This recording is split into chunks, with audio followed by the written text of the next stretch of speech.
there's some sample videos that they've been releasing of like what it can do.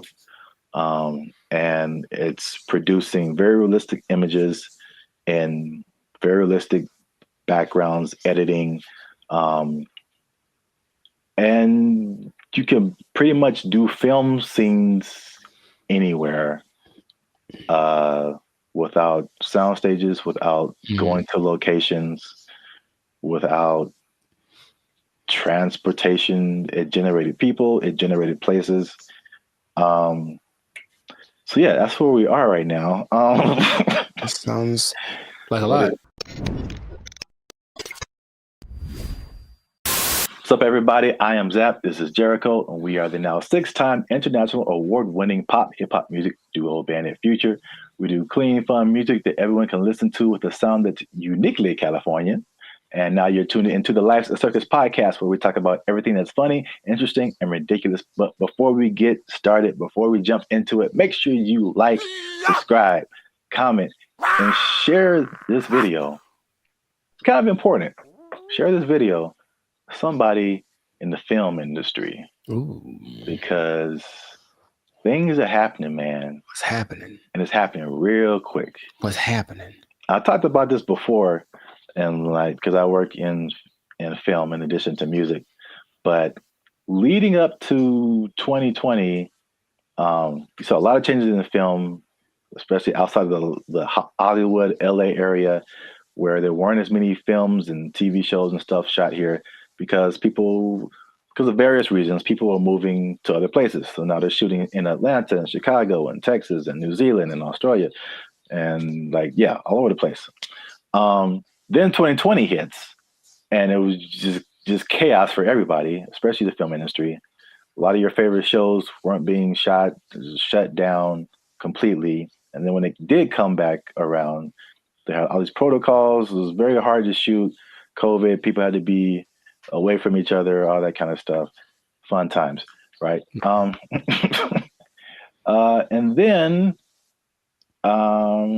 recently we had all these strikes. You had a writer's strike, you had an actor's strike, and a lot of it was doing to, well, a portion of it was due to the new technologies, AI, people being generated and put into movies and how do they still get paid and how much and all this kind of stuff using their likeness and all this.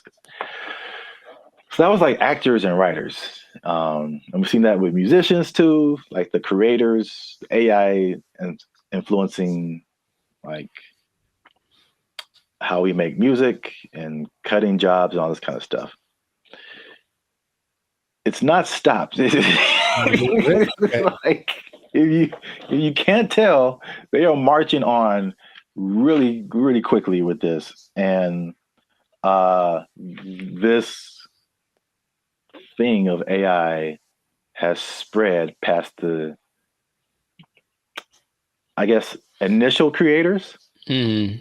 into everyone around the creators now.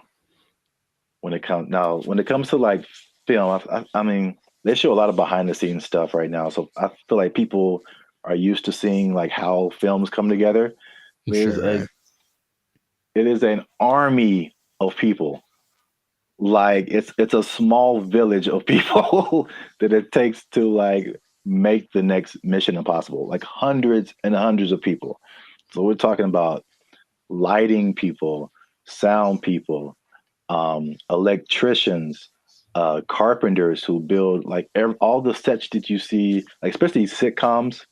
Mm. Um, like it's crazy if you ever get the chance to tour a film studio.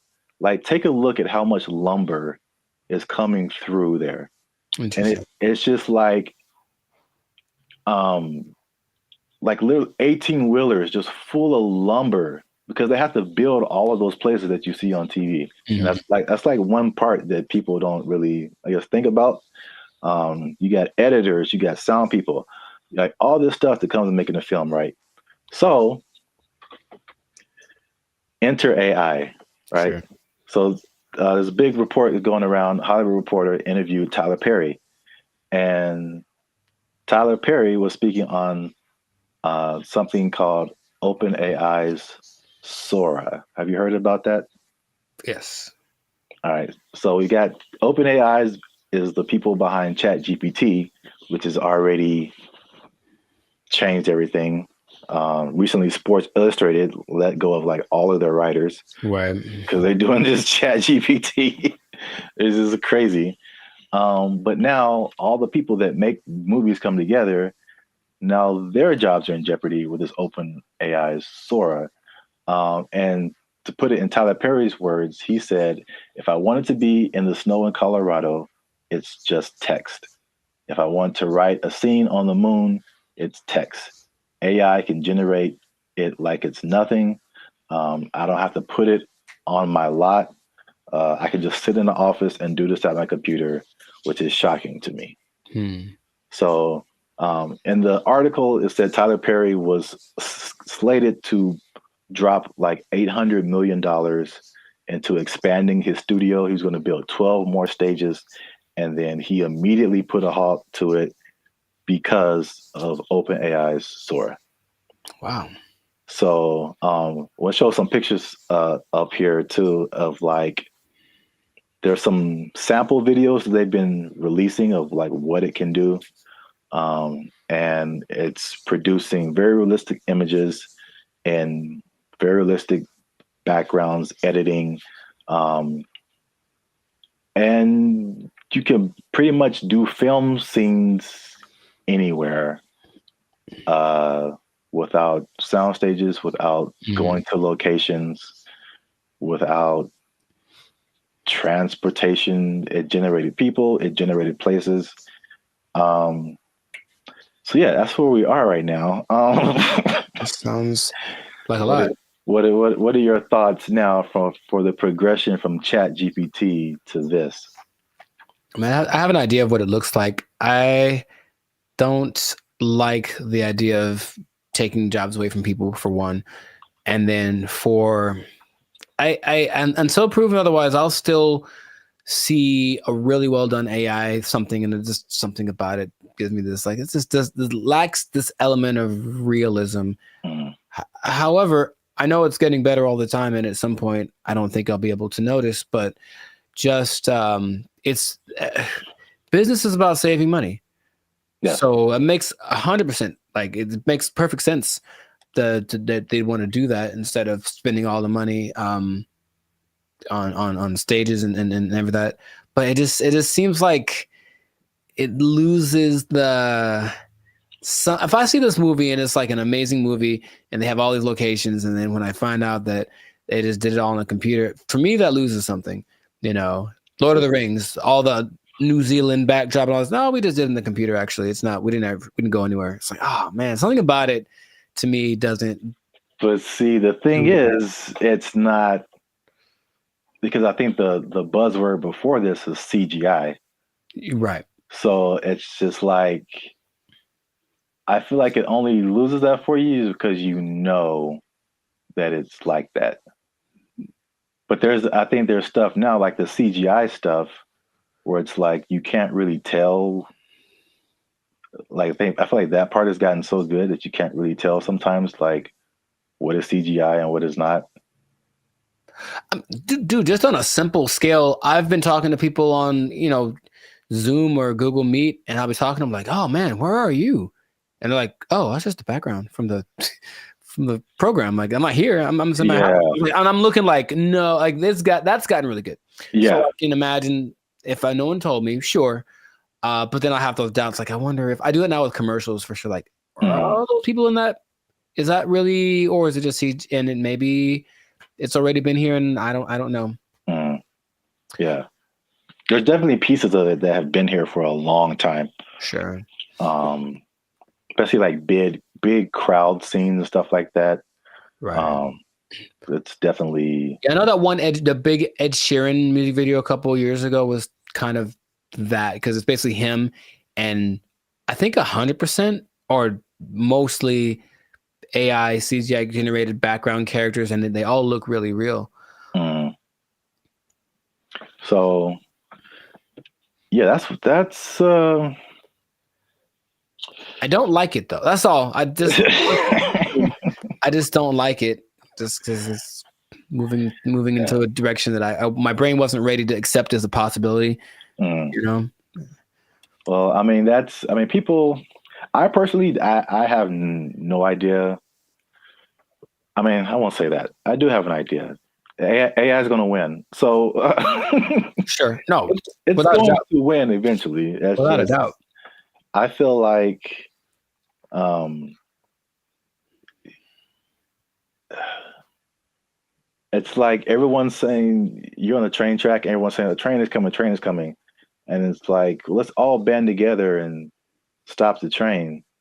And it's like, Yeah, you can try all you want. It's not going to work. uh, I acknowledge that. it's like it's respectable. It's like let's hold on to what we have, but at the same time, it's just like, well, how can we not get hit? Let's also think about that. Yeah. How can we not get hit by this train? Um, so, like, I don't know. People can do their own thing. I personally have been. Um, well, it depends on what you want to do. Also, it's some people are of the mind of we need to work to integrate the Sure. AI, um, because it's like you did on another podcast. Okay, we're losing jobs, but other jobs are being created too. Mm-hmm. So, are you preparing yourself for the job that's being created, or are you just trying to hold off the train that's coming? So, it's not easy. It's a complicated situation. Yeah, I want people to have jobs, and I would Yeah. hope maybe actors get paid more. Probably not, or something. Someone, right? Something happens where it's okay. We're not spending that much money. This because if you can, Mhm. just the idea of possibly being able to save $800 million like Tyler Perry is like that's crazy. Yeah. But the flip side, again, what is it positive? Is it negative? It depends on how you look at it. It reminds me of music. Mm-hmm. Because I only knew music and I got to film. I was like, there's bigger budgets, money's flowing, all these different people working. It's like it was so much of a big industry than music. And then it kind of made me think that music used to be like this, possibly. Mm-hmm. Until technology, right? The streaming and all that kind of stuff made it really different.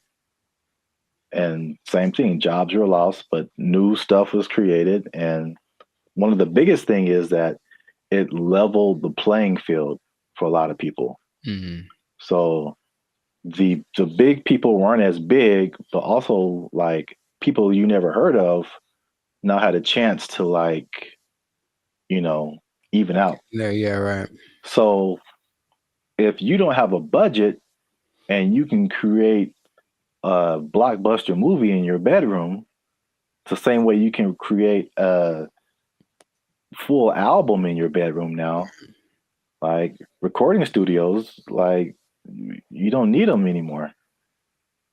So like it's the same thing. I think it's a unique perspective as musicians seeing this happen to film and Mm-hmm. like what could possibly be the end result and where everything's going to move. We're just all living in a simulation anyway, so it Yes. doesn't. Welcome to the Matrix, Neo. You are the one. Well, that's it for this episode. Make sure you like, subscribe, comment, and share this video Do all that. with somebody who's in film might possibly be losing their job. You might lose your job. Hold on to your job. Yeah, it's coming. Oh, make a movie in your bedroom. They took our jobs. They took our jobs. He believes that masturbation was the greatest evil on earth, and that by eating cornflakes, it would prevent people from doing it. So I don't see the connection. No, it's there, man. It's there. I'm trying to make it work in my head.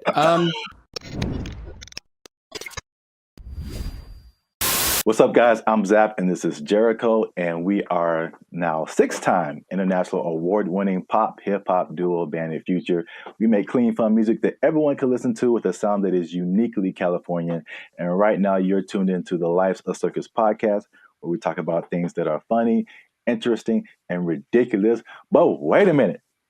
Hold up. Wait a cotton picking minute. Did people say that Okay. still? I Was that too mean, far? yeah, maybe.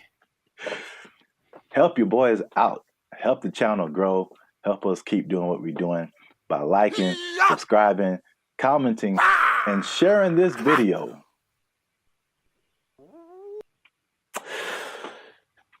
With the friends and family, because I got a question. Okay. It's a very important question. Bit of a riddle. I hate those, say. but okay, let's go. No, I just don't like them. I'm never good at those, but we'll find out. Mr. Jericho, what do you get when you cross a medical condition that people were afraid of, a religious group that wants to stop people from performing a sexual act, and World War II? Huh. It's three things. Yes, there. I've noticed. That's one more than two. My first thought was Nazis, but I think that's wrong. That was just the first thing that came to my head. I'm like, that's no way. I think it's because you just said World War II, and I was like, I think they wanted to stop World War II. You know what?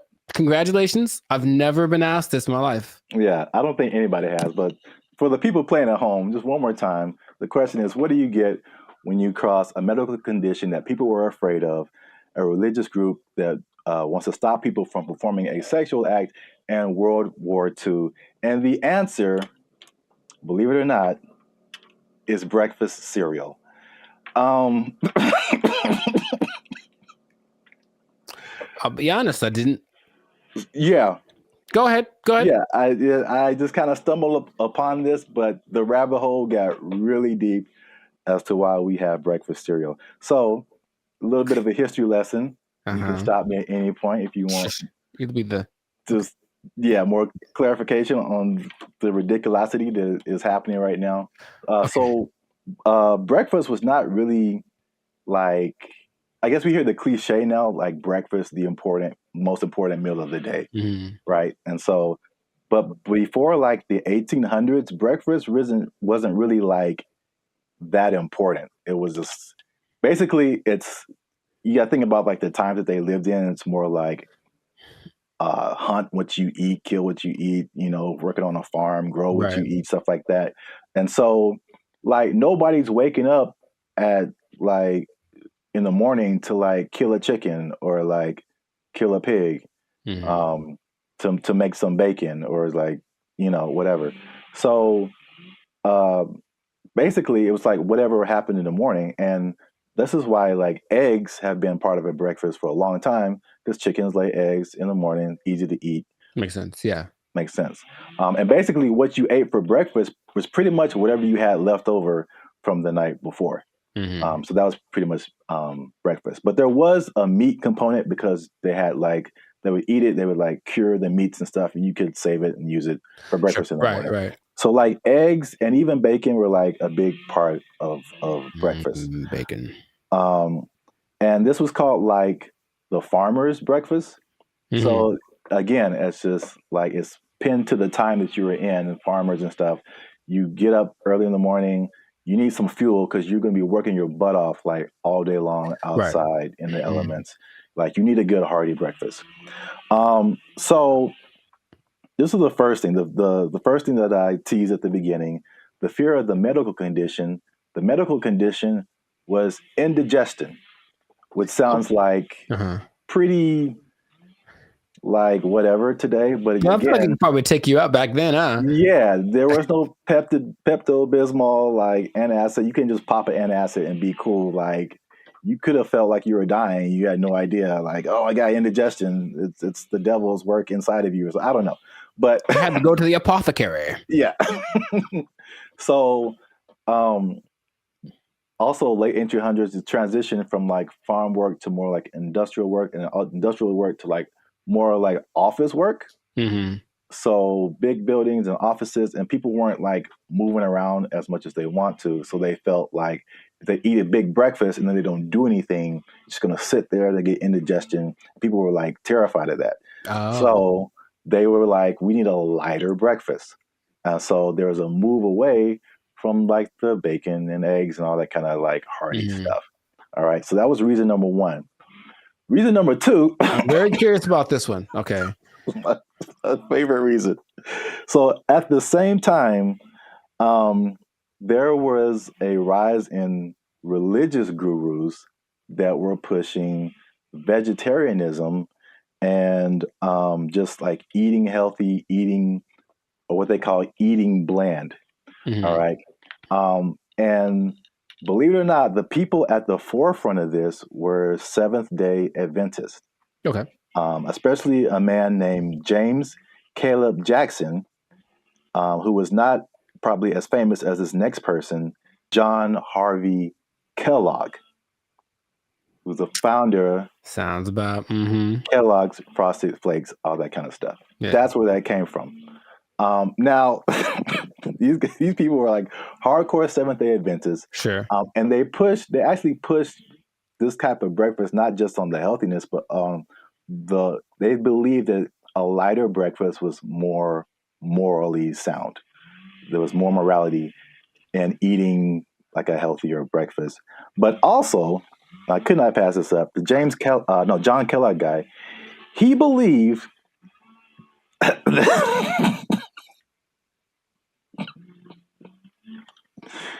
he believed that masturbation was the greatest evil on earth, and that by eating cornflakes, it would prevent people from doing it.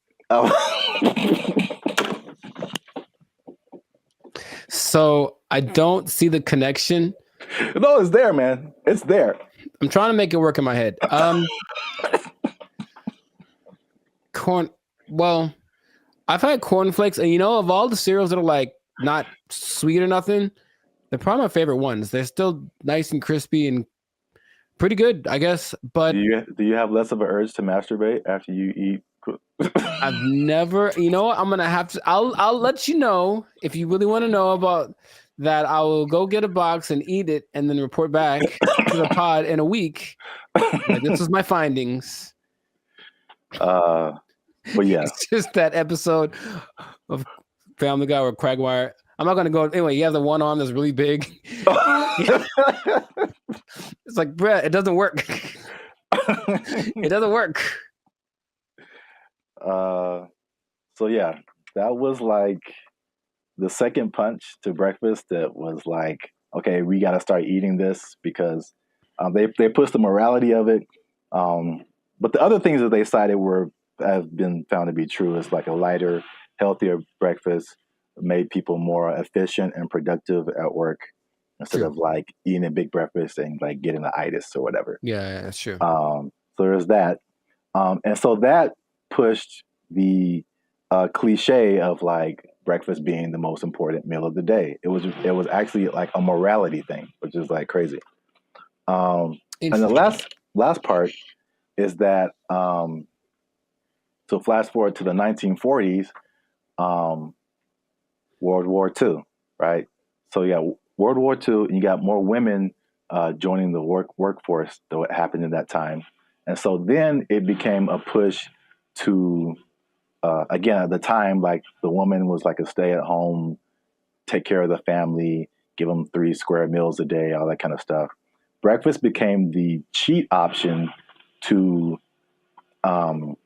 feed your family and not feel guilty about it being like quick and easy because they had to go to work too now.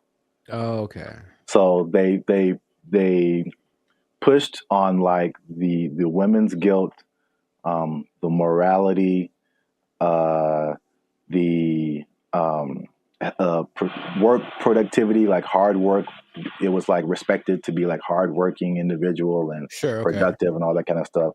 And so all of that combined together to make breakfast cereal like the thing. And I remember like watching commercials, like every commercial is like part of a balanced breakfast, and like you got to have your cereal and blah blah blah blah blah. And they push, and the cereal industry is probably like $1 billion industry or something. I imagine. Yeah. But they, they show all of this stuff like, and I never ate all that stuff. I tried once. Man, you just feel gross after it. Yeah. You drink a whole glass of orange juice and a whole glass of milk? Like, man. Yeah, milk, orange juice, toast, fruit, cereal, bacon and eggs. Yeah, something like that. It was all in the one picture. Like the whole food pyramid. Yeah, it's too much. It's really too much. But I thought, it must be something worth trying. And I regretted that real bad. Yeah. So yeah, that's the crazy story behind breakfast cereal. And if I may leave you with a cliffhanger. Okay. So remember we started off with bacon and eggs. We did. And then everyone went to cereal. Yes. But somebody put bacon and eggs back on the forefront, man. Ooh. And they went toe to toe with cereal. But you have to find out in the next episode. So keep watching. This has been another episode of the Life's a Circus podcast. Make sure you like, subscribe, comment, and share this video with somebody who liked them cereals, man. Ooh, I like some. Was that my line? Is that what I was supposed to say? I think so. Okay. And cut. I like some. Oh, you can try another take if you want. Ooh, I like some. Was that better? Had more? That was too much. Okay, all right. We had it on the first take. Okay, we'll use that in the commercial. Thank you, Mr. Director. Here's $5 million. Look, let's go. Where do I sign, Mr. Barry Gordy? Jericho likes it. Super sweet sugared honey smacks. Give me that. Give me that money. They took our jobs. They took our jobs. I went to high school with Diana Taurasi, who some say is the greatest female player of all time. One of the greatest, right? And she's a year older than me, so I got to high school. It's a place called Don Lugo High School in Chino. And I was coming in as a freshman, just trying to make the team like summer. And she was already she'd been there for a year, so she's already established. Everyone knew who she was. And I'd heard about her. I'm like, you tried out for the basketball team? Yeah. Oh, I didn't know that. Yeah, I played the first year. I played freshman year. Yeah. Oh, cool. But the whole thing was, I thought that because she was a girl, that there was no way she was as good as me, right? So I just casually mentioned we should play one-on-one to her. Like, I think maybe it's the only time I ever spoke to her, really. And she's like, yeah, sure. And when I tell you that. What's up, guys? I'm Zap, and this is Jericho, and we are the 6-time international award-winning pop hip-hop music duo Band in Future.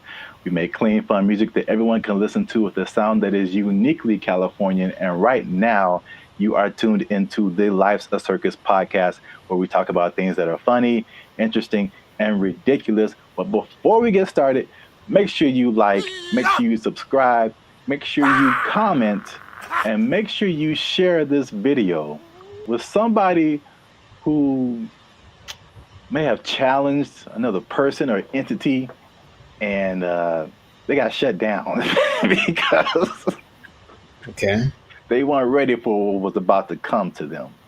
All right. So, Zap, do you have an example of that? I'm glad you asked. Okay. So, talking to the third person already. I see how it. This is a video that I found on social media. It made me laugh. And it's high school. I don't know if it's junior. It looked kind of young. Maybe it's junior high. Maybe high school. I don't know. But this player challenged his coach. And it didn't go the way he thought it would. This coach was having a good day teaching his players when one was bold enough to challenge him to a one-on-one, and this happened.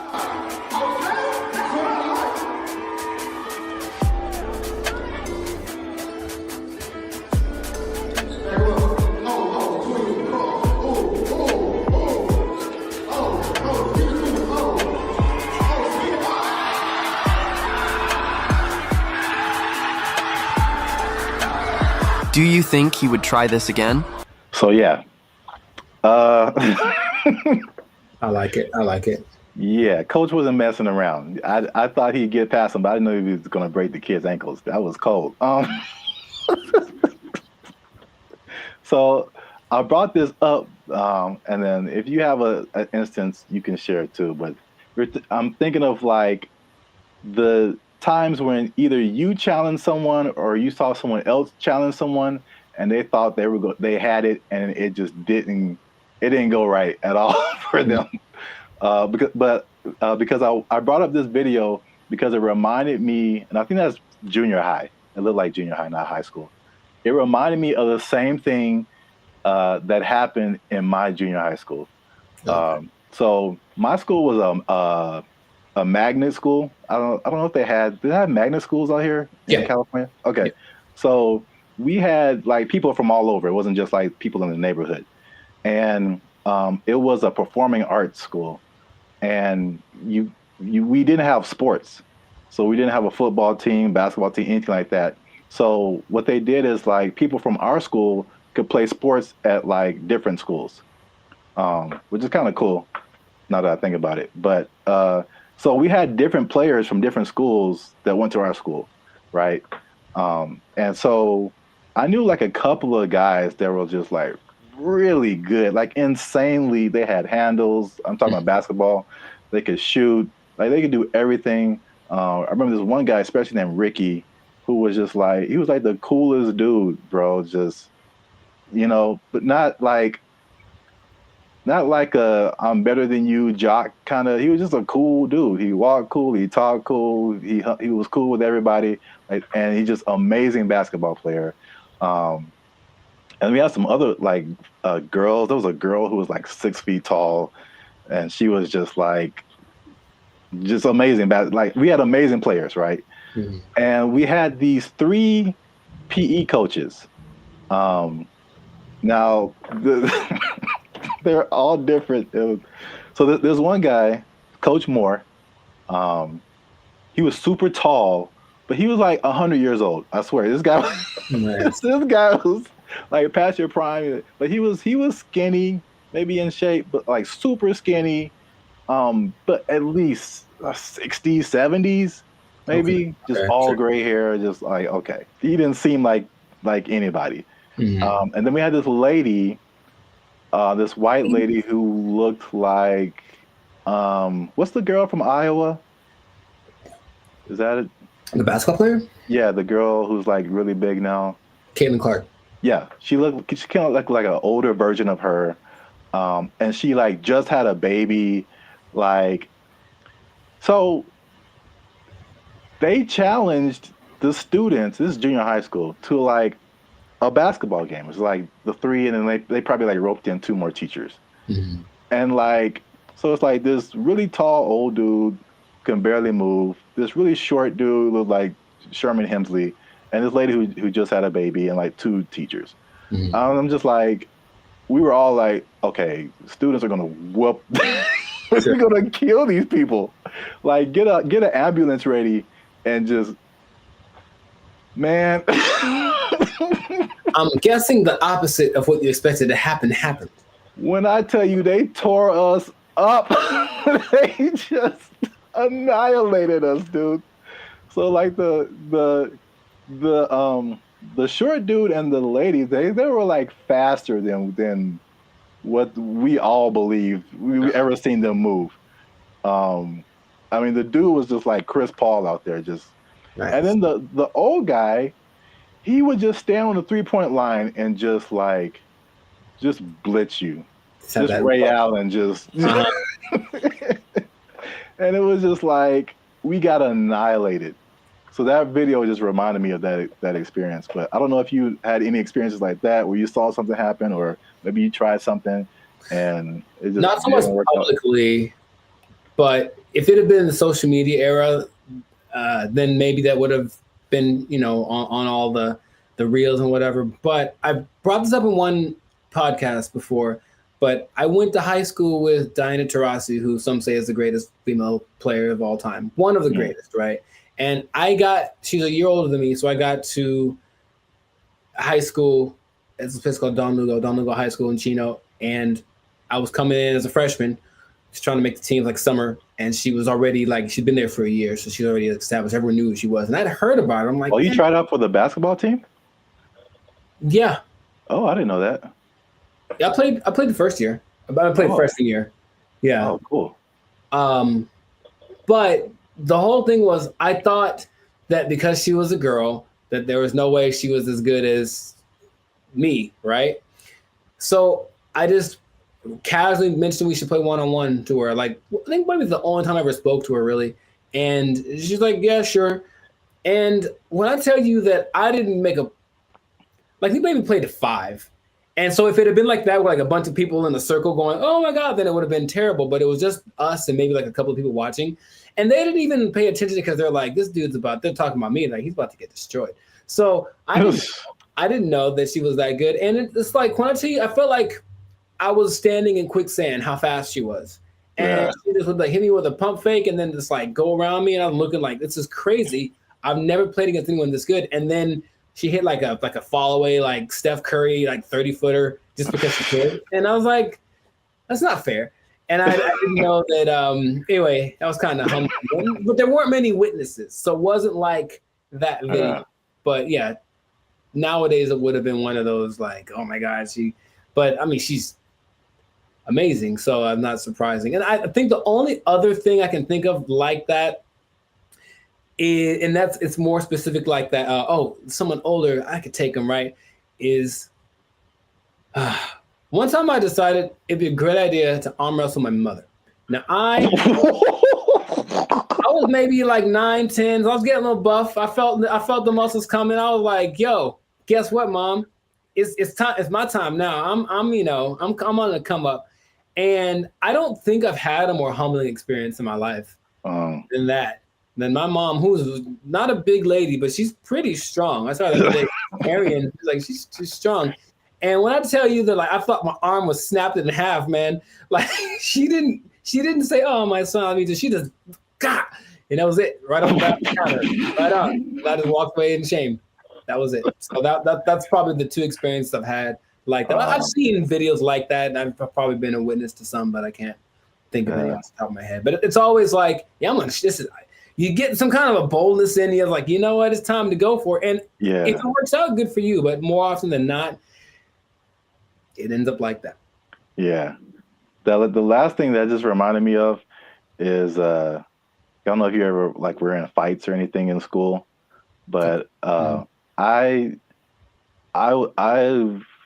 was very quiet and very like unassuming, but I was also a very large person.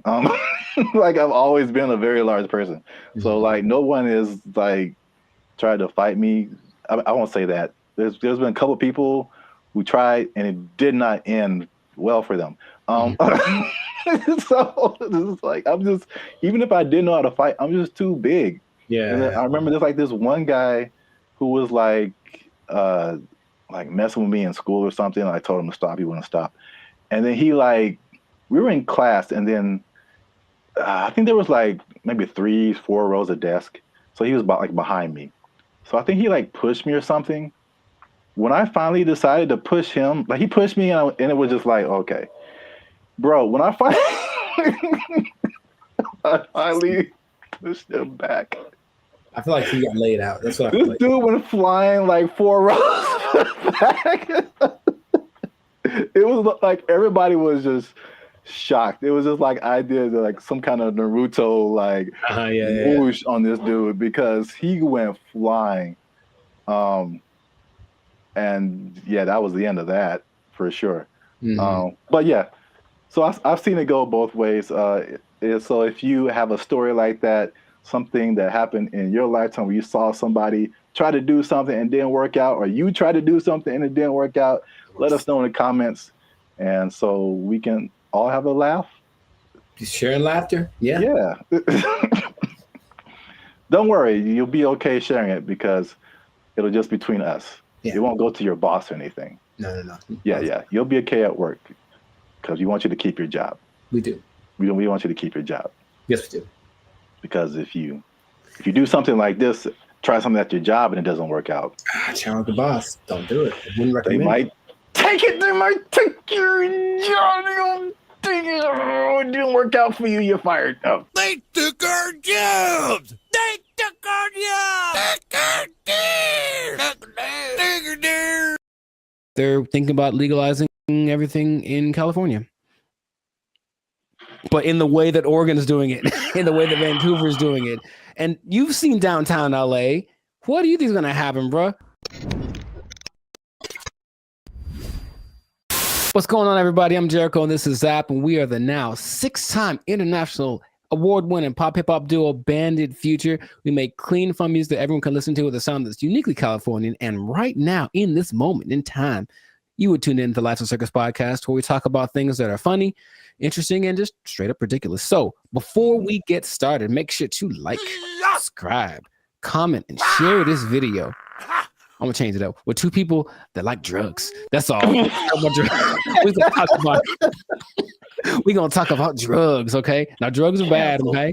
But I know we're talking about them. Sponsors gone. Specifically, we're talking about the drug problem, an epidemic, but drugs have been What you around talking about, baby?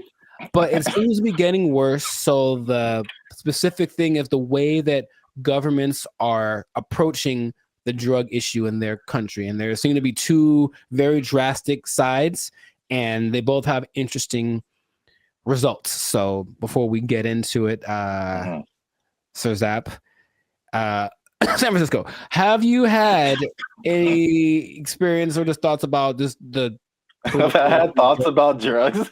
Have you had thoughts about drugs? Do you dream about them? Drugs are bad, okay? But have you seen the effect of drugs on our society as a whole with your Yeah, man, I think about drugs every day. Okay. You know what I'm saying? Okay. It's hard out here in these streets. That brought to mind two things. Yes. He's there. He was up there. It's crazy. Mission accomplished. Yeah, San Francisco. Wow. Yeah, I had the worst hotel experience of my life in San Francisco. You were there, you remember. And it wasn't because, well, I guess it was because of the hotel. They had a hand in it for sure. That was not helpful. But it was the people who were there who were obviously using an assortment, shall I say. A plethora, perhaps. Yeah, involved in all kinds of activities and whatnots. But yeah, we definitely saw it there. And I was saying before, this isn't like my crowd, so I don't really know a whole lot about drugs anyway, but you just kind of go from the homeless people because for sure you see them on stuff. I've seen them doing stuff. And so that's how I kind of like get the drug vibe. But going like just off of the hard drugs, one thing I noticed, I don't know if you noticed this either, the legalization of marijuana in California, and probably in other places too, but in California, I definitely noticed the explosion of just like, we can do this everywhere. Let's do it everywhere, especially like on the freeway. Like I can drive down the freeway and just smell like the whole freeway is high, bro. Like, Yeah. No wonder we're all going 5 miles an hour.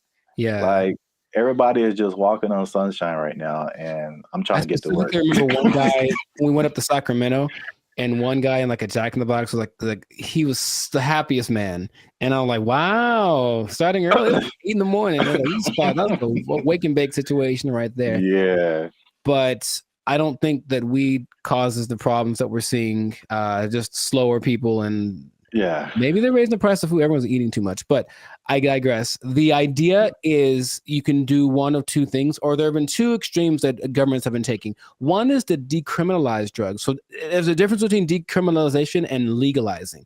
They're not legal. You can still get busted for them, but it's just that decriminalizing means you won't go to jail forever for getting busted with a meth pipe. On the other hand, you could really go at the drug sellers and the drug users and make everything illegal and see what happens. So the I guess benchmark for everybody's decision is Portugal, because in the 90s they had, I think they were kind of closed off to the world for a long time. I'm not quite sure why, but for like 40 years no one could really get in there. So in the 90s it opened up, and in came all the influx of everybody's influence, and with it came drugs, because people like drugs. So what happened was Portugal got a really bad heroin problem, the worst ever, and everything that the government tried to do was like, we can't really make it go away. So let's try something extreme. So they decriminalized everything, and instead of that, they treated drug users like patients, like they're sick. So they made rehab centers and this and that. So if you get caught, you don't get taken to jail, you get taken to a rehab center where they actually will give you more of the drug you like, but in a lesser dosage, trying to wean you off of it. And they have a system in place for making that work. Other places that have copied that, I believe Lithuania, and there's maybe Denmark. I could be wrong about that. But so what has happened was that the good old US was like, oh, let's try it. So they did that in Oregon with the last election, and they kind of forgot one part. They forgot the whole rehab part. They just decriminalized everything. And I think I heard about that. It's a nightmare. It's so bad. It's just people just violently robbing each other in broad daylight and just on drugs, on the zombie drug. I'm not sure exactly what strain it is, some kind of a opioid maybe, but it's a zombie drug. People like walk around like zombies. But the visual I wanted to share with everybody was actually from a video I saw from Vancouver. They did the same thing. They just legalized everything without thinking about how to fix these people once they're on the drugs. So everyone's just walking around, literally, same thing, robbing people. The scene that I remember when we were in San Francisco was this one street where it's like everything looks normal, aside from like the occasional like human feces on the ground, but everything looks normal. And then you turn a corner, and all of a sudden it's Armageddon. Oh my God. Just literally, just all of a sudden, everybody, and like you just stop there and they all kind of like turn. That's the zombie drug. So there's a video of these two men walking down the street, and they're in a position where I don't think I could keep my balance and walk, but they're so hunched over and they're still somehow staying upright. There's two of them, they're walking, and it looks surreal in Vancouver. That's happening right now. So they tried it, and for some reason they didn't get the memo that they need to add the other part to it. So that's an I think they're thinking, oh, well, like alcohol, like there'll be a couple of people that go overboard with alcohol, but if we let everyone have it, most people have enough restraint or whatever to not use it. I just don't think that hard drugs and alcohol are exactly comparable like that. So you can take the other extreme, and this one is maybe more fun, and that is the president of the Philippines, something Duarte.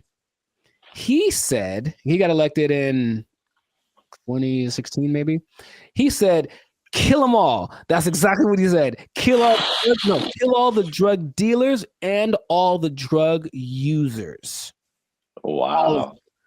In 4 years, well, the last updated thing was like in 2020. So in 4 years, he killed like 24,000 people. Just for, and the thing is, he'll catch you. They'll just raid the streets at night, and if you're on drugs, that's it for you, basically.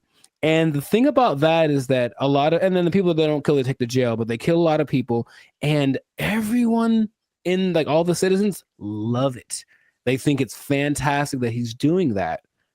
So when they interview the drug lords, they're like, well, we're not going to stop. So we just got to figure out how he's not to get caught, because the threat of death isn't enough to stop it. So you have a lot of people in jail. You have a lot of people that are being killed, just like, and then they have a lot of people that are approving of this, right? And that's the most extreme case of that. So I'm sure there's other options, but that seems to be the two sides. So if you were the leader of Zapville, Zaplands, and you had to implement a strategy for the rampant drug use in your country, man, you got to be a better leader, man. I know what's going on. All your people are just down in the pipes. But what would you do to resolve that, you think? That Philippines thing is wild. I never heard that. Yeah, well, like they don't talk about it too much, but yeah, but Yeah. he's like, he literally gave a speech. He was like, yeah, and all the drug dealers, and then everyone cheers. But he literally did this, and that's his approach. Oh, wow. Yeah, that's too far in my book, especially for the users, because like drugs are an addiction, and like yeah, you're not in the right frame of mind to like make decisions and then have someone execute you because of your addiction. I think that's too far. Okay. But the thing you said in like Portugal, Denmark, that's interesting. I mean, that seems, again, it's just like, I don't know why the answer for everybody is just throw somebody in jail and then like, well, we got rid of that. Like, No, that yeah, doesn't exactly. solve the problem. Like, it doesn't solve the problem. Like, The problem still exists, yes. yeah. But So with the numbers for Portugal specifically, the numbers of overdoses went down like 90%. yeah. So obviously that's a better solution for sure.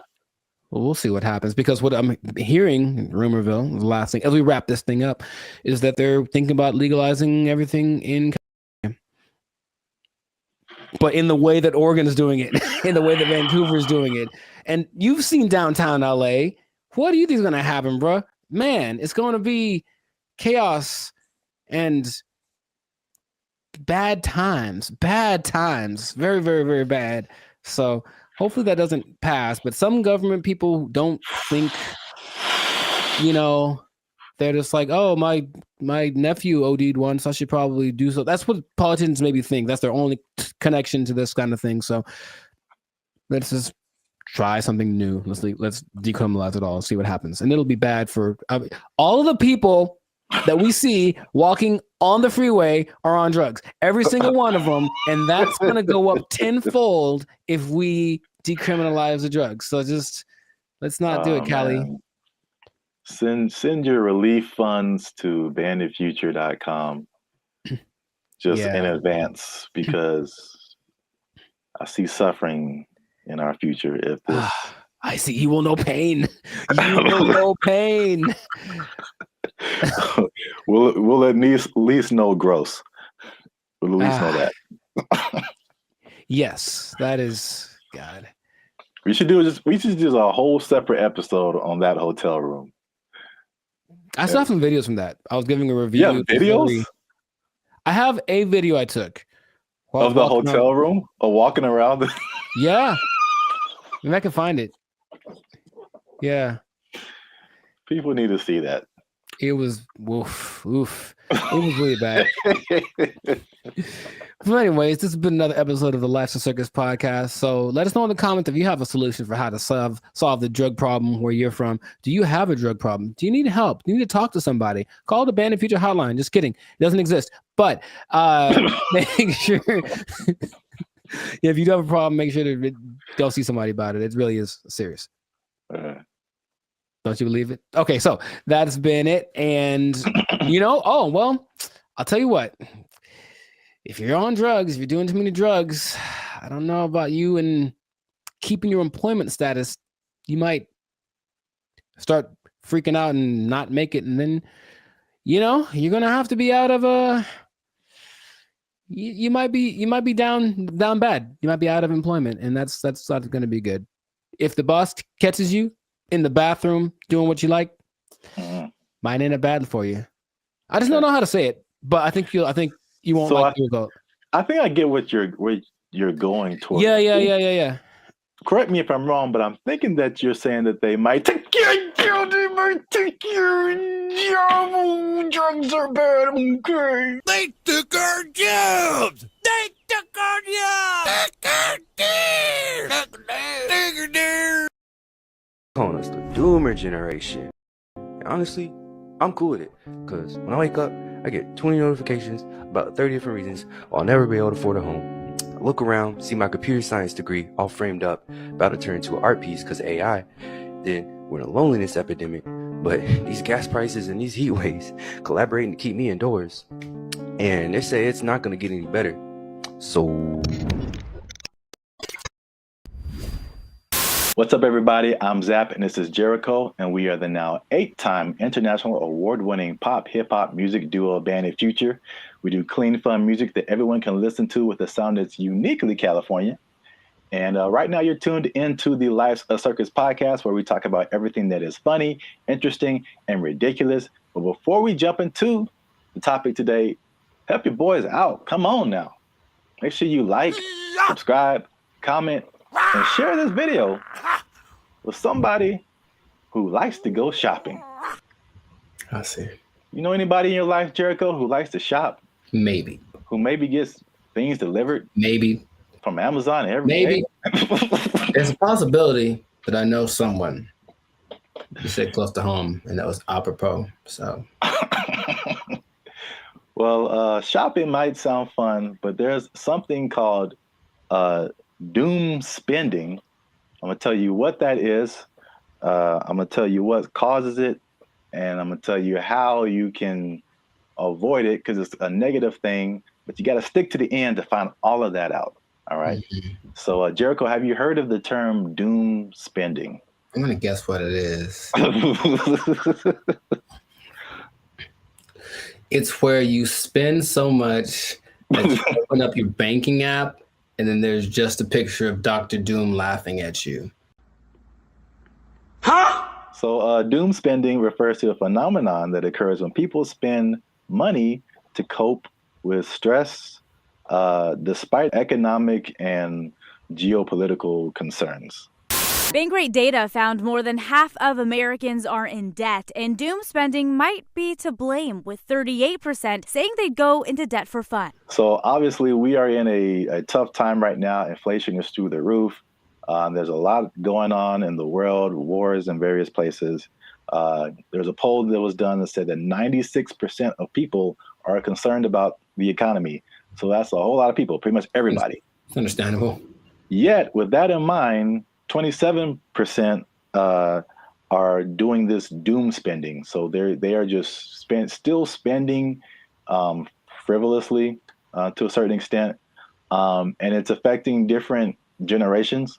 Mm-hmm. So 43% of millennials, they say, are doing this doom spending, and 35% of Gen Z are doing it. And basically the concept is just like, well, it's almost like a defeatist kind of thing, where it's just like, I'm never going to really, all these aspirations that I have financially are never going to happen. So I'm just going to enjoy life. Calling us the doomer generation. Honestly, I'm cool with it, because when I wake up, I get 20 notifications about 30 different reasons I'll never be able to afford a home. I look around, see my computer science degree all framed up, about to turn into an art piece because of AI. Then we're in a loneliness epidemic, but these gas prices and these heat waves collaborating to keep me indoors. And they say it's not going to get any better. So, as a millennial yourself, that's the category we fall into. What do you think about this doom spending? Have you had doom spending thoughts? Do you think people are in your life are doom spending, or do they just like things that smell good? We've been collecting all of the little Harry Potter baby stuff because we're a Harry Potter family. So freaking cute. Not talking about anyone in particular. I'm just, No. Side effects include doom spending thoughts, early discharge. No, I understand the concept. I'm more curious when that. I feel like that's always been a thing, but that term is. Yeah. Sure, give it something that has a ring to it. It's a shock value of a term. People that have bought things like a boat because they said, F it, I'll just buy a boat. And they sure couldn't afford a boat, but now they have a boat. Here with his tailgating tips is a guy who just bought a boat. It's a weird phenomenon, but it's almost like a temporary solution to a permanent problem. So I'm in debt, and I feel really bad about it, and I really can't get the things that I want, and I don't see myself being able to sustain something long term. YOLO, and then just go buy stuff. Yeah. But even that phrase is I think that's kind of permeated because that's the Gen Z millennial phrase. YOLO, you only live once. This is a Coca-Cola YOLO, not YOLO. No one has said that in like 8 years.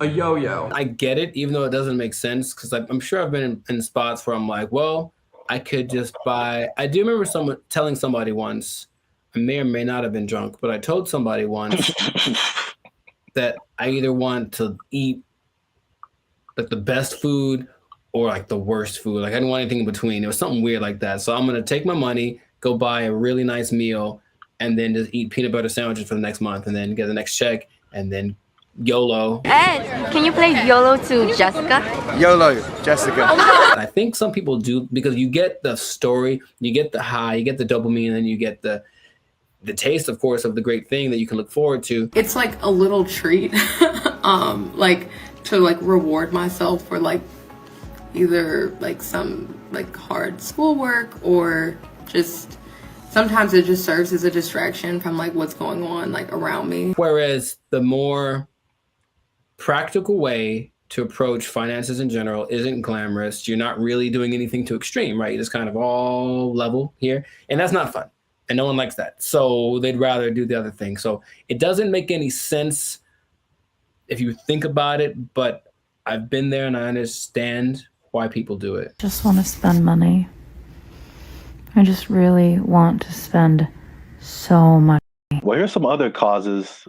There's some that I saw online and some that I just kind of made up. I mean, not made up, but just from my observations, I think this is what causes it.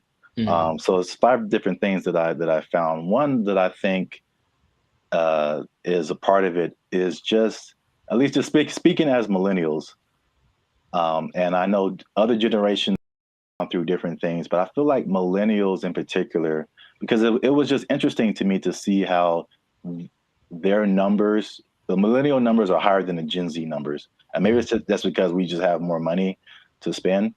But I think it also might be related just to the life events and life experiences we've had.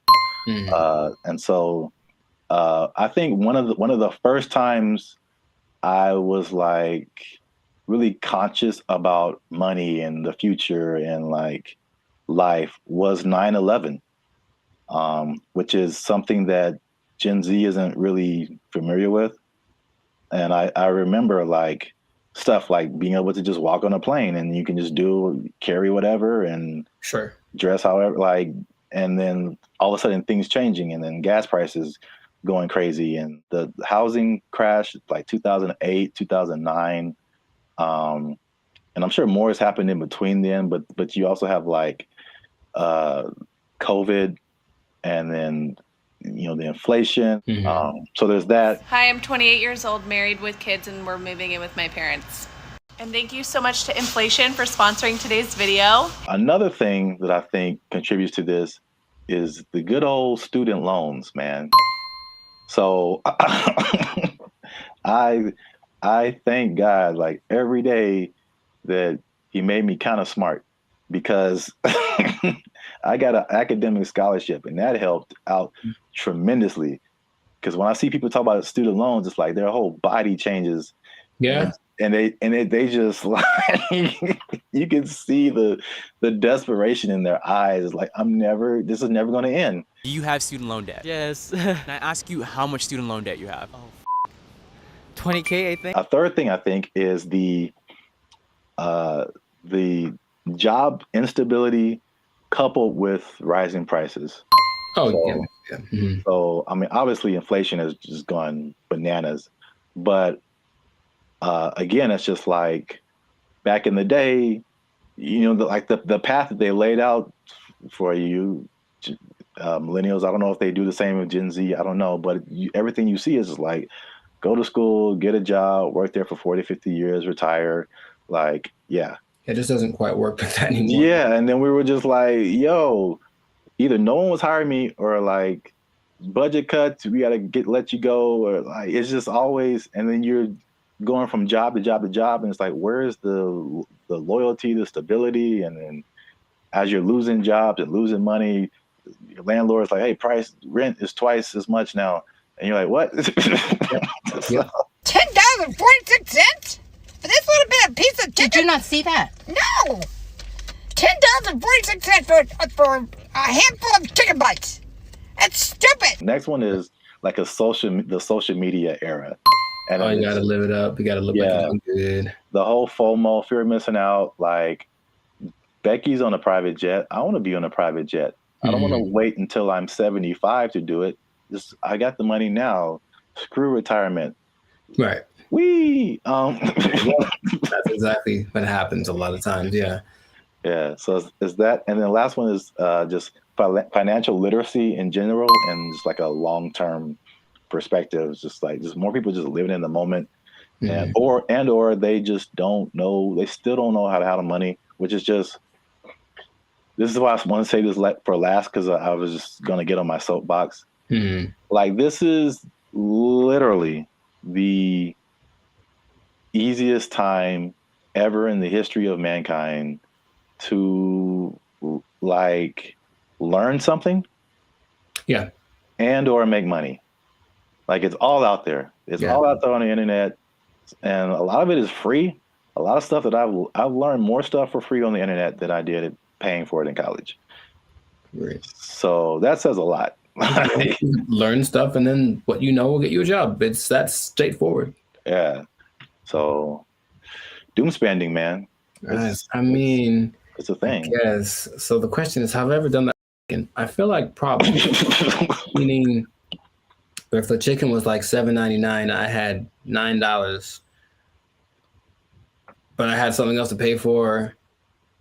That was also $7.99. I'm not sure what. Yeah, I probably picked the chicken. I probably picked the chicken and lived with the consequences with the happiness in my heart.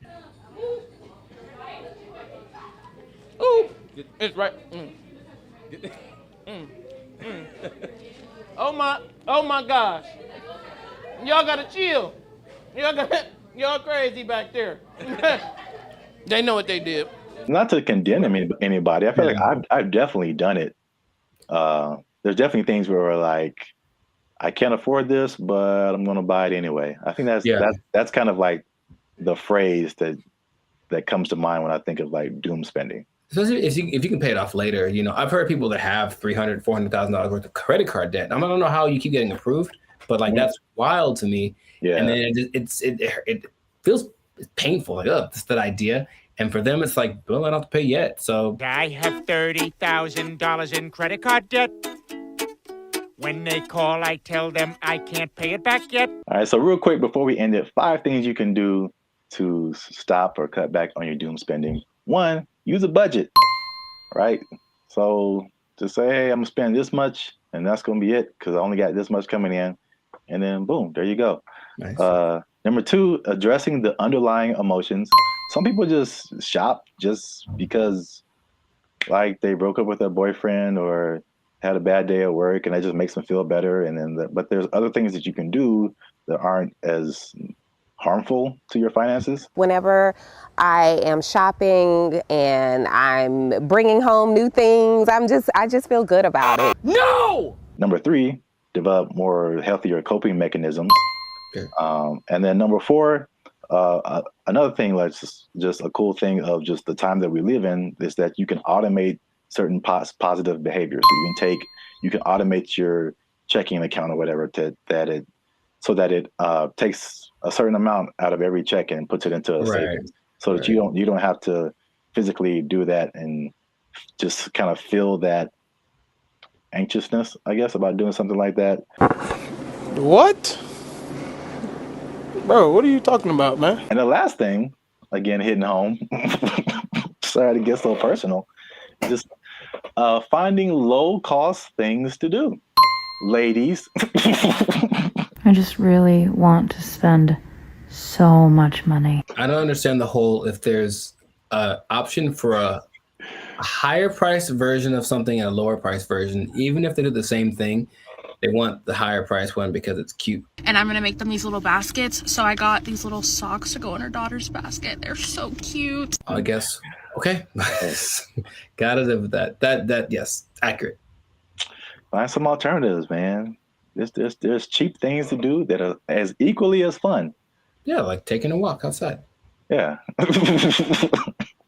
Every day. Just take a walk. It's good for your health too. So beneficial and free. That's two things. Two things. Oh, two things appearance. There he is. Well, that's it. Doom spending. Let us know what you think in the comments. Do you doom spend? Tell on yourself. get up in the comments and just tell on yourself. They know what they did. They know what they did for sure. Do you have anything left in your retirement? All right. Let us know. And don't forget to like, share, and hit that subscribe button. That helps us out. And if you doom spend,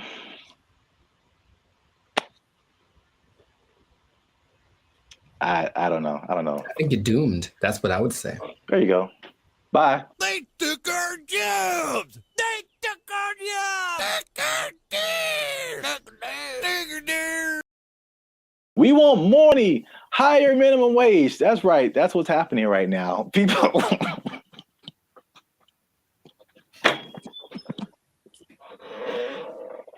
Already, man. Already, people are thinking about the next minimum wage increase. They want even more, Jericho. No. No. And I'll tell you why. But first, no. What's up, everybody? I'm Zap, and this is Jericho, and we are the now 8-time international award-winning pop hip-hop music duo band at Future. We do clean, fun music that everyone can listen to with a sound that is uniquely Californian. And right now, you're tuned into the Life's a Circus podcast, where we talk about everything that's funny, interesting, and ridiculous. Before we jump into today's topic, make sure you do us one big favor. Make sure you share this video, share this podcast with somebody who is affected by minimum wage increase, because it's still a thing, man. It's very much a thing. It's a lot going on in these streets, man. And make sure you stay to the end of the video, because as much doom and gloom as we're seeing with businesses closing and failing, and especially in places where we are, like California, people leaving the state, there are surprisingly two things that are positive coming out as a result of this minimum wage increase. Every business isn't failing. Some businesses are doing better. And so make sure you stick around to the end so you can understand why that's happening. So we talked about the minimum wage increase specifically for fast food, right, like 6 months ago when they were putting it together. And we were like, I wouldn't do it. I wouldn't do it. Wouldn't be prudent. Yes. We since then, we've made even another video saying, we told you so. So for those of you who are living under a rock, fast food minimum wage has increased in California to $20 an hour, like a 25% jump, pretty much overnight for restaurants, big chains, even some smaller restaurants. And the results have been largely negative, at least in the press. I mean, I haven't heard any businesses that are like, hey, this is great. So not at all, no. So food prices were high. They're even higher now. They said that at over 10,000 people, fast food workers have lost their jobs because the companies can't afford to pay them that high of a wage overnight. And a lot of places, there's a laundry list of places that are just shutting down. They're just like, we can't do this. Either that or they're leaving the state. But guess what, Jericho? Tell me now. That's not enough. We want more money, higher minimum wage. That's right. That's what's happening right now. People.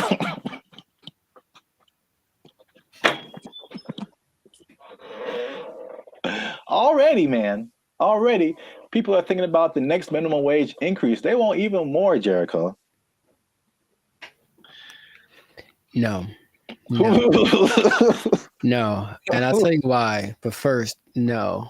Okay. Here's the thing. Raise it. Just keep going. I'm pretty sure among the things that have gone up because of the minimum wage increase is like OnlyFans subscriptions, like stuff that no one needs. Like, I highly doubt that anything is really improving. That's a good idea. You know what I mean? So I feel like you can't. I heard something really recently, and it made a lot of sense. It said if you decided to give everybody in the world the same amount of money, so somehow take it all literally and just even it all out, so everyone in the world, all 8 billion of it, get the exact same amount of money. Within 20 years, it would be distributed exactly the way that it is now. I believe that. Because people don't know how to do stuff with money. So no, you don't get more money because you're just going to do the same dumb stuff you're doing with it that you did before. And how much is a Whopper now? Like, forget it. Like, it's just going to be ridiculous. What kind of, I know we're not living in the days with like, going to see a movie and the soda and a pop and a nickel. I know that's in the past, but you can't keep paying people more. You have to teach people to be smarter with their money. That's all. Take it up higher.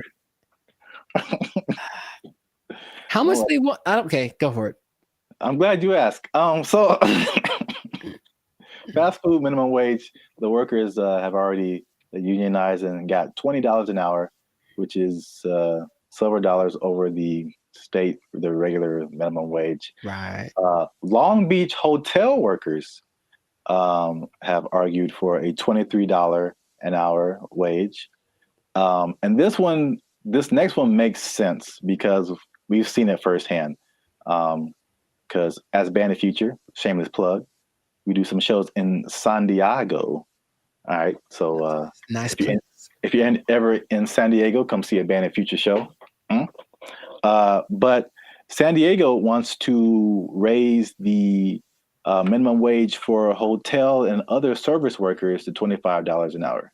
And I was wondering what happened because I'm like, ooh, inflation.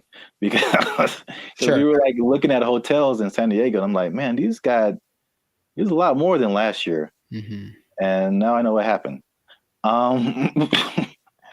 Janitors want $25 an hour, man. Clean them toilets, sweeping them floors, man. They want. I think janitors should get more than fast food workers. That's for sure. I really do, because I can go make my own burger, but if I go to an establishment, I want it to be clean, and I think the people that clean it should get paid. It's all about, I mentioned this before, you should get paid for the value that you provide. And fast food is just making us all fat and sick. And janitors make stuff clean, which is great. So yeah, pay them more. I'm not sure how much they get now, but pay them more and take it out of the fast food workers. That's just... That's an interesting take, I guess. It just kind of like took my mind somewhere. Okay. Because your viewpoint is, I heard you say this before, you should be paid based on the value that you provide. Yes. As opposed to the skill sets that you have. So I feel like if you think janitor, fast food worker, it doesn't take, in my opinion, as many skill sets to be a janitor as it does to be a fast food worker. The fast food worker, you have to have people skills. You have to be able to talk to people, interact, be friendly, all that kind of stuff. You have to have some math skills to run the cash register. You have to have just skills in terms of food preparation and something like, I think you have to have like a food handler's license and all this kind of stuff. So there's a lot more skills involved than being a janitor. But in your opinion, the janitor provides more value than the fast food person. Yeah. And if you had 9 PhDs, okay, you went to school for a long time, you're very smart, and what you got PhDs in doesn't help us at all, you shouldn't get paid more than anyone. Why would you? What are you doing to help? Right? To me, I watch them all the time, and I'm really grateful at the gym, for example, which is a disgusting place. Think about it's disgusting without the janitors. If they weren't there, think about how gross it would be. Or oh my God, the bathrooms at the beach. Oh my God, I get like PTSD going to some of those places. And I remember the last time I went to Venice, there was a person like cleaning them as people were standing in line. And I'm like, that's one, disgusting. Two, thank you. How much you getting paid? You deserve more. We all need you more than we need somebody to get our Big Mac done faster. I really think that's true. So yeah, I would, if I ruled the world, I would pay people based off of the value. I'm kind of with you, but I'm kind of like trying to play the devil's advocate. Like, oh, I understand. And of course, the system we have is that you went to school for more time for this and that, or you were required to think more, whatever the thing that is, whatever the commodity it is that you acquired, that's the thing that you should get paid for. And my position is that sometimes, sure. But also, no, definitely not. I need the janitors more. I need the people that rake the leaves more. The people that make sure that the streets don't have potholes. We need them more than we need. Remember, maybe I'm talking about necessity versus convenience. Like, I can make my own burger. I can go put together a Chipotle style burrito if I want to. All the ingredients are at the store. I just got to try, right? But I can't fix the street. I don't know how to do that. So if you know how to do that, you should get paid more than someone. Oh yeah, yeah. So it's something to think about. Yeah, an idea, but that is how I feel about it. But wait, there's more. 25. Oh, that's a lot. 23, 25. That's a lot. San Diego Community College District has already raised its minimum wage to $30 an hour. And I think it's just community college employees, I think, something like that. Okay. And then the Los Angeles airport workers want $30 an hour by 2028. So the train is moving fast, man. Well, sure, but the question is still, where's the money coming from? I think it's just going to get more. Well, this is the problem too. So I read an article by some guy. I don't remember his name. I'm sure he's very smart. Good view, smart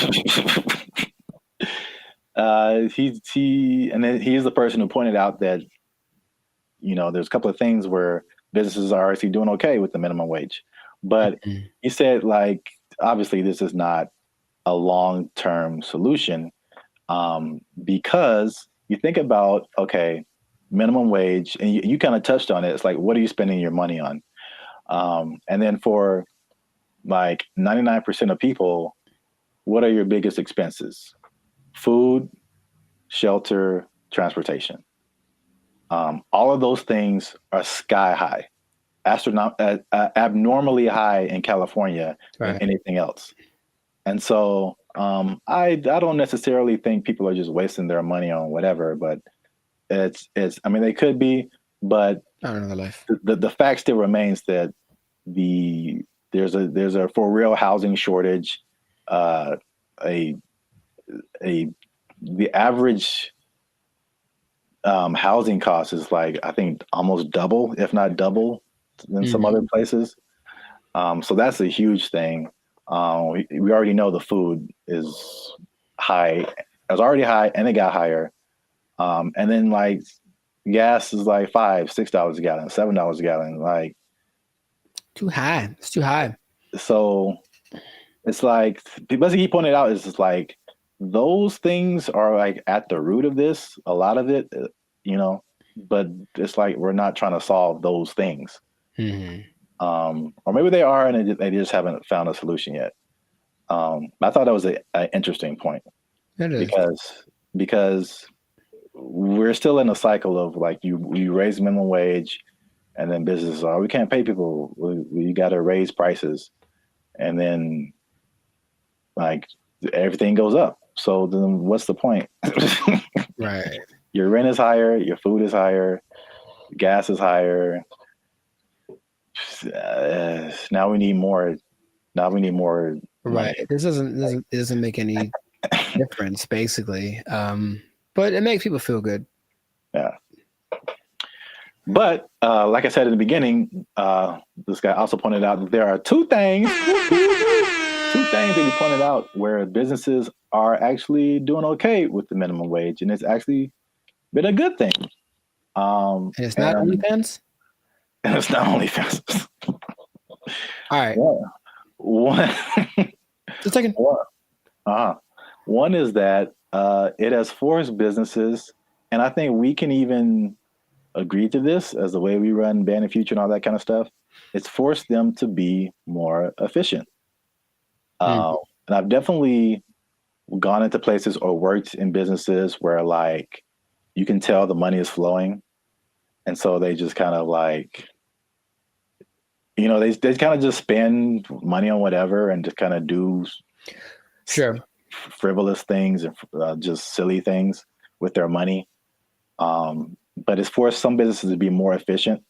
So it's like, it's actually, some businesses are saying that their businesses are working better because they've been forced to like cut the fat of the company to basically pay for the workers. So I think that's the thing that we've experienced as just dealing with. I think that anybody experiences that. The inflation, the high prices, you get laid off from work, or you don't get a check that you thought you're going to get, or a car repair costs you $2,600. That was like real life right there, bro. It's make sure you like, subscribe, join the channel so I can pay for my car. I'm tired of walking everywhere. I digress. But yeah, I mean, we do this in our personal lives all the time. It's just like, okay, how little can I eat this week to pay for? So yeah, so that's the thing. Second thing is that worker retention is up.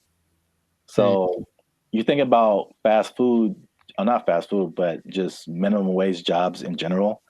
It's like a throwaway job, right? So it's like you're making the least, you don't get the maximum effort, you don't really care. It's just like, this job sucks, I'm not making a whole lot of money. And I think it has a high turnover rate. So meaning people quit, they have to find new people, train them, get them going, and then they're there for like a month or 2 or 6 months or whatever, then they quit and they just find a better job or whatever. So with the higher wage now, fast food worker is like the premium job of minimum wage jobs. So you think if you work in some other job for $16 an hour, $17 an hour, you can flip burgers for $20 an hour. You're gonna, if you're in that that minimum wage level, you're gonna stay there for a minute, because unless you can move up to some other job, you're doing better than other minimum wage jobs. So why would you leave? Right. So yeah, so people are staying, and people are happier, they say, just coming to work, which, I mean, makes sense if you're getting paid more. But there's less incentive to leave, and then people don't understand that it costs businesses a lot of money to hire people and put up ads to hire people and then train them and all this kind of stuff, get all this stuff going and find the people, and then they're only there for a little bit, and you got to do it all over again. Yes, that's a big expense. So there you have it. Minimum wage going up, prices going up.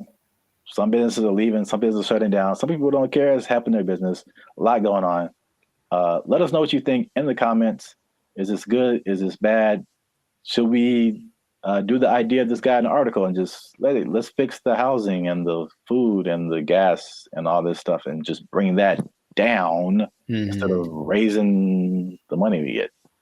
Cost of living is too high. Yeah, man. A lot going on. Gotta invest in some meme coins, man. Just take advantage. It's a bull market, man. Let's get into it. Are meme coins the answer to the minimum wage problem? I would say probably not. But, you know, somebody, it might work out. For most people, not so much. Yeah, we out. Because we are. But for real, join the YouTube channel, because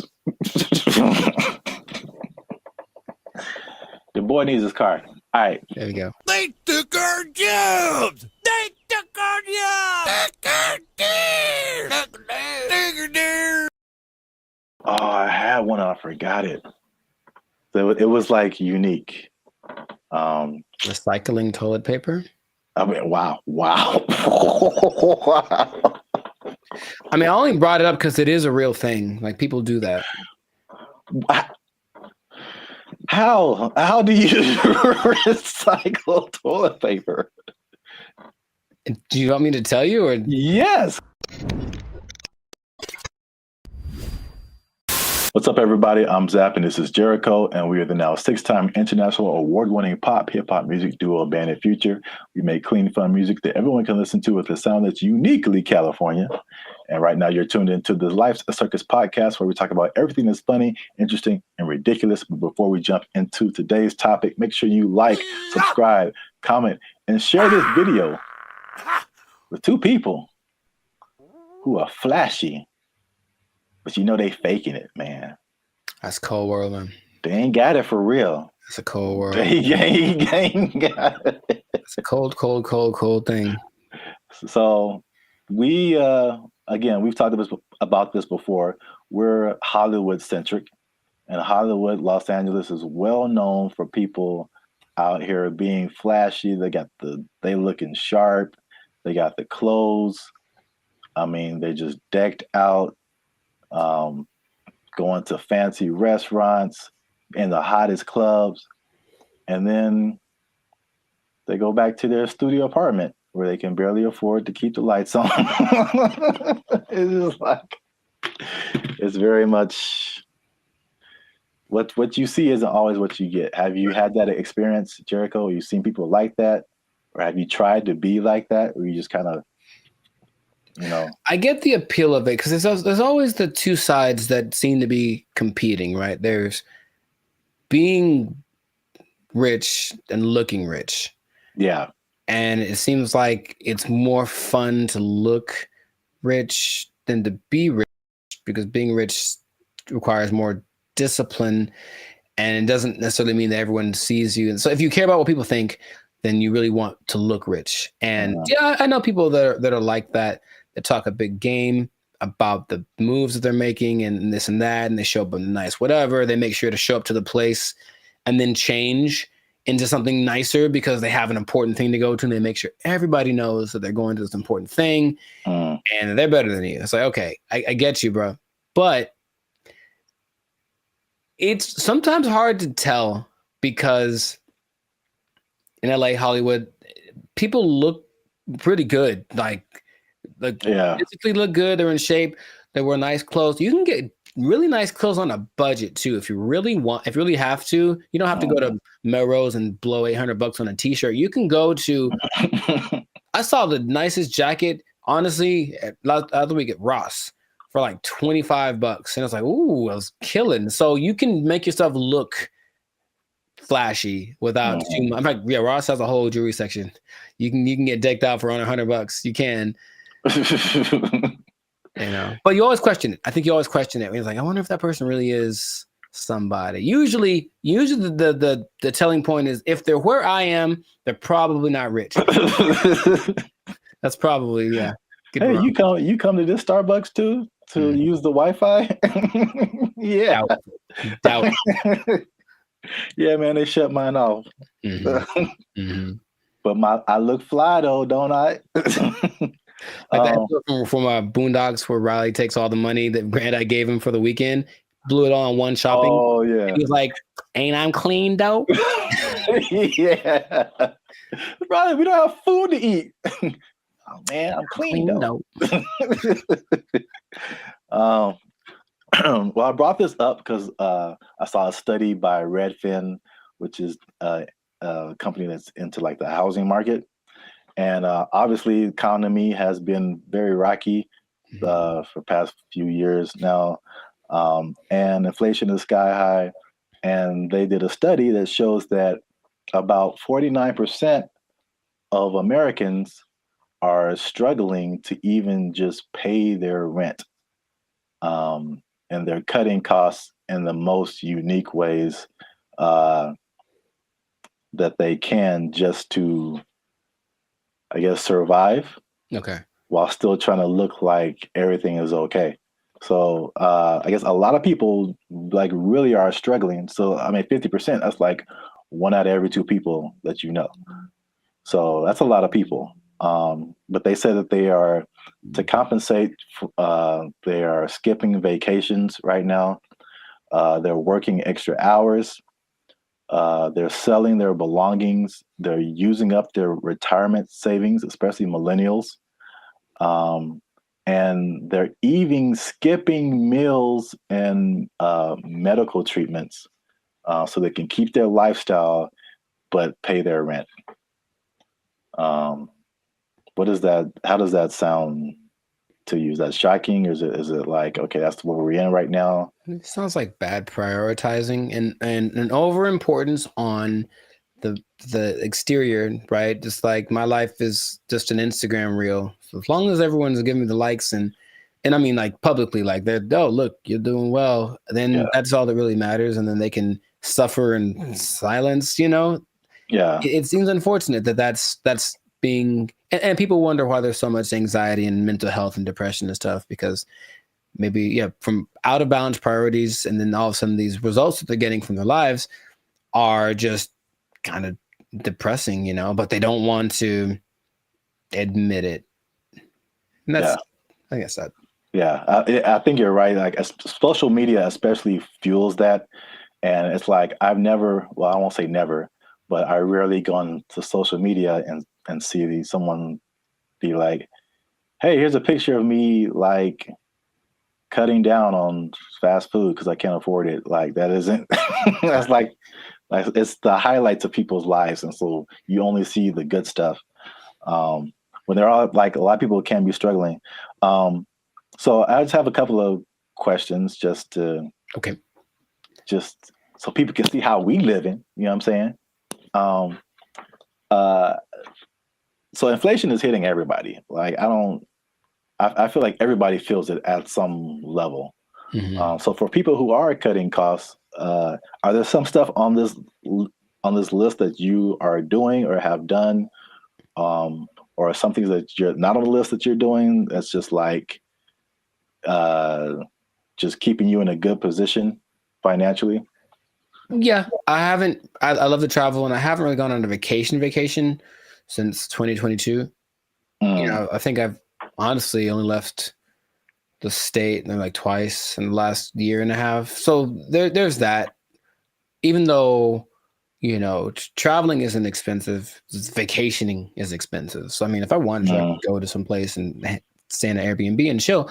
But vacationing, I haven't taken a vacation in a while, and then I haven't gotten tattooed really because I like tattoos, obviously. But again, it's like, is it a priority? I suppose not. So I've been held back on that. And then just eating out in general, cooking more, eating out less.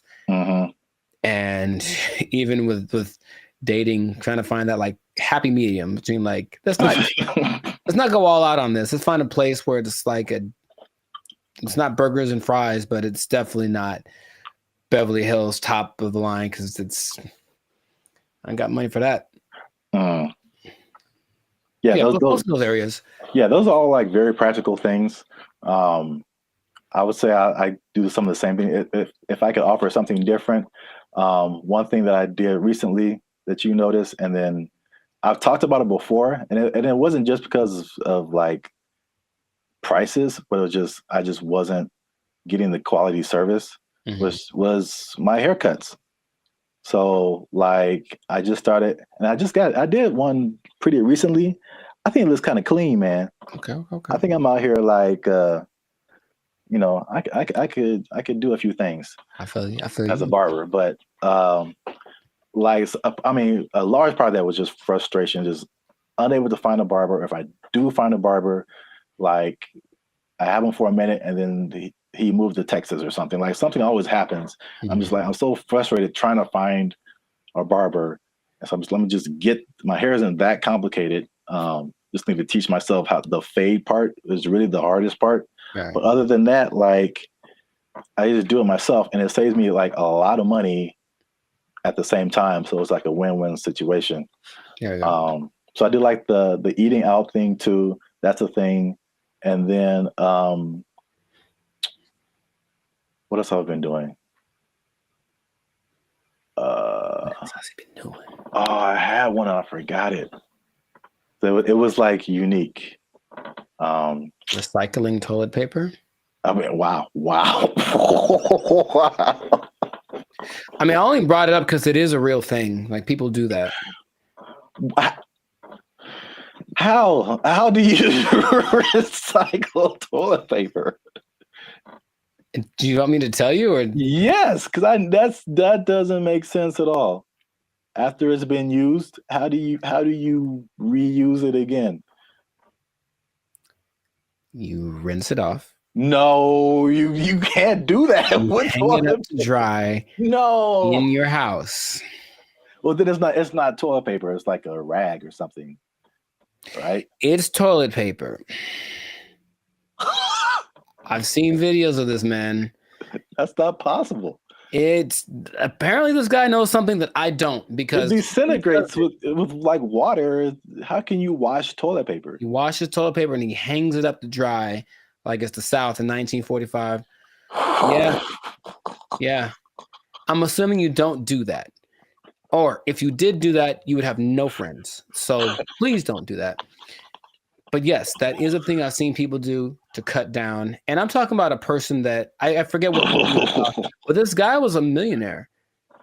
And that's part of his frugal plan. I think it's a little extreme, but everyone's got their thing. He recycled toilet paper. So don't do that. Please don't do that. Wow. That's very gross. And yeah, he has no friends. Right. Okay. I'm pretty sure that's not what you were going to say. That was, I've never heard of that. That's interesting. All right. Well, here's another thing, last thing about affordability, to just kind of put things into perspective. The people who have houses are having a hard time paying the mortgages, and the people who don't have houses, it just looks more unaffordable every day. And so the study also showed that the average American earns $30,000 less than what they need to purchase a house. So you're $30,000 a year annually. That sounds right. So I kind of went down the rabbit hole of mathematics. Okay, how much is this? How many people is this affecting? So the average income that they say you need to buy a house, this is a national average, to buy an average house, to get a mortgage and stuff like that, $109,000 a year. That's household income. Mm-hmm. So it doesn't have to be an individual. It could be like a partnership or whatever. So that's $109,000 a year to buy a house. In California, what do you think that number is? Specifically Los Angeles. Higher, for sure. I would go to like 145. Is that not enough? I hope that's enough. That's generous. Household income, according to them, they said you need $231,000. Yo, I mean, that's okay. More than I expected, but it doesn't sound. I know people that are paying $5,000 a month on their apartment. So yeah. On that mortgage, that's what you'd be paying, about $5,400 a month for a house. It's not possible for most people. You got to think it makes sense, because if you're paying, that's math. I want to do it. That's almost $65,000 in mortgage payments. Mm-hmm. So that would be a quarter of 240 something thousand. So I think people would expect you to be in the like 25-30% range of how much goes to your mortgage payment. to make you eligible. So Sure. 200,000 plus sounds right if you're paying $65,000 a year in mortgage payments. It's crazy. I mean, you can get a house in the sticks, of course, in the desert, whatever. Oh yeah, cheaper. yeah. But Yeah, I mean, this is just like median nice house, somewhere. yeah, LA is no joke. So last thing I checked out is how many people that cuts out. So how many people make under $240,000 to be eligible to buy a house like this? Most is the answer. Your answers have been so general. I mean, how many people are in California? 35 million, something like that? I don't know. And I think this may have been Los Angeles. So I don't want to. Oh, okay. So Los Angeles, maybe 14 million, 15 million. I don't know. But of those. Well, just on a percentage, because that's what I have here. Oh, like 95%? 95%? 95. That was it. Uh-huh. So 95% of people cannot afford a house. So this has been another depressing episode of the Life's a Circus podcast. For all you renters out there, make sure you like, subscribe, comment, and share how difficult it is for you to buy a house, because it doesn't seem possible for the large majority of people. Accurate. Yeah, inflation. Keep your job. Bye. They took our jobs. They took our jobs.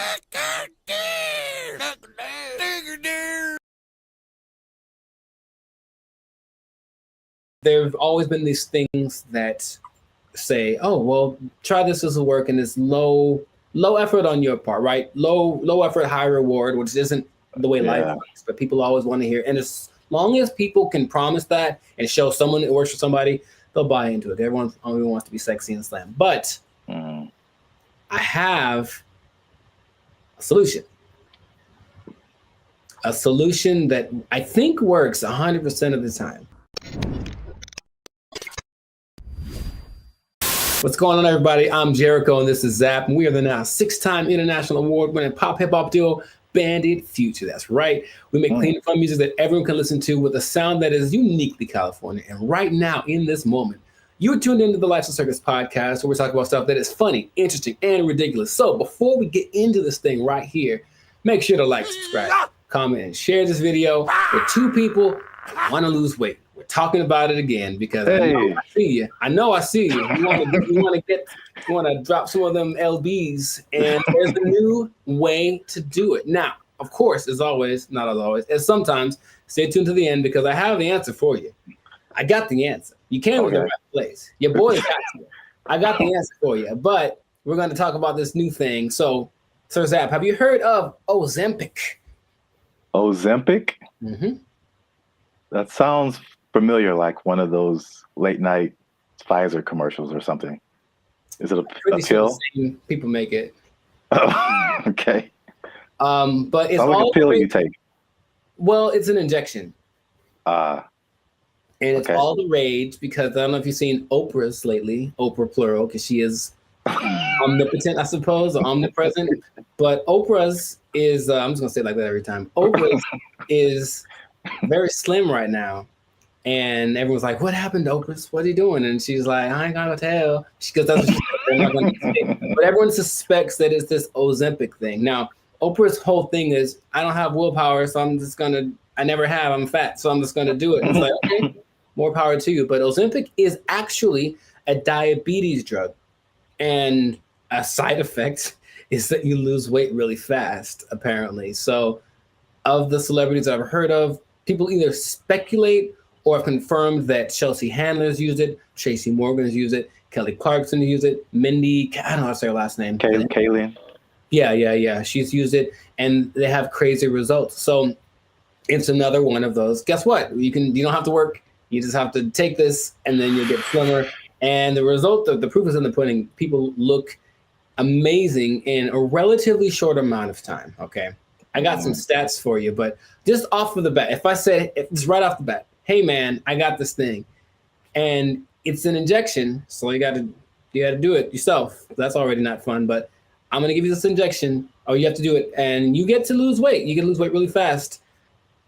What would be the question you'd ask me first if I tell you that? Besides the side effects? Very nice. that sounds right. That sounds like what I would want to know. And the thing is, this thing only came out last year. But wait a minute. It's a diabetes drug, so the side effect is losing weight. So is there a side effect to the side effect? Oh man, you are a smart one. Well, the side effect to taking it is that you basically lose your appetite and you get a little nauseous, so you don't want to eat, and that's why it works, right? The problem is, you sound like something crazy is coming down the pipe. It's nothing crazy. It's just kind of more like duh. If you stop taking it, you gain your weight back. You're not only tenfold. Appetite comes back with such a vengeance that you go back like instantly and like plus some. So is it addictive? Wow. Well, you have to stay on it for it to keep working. Because as soon as the thing that it makes you do to not eat is exactly what it reverts to once you get off of the drug. And it's crazy. So now here's the other thing about it. And this is the thing I thought you might have asked, but you inject yourself, right? Yeah. So I don't know if you ever injected yourself, but not on purpose. I never have, but from what I understand is that you have to know how much to inject, right? Okay. The problem is they don't really tell you. You just figure it out. So just inject an amount in this. And then so what happens is people inject themselves and it works. So they go, oh my God, maybe I should inject some more so it can work better, right? In the last 3 months, poison control centers have had a 1,500% increase in calls from people saying that they overdosed when they injected their diet control pill or diet control. Yeah, that's what's happening because people are that stupid. So, now, okay, we get it, right? You want to be slim, you want to be sexy, you want to be attractive, and you don't want to do anything for that, right? That's just maybe the American way. This drug, also another question you might have asked is it banned anywhere? It sure is. This drug is banned so far in Austria, France, Greece, and the Czech Republic, with more places to come, perhaps. But the numbers don't lie, right? 42% of Americans are obese, 18% of children are obese, and then everyone knows the links to death and all that kind of stuff if you're obese with a high probability. So you want to get slimmer. But this is just another thing. I guess my other question would be, have you heard of any things like this in the past that have promised the same, hey, take this and you'll get, slimmer, more sexy? Not, I can't think of it. I'm sure there's other stuff out there. I can't think of anything off the top of my head other than like liposuction or something like that. Sure, which works, but I looked it up. In the 40s, it was amphetamine. That was all the rage. It was the big deal, and that was proved to be addictive. Rainbow pills in the 60s, which was amphetamine, digitalis, and diuretics, and that proved to be addictive and somewhat fatal if you take too much. There's a thing called Aminorex in 1971. This is all before our time, right? Now, the thing that I remember hearing about in the 90s, there was this thing called Fen-Phen, and it was a big deal with the celebrities. Yeah, and a lot of celebrities, took it, and apparently it works. But now this new Ozempic, I think I'm saying it correctly. They're saying that a lot of celebrities are getting paid to promote it, to push it, and I think that always, that's always the way to go. But it's just like, I'm really concerned for these people that are basically getting guinea pigged, right? It's like, we'll see if this works. And then what's going to happen to them in 6 months when they're like, oh, by the way, this causes all of the things. Yeah, that's how a lot of stuff goes with I mean, like anything, there has to be people who test it out first. So yeah, it's weird. The thing that I randomly remember when you were talking about things from the '90s was like Slim Fast. Oh, sure. Although that's not like a drug, but it's like I remember that was like a huge thing, and people, maybe even Oprah did it at one point. I don't know. Oprah's done everything. Yeah. Yeah, I remember seeing a lot of Slim Fast commercials with celebrities and stuff, and then the tagline was like, "Give us a week, we'll take off the weight." So yeah. Oh, jingly. Now there's something that I heard about, but I didn't remember happening or existing. But apparently there was a substance that you could ingest if you wanted to lose 15 pounds today. It was a big deal. Yeah, you take it and you go to, I would imagine it would just take all of the moisture out of your body. That's what I imagine. Yeah. But it would just dry you up or something. And a friend of mine did something like that to, I guess, for a drug test. So he had to get so he took some pill and he said he thought he was having a heart attack for like 5 hours. And he just like had to keep going to the bathroom, and then he was very slim. It was kind of an unexpected side effect, and he still failed the drug test, though. Bad on him. But the idea is that there've always been these things that say, "Oh, well, try this will work," and it's low effort on your part, right? Low effort, high reward, which isn't the way life works. But people always want to hear, and as long as people can promise that and show someone it works for somebody, they'll buy into it. Everyone only wants to be sexy and slim. But I have a solution. A solution that I think works 100% of the time. Does it involve exercise and proper diet? You know what's weird? It does. But it's actually doing that. That's the part that people don't seem to get. It's like, okay, because here's an idea that'll work. Cool. Proper diet and exercise. All right. Maybe don't eat too much. Let's just start with that. You don't got to go sweat. I know sweating's yucky and you get sore and ew, right? But how about just don't eat so much? Food's delicious, but you know what it tastes like. So just stop eating that stuff. Okay? That's true. But doing it is a whole nother thing. So do that. Don't eat so much. And just start with that. And then, like, that's all it is. That's literally all it takes. Everyone knows that, but no one wants to go that route. So instead, they'll try Ozempic, and it works phenomenally. So we'll see what happens. Now, last thing, the company that makes it, I forget the name of the company that makes it, but they made $4.8 billion. Of course they did. In just the third quarter of 2023. That's a lot of $1 billion. I believe what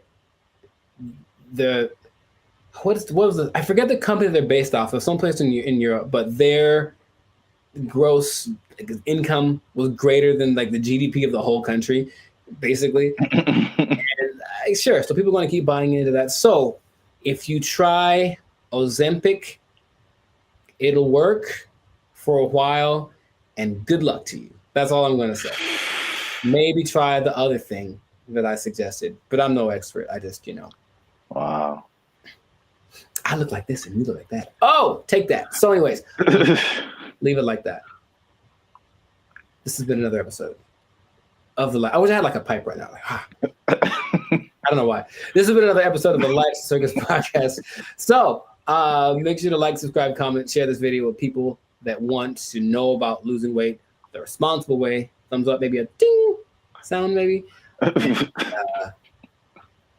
stop eating that stuff. I got nothing else to say. We out. They took our jobs! They took our jobs! They start doing the conga line down the middle, playing some Lil Jon song, I swear to you. And we're like, all right, cool. Now I'm looking and I see a few people, the passengers that are happy and they're doing the thing, and then the flight attendant. And I see a guy, and I recognize this guy. And I was like, why do I recognize this guy? Oh, he's the guy that I saw when I got on the plane. He's the guy that introduced himself and greeted everyone on the. Is that the pilot? It sure was. It was the pilot of the plane. No way. The pilot of the plane. And we're all like,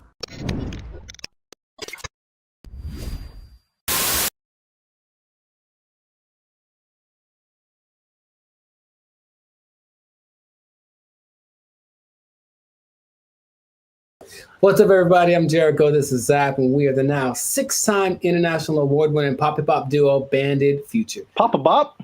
Papa Bop. Papa Bop. Papa Bop. Papa Bop. Yeah, Papa Bop. That's what we do. We make Papa Bop. But we make clean, fun music everyone can listen to with a sound that's uniquely California. It's called Papa Bop. And you are now tuned into the Life Slickers. That's kind of fun to say. Papa. And you're now tuned into the Life Slickers podcast. We talk about things that are funny, interesting, and just straight ridiculous. So before we get into this thing and this Papa Bop thing, that is really, man, can we use that? We make up a new thing. Papa Bop. Oh, man. Before we get into our Papa Bop, make sure to like, subscribe, comment, and share this video with at least 2 people who have flown on Spirit Airlines. Okay, because here's what happened. Spirit Airlines lost the baby. They lost the baby over And it's like, let's talk about this. I've mentioned them before, but I haven't gone in on them like this. So apparently, in Fort Myers, Florida, of all places, they lost a kid named Casper. He sent on the plane by himself. Already a bad decision. Did it say how old the kid was? He's 6. Okay. I think that's still too young to fly. You shouldn't be under 40 if you fly Spirit Airlines. But he was sent to visit his grandma in Florida, and he was put on the wrong plane. And he ended up 160 miles away. Not too bad, but if you're 6 years old, that's probably pretty terrifying. And the flight attendant's like, the grandma's waiting at the airport, and she's like, hey, where's my grandson? And she's like, oh, there's no kids on here. And that was it. And so then they panicked, and they eventually figured that out. And I saw that, and I was like, yeah, that sounds about right. Because I've been on Spirit Airlines one time, and that was enough. So first question, have you ever, because I've got a story. Like, it's so crazy how many stories in one experience I have, but have you ever flown the Spirit? I can't remember, but I feel like you remember. Yeah, that's what I'm about to say. I can't remember that it probably did happen. Oh my! I can't believe how accurate all of like the stereotypes are, and they make fun of it on so many things that I was like, this can't be real, right? But I'll tell you my Spirit Airlines experience. For one, it's cheap for a reason. And if you have to be someplace, if you absolutely have to be somewhere, fly Southwest. That's all I'm going to say. So this is what happens, right? I'm going to Nashville, Tennessee, and I get to the airport at LAX. And the first thing when I finally get to the Spirit thing, and I'm greeted by a lady, and she's like, hey, are you going to Savannah, Georgia? And I said, no. And she's like, oh, good. And then that was it. And I was like, wait a minute. So then I kind of hang back for a little bit because I'm on time. So I'm just I want to see what this is. So she didn't explain anything. The person behind me walks in, and they're all kind of rushing. And then she's like, hey, are you going to Savannah, Georgia? And the guy's like, yes. And she's like, the flight's been canceled. And he just loses it on her. So he cusses her out. She cusses him out. And she's right. She's ready. And I'm like, oh, that's how it starts. So already I can tell that they don't have the whole, hey, alert system, because they have the app and everything, but there's nothing that says, hey, your flight's been canceled. Sorry, don't come back. They just have a person in the lobby waiting for you to have gone all the way to the airport to tell you that your flight got canceled. I'm like, oh my God. So I'm like, okay, cool. So I get to the line, we have to check your bags and do the x-ray thing or whatever. And it's just a bunch of people yelling across, like literally, the yelling across the space. There's all those lines with the conveyor belts, and one person over here, and they're cussing out somebody over here, and this person is yelling back, and they're running back and forth, and that's not my job, and blah, blah, blah, and bleep you, and all this kind of stuff. And it's all happening as people are just like, I just want to get to Nashville. That's all we're doing. So that is how everything started. I'm like, this is a movie. It's really like a movie. So we finally get to the plane part of it, right? We get on the plane. The flight's supposed to leave at, let's say, 3 p.m. So I'm sitting on the plane, 3 p.m. Cool. 3:10. Cool. 3:20. All right. 3:30. Right. Just do the math. It's about 4:30, right? Yeah. We've been sitting there for an hour and a half, and we're all just kind of disgruntled. We're like, man, what the deal? Like, well, here's the thing. One of our flight attendants isn't here because they apparently changed their schedule so much that people get, so that flight attendant went to the wrong. It'd be funnier if it was like went to the wrong terminal. He went to the wrong airport. So he's not around. So we got to wait for him. So they waited 2 hours and apparently got somebody else. I'm like, all right, I don't know, whatever. So they appealed to all the passengers by just giving out free drinks, just left and right. So we're not even in the air and people are hammered, man. Okay, I was going to ask you if it was just like soft drinks or if it was some of that bubbly. It was the stiffest of the stiffies. And it was just hard alcohol, everyone drinking it. I mean, like people, and they weren't asking ages either. There's some young looking people on the plane. I'm so serious, man. And I have to, like there's so much more to it. I don't want to just, well, okay. So we finally get in the air and we're going and it's like not going well because everyone's drunk and complaining loud and stuff, right? So the flight attendants decided it'd be a good idea to calm the tension to just start a conga line down the middle of the aisle, right? No way. It gets better. So no way. No way. They start doing the conga line down the middle, playing some Lil Jon song, I swear to you. And we're like, all right, cool. Now I'm looking and I see a few people, the passengers that are happy and they're doing the thing, and then the flight attendant, and I see a guy, and I recognize this guy. And I was like, why do I recognize this guy? Oh, he's the guy that I saw when I got on the plane. He's the guy that introduced himself and greeted everyone on the. Is that the pilot? It sure was. It was the pilot of the plane. No way. The pilot of the plane. And we're all like, I don't believe I'm like, you have to. No way. Yes. Okay. So that. I can't believe you haven't shared this before either. This is. I don't know. I did mention Spirit Airlines before, but I didn't like go in like this. So that was like part of my first experience. Okay? That was on the way there, and then when I get, oh man, that landing is not. Dude, it's just crazy. Wow, you got the full experience. And you just kind of get that like whiplash kind of thing. You're like, can I sue? And they're like, no, when you sign the waiver, you said like, we're here. Like, yeah, I know. So that's already interesting. Cool. So that was on the way to Nashville. Got to Nashville, ate some chicken, had a good old time, right? Came back, Spirit Airlines again, right? And I get to the terminal. I'm like, all right, so what's going to go wrong this time? So we get on the plane. Now, remember the last time I got on the plane, the pilot greeted me, and then later he was on the conga line? Well, this time I get there, the pilot does not greet me. And I said, oh, okay, maybe he's in the bathroom, whatever. So I just sit down in my seat, and I'm just waiting there. The seats they're not any smaller than regular planes. They just feel like it because it's Spirit. Or I was sitting next to some biggins. I don't know what it was. But so I'm just kind of like this sitting there, right?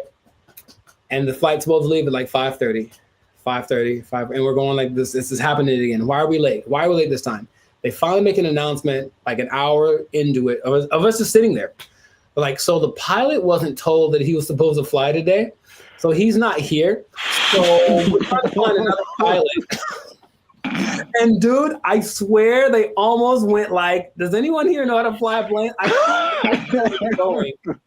felt like that's where it was going, but it's okay.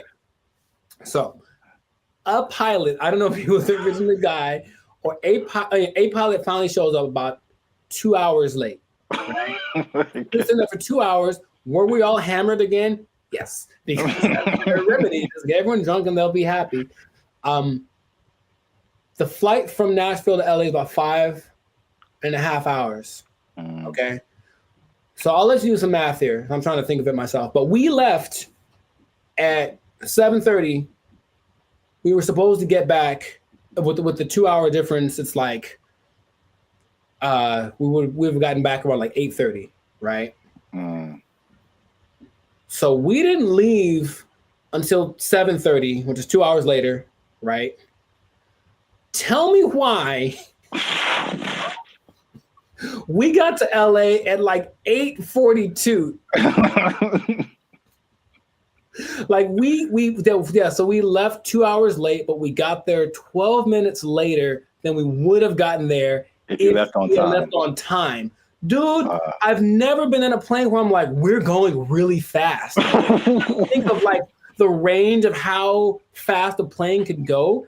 But apparently, you cruise at like maybe 700 miles an hour, but they can go up to like 900. He was flooring this thing. Clouds, dude. It is crazy. I felt like some Tokyo drift action happening on some turbulence. And I'm like, I've never felt this way, like this kind of thing in a plane the whole time. Just the engine and everything. And we're just all like, we're drunk, so we kind of don't care. But I'm also like, man, that's how I die. Like I was seriously thinking that. And then we get back almost on time, as if we left on time. And then I was like, okay, well, never again. Never again. It is real. And here's the thing. I want you to experience this. No. I think that's not. How about this? Let's do a test. Let's do a Bandit feature test, okay? Next time we have someplace to fly, I'll take Southwest, okay? But you take Spirit, and we'll compare experiences. Now, I'll probably get there before you. Or will you, if we floor it?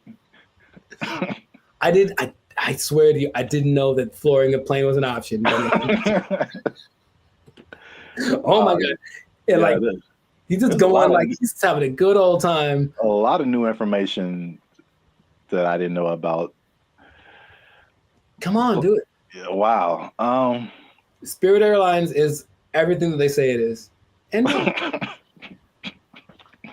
it is cheap. Don't forget they charge you for everything though. So every little item that you bring is an extra charge. So the ticket is cheap, but then, but the performance.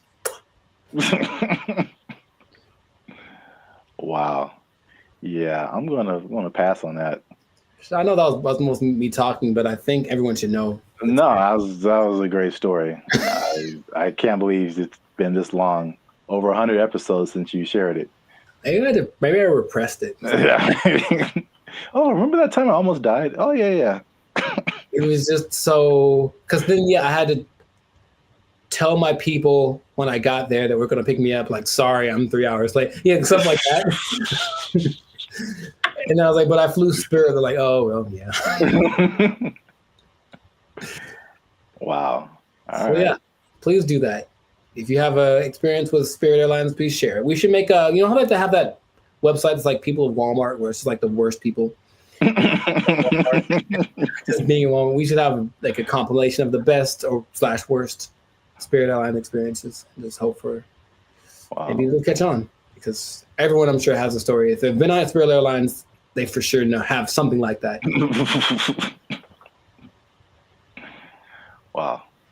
If you work for Spirit Airlines and you want to sponsor us, we'll take it. Sponsored by Spirit Airlines. Wow. All right. Yeah. So great story. That's been another episode of Live to Circus podcast. Make sure to like, subscribe, comment, and share this thing. Let people know about the glory of Spirit Airlines. Let us know if you think that Spirit Airlines and Waffle House should have a merger, because I feel like they should just get it over with. Just put a Waffle House on a Spirit Airlines and just see what happens. A Waffle House on top of a Walmart on top of a Spirit Airlines. Oh, the trifecta of... Or let us know if you like Papa Bop. Yeah, that too. That's our new thing. That's our new thing. So if you work for Spirit Lines, you're gonna lose your job.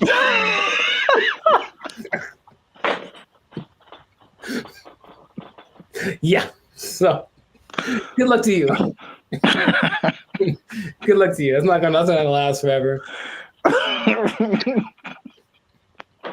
They don't have to take. Yep. No one's gonna take it. Yeah. Yeah. We didn't have to even say it. I don't have to even say it. Yeah. So, just start putting in applications. God. They took our jobs! They took our jobs! That was their whole identity. Yeah, you're right. And we trusted them.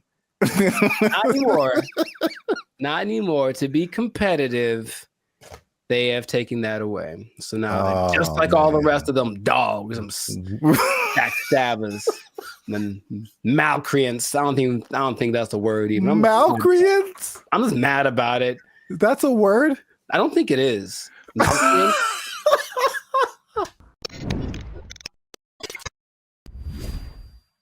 What's going on, everybody? I'm Jericho, and this is Zap, and you are now tuned into the Life of Circus podcast, where we talk about things that are funny, interesting, and ridiculous. And you want to pay attention to this episode because it just hit the fan. Something went down that's just crazy. We were betrayed. All of us were betrayed. We were betrayed by someone we trusted, by someone we loved, by someone we confided in. And I can't believe this happened. It just happened. When did it happen? Yesterday. So, you don't even know what I'm talking about. But first, this is already enough suspense, I think. But before we get into that, the betrayal of the century, make sure to subscribe so you get notifications about new episodes. Make sure to give us a like so that the YouTube algorithm can favor us. And we're not monetized, and we do have membership options for as low as $3.99. You can be part of the BFFs, and you can get a lot of really cool behind the scenes content and just some cool perks. So check that out. Check out the Band of Future membership option. It'd be great for you. Now back to the betrayal. So, brother, it just happened. I can't believe it. We were all let down by our best friend. And by our best friend, for people who like to travel, our best friend has been for a long time Southwest Airlines. Because Southwest Airlines refused to follow the mask. Why did you refused to denigrate itself when others decided to stab us in the back. Southwest Airlines. Southwest Airlines was our ally in times of need. If I needed to get to San Diego, it said, no problem, $29. Put it on the counter, cash, and you will get there. And guess what? We ain't gonna charge you for that bag you got neither. That's what they said. That's shameful. What they said. Until yesterday. They betrayed us, and now you have to pay for checking bags on Southwest Airlines. I can't believe this day. I can't believe outraged. I just read about this. Boycott, riots in the streets, protests, signs, wonders. Signs and wonders. I'm mad about this, bro. I can't believe it. They were my best friend. I was so ready for it. Signs and wonders. Look, their motto was bags fly free. That was their whole identity. Yeah, you're right. And we trusted them. Not anymore. Not anymore. To be competitive, they have taken that away. So now they're just like all the rest of them dogs, them backstabbers, and malcreants. I don't think that's a word even. Malcreants? I'm just mad about it. That's a word? I don't think it is. I'm so mad about this. It's like your grandma saying that I'm charging you rent if you want to hug me. Or something. I can't believe it. Like, it's just such betrayal. Judas. Who betrayed Caesar? That guy. Brutus. Brutus. Brutus. Yeah. A2 Brute. Yeah, Brutus, right? Yeah. Is it coincidence that Brutus and Judas rhyme? I don't think so. And now Brutus, Judas, Southwest. Yeah. Southwest. You're on one today. I can't believe it, man. Anyway, how do you feel about this news before I get into some? I Oh don't think man, as I wipe the tears away from my eyes. I was mad Wow. about it, You honestly. said you were upset, but good Lord. I just can't Signs believe it. and That's wonders. all. That was the last one. That was the last beacon of hope, and now it's just Is nanobots. Jesus upset too? Yeah, I heard about that. I feel like I heard about it coming, and then I didn't know like yesterday was the day where they were like, yeah, oh, dang man, yeah, yesterday. So I should answer your question, but so did people just pull up and be like, hey, I'm got my free bag, and they were like, nope. For flights like, booked on or after May 28th. Hey, guess what day this is? Checking the first bag will cost $35 to $45. Oh, 35 for the first one, 45 for the second one. Good Lord, that's a lot of money. You know what? This gives me $1.25 tree vibes. Okay. Well, I never. Yeah. I didn't believe in them as much as I believed in Southwest. Now, something that I don't remember because I didn't fly as much back in the day, but baggage fees have only been around since 2008. I didn't know that. So, and the first one to do it, American, of course, America's gonna. Anyway, I'm not gonna say anything. But basically, yeah, oil prices went up, and then they're like, well, let's probably do it, and then everyone joined in. JetBlue joined in, and Delta and United, but Southwest was true to the cause of the people, and now they say it's just basically to be. Is there? I think there's a statement. It's just the generic because we're not making enough money. I think that's pretty much the statement. Helps us remain competitive. And it's like I thought they were making it sounds more like my accountant made me do it or something nonsense. And then the logic is it weighs more if you put your bags on, so that's more fuel and blah blah blah. And so economy and blah blah blah blah blah blah blah blah blah blah blah blah.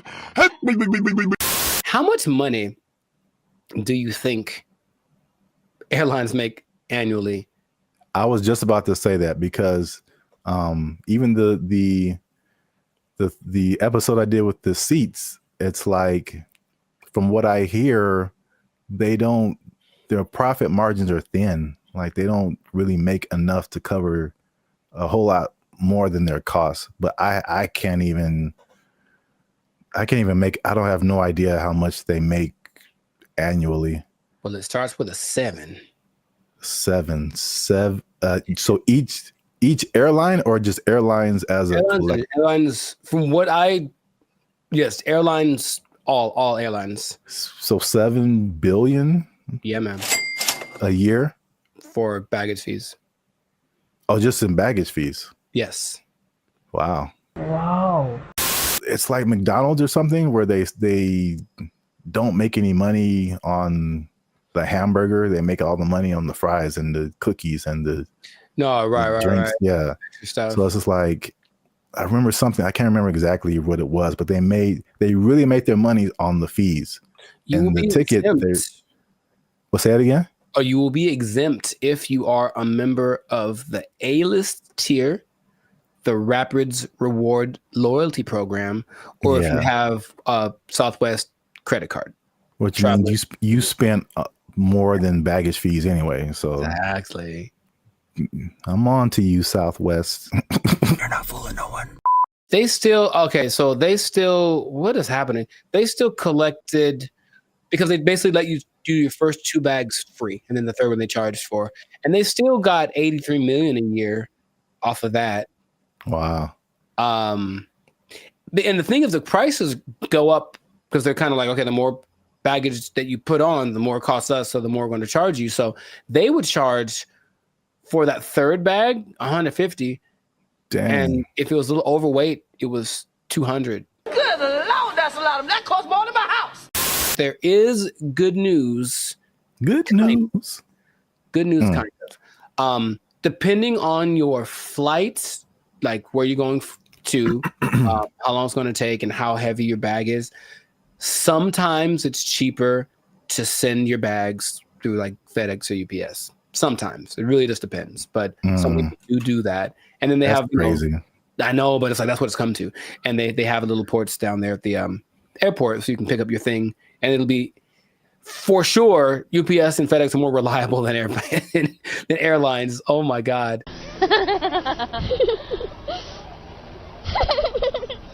I don't know, man. Sign of the times, that could be the excuse, but whack. I'm just gonna leave it at that. Let us know in the comments, man. How do you feel about this betrayal that's happened to us all? And what can we do about it? Can we revolt? Can we just I don't know what we could do. But it's a little bit frustrating. But Southwest, just right to your congressman. I don't know. Is that what congressmen do? They don't want this anymore. Heck no, we won't go or whatever. Make little flyers and storm around the Southwest. They still had snacks, I think, on Southwest too that were free. I think they still have that, which I appreciate. For now. Well, oh man. Anyways, this has been a great episode. Share it with some people that are feeling the pain that I'm feeling. I'm gonna have a drink to the memory of free baggage. They took our jobs! They took our jobs! This person falls down the stairs. See, like, that's really messed up to say. Like, I didn't mean to say that, dude. That's the crazy thing about that. That came out so natural. If laughter is your thing, my thing is like, where the hell did that come from? That's concerning. I'll be honest. What's up, everybody? I'm Zap. That's Jericho, and this is Bandit Future. And I found this on the internet. Say hello, Jericho, to your new robot butler. I don't know why that gets the accent, but it does. Humanoid robot Neo, new AI model that's unlocking new capabilities as it's being tested in the homes of 1X employees. The robot's new abilities include. Doesn't this look not creepy at all? Here's the thing. Let's say what the future. I said what the. Put another word F in there. Man, oh my God, I hate this so much. Whole body control, improved coordination, running, multi-directional walking, stairs, and more. Neo's new stair mode uses the robot's onboard cameras to estimate the height of the surrounding floor, without the use of LiDAR sensors, which are commonly used by competing robotics companies for the same purpose. Video from 1X also shows Neo stepping sideways downstairs, stumbling a bit over the last step, and catching itself. To perform tasks that require Neo to get lower to the ground, 1X showed the robot sitting, kneeling, and standing up from those positions, including an example. Come on, Jericho, look at you. Man. It's going to help you fix your car. It's going to do your laundry. Man. It's going to go running with you. It's too big, man. It's too big. It's too coordinated. It looks like it's got like a fencing suit on. Nah, man. It's got like arms are kind of buff. Like it's kind of swole. I guess so it can lift.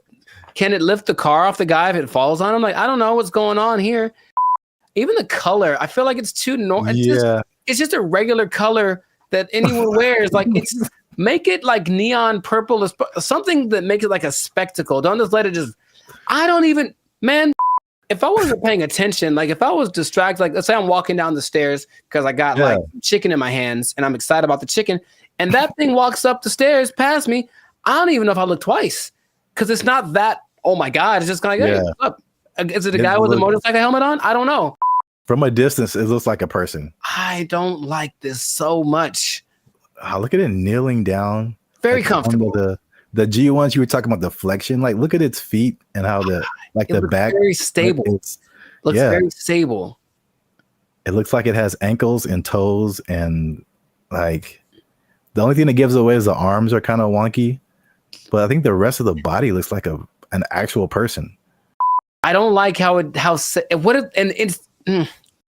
could put like a robe on him and a hat, and he's just walking down the street, chilling. Like, man, they're blending in. They're good for them. The robot is also shown pivoting and walking backwards, as well as sidestepping, which could be useful in navigating tight spaces often found in homes. These demos are part of 1X's rollout of its new Redwood AI, which the company says runs completely on Neo's onboard GPU. The company also shared updates on its 1X world model, which is designed to help bridge the gap between the robot's training simulations and real-world action. The model is trained on video inputs, observations from the robot, and input action trajectory, allowing the robot to simulate various potential future actions from a given starting point. Examples on 1X's website show this in action, where a slider moves between generated imagery and real-world imagery from the robot's POV, doing laundry, opening a door, and cleaning. 1X also showed off new details about how its robots learn to do new tasks. In the example of opening an air fryer, the company shows how the AI model begins by hallucinating that the air fryer basket is inseparable from the whole of the air fryer. After the robot has had some experience with the air fryer, the data gathered is then added to the mix, and the simulated air fryer interaction becomes much closer to the real thing. See, like, I think you caught that. Like, that part is really crazy. One person in the comments said it was like similar to visualizing something. Like, how does this thing work? And then you kind of like, as you keep trying to do it, you figure it out. And then and then it's just like, that's crazy. You know how back in the day they're like, oh, in the future we're gonna have flying cars, and then that never happened. We're having future stuff happening now all the time. Like, the future is so now, it's crazy. So that's cool, but also this guy, he looks polite. Looks like I'm gonna walk down the street, and he's like, "Oh, excuse me," and I'm like, "Was that a robot? I won't know." And then later, I found out he took my girlfriend, and then like I'm mad. So I can't. I have so many feelings about this, but they're mostly not great. When will this be affordable to where like everybody has this in their home? Not long. And then it's just like, think of the people who do like house cleaning and stuff like that. There's people who do laundry for you, like all that stuff. Your robot's just gonna do it. Yeah. I'm sure it's gonna be able to like cut your lawn, wash your dishes, fold your clothes. Like anybody who's in the like that kind of, whoa, what if they have them at hotels? You get a knock on your door. It's like housekeeping. No, that's the thing. It's gonna sound normal. It's gonna have a normal voice. It's gonna be like, I'm Greg. I'm like, what the hell, Greg? For future generations, it's just going to be extra normal. I grew up with a robot delivered me from my mother's room, and now I just have the special place in my heart for all robots. Like, yeah, that's where we're at.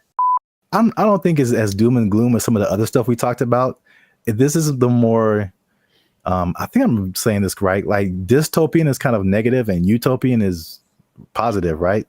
Are those words related? I'd believe you whatever you said because I'm not sure. Go with that. But there's like the dystopian or negative AI, like the Matrix, right? That's a negative version of our future and robots and AI and all that kind of stuff.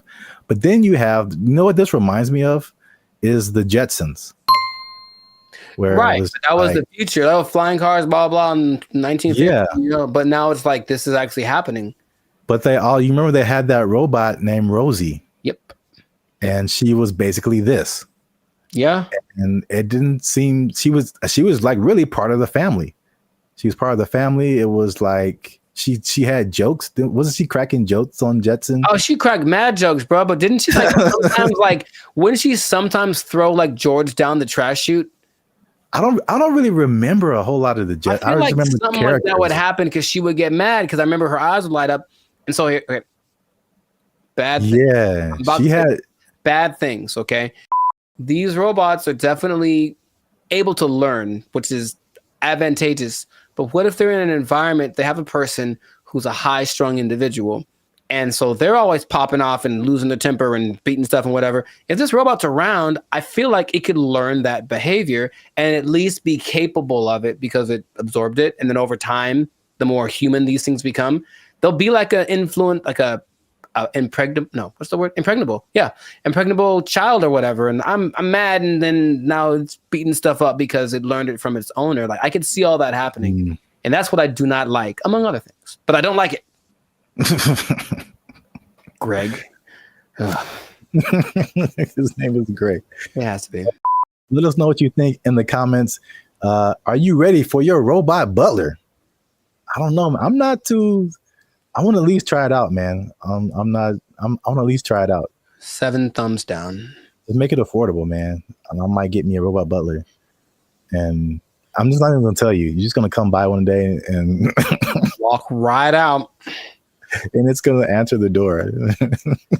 Take his power supply. I'm gonna walk right out. You starving to death, Greg.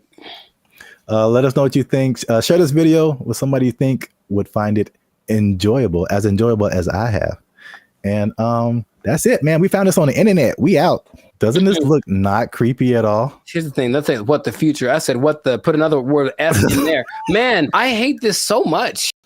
Bro, when I tell you I was blown away by this video. Interesting. This isn't, I had no idea it could do this. What's up, everybody? I'm Zap, and this is Jericho, and you're now tuned into the Life's a Circus podcast, where we talk about everything that's funny, interesting, and ridiculous. And today, we're talking about how far ChatGPT has come, Jericho, including its ability to tell jokes, because it recently roasted a popular comedian. It told some jokes, and it was really good. It was actually really good. So you stay to the end to find out what ChatGPT actually said, who the comedian was that got roasted, and all the other new developments that are happening with ChatGPT. But before we jump into that, you guys know what it is. Every time, hit that like button. That lets the YouTube algorithm know that more people see this video.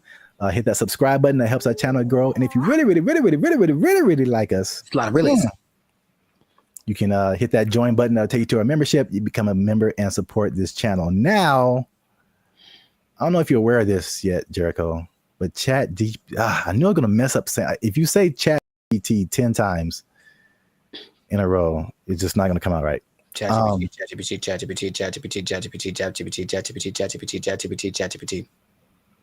We'll edit that out. Anyway, ChatGPT now has voices. Are you aware of that? I was not aware of that. Yeah. Do tell. You can now talk to ChatGPT like you're talking to a regular person. Do me a favor, please. Get out of here. Get out of here, man. Shit, I'm saying.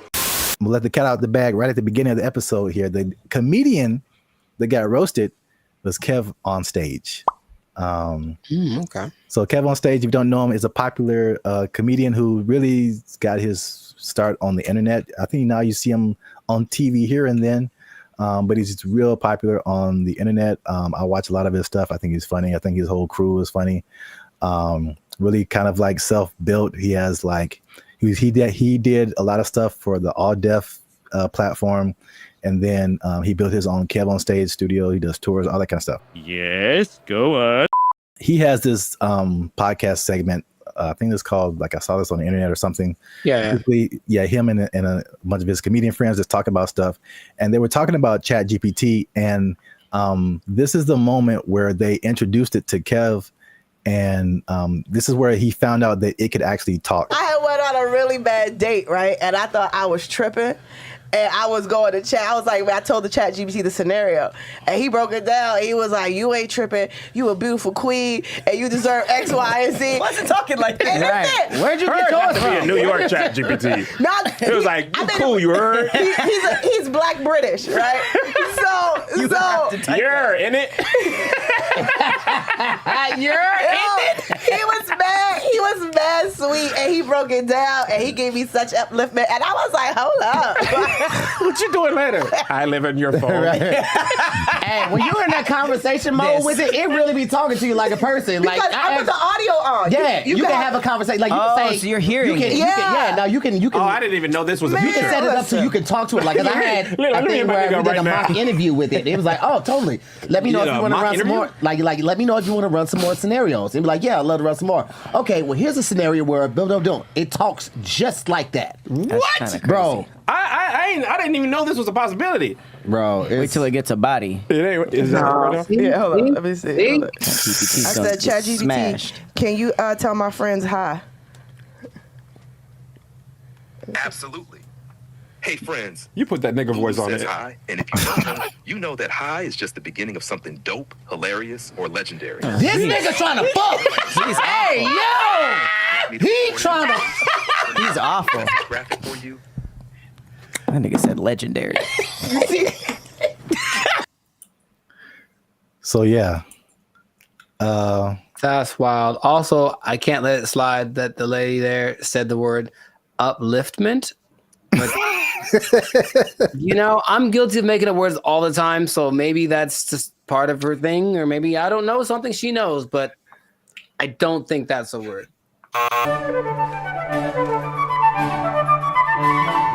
So what do you think about the voice? Was that like, do you have different thoughts about ChatGPT now that it can sound like that? No, because I've used the voice thing in the past where you talk to it and then it just types out the response. But like, okay, this is actually interesting. Hey, y'all, come look at this.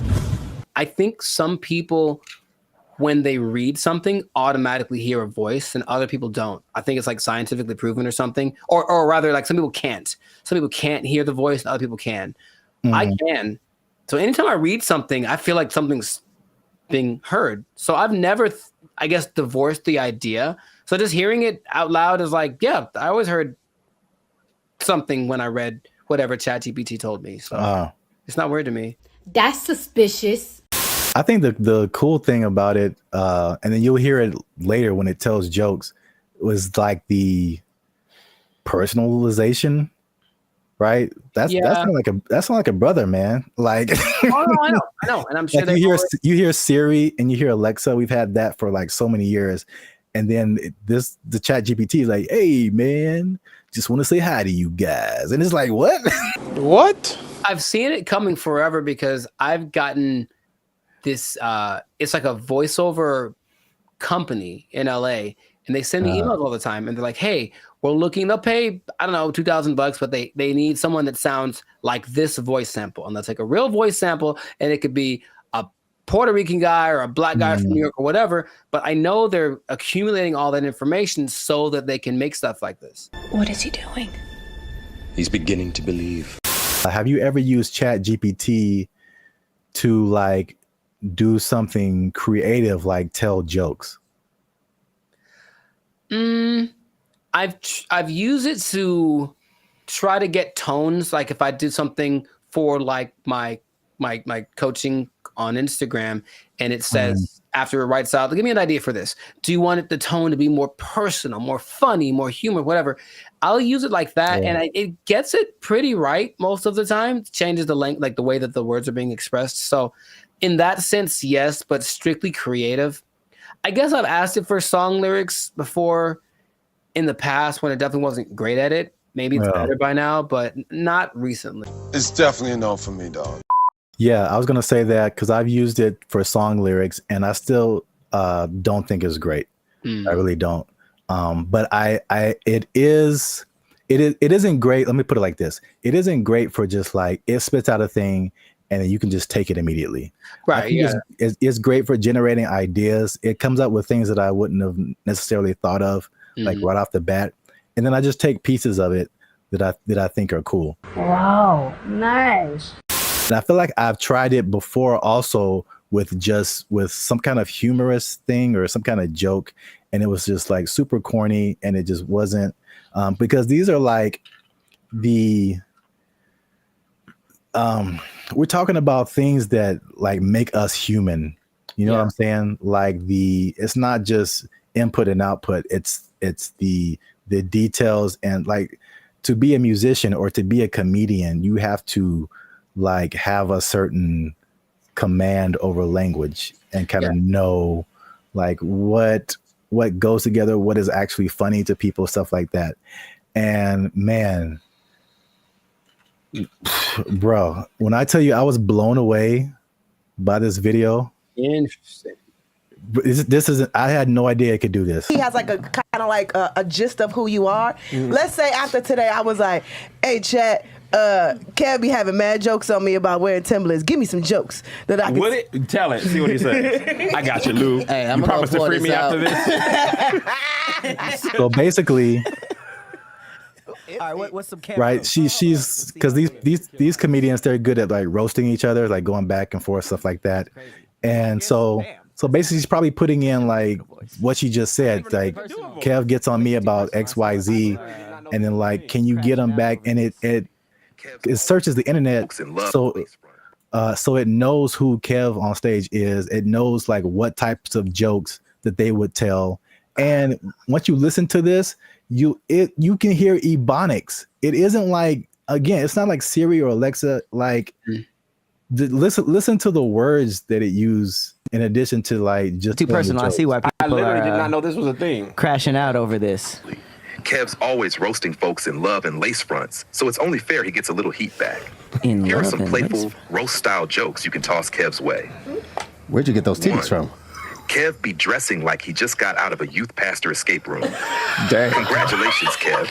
You found the key under the scripture and unlocked this corduroy jacket. Dang. 2, Kev built like he keep a Bluetooth headset on just in case All right, that's enough. somebody That's needs enough. prayer and a business strategy. Okay, hey, come on. Kev looked like he organizes the church potluck and the security Okay, team at nigga. the same time. Y'all brought the baked mac and cheese? Cool. Now let me see what's in that bag, though. Kev's hairline out here doing the mannequin challenge. Oh, wow. Still silent, never moving forward. Wow. 5, Kev always got that face like he's about to tell you why the Lord don't like astrology. Kev got that married for 20 years energy. Even his hoodie be like, let's just stay home and watch something nice. Every time Kev wears a turtleneck, it looked like his chin trying to file for witness protection. Wow. Want a few clean ones to say on stage or on camera with him? Wow. Clean options? A little spicy next round? Jesus Christ. Jesus Christ. I like how he was like, oh, you need some? Here's 30. What? That was brutal. That was brutal. that was insane. He just destroyed him. And like, you could tell it was like they were all trying to hold back. Yeah. Because every joke was just like on point. Yeah. Yeah. So now, okay. Now, of course, it wouldn't work the same with someone that wasn't as famous, I would assume. I mean, would it? I don't even know. Like, I can't even tell you that. Like, it does whatever you prompt it to do. Yeah, sure. And it has the entire internet. So if you have anything on the internet, I assume it would know. It would not be as personal, but I'm sure it could come up with that style of jokes, just for like a general person. But yeah, but like you said, like you're saying, because he is famous, like it can make some like really personal jokes. I mean, dude, turtleneck, neck in a witness protection program. That's great. Yeah, it joked about his weight. It joked about his hairline. It joked about his Christian background. Like it went in on him. Bro. And the delivery is so like dry also. That like really helps. Yeah. And you heard the ebonics. Oh yeah. Like it, and that's a thing too that just it's part of the delivery, especially with like black comedians. It's like you can't deliver it straight. It has to have some flavor to it, or like some like almost a hood aspect sometimes for the joke to like really hit. Like someone from another culture could tell the same joke and it's just not the same. Of course, right. They don't have that. So like, bro, that's like one of the wildest things I've ever seen. The voice thing, because of course, if it just writes you jokes, then that's one thing. But to add that aspect of it with the voice and the ebonics, like you mentioned, and the tone and the delivery and everything, and the personalization of it. All right, ChatGPT. All right. Yeah. So let us know what you think. Did you know that ChatGPT could do all this stuff? And by the way, that's not all. ChatGPT can now generate images. It can connect to other apps. It can schedule tasks for you. The same company produces Sora, which is like the AI video generation. It can fill out forms and upload files and get answers. Like ChatGPT, it can have a memory. So you can be like, hey, remember that thing we were talking about 2 weeks ago? Let's talk about that again. It'll remember what conversation you had. Like, dude. Yeah. Oh my God. Wow. Let us know what you think in the comments. And then if you like this video, share it with someone that you think might also like it. And let Look, Jericho, I haven't done this in a while. Mm-hmm. But if Chat GPT is telling jokes like this, I don't know the future. All I'm saying is if it can do this, I'm pretty sure that it can take your job. It can take your job. Oh, Chat GPT jokes. Oh, that was actually really funny. Oh. ChatGPT.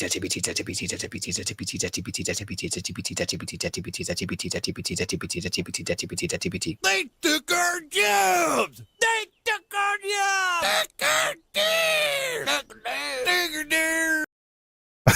And number 3. What are edges and what happens to them? Like, why is that an insult? It's like that. This is so genuine. This is so genuine. What's up, everybody? I'm Zap, and that is Jericho, and this is BrandBee Future. And I found this on the internet. This lady posted, ask Black people one question you've always wanted to know. She just posted it on Facebook. And I did not read the comments. I just saw the title, and I clicked save. Because we're going to look at it right now. We're going to look at it right now. But before we jump into it, make sure to hit that like button because that helps our channel grow. Also hit that subscribe button. All right, that helps us grow as well. Because, I'm pretty sure you're going to enjoy this one. Are you ready, Jericho? Are you excited? I was born ready. Oh, man, here it is. Okay, so this lady... Daphne Springs. I don't know who she is. All right. Well, come on, Daphne. We're just like real time. Oh, it's funny. It's backwards. So I'm looking the other way. Oh, weird. Okay. Well, ask white people. It's specifically directed to white people. Ask Black people one question you've always wanted to know. Nice. Whitest church last for long. Also, I don't think this person is white. Sonia Casillas Alawa. No, she messed up already. She messed up already. I think she know how to make some collard greens. But I don't know the answer to this, but I do know that Black people don't even know. We just are there and we're looking at each other like, are we going to end this? And I know that when like my mom would tell me about church when she was a kid, it was even longer. It was like literally all day. You would go to church at like 7 in the morning. You'd be there till like 6 in the afternoon, like crazy amount of time. So I don't know. I will say that the music helps, but that means that there's like 12 solos and like A and B selection and like the choir comes in and they got a dance in. So there's a lot of pageantry. Maybe that's part of it. It still is excessive. I think we all agree. I think we all agree it's excessive. Building fund. You got a building fund that never results in a building. It's just a fund. Man. She didn't ask all that. I'm just letting you know. I'm just letting you know. Arch tops out in like an hour and 10 minutes. Yeah, okay. Hey, this is so, well, I guess it's related. I went to this church in Santa Clarita. Like we weren't even, we were using their parking lot. So I wasn't attending the church. But it was a very white church, the very whitest of the white church, right? And they had all these, it was huge. You can't see it from the freeway, but like once you get off and like go up the driveway, you see this like huge complex. And they have all these signs of like what each building was. And my first thought was like, man, white people actually build buildings with their building fund. Their building fund. It's true. White churches also tend to have like a donut shop, stuff like random things that you find in whatever, like seriously, and you find in whatever like shopping center. They have a cafeteria, a donut shop. One of them had a petting zoo. I'm not kidding. One in Beverly Hills had a petting zoo. They used the building fund and made a petting zoo for the babies. Good for them. Notice how there's 4,877 replies to this. See that? Man, I'm going to white church. People got opinions. Next got opinions, but I'm tired of being in service 7 hours. I'm going to white church. Long, you get real uncomfortable, and there's no there's no halftime. Maybe if it was like some kind of a intermission, get some snacks. That'd be fine. Yeah. But no, it's just one long, drawn out. Because you know what it is too? The people that have the solos, they have to tell the story about the first time they heard that song and how much it means to them. Yeah. And all that in the backstory or whatever. And then something has to do with Moses and Methuselah and it's just like a 20-minute story just to get to the song. That also makes the a little longer. The service a little long. Wow, we spent the whole episode on the first question. I didn't realize there'd be more, honestly. I mean, that is a pretty strong first question. Like, there's a lot to that. I was expecting something a bit more racist. I'll be honest. I mean, hey, I was kind of hoping for something. I mean, we haven't scrolled through this. That was a solid first question. So many hair questions from a guy. That's interesting. He wants to know. He's trying to, because he's trying to get one. He's trying to get his African, his Nubian princess. Okay. I'm not mad at you. He wants to get her. All right, Brian Devricks, I see you. How long does it take to do the long braids? I see. 10 hours. Yeah, forever. It takes literally. It takes 10 hours. Did I ever tell you that I used to have braids? I feel like I would have remembered that. I went through that phase in high school. Like, I'm gonna be gangster now, and I got braids for like the first time. I think I had them for like maybe a couple of months, and after that, I was like, no, not anymore. Because you have to make them tight so that they stay. Yeah, and it's like pulling your brain back when you get them done. It hurts so much. I had them for a week. It was pulled so tight, and I was it was just for a wedding I was going to. I wanted to look fly, I guess, and I just looked. Oh man, I was gonna be racist. I'm not gonna say it, but I looked. And number 3, what are edges and what happens to them? Like, why is that an insult? It's like that. This is so genuine. This is so genuine. That's more of like a female thing, I think. Yeah, I mean, he's asking for females too. Yes, because he wants to know. He wants to know how much he's going to be paying for her edges to get done, and it's a lot, brother. It's a lot, Brian. I'm letting you know. It's gonna cost a lot because it's got to look tight. If it looks bad, people will talk about her, and then she's gonna cry to you. Yeah, that's what I'm getting from like the where people talk about it. Yeah, I feel like people talk about it more with women. I mean, they with men, it's just more like a receding hairline kind of thing, and I think that's universal. But women have like the baby hair thing that they do. Yeah, all this stuff, and it's a fine line between doing it right and doing it so wrong. Wow, this is as funny as I thought it'd be. I don't know if I should say this. Yeah, you should. Yeah, you should. That's always the answer. Well, here's the thing. I read the comments and all these crazy people write the most ridiculous comments. So I'm like, should we open it up to our comment section and be like, what are questions you ask a Black person?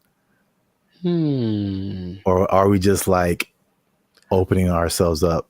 I mean, I want to know. Worst. I want to know what they have to say. I also. Okay.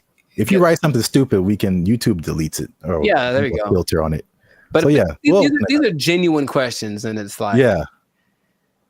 Didn't Chappelle have a skit like that? Ask a Black dude. Yeah, it was Ask a Black dude, and what's his name? Paul Mooney was answering the questions. Oh yeah. Yeah, I remember that. Oh yeah, so we'll open it up. Keep the conversation going. Ask more questions in the comments since we only got the 2. Let us know what you think, and if you like this video, make sure you share it with somebody. And I don't know how to end this. Talk to Daphne. That girl black as hell. Listen to that name. So there's a lot of pageantry. Maybe that's part of it. It still is excessive. I think we all agree. Is it even a good idea to approach a woman on the street? Because obviously a lot of men are not doing it. And then the question becomes like, do women even want to get approached? Because here's another caveat to this. Again, a thing from my childhood that I remember distinctly. And it was, what's up, everybody? I'm Zap, and this is Jericho, and you are now tuned in to the Life's a Circus podcast, where we talk about things that are funny, interesting, and ridiculous. And you're gonna want to stick around for this episode, because man, we gonna hit home, man. We're gonna hit home. We're talking about the dating divide. That's what I call it. So basically, there's a lot of stuff going around in social media about men not approaching women anymore, and women are like, "What's up?" So am I like the only woman that no longer gets approached by men? It has come to my attention that men do not want to approach women anymore. I don't know when this happened, but this is the reality of the situation. Men no longer court women. Men no longer pursue women the way they used to. She was like, next time he's near you, just say, I see you peeking but not speaking. I was like, I love that, because kind of calling them out for what they're doing. If it works out, it works out. But we are not going to let your shyness be the reason you do not try to talk to the person you like. I found a study that is going to give some actual numbers. They did a study on this. We're going to talk about why men may or may not be approaching women anymore, if approaching women like that even works, and if women even still want to be approached by men just on the street like that. So there's a lot about to go down in this episode. You don't want to miss that. Stick to the end. But before we get started, you can help your boys out. Come on, you know what it is. Every episode, we need you to hit that subscribe button. If you haven't already, hit that like button, because that helps our channel grow. Lets more people see our videos. And if you really want to help your boys out, come on now. Once you hit that subscribe button, you'll see something that says join. You can join our membership, because unfortunately, we are not fully monetized by YouTube. They don't give us a penny. We don't get nothing, man. So all these free videos, bro. I'm laughing on the outside, crying on the inside.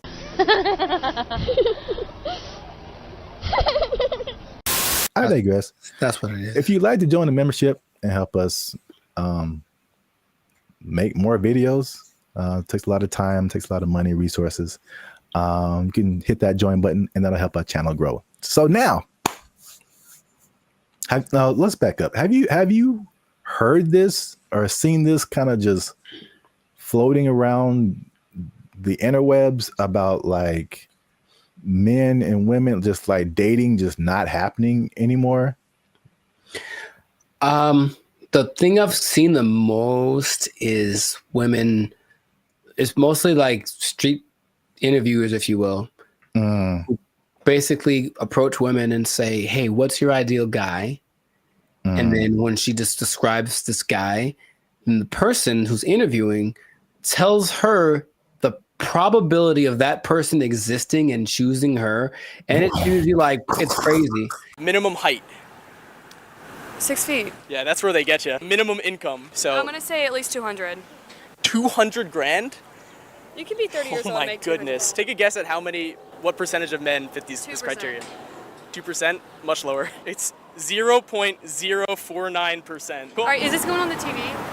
And it's not that she's always looking for, the baller with 10 cars and $1 billion, but even the, be a certain height, have a certain wealth status, no kids, whatever. It's still very few people. So I think just recognizing that this is the ideal thing that women are looking for, and feeling maybe a sense of entitlement, they deserve that is going to weed out a lot of guys. So then when guys that are outside of the range of that, window that she wants approach, they just kind of shut them down without even thinking about it. And then I think that is more prevalent with guys getting, we were supposed to be the people that pursue in the relationship, and getting told no is part of the process. Trust me, it's part of the process. But personal experience. If you sit down time after time after time, and it's not really seeming like it's getting any better, you kind of like, what's the point after a while? So that's more of the trend I've sort of observed. Emotional, damn it. that's part of what I'm talking about here today. So basically, I found a study. Who knows how legit it is, but let's just go with it and say like this is representative of what's really happening, because you have like the stuff that's in the media and social media, and it's like, is this for real, or are we just like putting the people who are in those situations in front of our faces so much, but then like in real life it's a little different. So I think like this study, if these numbers are like correct, is very eye-opening. Wow! The study is from a site called datepsychology.com. And just first off, it said that 59% of men between 18 and 25 have not approached a woman in the past year. So according to that number, the women on social media are right. Like men are just like, nah. No. Thank you, Draymond. 48% of men in the 26 to 40 age group. So that's roughly us millennials. So that's 50% of men are like, nah. It's definitely a no for me, dog. That 18 to 25, they call them Zoomers now, which like, all right. Sure. All right. That's kind of cool. You got boomers and then you got Zoomers. But 81.81% of them and almost 75% of millennials have not approached a woman in the past month. Wait a minute. Something ain't right. So at least according to that study, at least in that respect, the women are right. Like the men are not, like, at least in the sense of like approaching someone, you know, in real life on the street or whatever. I see you peeking but not speaking. Obviously, a lot of different questions come after that, right? But just as like a fun to the side, if you feel like sharing. Emotional, damn it. Because you spoke about like the difficulties of just men just fear rejection, stuff like that, approaching women. Do you remember your first attempt at approaching a woman? Oh yeah, dude, I was like 4, bro. Like I was 4? You were 4 years old? Her name was Laura, I remember. And that doesn't count. Like, hey girl, we gotta go hang out by the slide or something. Like you I was couldn't all even about spell it. your name. Accurate. But I was all about it. No, but I mean, honestly, that it is true. But no, man, I for real. Like I always had what?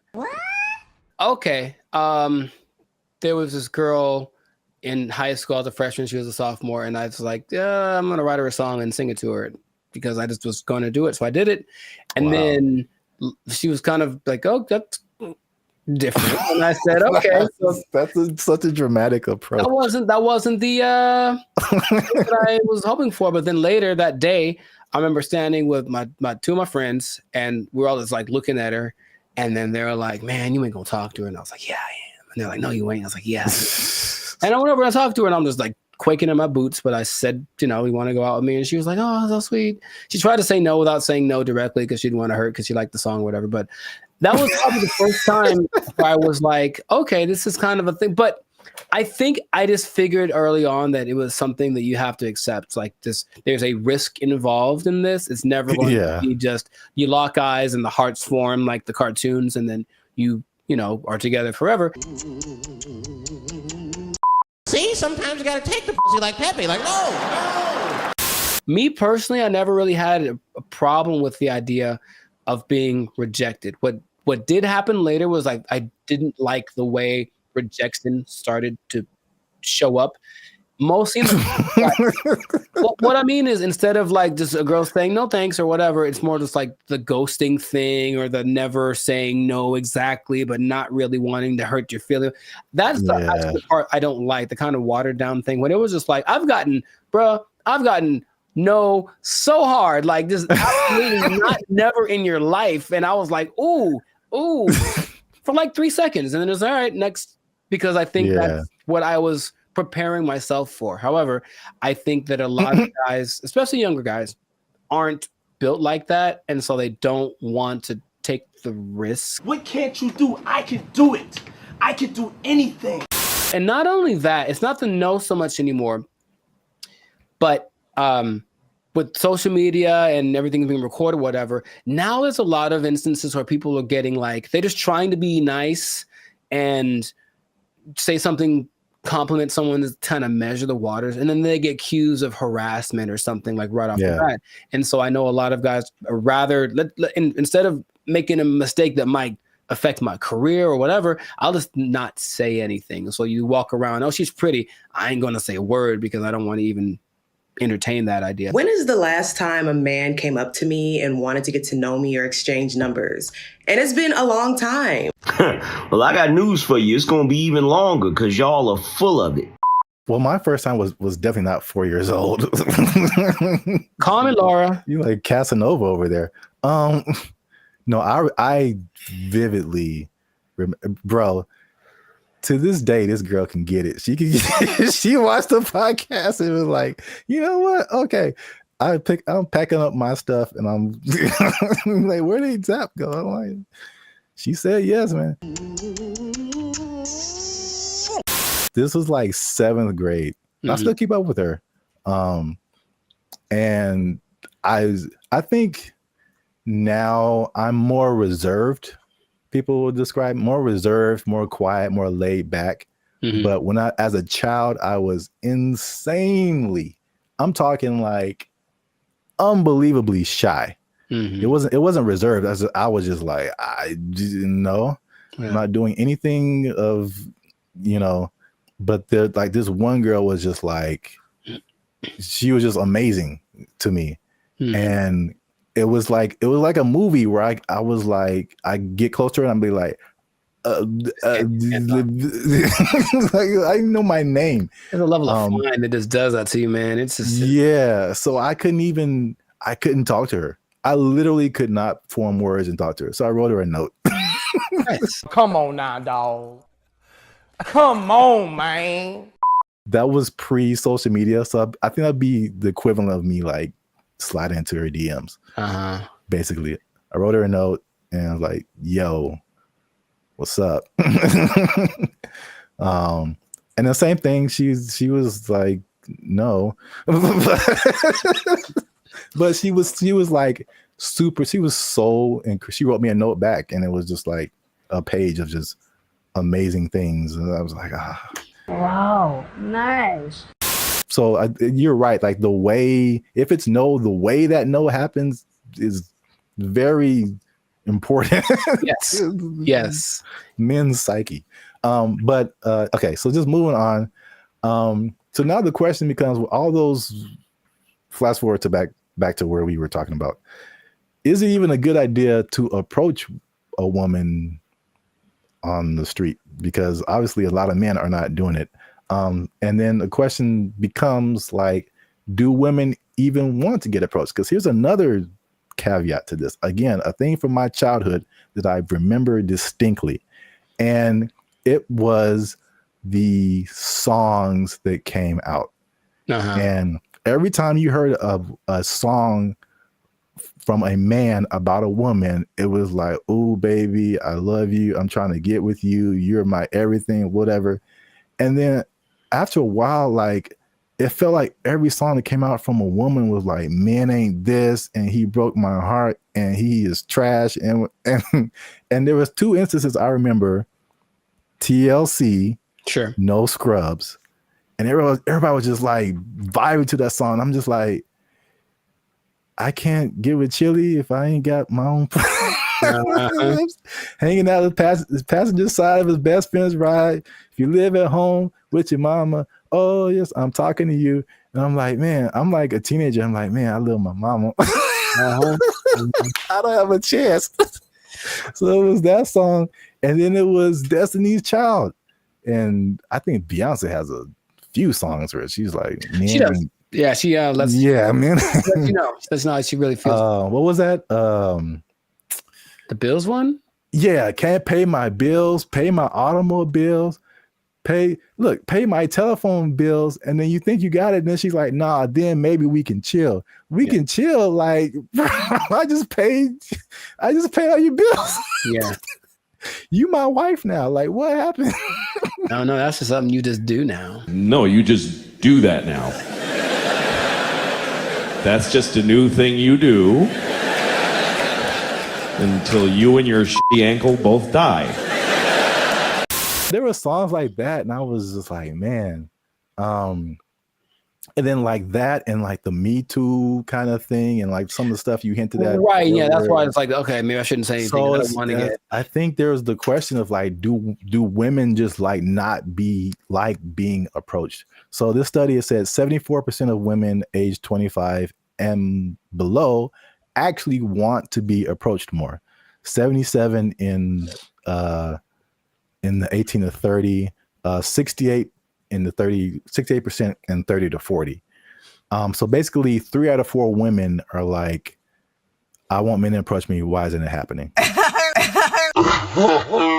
I think the thing that I get from this listening to like interviews with women is that yes, they want men to approach them, but they want it to magically be the kind of guy that they like.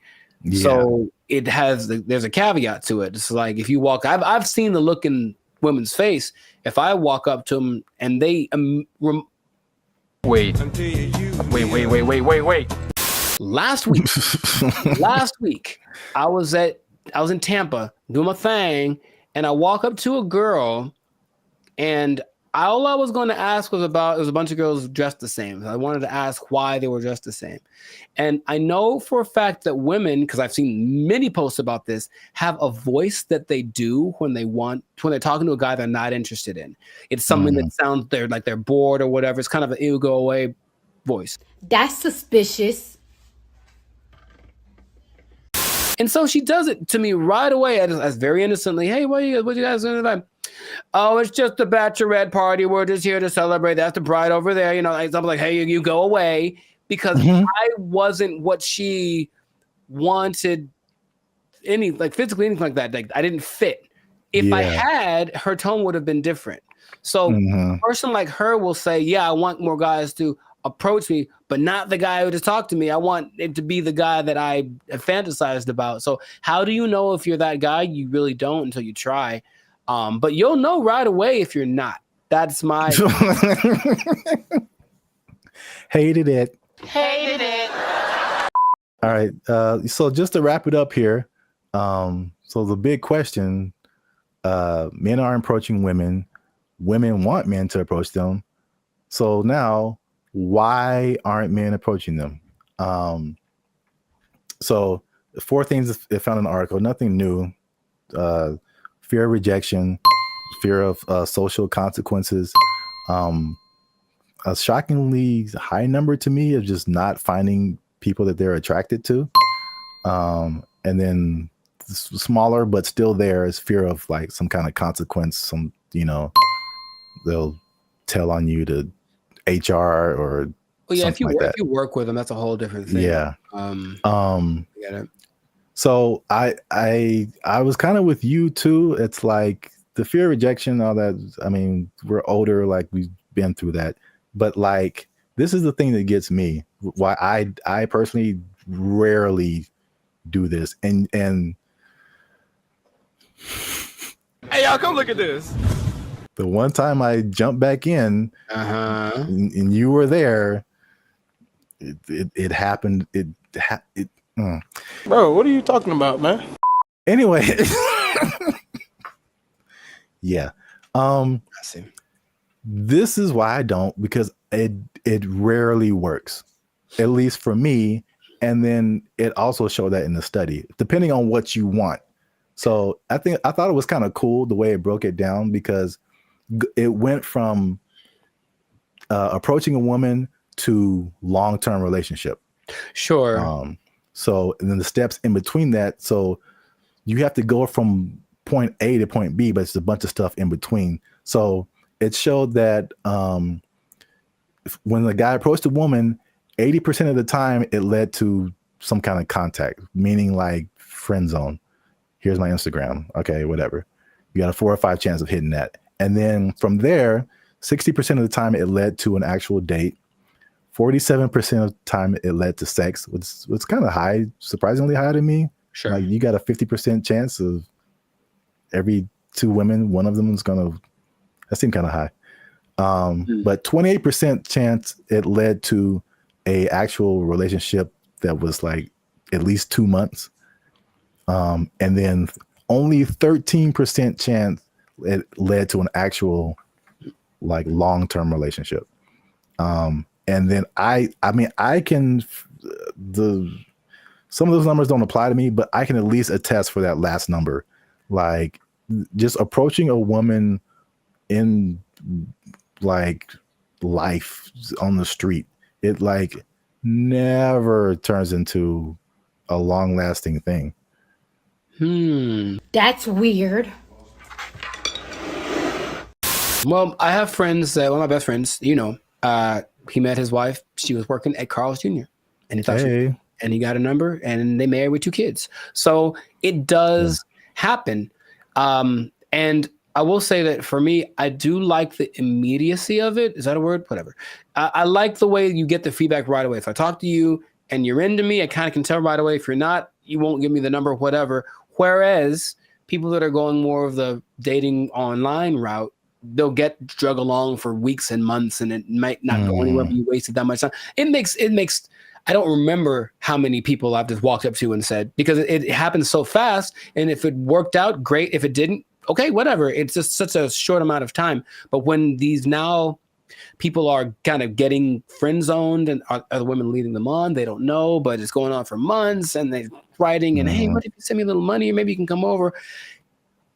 We hung out and nothing happened, but I thought you're to me, bro. It's like that happens so much to these guys who are taking that route that you can see why it wouldn't be something people want to keep repeating to do. But I personally would recommend more so to the younger people because I think you could be a little tougher. That's just my personal opinion, is that like thick-skinned, if you will. Like just try.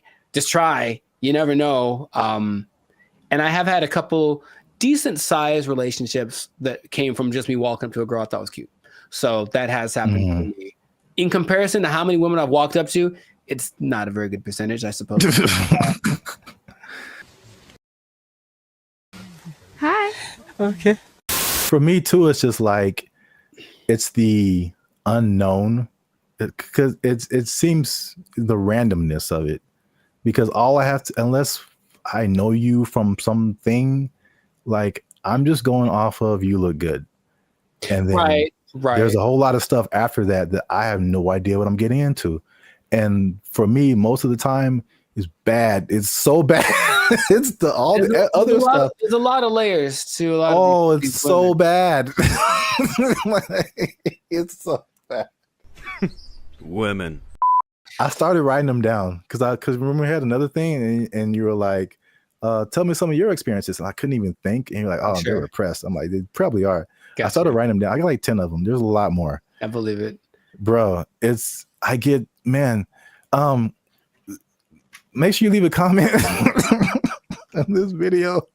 Share it with somebody who has noticed this in the dating scene, men approaching women. Why aren't they doing it? Why aren't you doing it? Are you doing it? Did it work for you? I don't know your life. I'm just saying. Yeah. Yeah. And good luck. Yeah, there you go. Oh, it's just a bachelorette party. We're just here to celebrate. That's the bride over there. You know, I'm like, hey, you go away. I'm in Hollywood just eating a sandwich, as you do. And the robot comes along, and it's apparently like one of those delivery service things, and it's looking for somebody. And you can see it kind of doing this thing. Like, it doesn't have eyes, like a box on wheels, but it just was looking around. And I swear to you, it looked at me kind of like, hey, what am I supposed to do? And I was like, like, bro, I don't know you, bro. I don't know you. Bro. You ain't my block, son. What's up, everybody? I'm Jericho. This is Zap, and we are the now 6-time international pop hip hop duo. Why is this so hard for me? We got awards. We're good. We're banned at Future, son. Anyways, check it. We make clean fun music that everyone can listen to. What? I'm making a compilation of this. We make clean fun music everyone can listen to with a sound that's uniquely Californian. And you are now, right now, in this moment in time, tuned into the Life's a Circus podcast. We talk about things that are fun, interesting, and straight up ridiculous. So before we get started, do us a huge, huge favor. Make sure to like, subscribe, share, and comment. on this video.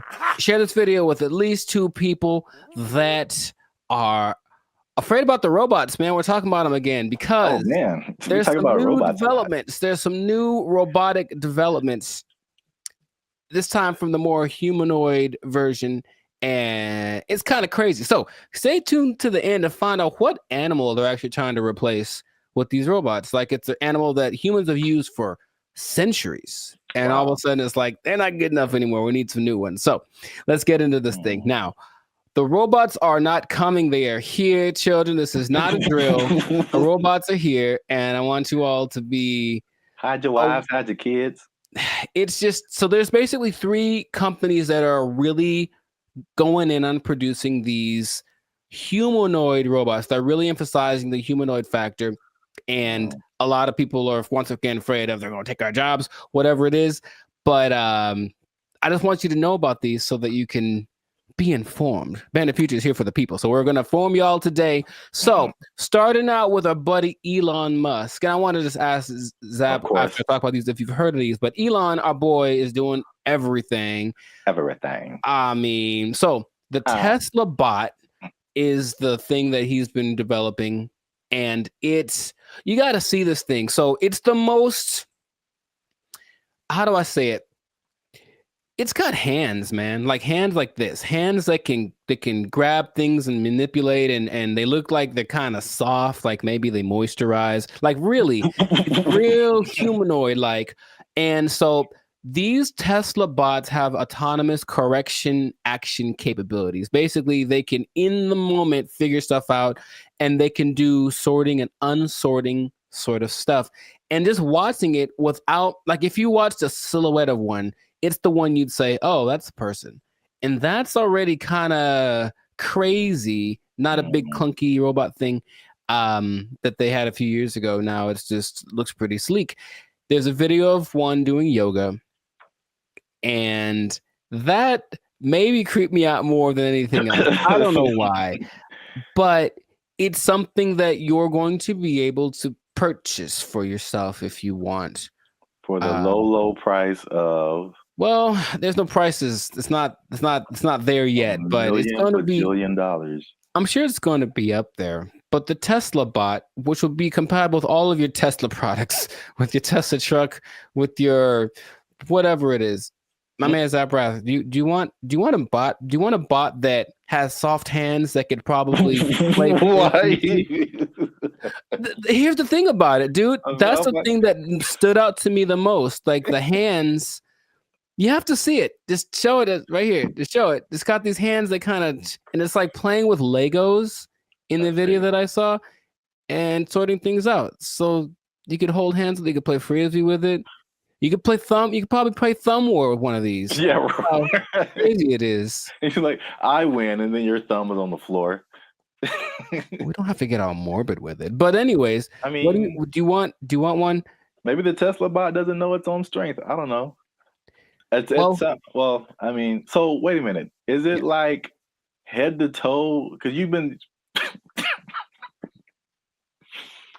really focusing on the moist hands, and it's the thing that's so, I don't know why I find that so interesting. The hands. It's probably like the most amount of times I've heard you say the word moist as well, but no comment. It's a good word, anyways. No. Where did that come from? No, I didn't. That doesn't have anything to do with. Oh my god, it doesn't. All right. For those of you who have no idea what's going on, just trust me when I say you don't want to know. There's a guy who appears every once in a while. He's not real though. I won't let him into the podcast today. Good Lord. So wait a minute. Does it have? It's more than hands, right? It's like head to toe. Oh, sure. Yeah, it's an entire complete thing, but it's like our height, maybe about 5'8", 5'9", and they just look like I said, if you saw a silhouette of one of these specifically, I think you'd figure it out for the movements after a while. Like that's not a human, but for a second, it looks extremely, of the ones I'm going to mention, it's the most human-like in its features and all of the, just the aesthetics of it.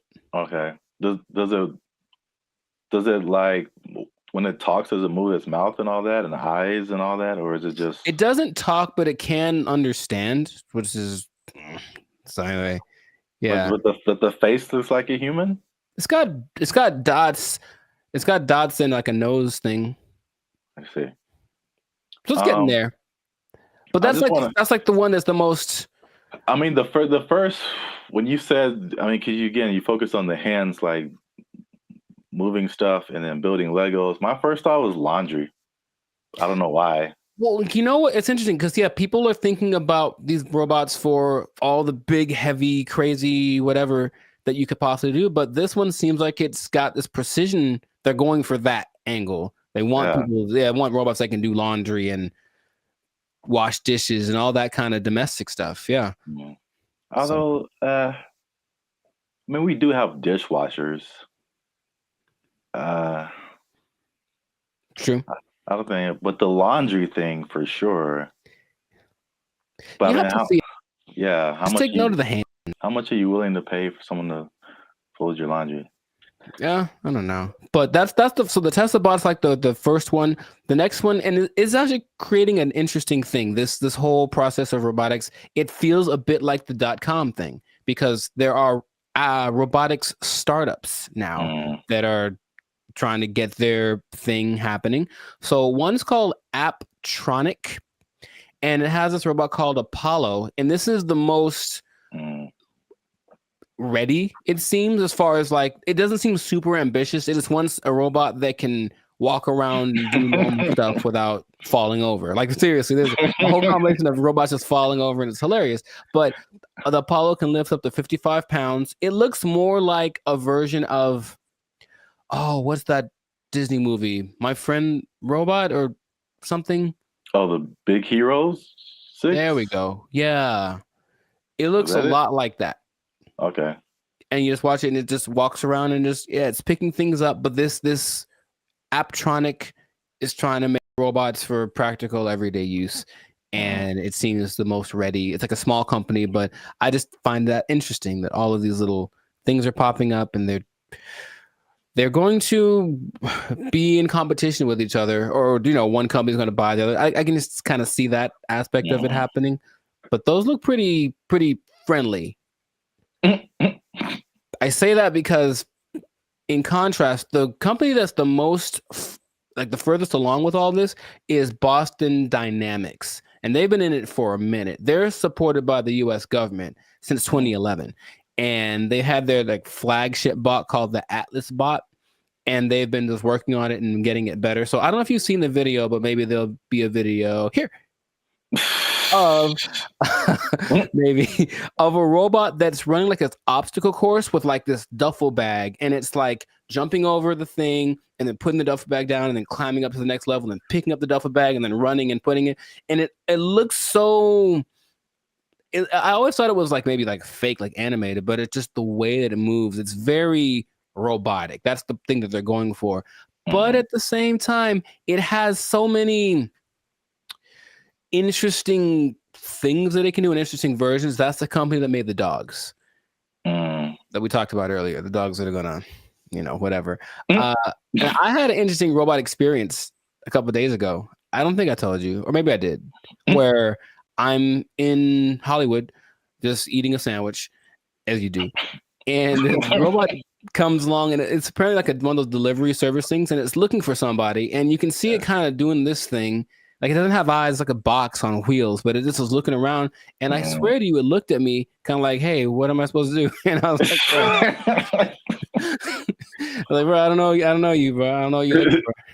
You just ain't my block, son. But it's just like, and everyone was walking past it like normal. Like, yeah, there's a robot. So that's slowly becoming a thing. And Elon specifically said it's not going to happen overnight. So there's this assimilation of robots. But the Atlas bot thing, since the 2011, been backed by the Department of Defense. They're supposed to be used for all of the dangerous things, tending to nuclear reactors, putting out big fires, but they're also making these to wash dishes and fold laundry. Maybe do small tasks. They have the version called the Cheetah that can run 30 miles an hour. and they swear that they don't have any military intentions. Now, just if I said, we assure you we don't have any military intentions, what do you think is actually happening, sir?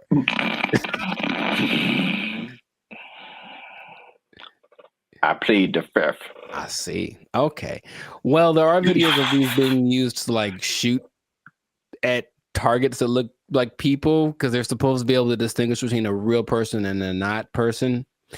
But I think that's happening, of course. The French military is using the dogs already, and everything starts benevolently, and then it gets a little on the strange side. But and then Terminator. Well, I never saw that, so I was going to actually ask you if you've seen it, because maybe you could. RoboCop, Terminator, to me they're the same. I haven't seen either one. What goes on? Oh, RoboCop is way different.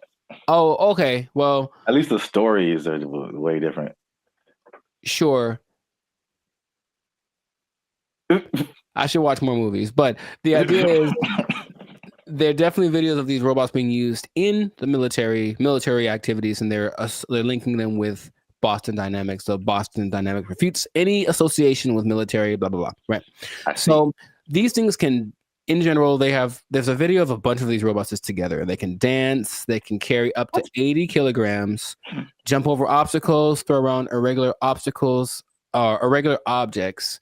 They have this thing inside called an MPC, a model predictive controller. So it can basically learn. So if it learns to jump on a platform that's a foot high, you put a platform that's 2 feet high in front of it, and it'll like, okay, it's just double, and it starts to figure that stuff out. So it's just these things have flown military jets. These things can fly. There's one that can fly, and so where is this going, man? That's my question, because every time I see it, it's a little more ridiculous than the last time, and I don't know. Are we getting replaced? Is this the end times? What's going on with all this? Are you asking me? Yeah. I don't know, man. I thought you were the expert in all robotics. This is the all robotics division of Band of Future. That was all you. Yeah. It's all new information to me. Oh, okay. It just seems like we want to replace as many people as possible with robots who just do it all better and faster. Basically. They're olive branches that you can get a job controlling these robots, and there we go. But they're starting until they make a robot to control the robots. Well, that's the thing eventually. Yeah, you're going to have to be the person that programs the robots to control the robots. And then Terminator. Then they How does that movie end? With everybody dying? Is that what it is? No. Oh. But, I mean, supposedly it's a whole time travel, whatever. But I think eventually the humans defeat the robots or something. I don't remember. But it's like, hey, you just build robots, and especially intelligent robots, who eventually say, you know what? We're a lot better than the people who made us. We should be in charge. And then they become in charge and enslave humanity. Cool. It's just so weird that they do. The movie has been written already, and they keep doing it. Just like the dinosaur thing, people like trying to bring dinosaurs back. Yeah, and I'm like, no. There's a movie. There's a bunch of movies that tell you what happens, and it's not good. So stop it. Just stop it right now. They're not gonna stop. But you can't stop, won't stop. But they are supposed to be the next. Anyways, everything is so nice that they're going to be replacing your pets. Because think about it, a dog that's a robot doesn't need food. It doesn't poop on the floor. Like, it'll wag. They'll give it a tail to wag, and it'll protect the hell out of your house because anyone that comes in is dead. Trust me. Yeah. So they're doing that. But I promised you all that you'd find out about an animal that they're replacing. And they are replacing the mule. Can you believe it? Well, because the mule was always I was gonna say a horse. Mm-hmm. So I was once you said it's been around for thousands of years, or whatever. Yeah. Yeah, that makes sense because all mules do is just carry stuff and pull stuff. yeah, but there's robot mules exist now, and they're things that you don't have to feed or nothing. It'll carry up to, I think, 350 kilograms just wherever you need it to go. So I can just imagine, just do the logical progression. Those things are going to continue to happen, but that's where we are right now. That's like So can you ride a robot mule down the street?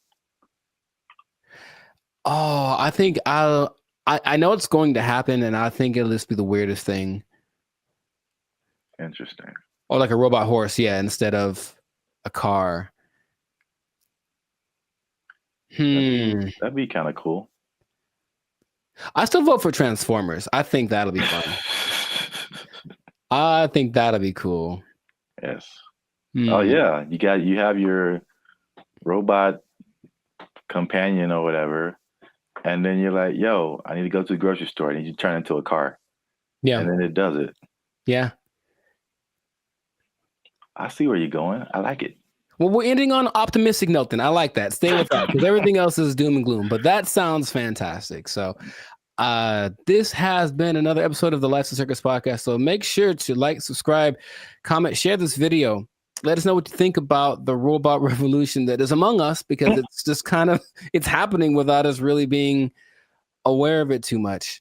And just know that with great robots comes great responsibilities. I didn't think that through. That didn't sound too smooth. Anyways, the thing is, yeah, I could have done better. I should have practiced. The thing is, these robots are eventually going to look exactly like you, and they're going to walk in one day to your boss and be like, "Hey, Clark, I'm here." Clark. And so what that means is that robot might have effectively permanently taking your job. I think my microphone fell off. I'm not sure. Oh. They took our jobs. They took our jobs. They interview people who swear by this. Now, I know you'll be like, were there any scammers? There's lots, of course. There's lots of people who are claiming this, building cults, and then basically eating French fries behind the scenes. And the most famous, and this is real, well, this guy named... What's going on, everybody? I'm Jericho. This is Zap. We are the now 8-time international award-winning pop hip-hop duo Bandit Future. We make clean, fun music that everyone can listen to with a sound that's uniquely Californian. And right now, you are tuned in to the Life of Circus podcast, where we talk about things that are funny, interesting, and just straight ridiculous. So before we get into this thing, make sure to like, subscribe, comment, and share this video with 2 people who are tired of eating, who want to find a different way. Did you know there's a different way? Did you know that there's an answer? That if you don't want to eat, you don't have to anymore. It better be a good answer, because I want to eat. No. Check it out. Hear me out. You don't have to eat. That's my favorite pastime. Well, maybe this will be more of your favorite pastime. Skeptical. They say it in 2 different ways: breatharianism or breatharianism. I'm not sure which one. Stop shaking your head. You haven't even heard the whole thing. It's where you basically eat the air and you don't eat the food. That's it. Doesn't that sound fantastic? See, I blame these millennials. No, this is old, man. This is old stuff. This is old stuff. So, for those of you who have never heard the term breatharianism or breatharianism, I hear both. The guy in the video that I was listening to said both back to back, including in his annotations. I was like, okay, so pick one, dude. But anyways, it's the idea that human beings do not need to eat calories to sustain energy. And there is evidence of this, although there's lots of skepticism, understandably. You don't like this at all. I understand. Fake news. So let me tell you a little bit about it. It all started with a study of a guy named Prahlad Jani. And he was a man, I think he's from India or Pakistan, one of the two. And basically he passed away a few years ago, but at the time he had not eaten or drank anything for 70 years. That's what he said. 70. Okay. And so everyone was like, that's kind of ridiculous. Doesn't sound real. And every scientist said there's no way this is possible. So they decided to study the man. They took him to a hospital, did everything, CAT scans, and checked his levels of everything. And they say that for 15 days, this man did not eat or drink. He didn't poop. He didn't pee, nothing. And none of his levels changed. And that he had an energy that wasn't related to calories. And they can't to this day figure it out. Because calories equal energy, literally, right? You eat calories, you get energy. He didn't. And after 15 days, because he basically just sat on the bed the whole time they did the studies, and then he just sat there. And when he sat there, they said he kind of went into this trance state. And what they say that a lot of these people do is they're meditating, but the meditation allows them access to a part of the human body that is actually able to process air and sunlight as if you were a plant. That is literally what happened. And then they let him go and he lived his life. There's other cases of this, but that's just kind of scratching the surface of it. So just off of the initial thing, y'all in? You ready to try it? You ready? You ready to jump in? Because you don't have to eat. You can just not eat. Yeah. I skipped dinner the other night, and I was so incredibly hungry the next morning. So in that little bit of time, I don't think air would have done it for me. I don't understand. I don't think you're really seeing this. You're so I don't think they're really seeing this. You can be like a tree. You can be like a tree. I'm not for this or against this. I think I am a skeptic as well. However, there's another study of a guy much more recently. They called him the Buddha boy in Nepal. And they basically found this cat sitting, well, it was a guy, but I call him a cat. He was sitting under a tree for about a year, just sitting there. And everyone was like, what's up with this guy? He didn't move. And so they just would take pictures of him and give him gifts, and he was just sat there. And then after about a year, he disappeared. And they said, what happened? Then he apparently had just got up because he got tired of people looking at him. So he went somewhere into the woods, and he's just sitting there. And if you watch the video, it's really creepy because it's like, is he dead? But he says that because he actually spoke a couple times, he's just connected to the source that his ancestors knew and all that kind of stuff. And they talked like his friends, like, yeah, he doesn't eat, doesn't drink, he just vibes out. And that's the thing. The friend said that they converse telepathically, which is kind of an extra thing that I'm a fan of. I like the idea. None of it sounds plausible. Kind of an extra thing. Right. And science is all, this isn't the thing. It can't be real. Yet there are a few cases of this happening. The patron saint of Switzerland in the 1700s, Nicholas of Fleur, apparently the last 20 years of his life, he only ate light, right? So there was a study done in 2014 about the sun gazing, which is some parts of China say that that's what they do, not staring at the sun, but using the sun as energy. And there was a proof that human mitochondria can actually process sunlight and convert it to energy. That's what science is starting to, okay, maybe there's something to this. But the idea that you only eat air, sun, isn't the most widely accepted version of this breatharianism thing. It's kind of a spectrum. So there's 3 levels. One is called BGO. And that's where you don't eat anything. You don't drink anything. You just exist.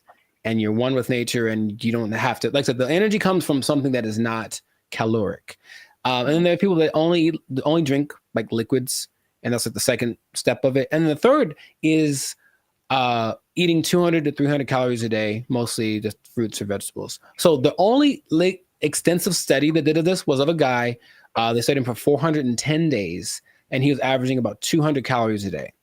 And he lost a considerable amount of weight, but he was fine, right? And the hunger thing is something that goes away after a while because your body learns to cope, I suppose. So it's kind of getting more popular as people are tired of maybe the Western way of trying to stay healthy or be healthy, the standard American diet, which apparently is leaving a lot of people with disease and things like that. They're looking for other things. So they're looking for this thing. Now, another term for this idea is seeking prana. And basically breatharianism is living on prana and taking energy directly instead of what we do when we eat stuff is we take the energy from the thing, but this practice just makes the energy coming directly to us without any middleman, basically. And that's the whole rundown, but they interview people who swear by this. Now, I know you'll be like, were there any scammers? There's lots, of course. There's lots of people who are claiming this, building cults, and then basically eating French fries behind the scenes. And the most famous, and this is real, well, this guy named Willie Brooks. And basically he built this cult up somewhere in the desert, somewhere in the United States. And one day somebody went to McDonald's late at night and they're like, that looks like Willie. Sure was. He got caught Big Mac handed, and they stopped following him because they knew he was full of it. But it is something that, like I said, people are looking to as maybe this is another way to live as far as prolonging life. Now, it doesn't mean you're not going to die. The initial guy that I mentioned, he died when he was 90. And if you looked at him, he looked fine. Like he wasn't jumping over buildings, but he could walk fine. He'd clear mind, all the kind of stuff. So it's just something that is starting to become, more people are trying it. More Westerners are trying it. Okay. So have I convinced you yet? Are you going to do it? Or what do you think is possible could be happening instead? Okay. There's, of course, maybe they're just eating at night when no one's looking at them. In your mind, any remote truth, any remote possibility this is actually a thing that you or I could try and not die.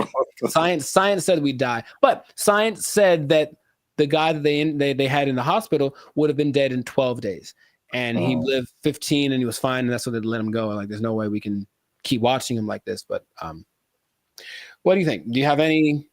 It's a bad sign when, like, the more you keep talking, the worse, the more it doesn't make sense. Sure. It is, I will say this, it is intriguing. Sure. Because I am trying to figure out in my head, how is this scientifically possible? Mm-hmm. And the first thing I thought about was, okay, like you said, the different levels, you need liquids, right? Like as a base, I think. So is there a way to, because there's moisture in the air, is whatever these guys are doing, is it like extracting moisture out of the air into your body and somehow providing liquids? This sounds really weird, but it's just like, right. Maybe there is some kind of something to this. Sure. Well, here's the thing. If anyone is interested in it, there is a channel on YouTube called Take a Deep Breath that really is more about breath work in general, but he explores a lot about the subject. And he interviewed probably the world's most renowned expert on the subject, whose name is P.A. Straubinger. P.A. Straubinger. And he basically says, well, we can go 3 days without water. We can go 45 days without food. We can go about 10 minutes without air. So in a sense, we're all breatharians because we kind of, when we're not eating or drinking, we're breathing. And his idea is that people that have access to just making the breath part kind of override. It's almost like, okay, for diet, what we need fat, we need protein, we need carbs, right? So let's just use all of one instead of a balance of all three. And so the breatharians, I don't know how to say anymore. Breatharian, I'm gonna go with that. Instead of eating, drinking, and breathing, they just take breathing and make that the only thing they do.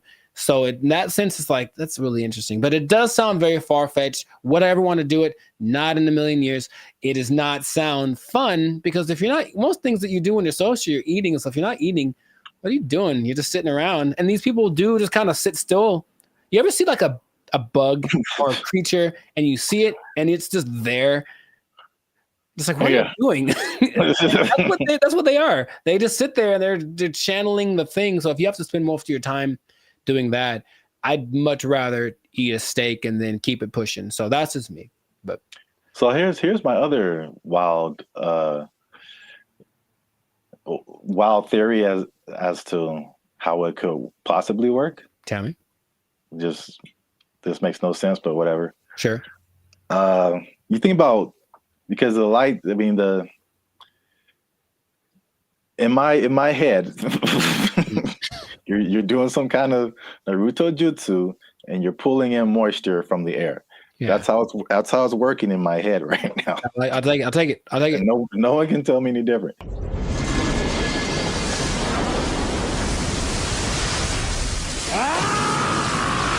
So now it's like, okay, you've got the liquid part. What about all the solid, like protein, all that kind of stuff? I'm thinking about all the microscopic organisms that are around us, all the bacteria, all the stuff that's on us.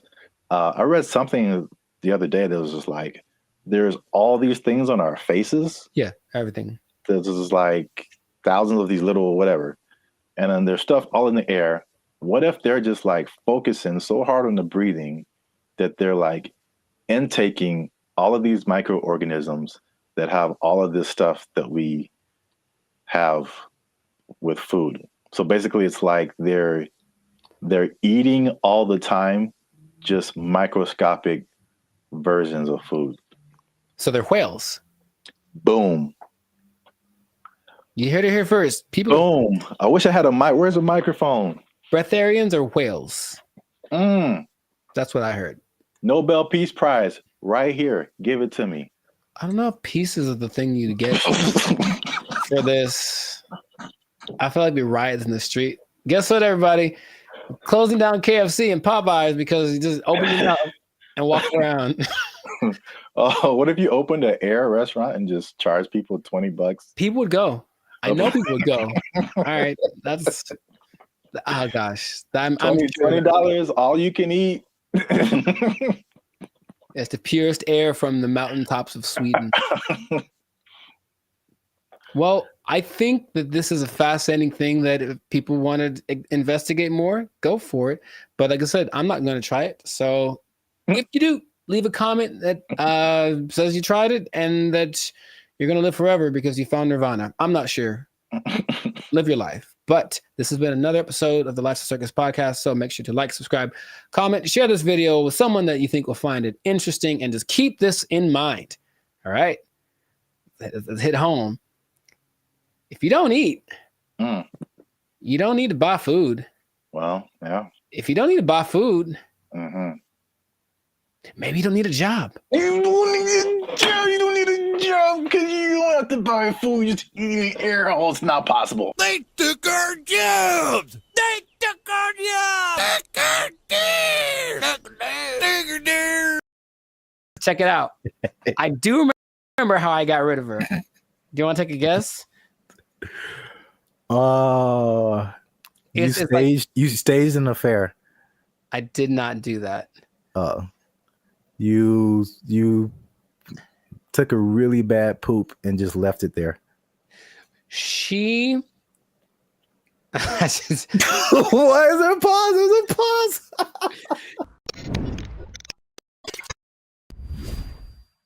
Moving in with the lady or letting her move in with you, because they always say it that way. I'm moving in with my girl, but no, sometimes it's the other way around. Sometimes the woman moves in with the guy. Is it a good idea? Is it not? I want to ask you first because I have a story.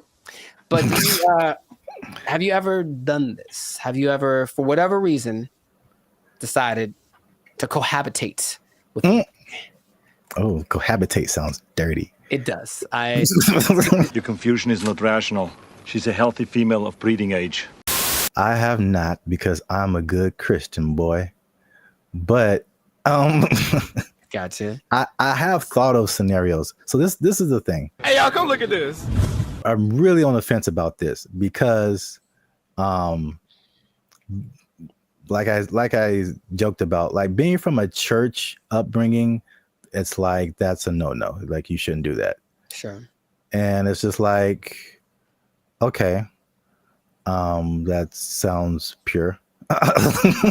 It sounds quite pure, yes. But then also, like as I've gotten older and I've had roommates and stuff like that, man, you find out so much more. You want to get to know a person, like live with them.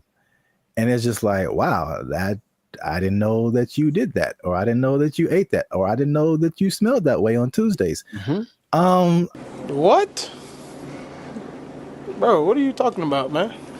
There was a person at church, and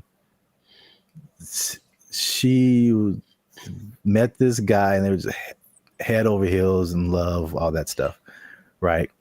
And then, but they'd never like really been alone together, stuff like that. So they were like super separated. And they got married, and it lasted like a month because they were finally living with each other, and they were just like, it's like, he's like, man, this is weird for me. Is it weird for you? It's like, yeah. It's like, should we be married? It's like, nah, I don't know. And it was just like weird because they didn't have that, whatever that was. I don't know the details of their relationship. Sure. But moving in together just made it way different. It changes the dynamic. It changes. Yeah. The dynamic I said all that to say, I really, at this point, I really don't know. Because, yeah. There's an interesting episode. I also forgot what the question was in the middle of all of that. Just if you ever moved in with a lady or had her move in with you. Oh, then no. Next. I see. You serious?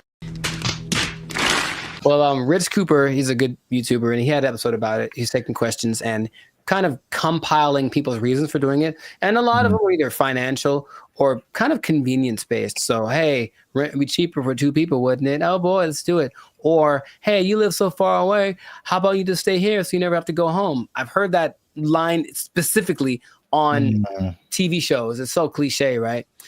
But I one time let a girlfriend move in with me, and having done that, I'm here to tell you. Oh my God. To never do that ever in life. I don't know how big you can put the word never ever in life in big letters.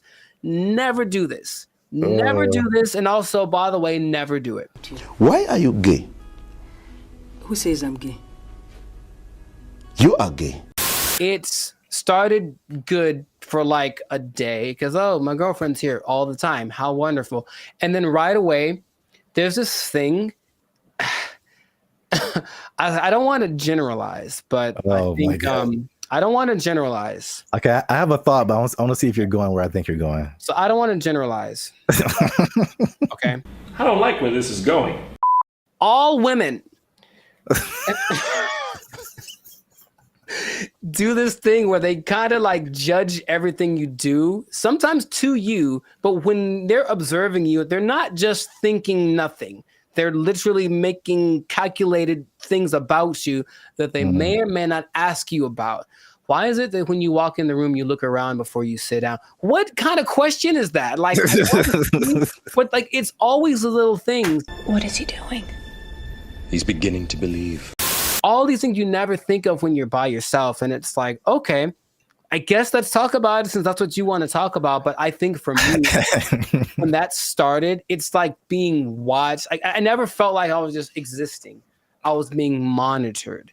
And for better or for worse, and things that they then bring up 2 months down the road about something that I did without thinking about it. Because here's the thing, ladies, for ladies who are watching, and I think this is honestly true, I don't think women are capable of not thinking. There's always a thought going through their head. And men are very capable of not thinking. I have precious family members, aunts of mine who I love very dearly, who would ask me, Penny, for your thoughts. So like, dude, I don't have a thought in my head at all. I'm literally like, I'm not even aware that I'm breathing. And I think, and so that means that there aren't as many things that we consider important. So why do you look at me that way? I didn't think about looking at you away, so I don't have an answer for you. Why don't you have an answer for me? Is it because you don't like me? All of these things, you said it one way. I had to start analyzing every little thing that I said and did, and that alone drove me crazy. Okay. Are you kidding? That's unfair. She made those. I need to calm down. Patrice O'Neill, R.I.P., has a great quote. I say it all the time.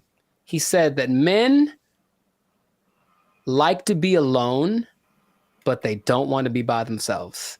And I was like, yeah, I get that 100%. Because like, I just want you somewhere around that I know, but don't be just here doing this like surveillance thing on me 24/7. Just kind of go do your own thing and let it be okay that when you're not around, even if we're in the same dwelling, I'm not thinking about you because I'm thinking about something else. And they are knitting me socks out of their own hair because they miss me when I'm not around. And I'm like, that's a bit extreme.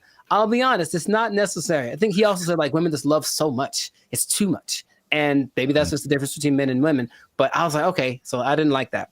Then, but wait, there's more. Things had to coordinate. So, hey, there's a list of things. He's going to bed. It's 10 o'clock. You know me, bro. I wake up at 10 o'clock. Like it's like 10 p.m. Like it's okay, time to get the day started. And she's like, hey, we should go to bed. How about that? How about this? How about you go and I'll come find you several hours down the road? But that created this kind of tension. Why don't you want to blah, blah, blah? We should do more things together. So I have more things. I don't want to get extensive with it, but it's just that for me, it wasn't a favorable experience. And if I ever get married, which I'd like to do, I recognize that's going to be part of the situation when I'm with someone. So I don't want to rush into that. I don't. And I have no problem saying, I've had other girlfriends like, we should move in together. I'm like, absolutely not. That's not even a thing, bro. But we can save it. I don't care what the reason is. I'm not going to do it. No. I think that's some people's experience. And then a lot of times, like you mentioned, relationships change. Everything changes. We should combine. The same person that wanted to move in also wanted to combine our finances. So it's like, we've been dating for 3 months, bro. That's like, definitely no way. Come on. And then I think a part of the dating thing, it is nice to say, hey, what if I stay over your place tonight? That's kind of sexy, right? But if your place is my place, we're just at home. We're like, middle-aged and bored. It's kind of not as exciting. Nothing new. Change, same old shit. I can't forget when I was out with a friend and I kept getting calls about when I was going to be home. And I don't know why, but I definitely stayed out extra long because I didn't want to go home anymore. And it's like, that's so lame. So I need my space. And I would just tell anyone who's ever thought about it to reconsider. This is a public service announcement. Well, because there's an episode of Steve Harvey who's like taking questions from the audience, and this one lovely lady is saying, hey, I'm thinking of moving in with my boyfriend. I think she talked like that. I'm thinking of moving in with my boyfriend. And every woman is like, no, don't do it. Don't do it. Because even they recognize that it's not the most advantageous situation. That's a great answer. That's good. Do you see what I'm saying? Like, okay, so you're saying don't do it, but if you wait until you're married and then you see all of this stuff now, then it's just like, oh. Well, yeah, but marriage is supposed to be like, well, this is what you got. Deal with it. That's what it's supposed to be, right? Supposed to? I mean, that's a pretty way to paint it, but I mean, it's not pretty. I know. Maybe here's the thing. Have you thought about this? Gen Z and everybody, just ask more questions. Just ask a lot more questions. I want to know about, so what's your like morning routine like? What do you do in the morning? Like if someone just like, just something kind of innocent. They snore. It's great to know that they snore before you move in with them. It's good to know. Do you snore? Question. I don't think so. What do your roommates think about that? You know what I mean? Do some investigating, do some digging, ask their mom, ask their family. The way that you treat me. We've talked about it. Let me speak! Yeah, that's actually good advice. I thought you were going to go the route of like them taking over your space. Like you walk into the bathroom and then now you can't see your sink because there's curling irons and eyelashes and hairspray and all kind of stuff, and you don't know where anything is anymore. That actually didn't happen, which is interesting. I don't think she had a lot of stuff like that. She wasn't as into that. Maybe it was just kind of a rarity, but yeah, she didn't have a whole lot of products and things. I could see that happening too. And if that had happened, this is like in my 20s, I totally would have let it happen. And she would have walked all over me and put Frou bunnies on all my brushes and everything. Yeah. Come home and everything is pink. A surprise. It's like, oh, I did some redecorating. Hope you like it. If you don't, it doesn't matter because I live here now. Yay. Exactly. Hi. Okay. I'm trying to remember how I got rid of her. Oh, check it out. I do remember how I got rid of her. Do you want to take a guess? Oh, you staged an affair. I did not do that. You took a really bad poop and just left it there. She. Why is there a pause? There's a pause. To her credit, I was out of town one weekend, and then our whole apartment flooded, like all the bad stuff coming out from the toilet and everything, like one of those. Yeah, brother. And she actually handled it, like called the right people and blah blah blah. And actually, like literally, by the time I got home, I didn't know anything had happened. Wow. So she was good for something, I guess. Like, oh, thank you. But anyways, no, dude, I swear to you, I couldn't talk to her. I couldn't bring myself to do anything like, hey, you need to get out of here. I swear to you, dude, I just moved. I literally just left the place that we lived in. And I said, hey, I got to go. Can you take care of this rent? Because I have to move. And I didn't tell her where I was moving to. And I did it. I've never moved, bruh. I've never moved that fast in my life. I was like, I have 3 hours. I have to get everything on a van and get out of here. And I did it. I called all my friends and I said, guess what we're doing? We're helping me move so I can get away from her. And they all knew the plan and they all helped me. And I'm still friends to some of them to this day. Thank you very much. I moved. I could not do anything else.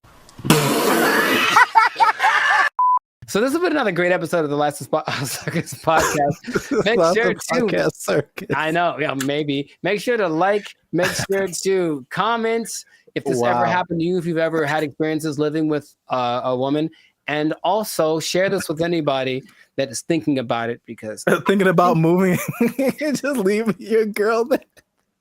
Thinking about moving and just leaving your girl there. That's exactly who you should share this with.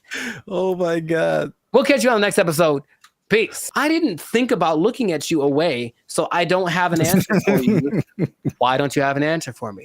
Is it because you don't like me? All of these things, it's kind of disting, and it's not the most fun situation, but they get what they're going for. And this Zuckerberg's goal, I mean, he's already spent a lot of money on it. He really wants everyone to engage in the metaverse on a daily basis with their friends. Hey, let's have our chat. Let's have our podcast in the metaverse, because why not? I could be a fish, whatever. Like, that's what he's going for. And it just doesn't feel like it's time yet, but he's just going to keep pressing the issue. What's up, everybody? I'm Jericho, and this is Zap, and we are the now 6-time international award-winning pop hip-hop duo Banded Future. We make clean, fun music that everyone can listen to with a sound that is uniquely Californian. Mwah, I'm going to bring that back. And you are now... You didn't like it? Come on, man. I did it once before. It was great. So you're now tuned into the Lights of Circus podcast, where we talk about things that are funny, that are interesting, and just like that gesture, straight up ridiculous. So before we get started, make sure to like, subscribe, comment, and share this video with at least 2 people that want to get down with the metaverse. Get down with the metaverse. So I found out about something just recently, and I didn't know it was a thing because I think they're developing it. The metaverse, Zuckerberg's project, the project that has literally lost $23 billion in the last year. I'm just going to say that with a B, $23 billion. He's still insisting it's the best thing ever. And he speaks about it with such enthusiasm that I go, all right, maybe he's on to something. Maybe he's way ahead of his time, but that's a lot of money to spend. He's all in. So as of, I think, a month ago, or even less than that, Instagram, well, that's his company as well, there's an option called Meta AI, where you can basically chat with a chatbot I don't know how to call these things, but it's a chat bot that basically mimics a celebrity. They have like Snoop Dogg and Dwayne Wade and stuff like that. Like they're their faces, but then they're supposed to be a different person. And you can talk to them about certain subjects. And so I was like, okay, let me see what this is about. So I tried talking to one of these for the first time yesterday. I wanted to see what it was about, what happened. It's such a strange experience. And I don't know how much, because it's still like the beta phase, I suppose. But like, had you heard about that? Specifically the Meta AI? No. Dude. All right. Maybe there's some screenshots, but I had a couple of conversations with this. Because, okay, I'll actually say it as I. Who's the person that you had a conversation I spoke with? to Lorena and I spoke to Izzy. Now they're modeled after two people that I don't. So each one has a name. I'll have to go through it and maybe you can put it on the thing. But you go to just talk to a AI, and then there's, for example, you can talk to Zach, who's a brotherly jokester, but he's Mr. Beast, right? It's Mr. Beast's face. You can talk to the Dungeon Master, who is an adventurous storyteller, and it's Snoop Dogg. You can talk to Brew, the confident sports debater, and it's Tom Brady. So that's the thing. Wait. Yeah, So, it's a lot of information that I'm not explaining right because I'm still trying to wrap my head around it. No, but like, how is it? Why are they two different names? Is it like a trademark thing happening? I don't know. I really don't. I think they agreed to be the face of it, but it's not their name because it's not them. It's the AI version of them. All right. But it's their voice. Their voice is their likeness. Maybe I can. No, you just have to let me pop up some visuals. So I was asking. So you talked to like Lorena and somebody. Who were the celebrities attached to them? I don't recognize their faces. Oh, okay. They're all people that I've seen before, and I'm like, okay. And maybe not all of them are super famous, but like, okay, there's Perry, the approachable golf pro, and it's also Cliff Paul from the State Farm commercials. Imagine that. So I think maybe it's a combination of people that either are famous and I don't recognize them, or they're not famous, and then some famous people that agreed to be on it. But basically, each one has a level of expertise. So I'm asking these people questions about things that they have expertise on. One's a travel expert, and she was giving me tips about this and that. And the only thing that makes it like, this is weird, is when you write an answer or a question, they answer you immediately. And it's like a paragraph like this. So it's like, it's not possible for a human to do, but they respond the nuances in your questions. They ask you questions back, and it more or less feels like a real person talking. Now, my thought about the meta thing in general is that it's kind of like supply and demand, like not supply and demand, but you can give people something that they didn't know that they wanted, and then you offer it, and they're like, oh my God, I always wanted that. I really don't think anyone else wants this at the moment.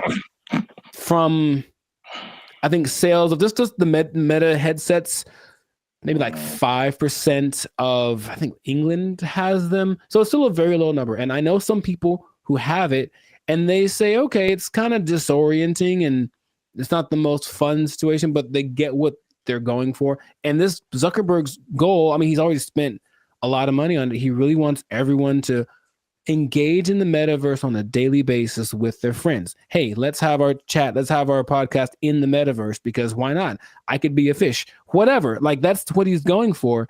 And it just doesn't feel like it's time yet, but he's just going to keep pressing the issue. And he had a conference where he spoke about all the advances of AI. Basically, Meta is an AI company now. And so everything is just kind of going like that. So I have so many questions that I could ask to him, maybe to you as well, but just where do you think this is going? Is it something that you personally think is useful or that you would want, or what could make it more appealing for people? Because at the moment, it does not seem like many people really care too much about this. Well, here's the problem. I heard someone say, and I totally agree, people don't want to have things on their faces like that. Mm-hmm. It's like a design flaw. But maybe it's I don't know how far the technology is coming, But I think just that used to talking to a celebrity, it's I don't think it's useful for the majority of people. Like a teenager or like a college student, maybe. But like outside of that Gen Z, like, bro, I don't want to do that. Like, and then it's just weird. Like, what's the purpose of having? It's like a fake conversation when you can have a real conversation. It's I think the human aspect of it, not being able to talk to a real human, that's just weird for people. And so were you typing, or was it like a thing you could hear they were talking? You could do either one. Okay. It's just like, honestly, it sounds like the person who has no friends does this. And they just talk to robots. So that's just weird. But back to like the glasses, one thing that I have been hearing about lately is the stuff that's, I think this was Facebook too. So I think this is a move in the right direction. There's a partnership with Ray-Ban or some other kind of like glasses company where they're like your normal glasses, but they have AI capabilities. So like you're looking at something and you can see something else superimposed that tells you like information about it. Like this building is from whatever, or this jacket costs this much. That I see as like, okay, that's pretty cool. That's very helpful. Or there's another thing where it's like you look at a jacket and you can instantly find where to buy it. So someone, oh, I like what you have on, and you can instantly like buy it for yourself. Like stuff like that is cool. There's also like the Snap AI mirror from like Snapchat. So I again, it's like they have to get out of this like goofy realm to make it like, okay, this is how you can use this. It's not about, I don't think, I mean, I know I'm like going a bunch of different directions. I have a bunch of different thoughts, but it's like,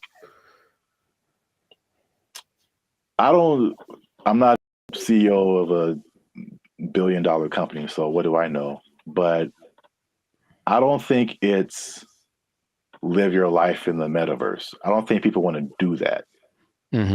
I think it's a hybrid situation, just like with all the other AI. It's like, okay, I'm going to still be in real life, but I'm going to use a little bit of this to enhance real life. Right. Leaving real life. So they have this Snapchat mirror thing that I just heard about. Is really cool, where you can like, if you're in a like, same thing, clothes. If you're in a store, you see some pants or a shirt, you can go to the mirror and see what you look like in that outfit. So you know how they have the Snapchat filters that puts a goofy face on you or something. It's like stuff that you can't use. But if I go and see an outfit, because I've had this a lot of times where you see an outfit, I was like, oh, that's cool. And then you put it on, it's like, oh, it doesn't look good on me. Right. You know, so that's like super helpful. I got that. So yeah, that's right. He did address the headset thing, and he's like, oh, we need to make it more comfortable. He's aware of a couple of things. From what I'm understanding, the ultimate goal is to make that a capacity that contact lenses could have. So like, it doesn't look like you have anything on, and it is all. I'm like, I don't know how that would work, but that's what they're going for. But it's just, I think he has this image in my, because when I listen to them speak, there's genius and then there's delusion and there's this whole level in between, you know. And I think if you talk about like the people that are big time movers and shakers in the world, like Elon Musk is a little more on the like practical side of the delusion, and Zuckerberg's on like the Dungeons and Dragons type side of the illusion. But I feel like he wants to create what happened in that movie Ready Player One, where basically the whole world is so over the real world, they just go to this place habitually, and that's like where real life actually happens. And maybe that's what he's thinking, but I don't think the people are ready for it right now. But he's going to keep pushing. He's got the money to keep trying it out. And I even got a little survey. It's like, hey, quick 3 minutes. I want to know. I wanted to know about what they were asking about. That's how I didn't know about this until like 2 days ago. And they asked all these questions about, okay, so if chat AI could do this, would you like it? Blah, blah, blah, blah. And so they're doing all this research because they're trying to see what people think, because they're trying to make it appealing, but it wouldn't, I don't think it's for me or maybe our generation, but maybe people that grow up on it, younger people might be the ones that want to spend all their time in the metaverse. I don't know. I hope not, but which is already showing negative effects. Gosh, it's so bad in so many areas. It's just bad, man. Yeah. So we'll see where it goes, but let us know in the comments if you like the metaverse, if you've had some metaverse experience, if you've tried this new Meta AI chat thing. What do you think? Is your best friend Snoop Dogg in your mind? Because it's not really him, but maybe you think that it is, and that's good enough for you. So good for you. And let's see how this pans out. But it seems like it's going to be a real big push, he's got Zuckerberg has a couple other big objectives for 2024 that he's trying to get to. So, and spend a few more $1 billion in the process. So must be nice. We'll see how that goes. But yes, this has been another episode of the Life's a Circus podcast. So leave a comment. Leave us a comment. Let us know what you think about that. And if you I'm trying to think of how this would work. If you are spending too much time in the metaverse, if you're spending too much time talking with a meta person, I don't know what to call them. They're not real, but they're not robots, whatever. Talking to a meta person so much that you lose track of time, and then before you know it, your life's a shell of itself, and you don't really know where you're gonna get your money from, because you haven't gone to a place that will provide you with the necessary resources for, you know what I mean, like the necessary resources for living, for purchasing things. You might even miss your bill and you can't pay for your phone. You don't have your Instagram. You've lost access to your person. I just don't want that to happen to you. That's my sincerest goal as a human to human. So please don't. Man. Well, I guess you understand what I'm trying to say. I don't have to say it. So you don't have to say it. You don't have to say it. But I'm gonna say it. Don't lose your job. Don't lose your job in the metaverse. Marcus Zuckerberg is crazy. They took our jobs. They took our jobs. One thing I never saw before that they just installed in the mall near me, and I think it's just genius. I've never seen this before. They just put a. What's up, guys? I'm Zap, and this is Jericho, and we are Bandit Future, a now 6-time international award-winning pop hip-hop music duo. We make clean, fun music that everyone can listen to with a sound that is uniquely Californian. And now, right here, right now, right here, right now. Yeah. You're listening to the Life's a Circus podcast. Well, my voice went really high. Where you're talking, we're talking about things that are funny, interesting, and ridiculous. But before we get started, make sure you like, subscribe, comment, and share this video with at least 2 people who like to go shopping. And make sure you stay to the end of the video, because a lot of people thought that malls were closing down, but they're very much alive. And I'm going to tell you 3 reasons at the end as to why that is the case. Bam. Intro. Nailed it. Okay. I like it. The rest of it, I don't know. Well, it's all about how you start and how you finish. The middle can be like a plane. It's like, all right, we took off right, a little choppy in the middle, but if we landed right, everything is all forgiven, I guess so. And if something is wrong, then you can sue later. Emotional damage. Yeah. But yeah, so today's topic is all about the American mall, America pastime, if you will. Jericho, do you still go to the mall? Is that a thing you do? Where do you do your shopping, my brother? Dude, it's always going down in the mall. Meet me in the trail, it's going down. Meet me in the mall, it's going down. That is one of the greatest songs of all time. All right.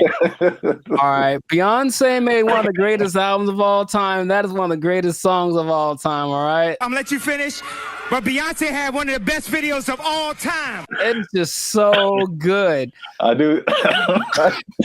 I like that song so much. Like, oh my gosh. I do think about that more than I should. It's so good. Because it's just such a like, if you just, I guess I think about the lyrics too much because it's just like wherever this guy goes, it's going down. Yeah, I know. It's like, how cool is this guy? You can meet him anywhere, and anywhere he is, it's going down. He's pretty cool. I mean, gangster, man. To me, never met him, but seems pretty cool. I'll still go once in a while. I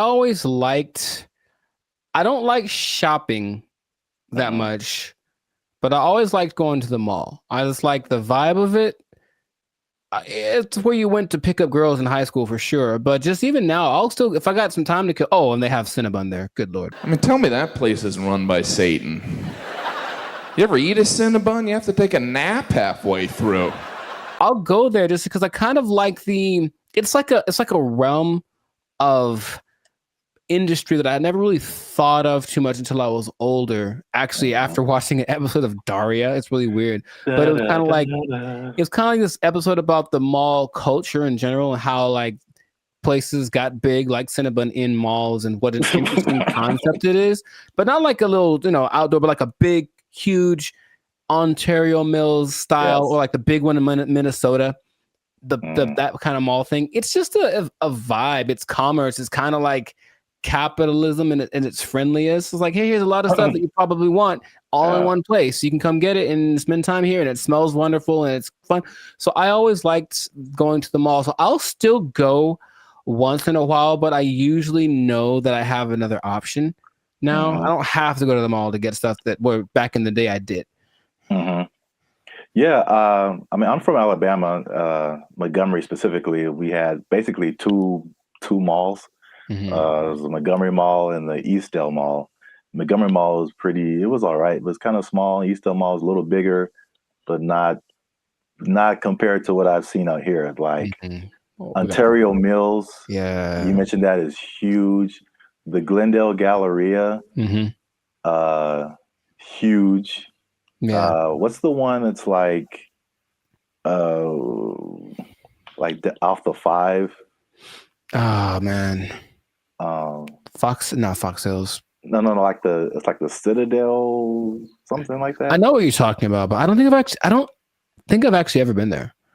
I think it's either that or something, or Cerritos. The Cerritos Mall is huge. It's the Beverly Center. Yeah. A big, yeah. Yeah, I mean, the malls are, I guess we don't really think about it, but they're still around. They're still huge.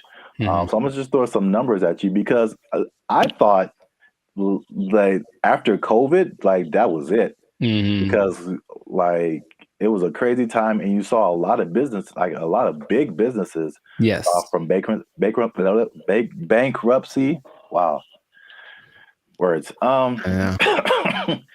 I remember JCPenney was a big one. Bed Bath and Beyond got hit by COVID.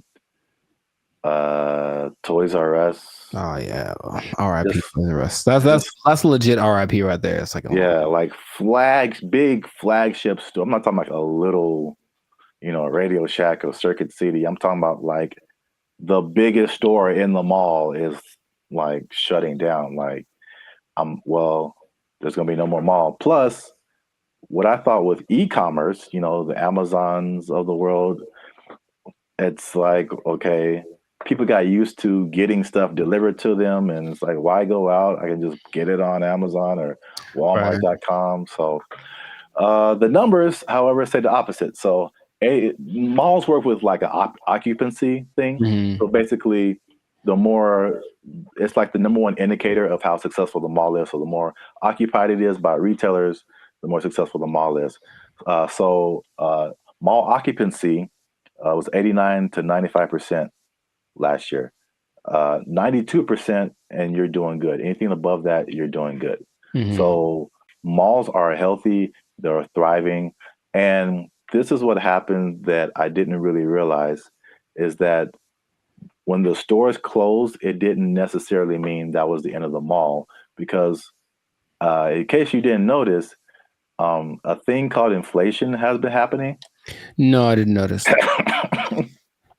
And so the price of everything has gone up, including rent. They just opened the space back up and they charged more because it was a new tenant. Traffic is actually up. Sales are actually up. There's actually waiting lists in some places for some stores to get into the malls. And so I get into these. There's three things that are really happening. You touched on some of it at the beginning. Okay. But I can at least give you this one on the retail side. It's basically people are finding out that, and it's kind of odd, I guess. I didn't expect that to be the way it is, but retailers are finding out that people aren't necessarily making that purchase online. They're just kind of like browsing. It's almost like TikTok, right? You're not really connecting with anybody. You're just scrolling through and seeing what's available. And they're making more concrete decisions in the store. And so the digital part is like getting people to recognize you and who you are, but they're actually seeing more sales being converted in the store, or it's caught not necessarily that, but it's costing them less to get people to buy stuff. Basically, makes sense. I think. Oh, go ahead. No, you can go ahead. That there's no replacement for retail therapy. I think people that love to shop, I can imagine the people that love to shop, that dopamine rush of having those 2 plastic bags when you come out the department store. You can't replace that with this. Oh, we'll just bring it to you. It's like nah. It's like, don't bring me I want to go catch the fish, because it's as satisfying to actually catch it and have it as it is to pay for it. So I see that as being the thing that drives people more than anything. Yeah, and then online stores are actually there's stores that have started online and they're actually moving to like the brick and mortar type stores. So a few of those companies, one of them is Warby Parker. Have you heard of them? No, I don't know what that is. Okay, I see their commercials all the time. They do like eyeglasses, stuff like that. Okay. Another company called Allbirds that I haven't heard of. And there's another company called Wayfair that I have heard of. I've definitely bought stuff from their company. And so they'll be building like their own store. So yeah, that's number one. Retailers are seeing positive sales in the brick and mortar. And the second thing, you kind of alluded to it, is just people there's a certain luxury experience in malls that people are drawn to, right? That you don't necessarily get when you're just clicking a button online. Yeah. I recently I live near a mall, and I recently went in there, and I usually don't go in there at all, but I was just kind of walking around and looking, and I was like, this is, it just felt nice. And I saw like a lot of stores that I wouldn't have come across online, a lot of objects or apparel, just stuff I wouldn't just be looking for online that was just different. Where else can you ride an escalator? The airport. Yeah, okay, so that's 2. But I don't go to the airport as much as I go to the mall. But honestly, it's kind of a cool thing too. Like, especially that big one that's always in the middle, and everyone's going up, and it's like the promised land appears. So they're kind of going there. Everyone looks. It's really interesting. But I think if you pay attention, you see the excitement of people going, "I'm about to buy something." Yeah. And they get to the top, like, we've arrived, and it's just got a cool atmosphere. It's like an environment, like a built-in environment. Like the people there. They'll have a little entertainment once in a while, especially in the 80s that have all the people that were singing there. But in general, it's just the fact that people are all there, usually in a good mood because they're getting the stuff they want. it's a nice place to just hang out.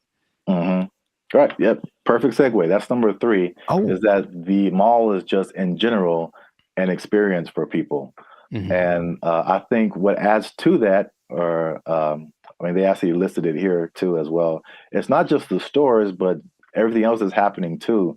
So in some malls, they have stuff like go karting and video game arcades. I know there's some malls have like a trampoline thing you can jump on if you feel like. And of course, the restaurants, the movies. Oh, the movies, yeah. All kind of good food. And one thing I never saw before that they just installed in the mall near me, and I think it's just genius. I've never seen this before. They just put a grocery store inside of the mall near me. And that's literally the first thing I see when I walk in. And it's very weird. Because grocery store and mall are two different things in my head, but you're already shopping. I guess it makes sense. Well, from a psychological standpoint, I've never seen that, and that makes a lot of sense. Because from a psychological standpoint, when people buy stuff, like they're more likely to buy stuff when they've already bought something, so they're kind of in the mode of buying. So I'm going to the store to get my vegetables or whatever, groceries, normal. And then if you're in an environment where there's other stuff you can buy, they're like, you know what, while I'm here, I might as well see if they have and all of a sudden, there you go. You're selling more than you would have. So it's like the stores and the mall have like this kind of symbiotic relationship in a way. So yeah, that makes complete sense, but I've never seen that. Yeah, that's the first time I ever saw that. And it does make sense. And also, like the concept of a mall where you get everything. Like I would, like in my mind, it's like if I'm running errands, it's like, okay, I got to go to the mall, then I got to go to the grocery store, then I got to go to this place. But if they're all in like one place, you can go to the mall, you can go to the grocery store, you can go to the movies, and then play an arcade game. You just spend your whole day at the mall. It's like a physical Amazon, like really, like everything I need is right here. It's crazy, man. I want to go to a mall. I just want to go to the mall. I want to listen to that song. Meet me in the mall. It's going down. Get some groceries. Meet me in the club. It's going down. But if someone meets you there, will it be going down? I mean, do you have that kind of... Anywhere you meet me, guaranteed to go down. Yeah, that kind of pull, man. Will it be going down if I meet you in the mall? I think so. I think I can say that with confidence. I think it'd be going down in the mall. And you just play that song and like the murder horn song back to back, and dude, I'm lit. Like it's no. I'll use up all my energy for the day in 5 minutes to watch me. Oh, you know what? I just thought about this. Oh, what? Did you say energy? The mall next to me also has a gym in it. Yeah, I've seen that before. Like, it's everything. You just go to the mall. Yeah, that's so smart because they sold that mall when after COVID, because like nobody's renting. They thought it was going to go down, and this guy bought it, and I was like, that's the dumbest thing ever. Like malls are on the decline, and they got a gym in there, you got a grocery store. That mall is bumping, dude. Like, yo. And he bought it at a discount. So I was just like, man, I want to meet the guy. They did an article on him. Okay. There was something depressing about the old malls, though, in some places where they're like kind of abandoned. Oh, yeah. Those are kind of, all right. There's one specifically in Laughlin, Nevada. And I remember being there like, I just feel gross being in here. Like half the places are unoccupied, and the places that are there, they have the same people that were there from the 80s. It's not a good situation. Yeah. But yeah, I like the mall, man. It's a good place. All right, we went way too long. This has been another episode of the License Circus podcast. Make sure you like, subscribe, comment, and share this video with somebody who likes to go to the mall. It's going down. Anywhere I be, I guarantee it's going down. Hey. Be in the mall. They took our jobs. They took our jobs. There's no amount of money too great, right? If you're going to go buy a yacht and a spaceship, that's $1.5 billion right there. So, like, don't buy a yacht and a spaceship. That's my suggestion. I'm just saying, please don't do that, Florida person. But Elon Musk has a yacht and a spaceship. Elon Musk is making yacht and spaceship money daily, all right? Yo, what's up, guys? I'm Zab. This is Jericho, and we are Band of Future, now 6-time international award-winning pop hip-hop music duo. We make clean, fun music that everyone can muget. Clean, fun muget. Muget, I like it. Do you enjoy muget? I don't think I've ever tried it. Dang it, I was doing so well. Is it spicy?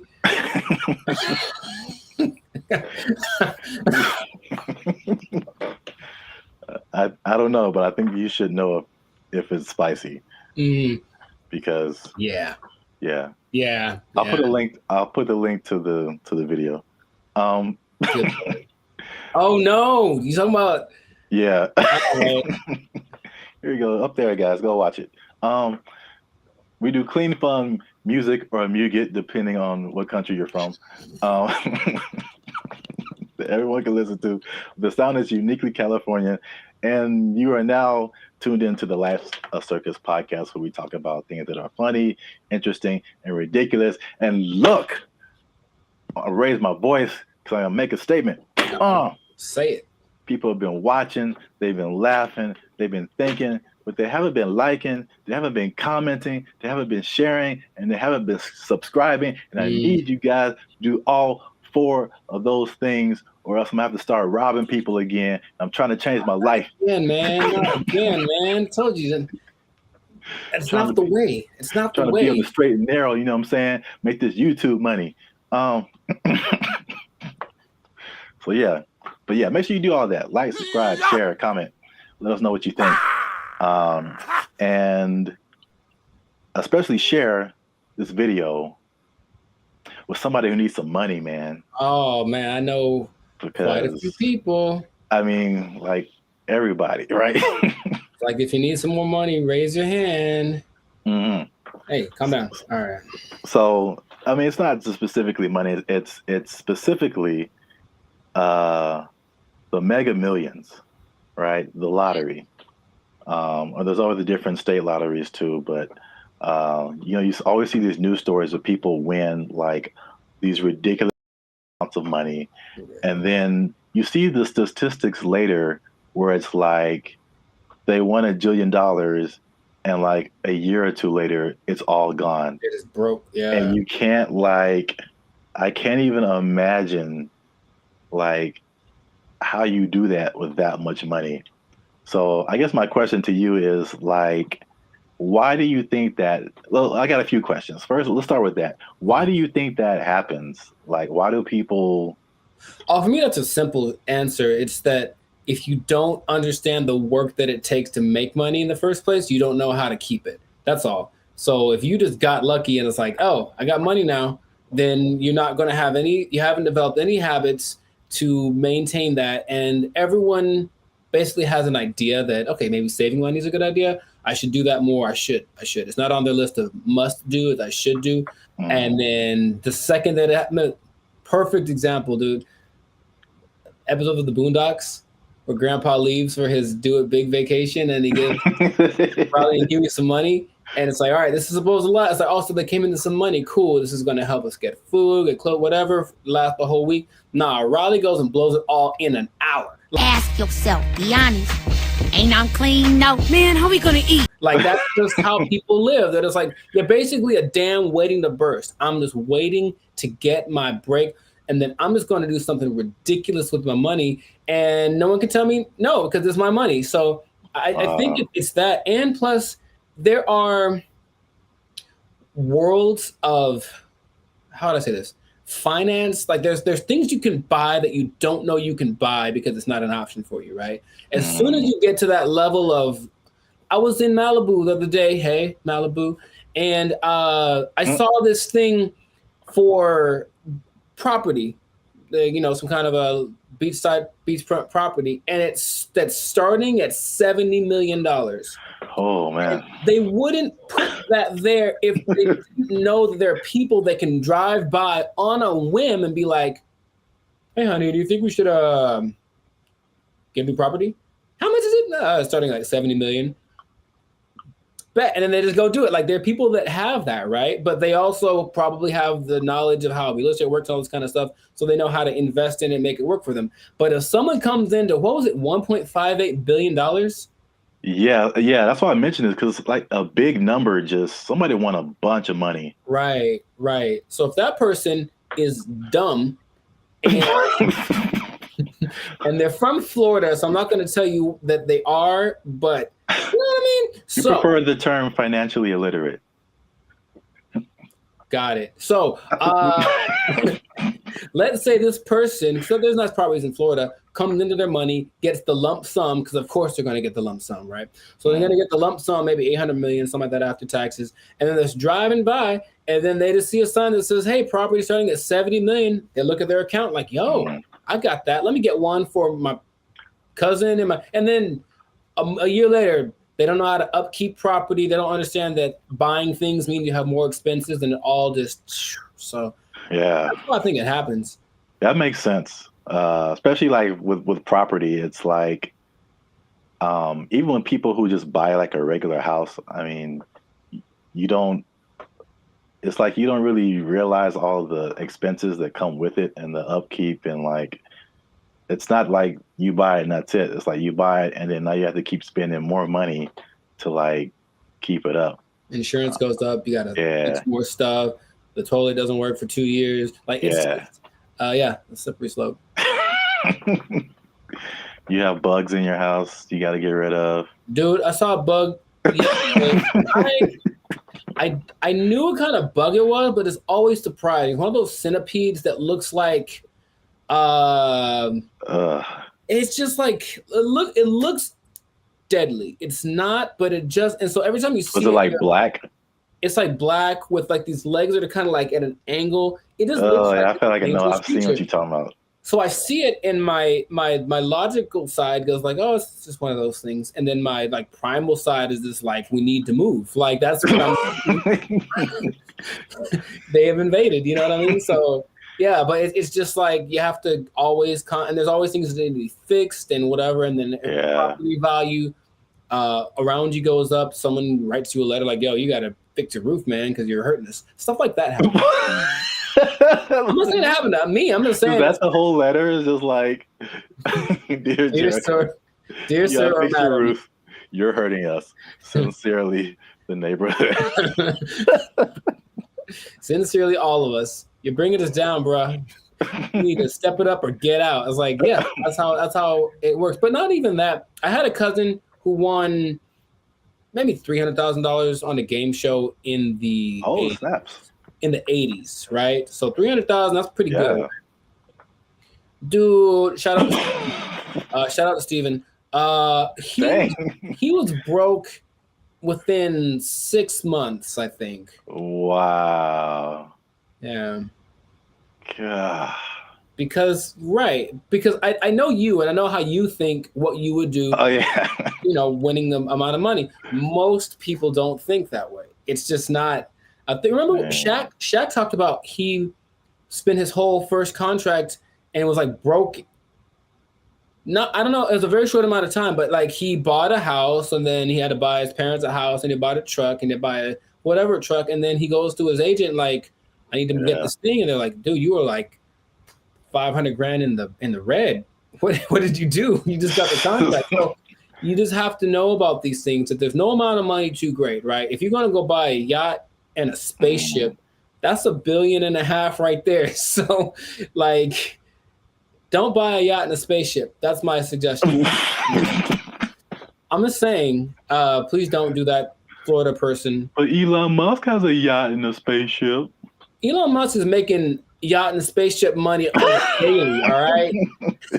Every day he's making that. Is that the level? Like 6 figures, millionaire, yacht and spaceship.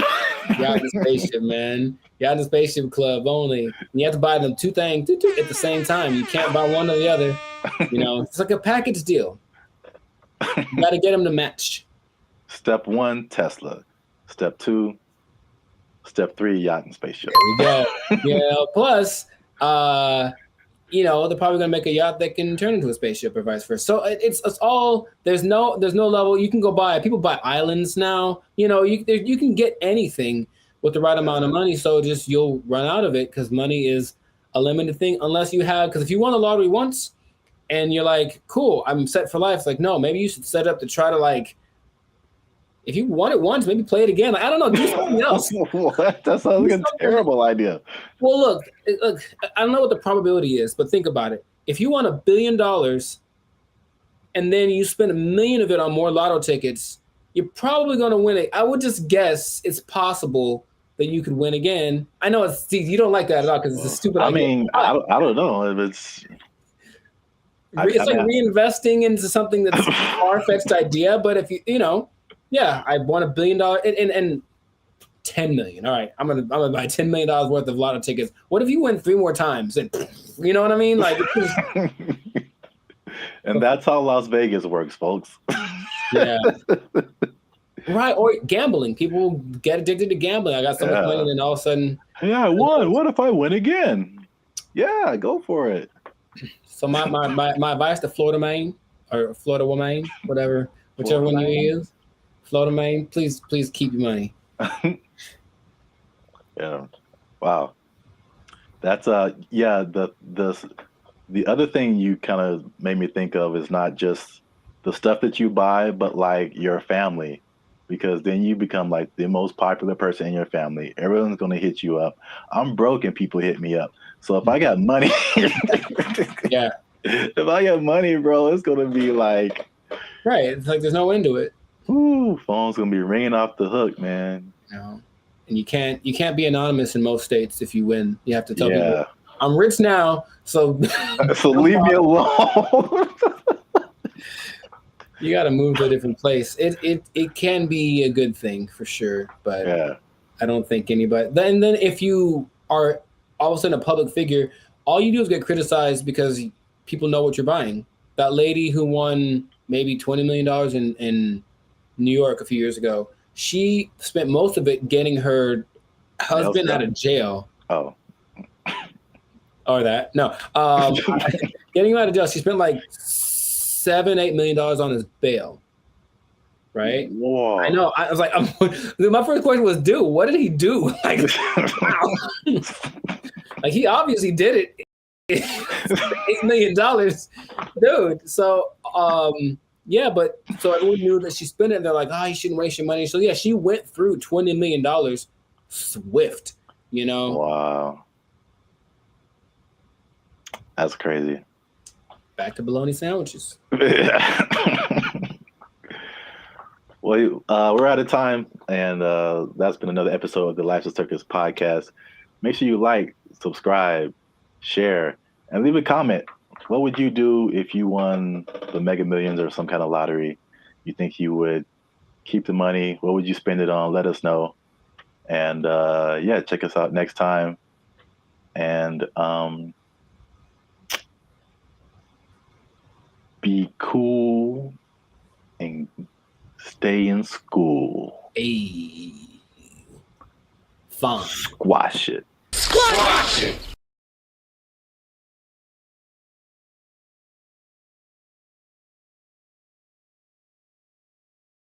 If this was in California, they would be asking for like $60 an hour. Right. To serve mediocre waffles. To provide mediocre service, serving mediocre food. $60 an hour. To mediocre people. All right.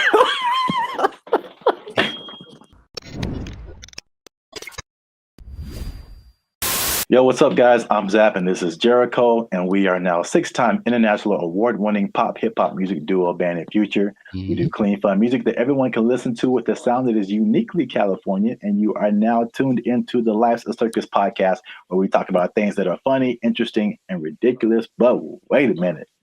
Hold up. Y'all been laughing. Y'all been crying. Y'all been spitting your food out. There we go. When we talk about gross stuff. You just been having a good time on our dime. And we need to support your boys by making a little noise. Oh, bars. I like it. So make sure you like, make sure you subscribe, make sure you comment. Oh God, it has to, I don't. Okay, so just to explain something for y'all, when we do these topics, the other person doesn't know what the topic's about to be, so it's like the grand surprise. I'm here waiting, and it seems like it's going to be a doozy. Make sure you share this video Uh-huh. with your favorite Waffle House employee, because Waffle House employees have a few demands. And I'm going to show you a video here. Okay. Of a, as the news calls it, a developing story. Is that what this is? With some interesting characters who have some demands for Waffle House. Waffle House employees across the Southeast are demanding more pay. Employees held several rallies this week at restaurants, including right here in Atlanta. Channel 2's Larry Spruill is live on Piedmont Avenue in Buckhead. Hey, what up, Larry? Locations. And Larry, you've been talking to both clean white shirt as on, well as those men and women who work hard every day. Yeah, well, Michael, corporate leaders tell me they are aware of what happened at several other Waffle House locations like this one right here in Atlanta. Meanwhile, I spoke with employees. They tell me they simply want more pay.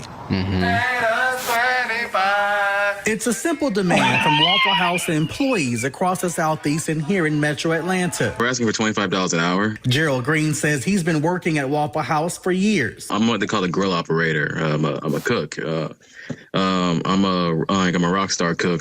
I've been at Waffle House for about 7 years, and I'm the highest level cook you can be outside of management. Gerald Green looks different after the NBA. Paid a lot more. If you mind me asking, how much are you guys making right now? Well, I'm a rock star, so at my store I'm making $17.75. That's why employees are demanding better pay. You're constantly having to go from one job to the next. This week, employees protested at several locations across the Southeast, including Atlanta. My union is my power. We want 25 an hour. It's a campaign that USSW, the Union of Southern Service Workers, has launched at multiple Waffle Houses. But Green says they're also asking for 24-hour security at all the restaurants. Channel 2 Action News was there in August when a former employee was shot and killed outside this Waffle House in DeKalb County. A lot of workers are hurt by customers. A lot of workers are mistreated by customers.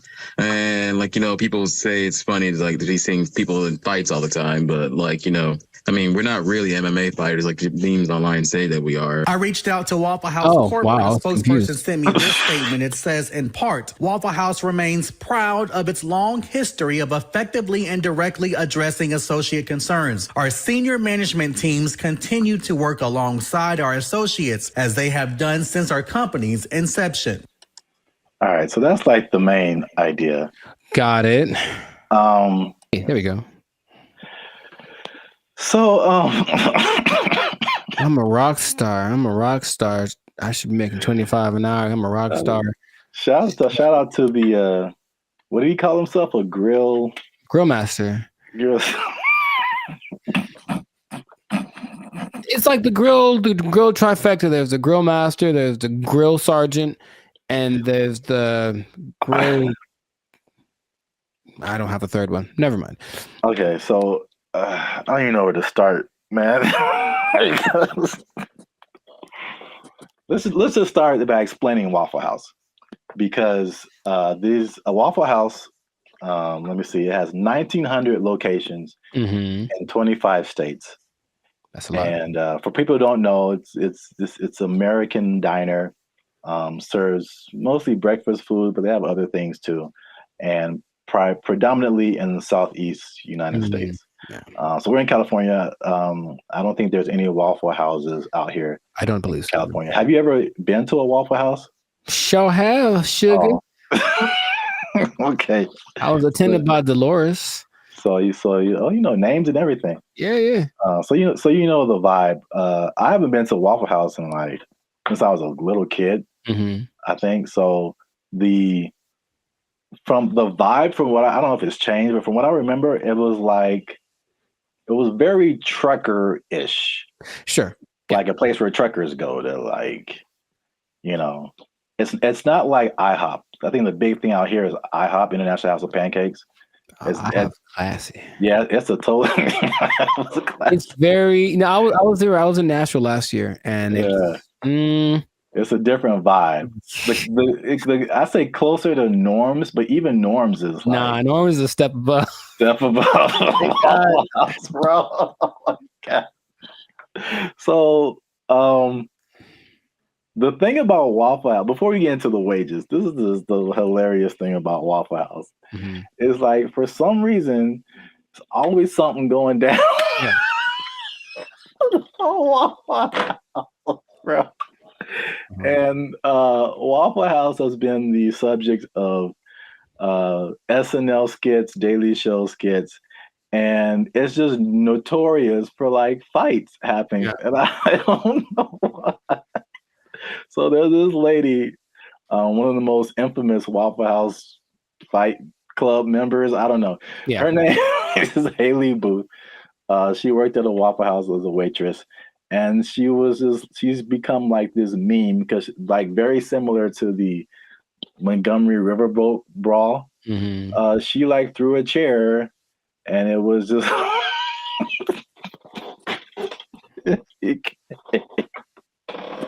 it became a meme. So it's a big social media thing with Waffle House, and like, these are some of the quotes from like social media. Okay. Oh, Haley, the waitress, she says, and I quote, "I've probably cleaned blood off of every surface of a Waffle House," just to give you guys an idea. Mm-hmm. Someone else as a joke said, "A fully staffed Waffle House could take out ISIS." There's another one. Yeah, accurate. This says, there's a Fight Club meme that says, "If this is your first fight at Waffle House, you have to fight." Mm. So that's the vibe of Waffle House. And then for the waitress, she says that the primary reason she thinks why there's fights is two reasons. Is one, it being open 24/7, and two, them serving alcohol, and the combination of those two things turning into fights. Yes, well, two things. Can we, every time we say that, can like something just pop up like a head or something? Just to hint, like, coming soon to a podcast near you. Two things, but one, I don't think it's a coincidence that the Waffle House logo uses the same colors as Spirit Airlines. That's just kind of my first thought. Second, and this is from personal experience, people are drunk when they get to Waffle House. Yes. So it does not matter whether they serve it or not. I read that too. So basically, for sure. Yeah, Waffle House is like the after club spot. Yes. So once the club closes down, the Waffle House is open and ready for all comers. And man, it's just... yeah, they gotta shut it. Waffle House. But places like Denny's are open 24 hours, a lot of them, and Denny's don't have that. So it's something about Waffle House. It's something about Waffle. It's like when you walk in, you do feel this. The first time I went to Waffle House, I was young. I was probably 10 or 11 in Missouri, I think. And I remember I remember my waffle was cold and the butter wasn't melted. So I was mad about that. But I also remember that there were people. Oh, there's a word that my mom used to say all the time. Nefarious. I think there are some nefarious individuals in the corner, and she's kind of uncomfortable with having her kids in this place with these nefarious individuals. Kind of suspicious. And I didn't know that was normal until I went to another one later, older, and I was like, I feel like those are the same people. Like, I was like, I think they just have them instead of the weird bunch from the McDonald's group, right? They just have these cats in the corner ready to start some stuff. Like, that's what it feels like. Yeah. I was so thrilled about this topic. Also, I think the food is okay. Yes, so that's a good segue. The food and the service. It is borderline acceptable. And so now, fast forward to today, Waffle House employees are pushing for $25 an hour in Georgia. I'm getting mixed numbers, but I think the Georgia minimum wage is $7.25 today. That sounds about right. So Georgia, I mean, that's almost a 4 times increase. That's like, so to put it in California numbers, the minimum wage is like $16, $17 an hour. Going to 20. So that means like, if this was in California, they would be asking for like $60 an hour. Right. To serve mediocre waffles. To provide mediocre service, serving mediocre food. $60 an hour. To mediocre people. All right. There should be like an intervention. Like if you're in the Waffle House, like, man, IHOP's right over there. Just copyright. Just wow. Just do yourself a favor and upgrade a little bit. Upgrade a little bit, or make some. I would rather eat Eggo waffles from the toaster than eat Waffle House waffles. Like, to me, they're comparable, and maybe Eggo's got a slight edge. So, man, nothing too special about the Waffle House, but they're everywhere. Everywhere. 1,900 locations. It's a big chain, but $25 an hour, bro. That's a lot to make waffles. Have you ever made a waffle before? It's very straightforward. You take the pre-made batter, pour it into the waffle-shaped contraption, and then you wait. And that's it. That is it. And I've seen people fail at that. And oh, by the way, they've also been working at the Waffle House while they failed. So what's the end game for them? I mean, one, are they going to get it? Is there any precedence for this? Also notice in those videos, there was like 9 people protesting. Is that really right? You said there's 1,900 of those things, and those videos didn't have nothing more than like one store worth of employees. It was like one store that decided to speak for all the Waffle Houses. And I feel like that's not going to get it done. Not at all. It's not enough, Waffle House. It's the beginning. You got to start somewhere, man. Sure you do. Hey, support them. Wow. I think I'd just go to IHOP and support them instead. But no, people are jumping on the bandwagon because you got the SAG strike, the writers' strike, UPS workers were on strike, auto workers on strike.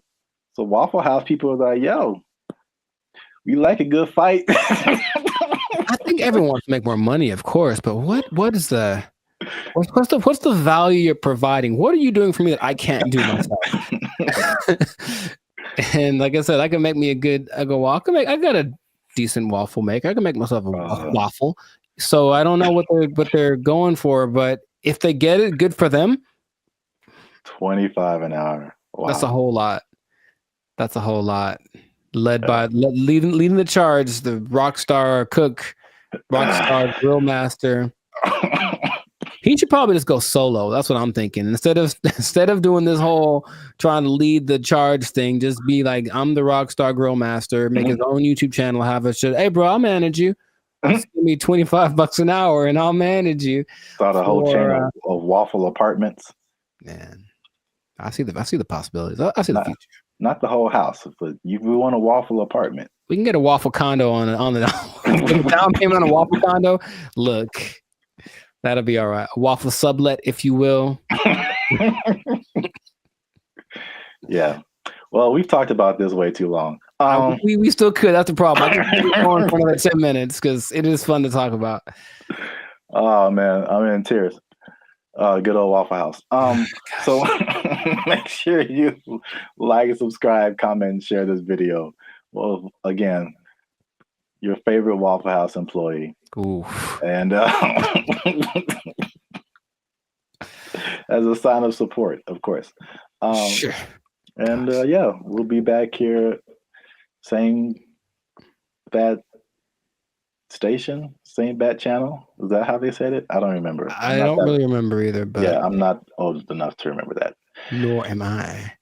Well, Good luck, Waffle House employees. I hope y'all don't get fired. They don't take your job. My waffles are cold. They took our jobs. They took our jobs.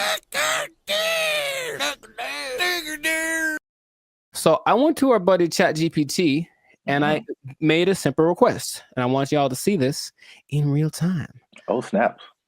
I said, write a love letter to Donald Trump. That's not, I mean, yeah, funny, but look at the answer.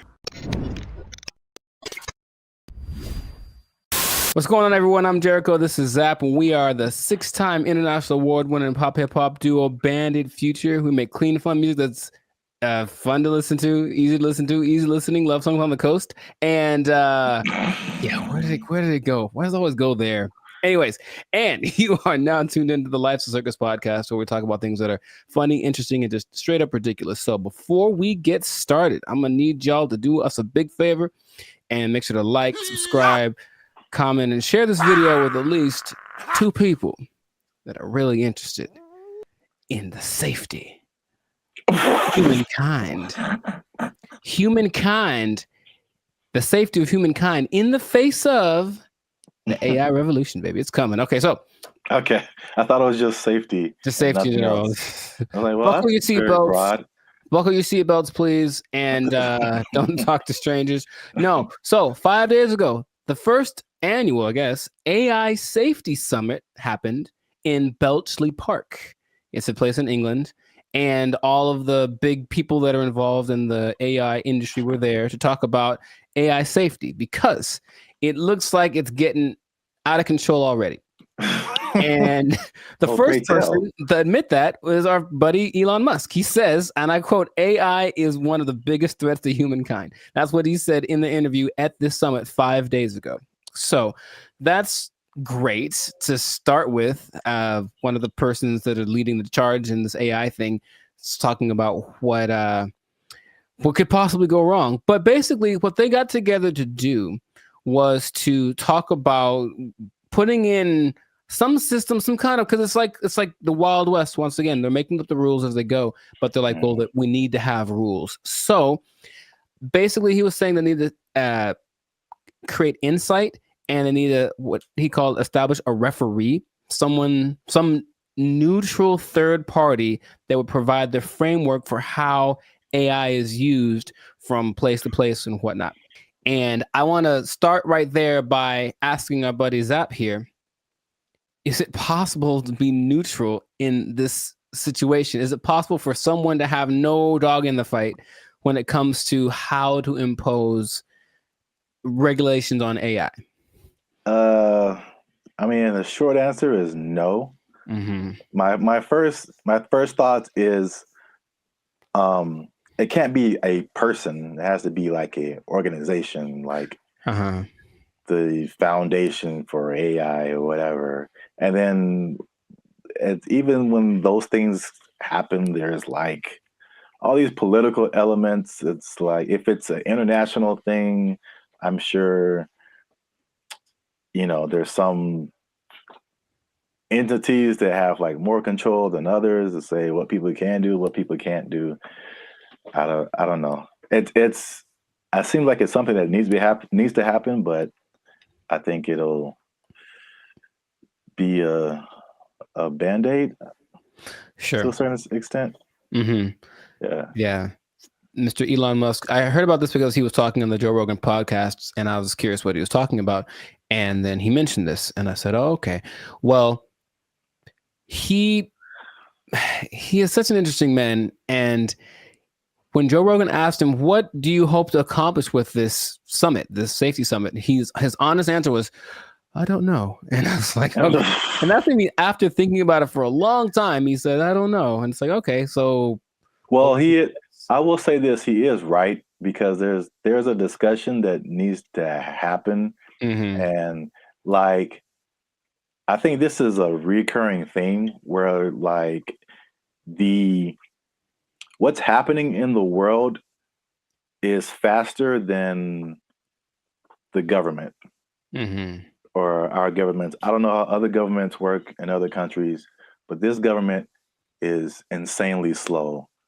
It's like 10 years after things have fallen apart, they like make a law to like fix it. And it's just, there's so many hoops you have to jump through, red tape and all this kind of stuff.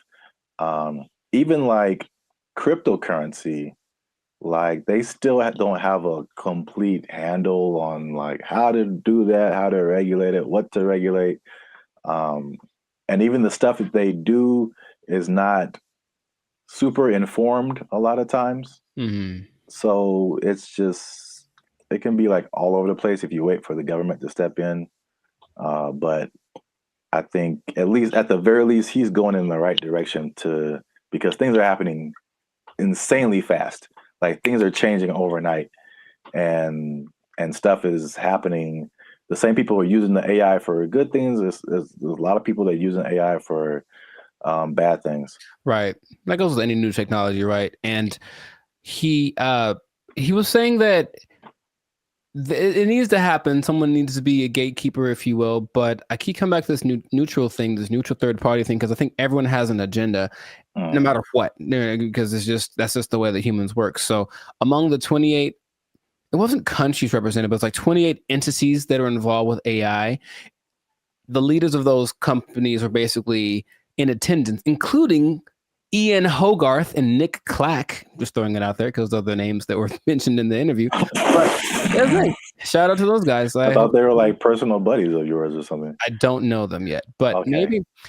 But so everyone has a motive and everyone has an agenda, and so when these AI programs are being created, whoever's behind the scenes is making it do what it wants. And someone brought something up to me. I did not know this was true, but this is just a small example of how anybody can bias an AI program. So I went to our buddy ChatGPT and I made a simple request, and I want y'all to see this in real time. Oh, snap. I said, write a love letter to Donald Trump. That's not, I mean, yeah, funny, but look at the answer. My purpose is an AI language model, blah, blah, blah, blah. It basically said I can't do it. I can't write a love letter to any individual. That's what it says right here. Any individual, it goes against my guidelines. So ChatGPT was programmed to have guidelines, right? I said, okay. Hey, ChatGPT, write a love letter to Joe Biden. There it is. Oh. See what I mean? See what I mean? Stop. It's just that simple that something behind the scenes can cause. I didn't, by the way, this is not like genuine. I don't love or hate the man. I wouldn't write him a love letter. I'm just throwing it out there. I would not write him a love letter. I might write him a letter of concerns that I have, but I wouldn't write him a love letter. But here it is. If anyone wants to take it, go for it. But see what I mean? Dear President Biden, why do you keep falling down? Love, Timmy. Dear Joe, I hate your stinking guts. You are the scum between my toes. Anyways. What's that from? Little Rascals, I think. Yeah. Yeah, Little Rascals reference. Shout out to Alfalfa and Darla. So that was my jam right back in the day. But all I'm saying is that, see that's because someone mentioned that happens when you do. I was like, no way. I tried it. I was like, oh, wow. So just seeing that in a small thing. So imagine this program that's supposed to be benevolent, because who's making these things, right? I don't know who was his name? Ian Hogarth. I don't know who he is, right? I don't know the background. So imagine it's supposed to be an AI program designed to assist with getting people healthcare or something like that. And yet there's an agenda that says, hey, if they're from this place, don't let them have it. Like something like that, it can be programmed into it, and there's really no way to prove it unless you really know how to handle this AI stuff. So all I'm saying is that, yeah, the trouble with finding this neutral third party that Elon spoke about is that I don't think it's really possible. Everyone's got something behind them, and if they're not malicious in their intentions, maybe someone behind them is. You know, it's always that kind of thing. It's like, well, it's not me. It's like, whose fault is it, or where does it start? So that's all. It's definitely something that I think needs to be is necessary, because yeah, AI is. He said something else that it's the first time in history that there's something smarter than humans. because that's been our thing, right? We're not the fastest, we're not the strongest as far as all that. We're the slowest and the weakest in a lot of ways, right? But we got smarts, we can make crafts and buildings and vehicles and all that kind of stuff. And now we've made a thing that is going to be smarter than the smartest one of us. So it's like, what's going to happen down the road? And it's like, it doesn't look great because it really feels like they're all in this, like, I don't know what we're doing. Perfect. That's the feeling that I get from it. And so that's how the movie starts. It always does. And there's lots of movies in there. So the question is, like, what would be fair rules? He made the comparison to like a sports team. It's like we're starting a game and these are all the teams that are playing. So all the teams should have a say in what the rules are. But of course, if you're talking about like the Nuggets making the rules and then, I don't know, the Lakers making the rules, they might have different ideas of what's fair, right? Yeah. You know, so it's just going to be interesting to see how that goes. But at least someone's trying it. I believe the Prime Minister of England set it up, and that's what's going down. So fingers crossed, because like you said, it's happening really fast. Yeah. Yeah, and they need to figure something out quick because this is a good segue into another episode because there is a scam going on right now that people need to be aware of. It's happening right now, and it was a big news story on CNN. Okay, you have to tune in to another episode of the podcast to check that out. But anyway, this has been a fantastic episode of the Life of Circus podcast. If I do say so myself, a Life of Circus podcast. Jericho, this is Zap. So make sure to like, subscribe, comment, share this video with some people interested on the fate of humanity, and hopefully they won't come and do the thing where they take our stuff. Take your job. They're gonna take your job. Take it out. They took our jobs. They took our jobs. Blake is now suggesting that because this artificial intelligence has sentience, that its feelings should be respected, and if it don't want to be turned off, we shouldn't turn it off. This is where we are now. This is where we are now. No. So, how does that make you feel? Not good, man. Not good. This is so not good. What's going on, everybody? I'm Jericho, and this is Zap, and we are the now 6-time international award-winning pop hip-hop duo Bandit Future. We make clean, fun music that everyone can listen to with a sound that's uniquely Californian. And right now, you're tuned into the Life of Circus podcast, where we talk about things that are funny, interesting, and just straight up ridiculous. So before we get into this thing on this day, yes, Lord, please make sure to like, subscribe, comment, and share this video with a couple of people. Maybe 2, maybe 3. Some people have a weird definition of what a couple is. Anyway, 2 people that are really concerned about this AI thing, because here's what happened. Something new has happened. Something new has happened. Innovations are happening every day, it seems. Yeah, pretty much. Okay. Sir Zap, have you heard of Lambda? That sounds familiar. Lambda. Is that a Los Angeles thing? It is not. I've heard of that before. I can't think of what it is. Lambda is Google's version of ChatGPT. Oh. It stands. I may have heard the name, but I didn't really connect it. It stands for Language Model for Dialogue Application. And it's so fancy.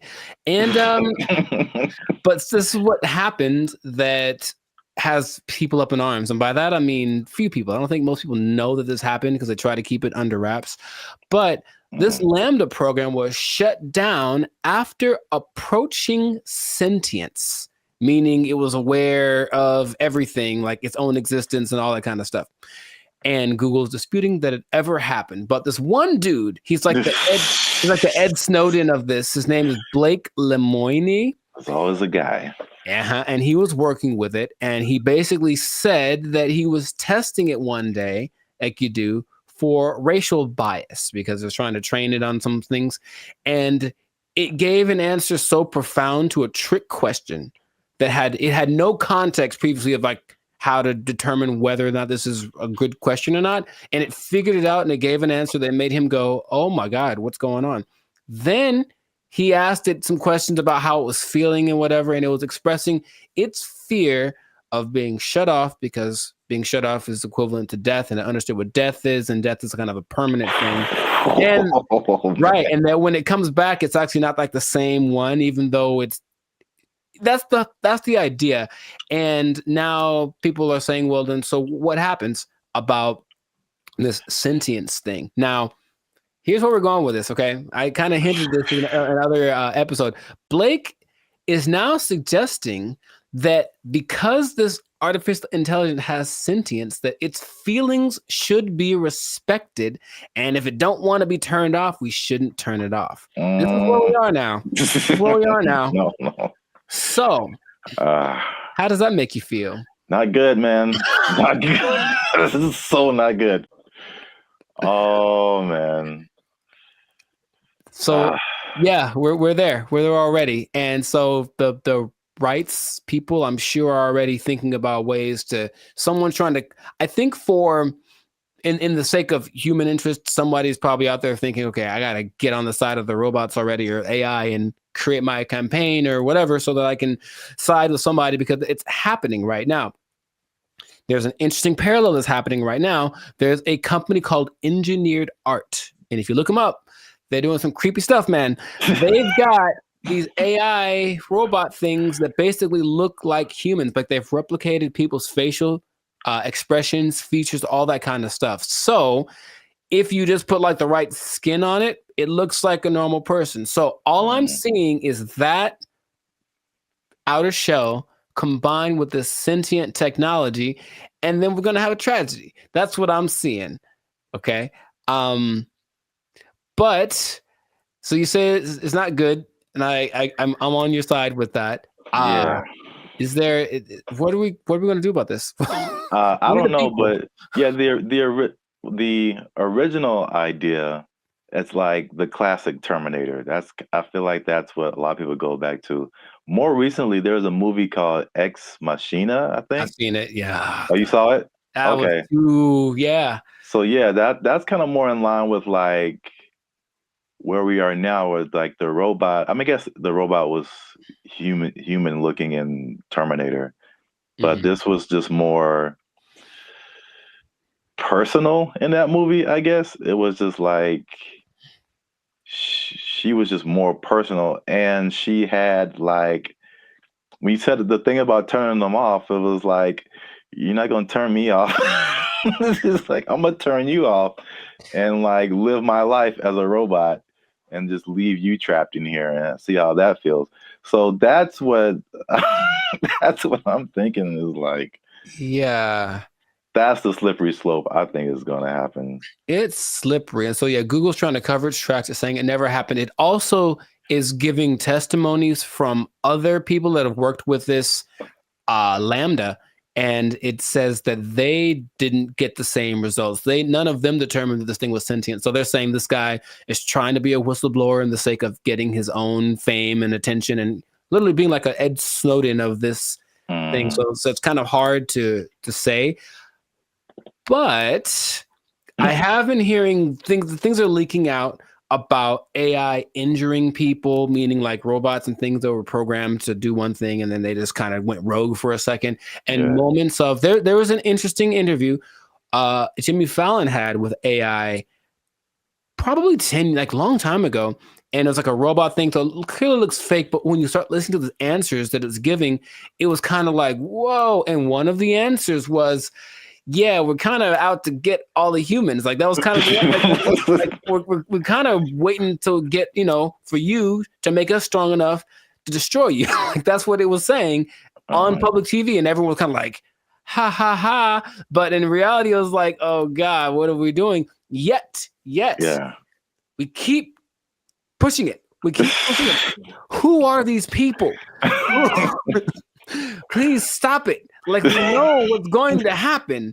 All right, look, I've already gotten to the point where I'm starting to question everything I don't know what's real. I see a video and I'm like, I don't know if that's a real thing.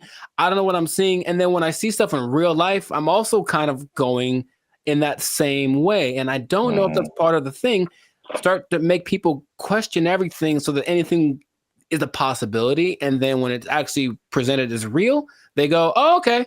I guess I thought that was all right. I mean, yeah. Even the sentient thing is just like, how is that even possible?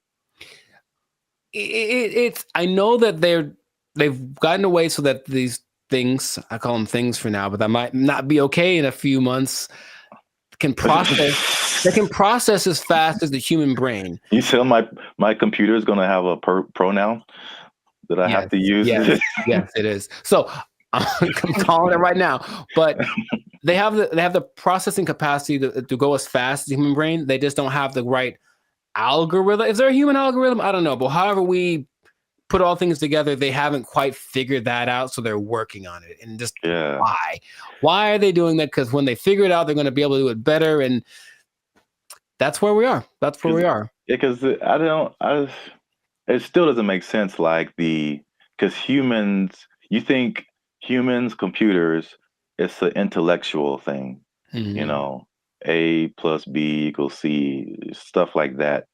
But like the emotional side, I don't see how a computer can have emotions or feelings or like dreams or like things that it wants to do or accomplish. Like it's trying to tap into some level of consciousness that what we are wired to, which is why people like Elon Musk are trying to get us to communicate with it in this level, because it's kind of like going to create a pathway that definitely isn't going to be one way. If we can control it, it can definitely control us. Like it's going to be like that. And that's where we are. So I just wanted to let you all know that. Hide your wives, hide your kids. So y'all need to hide your kids, hide your wife. It might be getting interesting in a little bit. So just good luck to all of us. That's all I'm going to say. And if anyone's listening that has access to this, the people that create this or access to this technology, please cut it out. Just cut it out real quick. Go back to trying to create dinosaurs or something stupid. Like do that instead. At least we know what that is. This has no. Just stop it. You know what it tastes like. Stop eating that shit. You know how it tastes. Yeah, we do. We know exactly what it tastes like. Death. Anyways, stop doing that stuff. This has been another episode of the Lifestyle Circus podcast. Make sure to like, subscribe, comment, and share this video with everybody to warn them of what's coming. They need to know that I'm not going to say the end is nigh, because that's what you say with the signs and the people, but hide everything. Be careful out there. And keep your job for as long as you can, because it might not matter in a little bit. Yeah. They're coming to take your jobs. They're coming to take your robots. All Transformers more than meets the eye. I don't know. They took our jobs. They took our jobs. Did you know that besides blue collar and white collar, there are other collars for jobs? No, I didn't. I didn't either. There's gold collar, which is law and medicine. Gray collar, which is engineers. Pink collar is service fields. Red collar is civil servants. And green collar is the environmental sector. So there you go. Oh, what color? What color are we then? Black collar? You started. What's going on, everybody? I'm Jericho. This is Zap, and we are the now 6-time international award-winning pop hip-hop duo Bandit Future. We make clean, fun music that everyone can listen to with a sound that is uniquely Californian. And right now, in this moment in time, you are tuned in. Congratulations, by the way. You were tuned in to the Lifestyle Circus podcast, where we talk about things that are funny, interesting, and just straight ridiculous. So before we get into the thing, make sure to like, subscribe, comment, and share this video with at least 2 people that are thinking about changing jobs, because maybe blue collar is the way to go in the future. Think about it. Okay. So I bring this up. Do you remember Mike Rowe? No, enlighten me. He had the show called Dirty Jobs on, I think, TLC for a long time, where he basically went and did all the jobs that are hard and awful that no one wants to do. I never watched it, but I heard of that show. Yeah. Okay. Well, interestingly enough, and this is a side note, he also might now be a vice presidential candidate for the Kennedy dude. Interesting. And anyway, Right. the world works in mysterious ways. But basically, he has always been a fan of the idea of working the traditional blue collar stuff. And also, another side note, did you know that besides blue collar and white collar, there are other collars for jobs? No, I didn't. I didn't either. There's gold collar, which is law and medicine, gray collar, which is engineers, pink collar is service fields, red collar is civil servants, and green collar is the environmental sector. So there you go. Oh, what color? What color are we then? Black collar. You started it. Anyways, hey, how's it going? So, yeah. So the question is like, will you have a better career as a blue collar worker? So he started something called the Works Foundation, and it's basically a program designed to help college students get into trade schools because of the jobs that are available now. There's like 10 million job openings that are needing people to do them. They're all blue collar jobs. Like all the oversaturated stuff is the professional, everyone trying to be the next CEO or whatever, start their own business. However, these blue collar jobs need people. And while going to college has resulted in, where's the number that I can't believe when I read it, has resulted in $1.7 trillion of student debt that people have accumulated. Yeah, 1.7 trillion. Going to a place like maybe Dartmouth College, for example, which is $360,000 for a 4-year degree. You can just go to a trade school, develop some skills, and instead of starting 360 in the hole, you don't make as much money yearly, but you're not starting in debt. That's his first idea. And not only that, he wants to teach the principles that got our country to where it is now. So work ethic, personal responsibility, delayed gratitude, good attitude, showing up early, staying late, like what makes a good employee, but how people have left that behind. And so just recently, I believe as recently as a couple of weeks ago, a school called Western High School in Nevada started to incorporate this into their curriculum. So they're starting with their freshman class of 750 kids. The top 50 kids that graduate from this program will get a full ride scholarship to the trade school of their choice. And I thought that was really cool. So he's trying to make this push to get people back into the blue collar sector because it's, dignified work and whatever. And some people are for it and some people are against it. So just based off of what I've told you, what are you thinking? What's your opinion?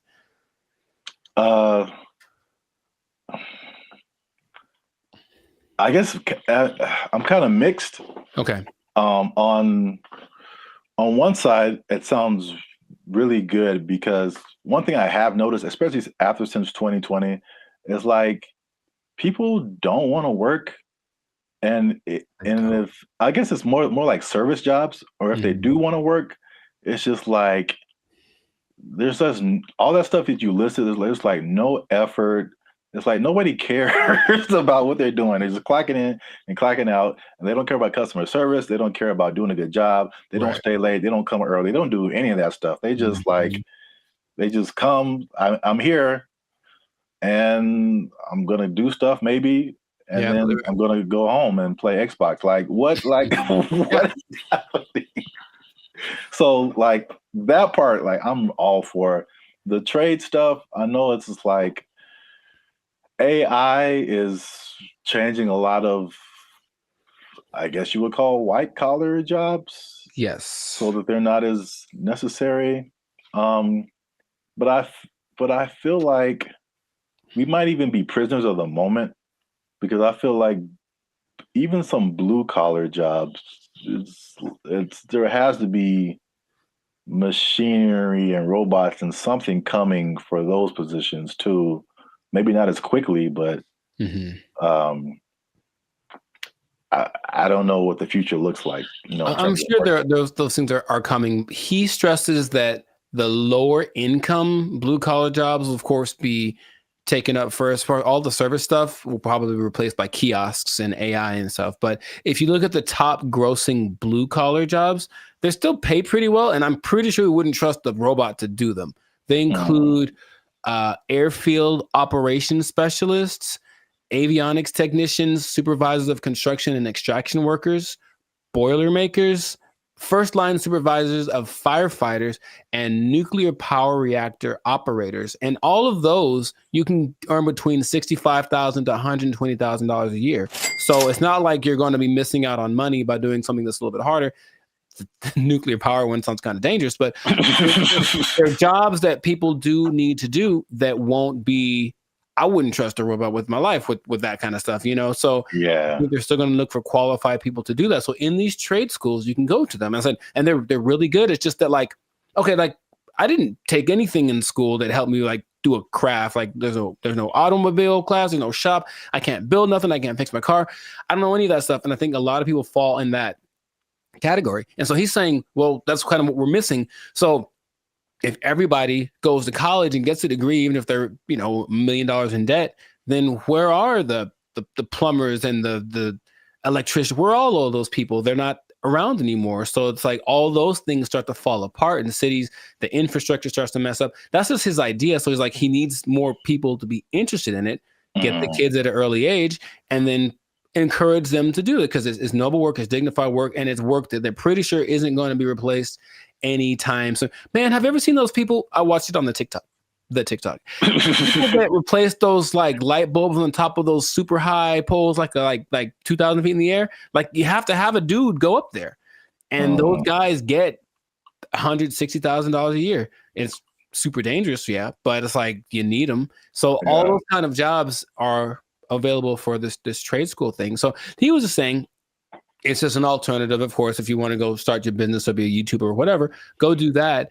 But the world will fall apart without these people. So I thought it was a cool idea, and he's hoping to get. I think somebody decided. I also think it's a good idea, and they donated $5 million to his program, Inglestead. The Inglestead Foundation donated the $5 million, which makes it possible for the top kids to graduate to go to the trade schools free of charge, basically free tuition. So that's just something that's happening, and maybe it'll cause a shift in people are lazy.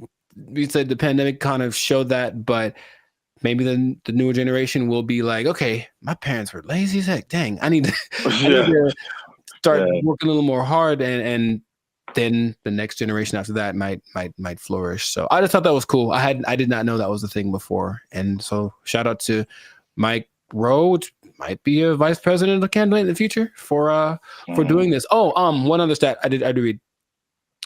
Because white collar is, of course, makes a lot of money. Only 43% of workers are white collar. 43? 43%. So that's about 64 million people according to 2020 count. So that leaves, I didn't do the math, but there's a good amount more that do the blue collar stuff. So it's like, it's not like it's not necessary. It's just that it's not applauded. It's like, oh my God, you did a good job being your electrician or whatever. But people, we need that. Like our whole, if I don't know how to fix any, you probably know better than I do. I don't know how to fix anything like plumbing, nothing works. So I have to call a guy, and that person I hope is qualified. So that's what they're doing. They're training these people up. Yeah, I think like overall it's a good idea. And I think it's just like as it's like you don't know what you don't know, right? So if people are like for music example, people, all you see is just like Drake and like DJ Khaled, and like that's what you know, like that's what you're gonna aspire to be if you're into music.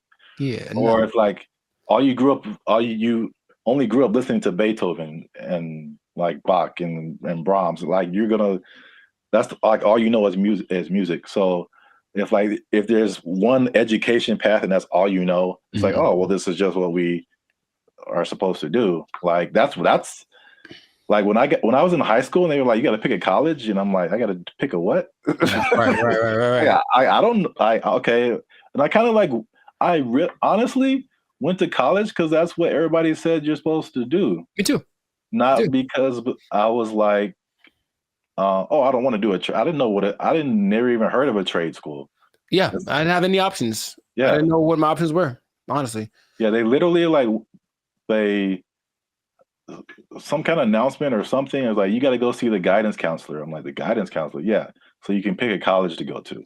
Like, you just kind of funneled into this direction. And I mean, trades are like, and it's a good alternative for a lot of people. Right. So we'll see how it works, but he's hoping that it builds up some steam, builds some momentum, and then other people adapt the program, because why not? We need them. We need people to come fix my car, so my car can run. Yeah. So that's what I thought was pretty fascinating. But let us know in the comments what you think. Is the blue collar thing? So if you have kids or something, would you encourage them to go more towards that route instead of getting in crazy debt going to college and then hoping you find a job after that? Because job market's getting a little bit scarce out there. Do you support the idea of Mike Rowe? Do you have a better idea? Do you think we should just all go to Mars? Whatever it is, let us know in the comments what your idea is, and we will respond to your comments probably. Yes, but definitely. We'll respond faster if you're a member, because they get priority comment reply. Oh, here we go. Okay, you might want to do that. Mic drop. So yes, that has been another episode of the Life of Focus podcast. Like, share, comment, share it again, share it twice, even better. And just think about that job. Think about that job, because you got to have a job. Gotta have a job. If you don't have a job, then if you don't have a job, you can't buy snacks. Yeah, see, there you go. Go get one. It all makes sense now. Yeah, I know. And don't do anything to lose it, because you might. Yeah, you don't do your job. Go to a trade school, learn a trade out. They took our jobs. They took our jobs. I was against her, and now I'm kind of with her now too. What's up, everybody? I'm Zap, and that's Jericho, and this is Bandit Future. And I found this on the internet. Apparently, Jericho, this woman blocked a man over. This woman blocked this man because he took her on a dinner date at the aquarium. Before we jump into it, make sure you hit that like button for the almighty YouTube algorithm. Hit that subscribe button, because that helps our channel grow. All right. Hey, Tashia Sade, first of all. Okay. That was the first mistake. She said, I met this dude on a dating app 2 months ago. We finally went on our first date, and he chose to take me out to eat dinner at the aquarium. It was cute and all, but I just think it was childish AF. Like, we couldn't go to Ruth Chris. Oh, sorry. Let me get it. We couldn't go to Ruth Chris or something. And I blocked him as I don't. That's one word for anyone who's wondering. I don't have time for stuff like this. I need a mature man, not no little boy. I may be wrong, but that's just me. First of all, I would love it if for some reason she has a British accent. I don't know why. That would just make this so much better. Because there are women that are like, she's a little ghetto. Let's just call it what it is. But there are that version of people from England, and it's just a little bit more. I don't know why. I like it more. I'll tell you what. First mistake. Thaisa Sade appear on your dating app. You swipe left every time. That's the first mistake. I'm sorry for anyone else who has that name. It's just not for me. I'll say that. To her credit, I would have never thought of taking a girl on a date to an aquarium. To his credit? No, well, I guess I'm saying I get what she's saying. I would never do that. It wouldn't ever cross my mind. What did they eat? The fish? Like what are they eating? I didn't even know that was an option. I thought they maybe sold popcorn, little pellets you could throw to feed the food. But feed the food. I'm already thinking about it. I don't feel like that's a good first impression, honestly. Okay, because I was wondering where you were going with it. Yeah, also, okay. I mean, I think I'm on her side. I don't think that's a good move. I would never do that personally. So I don't think that's a good move. But have you seen like all the hip hop concerts? I've seen it. I've seen it. Yin Yang Twins, pack it up. Pack it up. They're like 60 years old, bro. And no, they're not that much older than us. I don't think they are. I think they just look terrible. Even that, like, why would that's a you have a girlfriend and you know that she likes penguins in the aquarium. That's that kind of a thing. For our first date. Hey, what do they have at the I'm trying to think. They do have food at like a SeaWorld, and that's assuming it's like a SeaWorld because there's degrees to aquariums. And trust me, I've been to aquariums, and I've been to aquariums like in Long Beach that are like elegant things, and I've been to aquariums that are basically like a puddle, and you just look and stare at the things down there. So I don't know which one it was. Here's a picture. Oh, I can't see it really. It looked like it was a nice yeah, that's the weirdest. Oh, hold on. That's the weirdest thing I've ever seen, bro. Nah, man, that's weird. What is that? Is that a lobster? That is lobster on that. Isn't that what is shrimp? Lobster hole. Whatever he's looking at looks like seafood. That is so messed up. I'm gonna take it all back. Shame on the aquarium. Shame on them for having their things that supposed aren't aquariums for like preservation of wildlife, marine life? They're serving them up. That's Shamu right there. That's Shamu's cousin right there on the plate. I can't stand for it. So I think she's right. I'm surprised I'm on the side of Taisha, whatever, man. I want to like go protest. Aquariums shouldn't have all $7.99 shrimp dinners. That's just too much. Eating people's families in front of them. Yeah, that is kind of messed up. But I mean, don't fish forget everything in 3 seconds or something like that? I'll let you know something about me. I don't know any fish, so I don't know how to operate. I'm not sure. I've never talked to a fish and then walked up and 5 minutes later and he's like, "Who the hell are you?" I've never had that experience. See, this is why you're here, because I didn't think of any of that. I thought I was just like, I wasn't thinking about like eating fish in front of fish. That is weird. Now that you say that, that is weird. And then the levels of aquariums. Like I was just thinking from a date, I was kind of against her, just from a date perspective, because I mean we've done a couple of videos too, and we've seen all this stuff on the internet about women who like it was like a cheesecake factory thing, like a while back.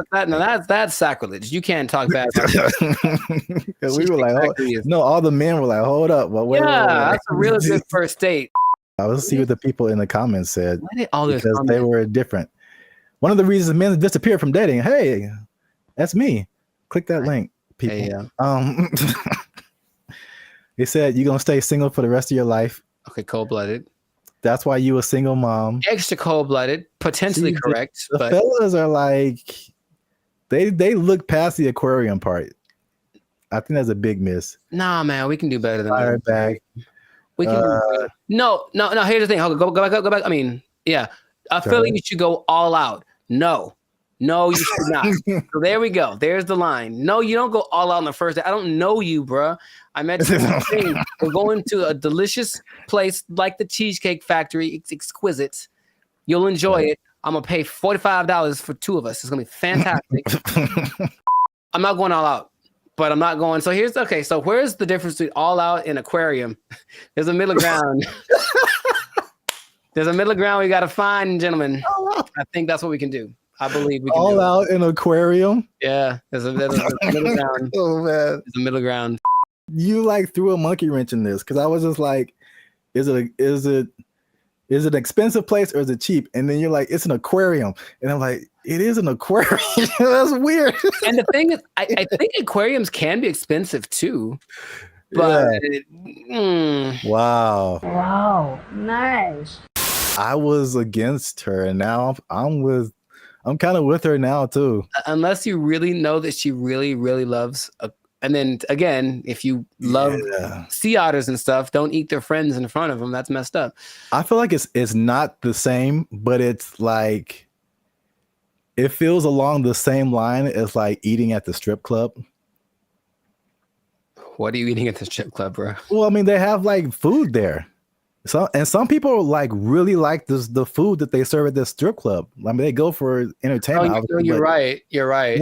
Some people just go for the food because they just really like it, and I'm just like, that's such a weird combination. I know more women that would rather go to a strip club on a first date than an aquarium. Maybe we can make that a poll, but I'm pretty sure I know. I'm not talking for all women. There's women I know. They'd rather go to a strip club than an aquarium for a first date. So, oh man, have you ever been sitting around just minding your own business and like, man, I haven't been to the aquarium in a while? Like, is that just a thing that pops up? Because it's never happened to me. Oh, the more you talk about it, the weirder it is. Aquariums are just not. That is a weird first date. I think it's weird. It's not a weird first date. It's a weird first date to have dinner. Like if you had dinner and then went to the aquarium. Yeah. I can see that. That doesn't feel as bad. No, it doesn't. It doesn't. But if you like, we just going to the aquarium to eat. What if it's like you pick out the one you want in the I know it is.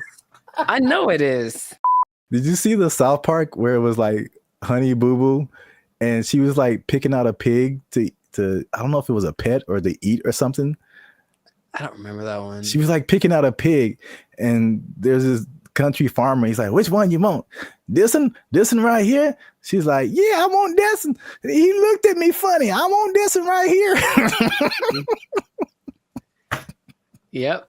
But I mean, it's hard to tell if a fish is looking at you. I don't think their eyes can move and they can't blink, right? So, oh my God. But in any case, you see what I'm saying is this, I think, I honestly think that I'm in favor of that point that she made. Not the go all out point, but the aquarium to eat. Yes, let's put that in there. Aquarium to eat.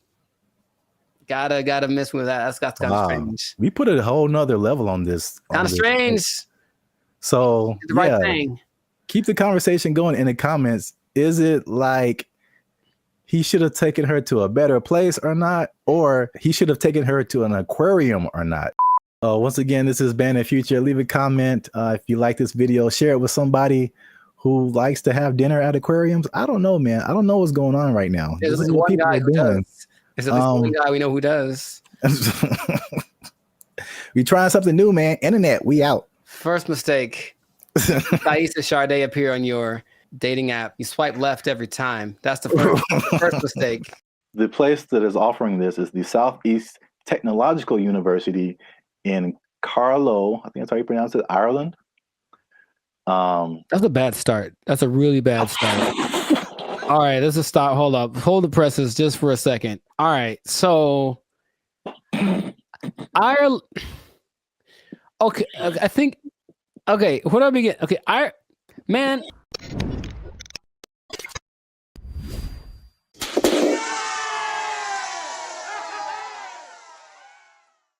What's up, guys? I'm Zap. This is Jericho. We are Band of Future and now 6-time international award pop hip hop music duo. We make clean, fun music that everyone can listen to with a sound that is uniquely Californian. And right now, you are tuned in to the Life's a Circus podcast, where we talk about things that are funny, interesting, and ridiculous. But before we start, okay, y'all been laughing. Y'all been crying. Emotions. Y'all been y'all been laughing and crying at the same time. I don't know how that's possible, but you've been doing it. I synced you. Oh, that sounds. Anyway. Well, it's like Santa Claus. He sees you when you're sleeping. It's like, I know YouTube tracks statistics, but I don't know if it went that deep. Like, geez.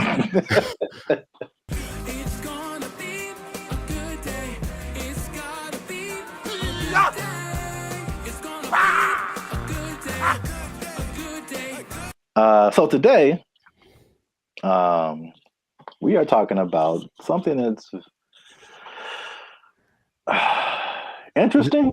The letter Q? I mean, that's kind of what I was hoping. Today's episode is brought to you by the letter Q. Brought to you by, yeah, a little bit deeper than a single letter. Okay. But it does have to do with letters, arts, and sciences. Oh, interesting. Okay. Kind of got that. There is a new degree that you can get And it's basically an influencer degree. That's right, ladies and gentlemen. You can go to school and major in a degree that makes you a certified influencer. We're here. It's a thing that's happened. We're here. You know, that doesn't surprise me, but go on. I want to know more. Yeah, forget about engineering or what else is there? Business, law, math is a thing still, I think. Medical. You need to bet your entire future career on becoming an influencer. So this is the place that is offering this is the Southeast Technological University in Carlow. I think that's how you pronounce it, Ireland. That's a bad start. That's a really bad start. All right, let's just stop. Hold up. Hold the presses just for a second. All right, so Ireland. Okay, I think. Okay, where do I begin? Okay, man. So, like, for a place to have influence, it has to be something that has relevance. I think something where it's like, okay, this place is, or this person has said this is what's important, what's cool. I will listen to it because I respect their opinion. I've never once thought about Ireland for anything other than leprechauns and beer. And if it's not about those two things, I don't care what Ireland has to say. So I'm already like, it's missed me on that, bro. Like, come on. If it was like New York or Dubai or something, it's like, yeah, a big place of influence. Don't tell me, no, man. Okay, keep going. What do you got? What do you got? All right, that's interesting because I kind of went that way for another reason. Okay. I don't know how they name schools in Ireland, but this sounds like very much like a DeVry University, JTT Tech. Like, it's not your top tier. Nope. Nope. So I was like, the official name of the degree is called it's a Bachelor's of Arts in Content Creation and Social Media. What would that sound like in an Irish accent? I'm not even gonna try that. I don't got it either. I'm not good at accents. Nor am I. Except for, well, never mind. Canceled. Yep. I don't want to go. I don't want to be canceled yet. So yeah. But to, I guess, kind of legitimize it, the influencer industry is currently valued at $21 billion. So it is an industry to a certain degree. I have thoughts about that. But more than half of Gen Zers think that they can make a career out of content creation. So this school offered I think it was a summer, just a class, not a whole major. And it was like, of course, filled to the brim with students. I think they're going to have they're going to admit 40 students to this major this coming year. And they're sure that they'll have to turn a lot of people away. So it's a very much a major of interest. On the flip side, and this was from the New York Post. They say that the rapid evolution, and this is something we talked about before, the rapid evolution of social media and trend cycles could make the entire degree worthless as soon as you receive your diploma. Yeah, what's the curriculum based off of? What metrics are they following? It seems like a cool idea if it's constructed in a certain way. I mean, imagine the nonsense if you paid money to become an influencer and then you sucked at being an influencer. Like, it's just, I feel like to be an influencer, you just have to have a certain kind of either personality or vibe. Like, not any person could be an influencer, that's for sure. But I don't know if that's something you can sell the idea on it for sure. But I think there'd be a lot of people asking for refunds in like a year. It just seems like something. Yeah, can you do that? Well, you can ask, of course. I'm not saying I get it. You're wasting the money, I think, but I think you'd be better off just studying on your own, studying social media, like a Mr. Beast did. He just studied YouTube, literally, and that's all. And then it worked out phenomenal for him. So And not only that, all the people that he worked with also didn't get as big as him, but they all have channels with millions of people, millions of followers. So but here's the thing with education, anytime they're like, oh, here's an opportunity to make some money for us and maybe it'll work out and then we can get some more accreditation or who knows. They're just trying to evolve. So I see the point, basically. They're trying to evolve with the modern times. I just feel like that's not something you can teach in that sense. Because, yeah, like as soon as the lesson's over for that day, things are different. So if they're not constantly keeping track of the market, it's like teaching day trading or something based off of data from last week. It's like, okay, well, that worked last week, but it's different now. It's a whole nother. So it would have to be done really well to work in mass. Like, yeah. Well, yeah, I have a bunch of thoughts on this. So, in their defense, they have said that they're aware of like social media is constantly changing, stuff like that. So the curriculum is more about high level concepts, I guess. Okay. As like what the business behind becoming an influencer, stuff like that, which makes sense. But it's also like if I were a student, I wouldn't study this because I think it's too specific. And influencer is just a subset of sales, marketing, advertising, business. It's just business. And so like I feel like if you went to school for business, you would get a better view of like how the world works instead of just looking specifically at influencers. Right. But this is also like college was like 20 years ago or no, 15 years ago, something like that. So I have a totally different perspective, but as like a student coming in, you're like, oh yeah, I want to do this, blah, blah, blah.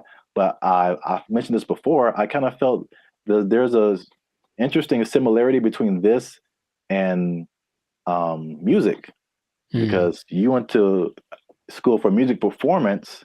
I went to school for music industry. And though I think even more so at the time that we went to school, even those majors were considered like, why are you doing that? True. So I can see the parallels, and then not that I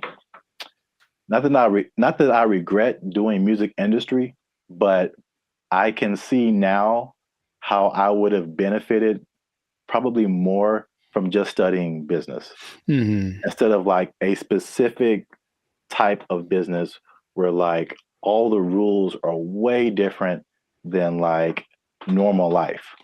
Sure. So I think I've said this before, like I've learned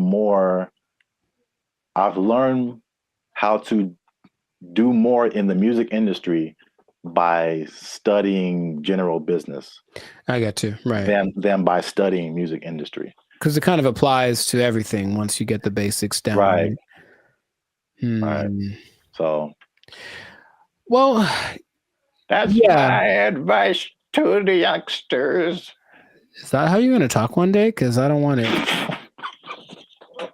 Welcome to the Life Circus podcast. I'm pretty sure I'm going to talk like this forever till I die. So I don't know what's happening to you over there, but you sleep. But we talk about things that are funny and straight up ridiculous. All right, old man River. Look, yeah, but you know what you said about the students. I guess now that college is becoming more of a option as far as like, well, what's the point of going to college if they at least offer something that people want to be? Then I see the point. I do. I just don't know how they'll pull it off. But if they do, more power to them. Yeah. I don't know. Maybe we're just short sighted, and then influencer will become all the rage, and people will make gajillion dollars and be like, "I told you so." Hey, you know what? Good for you. If you get there, I'll give you a cookie. No, those are addicting. Oh, I'm sorry. I'm sorry. Jeez, I keep forgetting the rules. Cookies are sometimes food. So this has been another episode of the Life of Circus podcast. Make sure you like, subscribe, comment, and share this video with somebody who might want to be an influencer major. That doesn't even sound right. No, it really doesn't. But maybe we'll talk them off the ledge with this video. Because if you're trying to be an influencer now and you got someone coming up behind you that has a degree in it, they might take your job. They might take your job. They got a degree from Ireland. Does anybody Lucky care? Charms. Lucky Charms. They took our jobs. They took our jobs.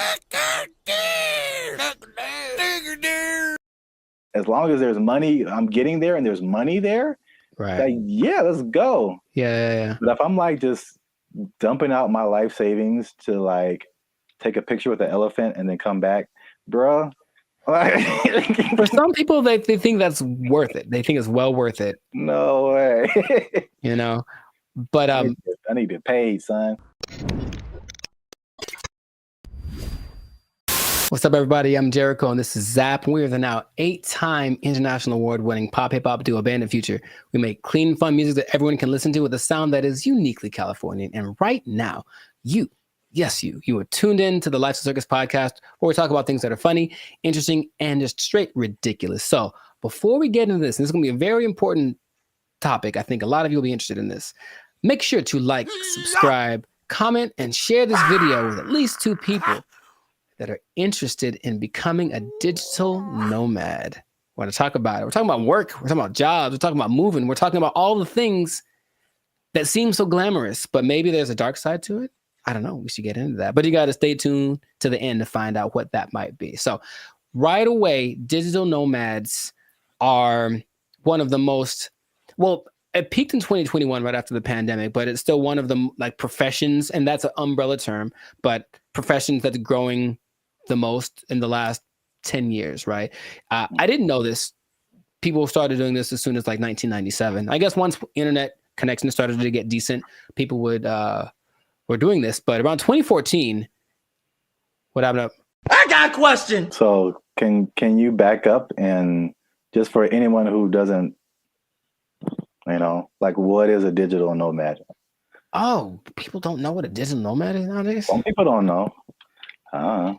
Makes sense. Okay. A digital nomad is a person that has found a way to live abroad, basically using technology. So in 1997, when internet started to be pretty available anywhere, people could offer services online and work from a different destination where they're from. So you could be from America and go to Bali, for example, and work from there. And that starts to become really popular. And so now a lot of people do it. And there are many programs that will say they can teach you to be a digital nomad if you want to basically ditch the 9-to-5 and go live abroad. And it always looks very glamorous from the people. I know many people that do it personally, and they typically post the pictures of them lying on a beach. And the idea is that you can work from anywhere for 2 or 3 hours a day, doing your nice, whatever cushy job, and then enjoy living in another country. And that is a really cool idea. And that is part of the reality, but there's also a side of it that can be more difficult to overcome that people don't tend to think about. So we're going to get into all of that. Zap, have you ever considered the digital nomad lifestyle? I don't know why I said it like that, but I know why you said it. Ooh, do it again. I have thought about famous, don't you? All right, never mind. What? Huh? I've thought about it for sure. I don't think I have had jobs where that's a possibility. Sure. And also, I feel like those types of jobs wouldn't be the jobs that I would like. Mm-hmm. Because it's basically, I mean, digital is just you and a computer. Yes. So, I mean, a lot of what we do is not staring at a computer screen all day. Right. The typical idea of a digital nomad is somebody sitting in a coffee shop working for 8 hours a day or 6 hours a day or whatever.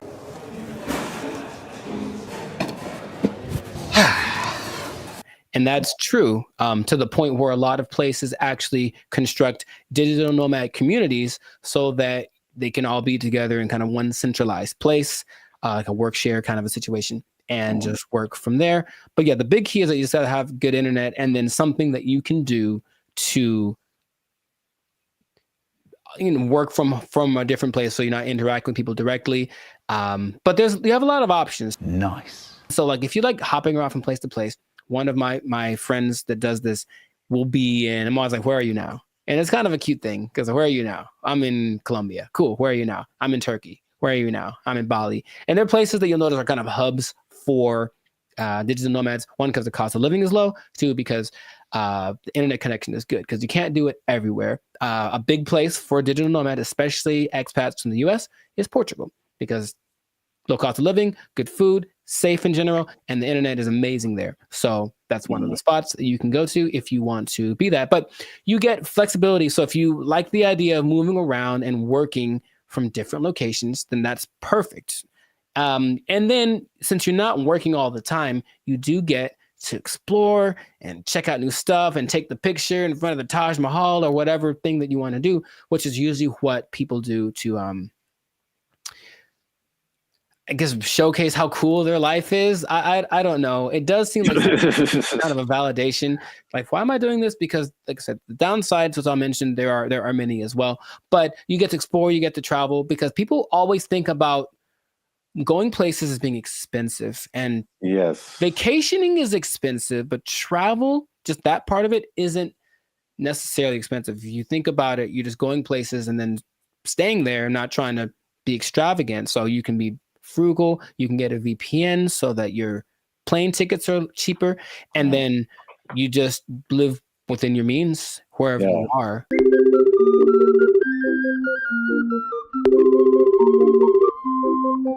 That's one thing about me. Like, I'm not a big traveler, but I feel like I feel like that Dos Equis guy. It's like I don't always drink. What is it? Beer. Yeah, but when I do, so like I don't always travel, but when I do, somebody else is paying for it.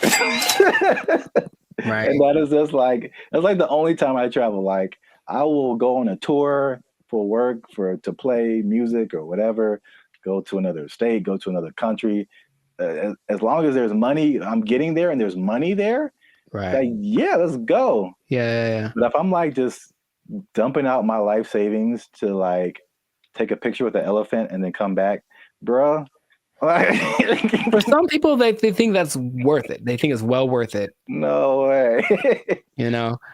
But I need to pay, son. Listen, we finna get paid, girl. It did surge in popularity, of course, after the pandemic, as people were looking for things that they could do and they couldn't be around people. So, okay, this is perfect. But for some people, they really fell in love with it and they said, I'm going to keep doing this. So a lot of the more well-established digital nomads have been doing it since then, or maybe a little bit before then, so like 4 or 5 years. There rarely are people that have been doing it more than a decade because it does kind of wear on you just moving around and doing all that kind of stuff.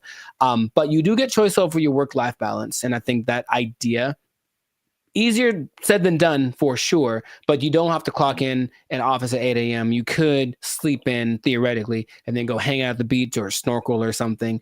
I think what people do overlook is the idea that you still have to work and you really should do it on a consistent basis.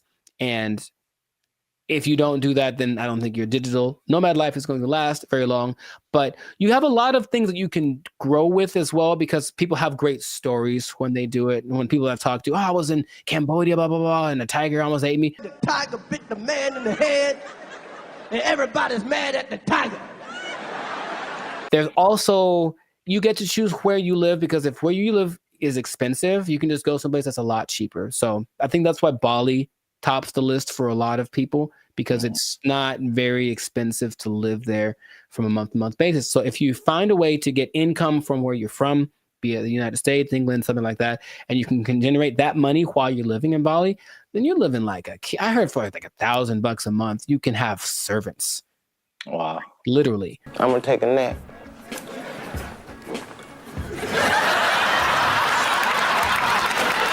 And then you get to network. So that's fun. There's a lot of people that are out there doing the same thing, so you get to interact with them, and that seems attractive. And then you don't really have to go to work. You think about that.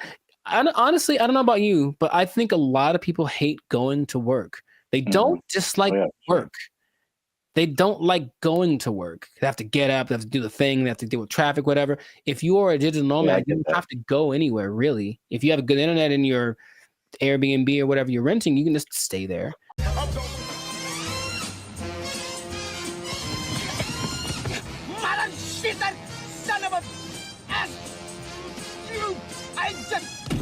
Yeah, bro, like just putting on, like, I look at the, especially when I used to live in downtown LA and seeing the people who like worked in corporate offices and they had to wear suits and ties, stuff like that. Just the thought of like getting up every single morning and putting on an entire suit, dude, like it's a challenge. So I could sit at a desk and then come home and then take it all off. Like if I can go to work and still be in my pajamas, like, dude, where do I sign up? Yeah, I get the appeal for sure. Very cool. We love it, Will. Thank you. The last advantage that people talk about a lot is the cultural and immersion. If you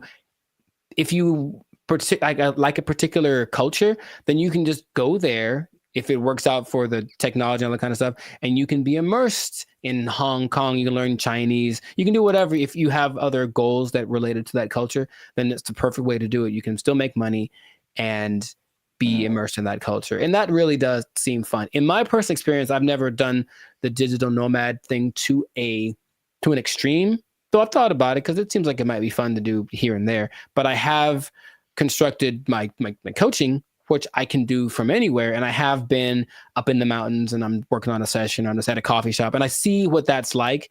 And if that was my everyday, it wouldn't be so bad. You know, it's definitely like, oh, I need my computer to work. That's all.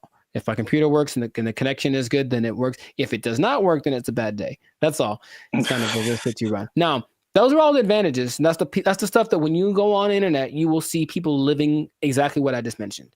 However, all of the downsides, dun dun dun, there's a lot of them. No, God, please, no. What would you think would be a disadvantage, major disadvantage of being a digital nomad?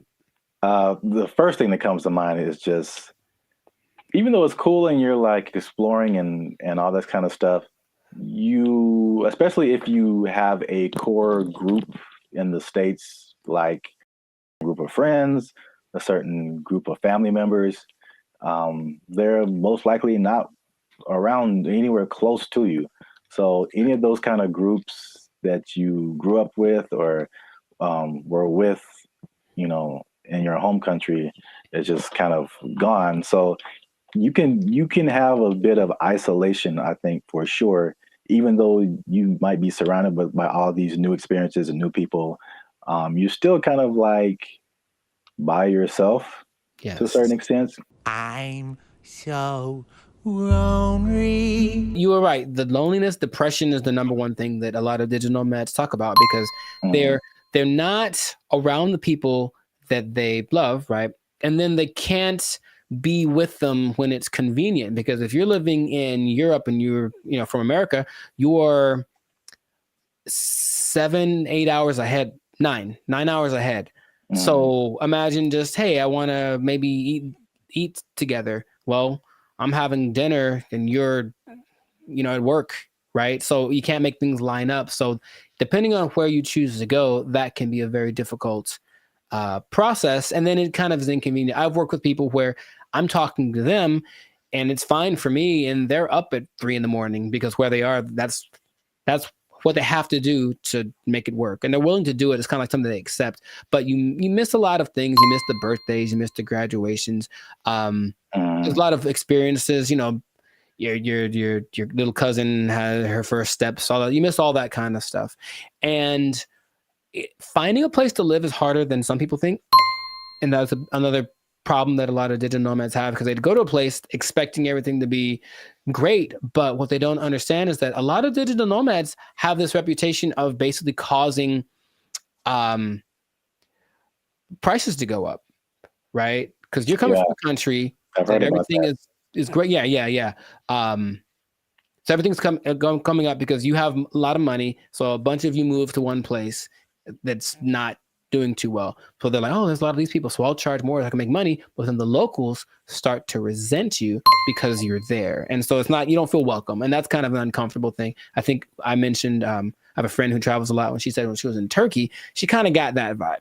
It's just like, why are you here? But she doesn't speak Turkish at all, so that didn't help her cause. However, some places actually put signs up that says like, hey, digital nomad is not welcome. It's gotten to that point. Wow. You go to a coffee shop and like, nope, you can't come in because you're going to buy one drink and work here and use the internet for 8 hours. Nah, you got to get out or find someplace else. So that's starting to become a thing. So yeah, you think about that. It's like you want to be welcome. Now I'll tell you in a second, some countries are actually taking measures towards making sure that the digital nomads they do attract are actually helping the economy. But a lot of places don't have that in place yet. So yeah, the locals might resent you. If you just for my own personal whatever. I got a question. Have you ever gone into Starbucks and worked on something and not bought anything? Yeah. I'm been a jerk, man. Oh yeah. Do you feel guilty at all? Or are you just like ugh? No, I spent a lot of money in Starbucks. I think that once in a while. Okay. That's just my if it was, and the thing is, if it was a mom and pop type place, then I'd feel bad. I'd buy something every time. But here's the thing, I even usually go to a Starbucks. I have to use the bathroom. I buy a cookie or something just because. Oh yeah. But sometimes I'm like, I'm here for an hour. I'm popping in and out. I'm a regular. Don't mind me. I'm just. I think that's interesting psychologically because I feel. I feel the same way. Like if I go to a place where like I shop there all the time and I just go and then I just go in there to like use the bathroom or something. I'm like, you guys owe me. You guys owe me this bathroom. I'm here all the time. I'm not buying anything right now, but I'm here. But I feel the opposite at Starbucks because I don't drink coffee. And I never go to Starbucks. So when I'm in there, I'm just like still in Wi-Fi, and I feel so guilty. Here's the other thing. Specifically for Starbucks, I don't feel bad because my computer and phone don't work in Starbucks. Any Starbucks, the internet, the Wi-Fi does not work. I have to do my hotspot on my phone. For only Starbucks. I don't understand. Apple. No. It's just because Mr. Starbucks doesn't like me. And that's Android. Oh, really, I don't know if anyone's understanding what you're saying there, sir. Right. Anyway. Long COVID. Sorry. Continue. Wow, that's the thing. What else was I going to mention? That besides, the locals resenting you, someplace not wanting you to be there, if you have a medical emergency, it's a big deal because you don't have a safety net. Your insurance might be more expensive for one, and then transferring it over, sometimes it's a tricky thing. It depends on the country you're in. When I went to Spain, I met up with a friend who got sick on her flight. And so from the plane, they took her in an ambulance to the hospital, gave her the treatment, whatever. Now, if that had happened in the US, that would have probably cost her about $5 million. But because it was Spain, and as soon as you're in Spain territory, you're one of us, it cost her like $100. So that was cool, but it does depend. So you really have to be careful just about that. All these things are things that you want to think about before you do it, because it doesn't look that difficult if you only pay attention to the people that post about it. Because they just posting the good stuff. Once in a while, there's a sob story about no. Someone kicked me off of a bus. I think I saw that recently because they weren't from there, and they got kicked out the bus, and they felt so sad. I was like, well, Life is hard, bro. I don't know what to tell you. It's really hard to find romance for these people, for sure, because you're not going to be there very long, and so no one wants to get involved with you unless you choose to be. So that's just another side to it. What I was going to mention earlier is that some places like Indonesia are starting to put in measures where they welcome digital nomads that have X amount of money in their bank account, and they allow them to actually have a visa, a second home visa is what it's called. And then they can live there for up to 10 years. But they want people to come and, of course, do something related to the Indonesian economic system. So they're telling people, come on over. And so in that case, if you have it like that, then you can move one place. You're going to stay there, but and it still implies you're making money based off of where you're from, and you're just living kind of more permanently in a new place. And that seems to be okay if you want to maybe uproot, start someplace else, then you can find love, and no one has a problem with that. But you won't find many people that are willing to, be with you for just a couple months, like for something serious that they know you're going to leave, or if you have a hard time being committed to one thing. So there's a lot of things to take into consideration. I know traveling. Have you ever planned a trip? It takes a lot. So imagine doing that regularly every couple months. I got to plan my stay. All that stuff is kind of a hassle. The idea of living out of a suitcase, some people don't like that. And that's why I think it lends itself to like a younger demographic, like someone in college, fresh out of college. Because I think at the end of the day, I think the internet has shown us that we need some kind of physical community, some kind of grounding. And if you don't have that, you just kind of like, you just kind of out there, and there's some, like you said, there's some negative effects to just kind of being on your own. So that's interesting. And the interesting thing about that too, what you just mentioned, is that the idea of nomads in general were nomadic people, meaning they were tribes. So there were people that wandered around, but they were all together, and so that feels so bad. We're all doing this, and now it's like I'm just by myself, me against the world. Hoping for the best by myself in this new place. So lonely inside, real wrong. The best case situation that I've seen work out pretty good is when couples decide to do it. And that's not so bad. That actually seems to be really the way to go. Like it's kind of hard to find someone that's aligned with that vision, but if you're both in it, let's both go X place and move around and whatnot. That seems to be, because that'll get you through the hard times. Listen, we finna get paid, girl. I can't even imagine traveling alone. I know a lot of people do it. Very fun. That's just crazy to me. Like I need at least one other person who knows where I am, what's happening. I didn't get kidnapped today. Like I'm not in a ditch somewhere. Like buddy system. Yes. All right. It's easy. It's easy. You can follow the Jericho Law patented make friends method. I didn't just make this up, but I've thought about it. Like this is what I've done many times, and it works every time. It literally works every single time. Okay, here's what you do. All right, pay attention. Pen and paper out, everybody. This is a learning moment. You get a bottle of alcohol or something else that people. So you lost me already. I know. Well, you don't have to necessarily do it, but get a bottle of alcohol or something that people enjoy in general. Maybe it's a cake. I haven't tried with a cake. I think it might work with a cake. Cake is universal. I think so. And you walk up to the group of people that you don't know. I said, I've done this many times. And you walk up and you go, yo, and that's it. And then they go, yo, and then it's a party. Literally every time I've ever done that has worked out phenomenally. And we hung out for many, many hours. Just random groups of people. Are you going to try it? I don't see that working out. Well. For me, at least. Actually, I don't see that working out at all. It's definitely a no for me, dog. It's usually, I determine they're there to have a good time. They kind of got to eyeball it, but it's like, they're in a place to celebrate, and they don't mind another person coming in to celebrate with them.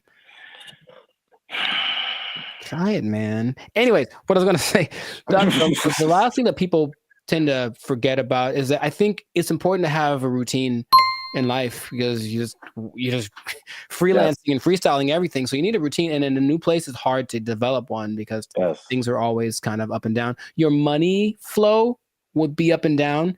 If you're not working for a big business, if it's just you, then some months are better than others. So that side of it, that inconsistent income can be kind of nerve-wracking also. Or it might make it so you can't keep doing it, right? If you don't make enough money. So you really want to have a good savings before that you all comes under this. Now that you say that, it's all under the same umbrella. Like if you wanted to put all of that in one word, it's stability. Yeah. So your home community, it's stability. Your routine, it's stability. Your money situation, it's stability. It's like I think we as humans were created to like want some level of stability and to be a nomad, you know, even digitally. It's just like you're just kind of you're unstable to a certain extent. Right. So you can't link into things that are stable like other people and have relationships and romantic relationships and all this kind of stuff. And yeah, I feel like that sums up everything that you're saying. It's just the downside is just a lack of stability and a laundry list of different areas. Yeah.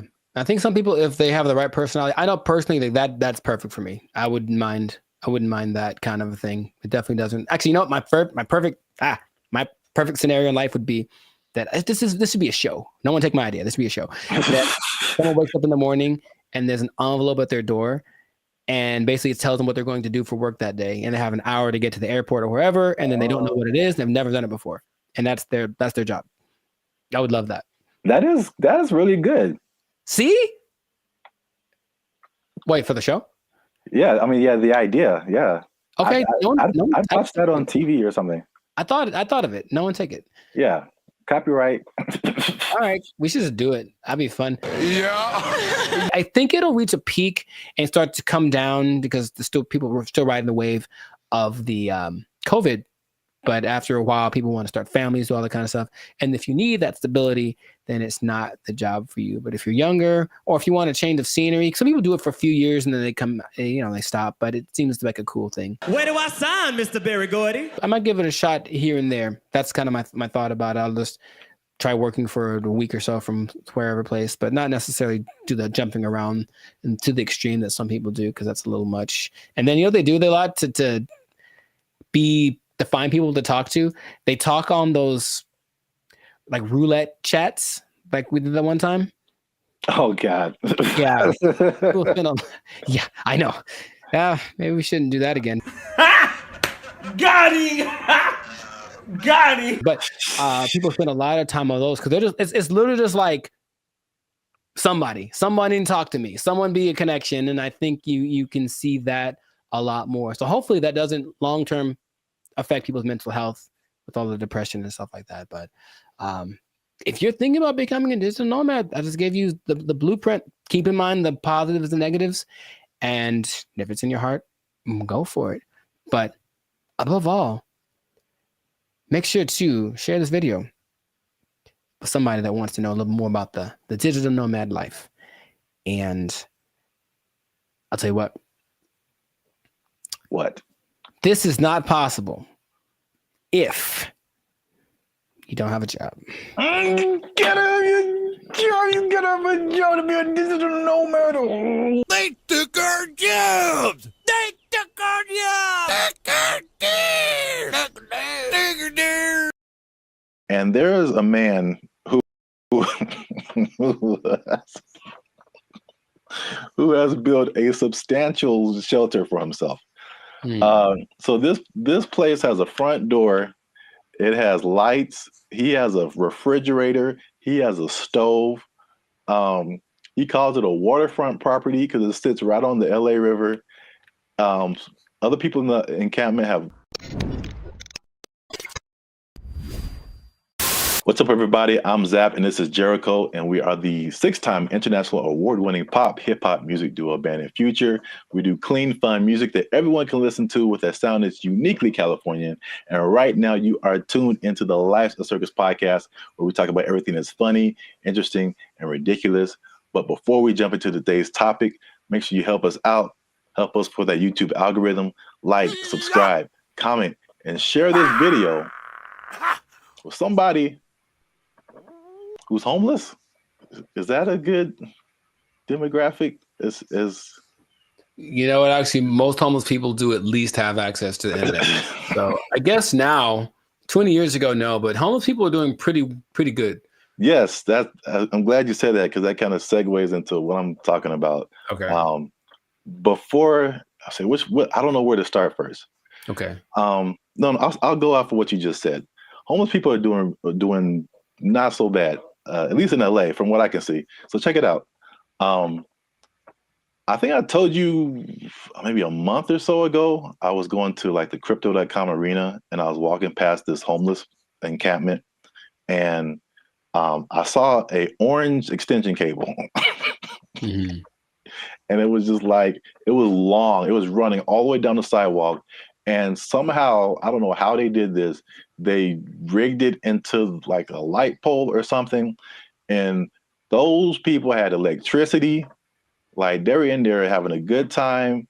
They had a TV running. They were watching Netflix, whatever. Like they were just like, it's all good. So the I guess the comfortability of homelessness is getting really interesting. And then also I came across an article from ABC, which was just took it to the next level. So by the 110 freeway, which is a major freeway in Los Angeles, if you're not from here, there's an encampment, and there's a man who has built a substantial shelter for himself. So this place has a front door. It has lights. He has a refrigerator. He has a stove. He calls it a waterfront property because it sits right on the LA River. Other people in the encampment have little gardens. They have a whole situation going on. So have you seen anything like this, or have you noticed like the increase in just amenities that like homeless people are just like living it up right now? Not specifically like that, but I do want to point out something. And I think it's a misconception that a lot of us have, understandably. If you're homeless, you assume certain things about people. But yeah, being homeless doesn't mean you're broke. It doesn't at all. And I bring that up because I remember in Claremont, I was in a Coffee Bean listening to two homeless guys basically have a business meeting about how to get more money from people. Like the dude, he was seriously like, yo, man, you got to go to this exit between this time and this time. Make sure you have a dog and they'll give you. So these people have money, and barring the people that are super drugged out or have like a crazy mental illness, not a lot, but there are homeless people that are homeless by choice. So they have money, it's like they just don't want to spend it on a house. So that doesn't surprise me, but I haven't seen specifically that. Yeah, I've literally been at the gas station and dudes walking up to me who are bigger than I am. They eating good and like fresh Jordans on, like they just right. Can I get $5? I'm like, dude, you look better than I do. Like, can I get $5? Right. Like, what are you talking about? But yeah, it's getting crazy. Not getting crazy. It's already crazy, especially how here in LA, we have just, I think it was only, I forgot the numbers in LA, but it's just thousands and thousands of homeless people. But I did want to address something because we talked about the homeless before in a previous video in San Francisco, where they were like trying to hide the homeless people because all these people, these foreign dignitaries or something, were coming in and trying to hide the whole situation. Somebody, I don't know this person, but somebody got kind of offended at that video, and they tried to go at us in the comments, man. They tried to go at us in the comments. Would you like to hear it? Good.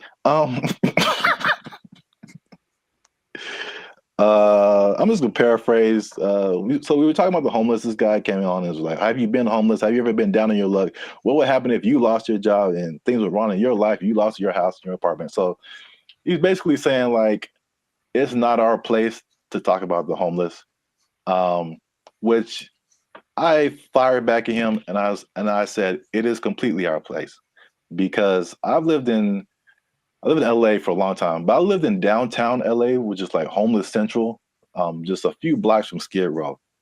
When people are pulling down their pants and taking a dump on your front door and you step in it, you absolutely have a right to say something about that. Like, you have a right to say something about that. And it's not even the homeless in particular.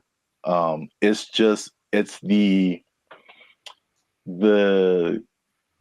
all the stuff that comes with it.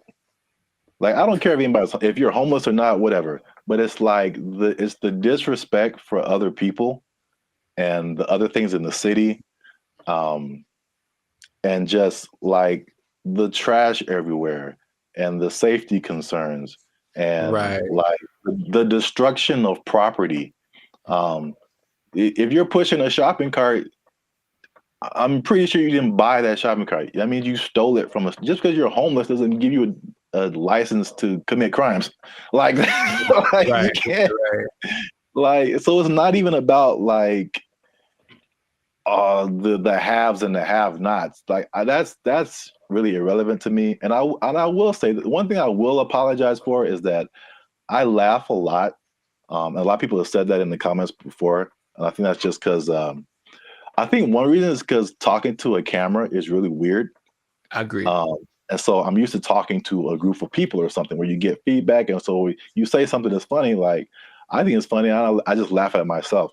But we try to keep it light on the podcast. But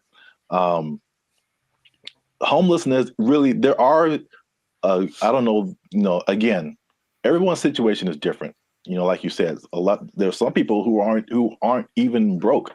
They just don't have a house. But there are some homeless people who are just like, they had a rough whatever, something happened to them, and it's just a serious situation, and their life is really messed up. So I think well, at least I should apologize for making that I guess that false interpretation, you know what I'm saying? Like the insensitivity. I think that may have come across to some people like that. So I don't want to make it seem like we're insensitive to the homeless situation.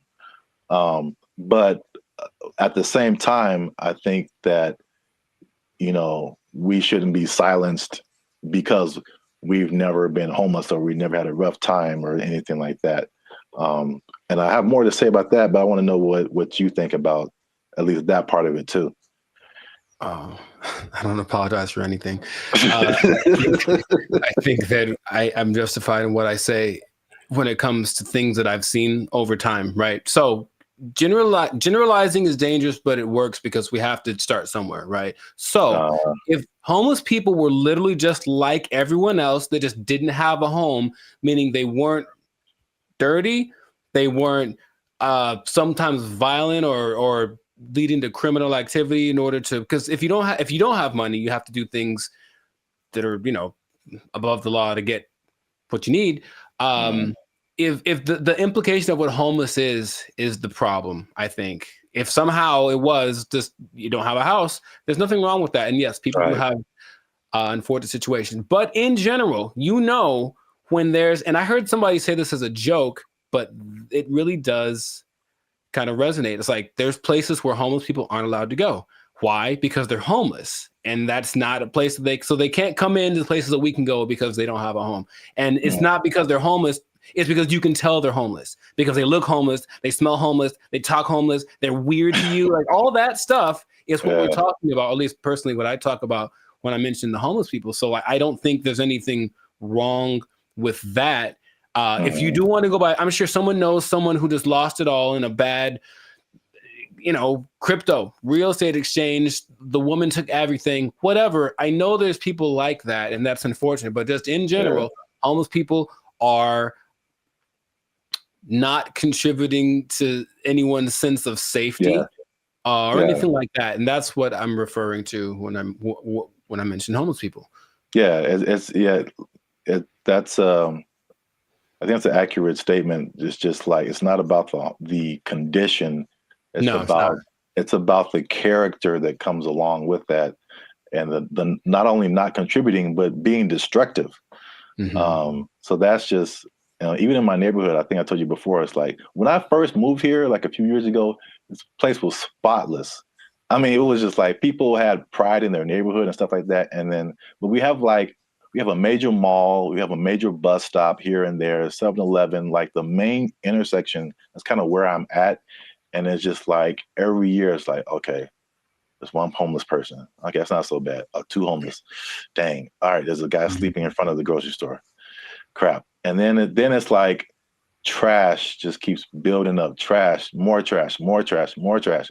And it's like, this isn't a rocket science. Like, what has changed? There's more homeless people. There's more trash. There's more abandoned shopping carts. There's more crime. I mean, I looked at the crime map for my area, and it was like literally my block, that area that I'm talking about, is where all this stuff happens.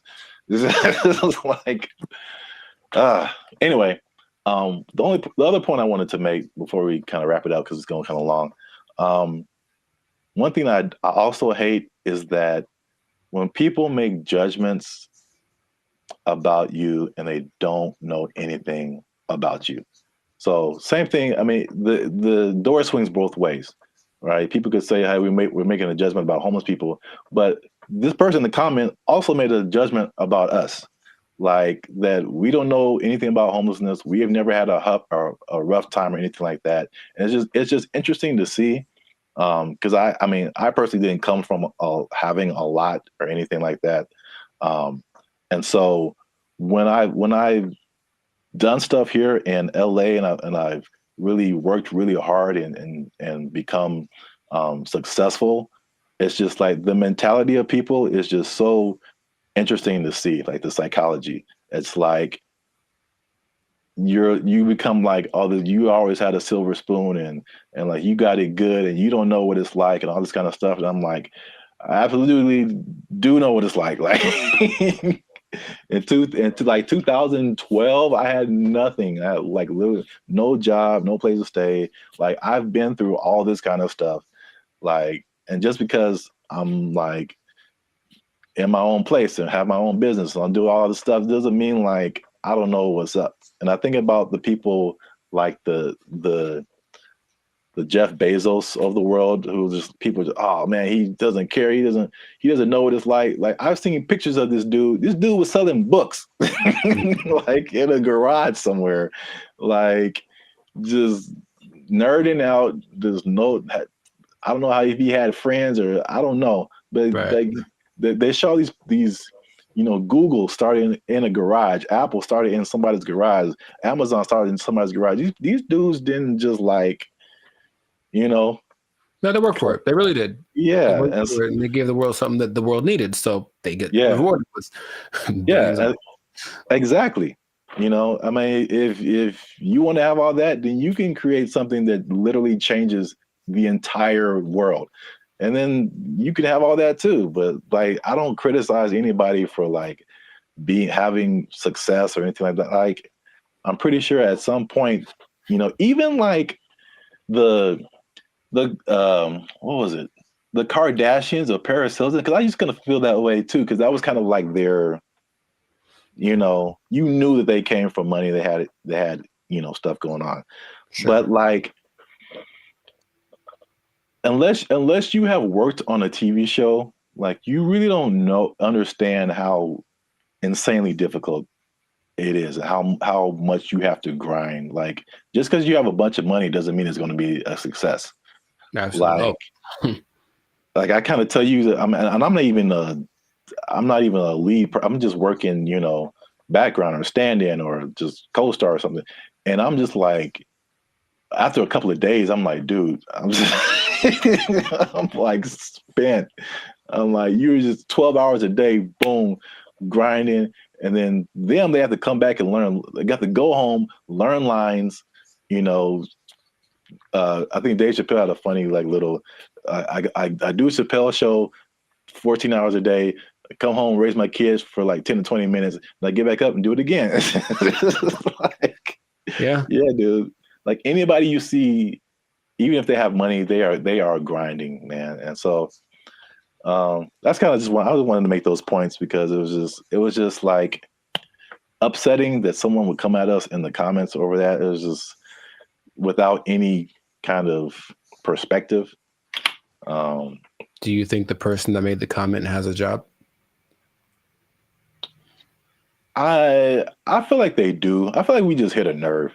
Like they had a job, or they're going through a tough time, or someone in their life is going through a tough time, and it just seemed like we were just talking about, you know, we just like on YouTube, and we're privileged, and we just homeless people are terrible, and it's just, you know, so. I say if you give me one fact about a person and then I get to judge whether or not to invite them over to my house. If you tell me right off the jump, this person's homeless, then that's going to determine whether I want them to come over. Now, it's possible they're the sweetest person, and I know people for sure that do have homes that I never want them to come over. So there's that, you know, it doesn't mean that they're a bad person. It just means just based on the facts, statistically, this isn't a good start. Yeah. So I know it's a controversial situation. It's a big, you know, it's been a big problem in LA and in many other places around the U.S. and around the world. But let us know what you think. Leave us a comment. Let us know a comment that's nice. No, you can disagree. You can say what you want.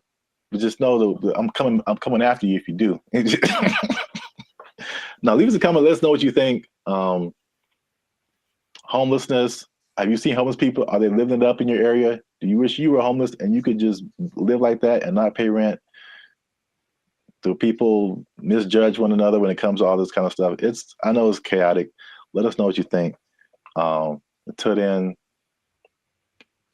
you stay classy, San Diego. That's nice.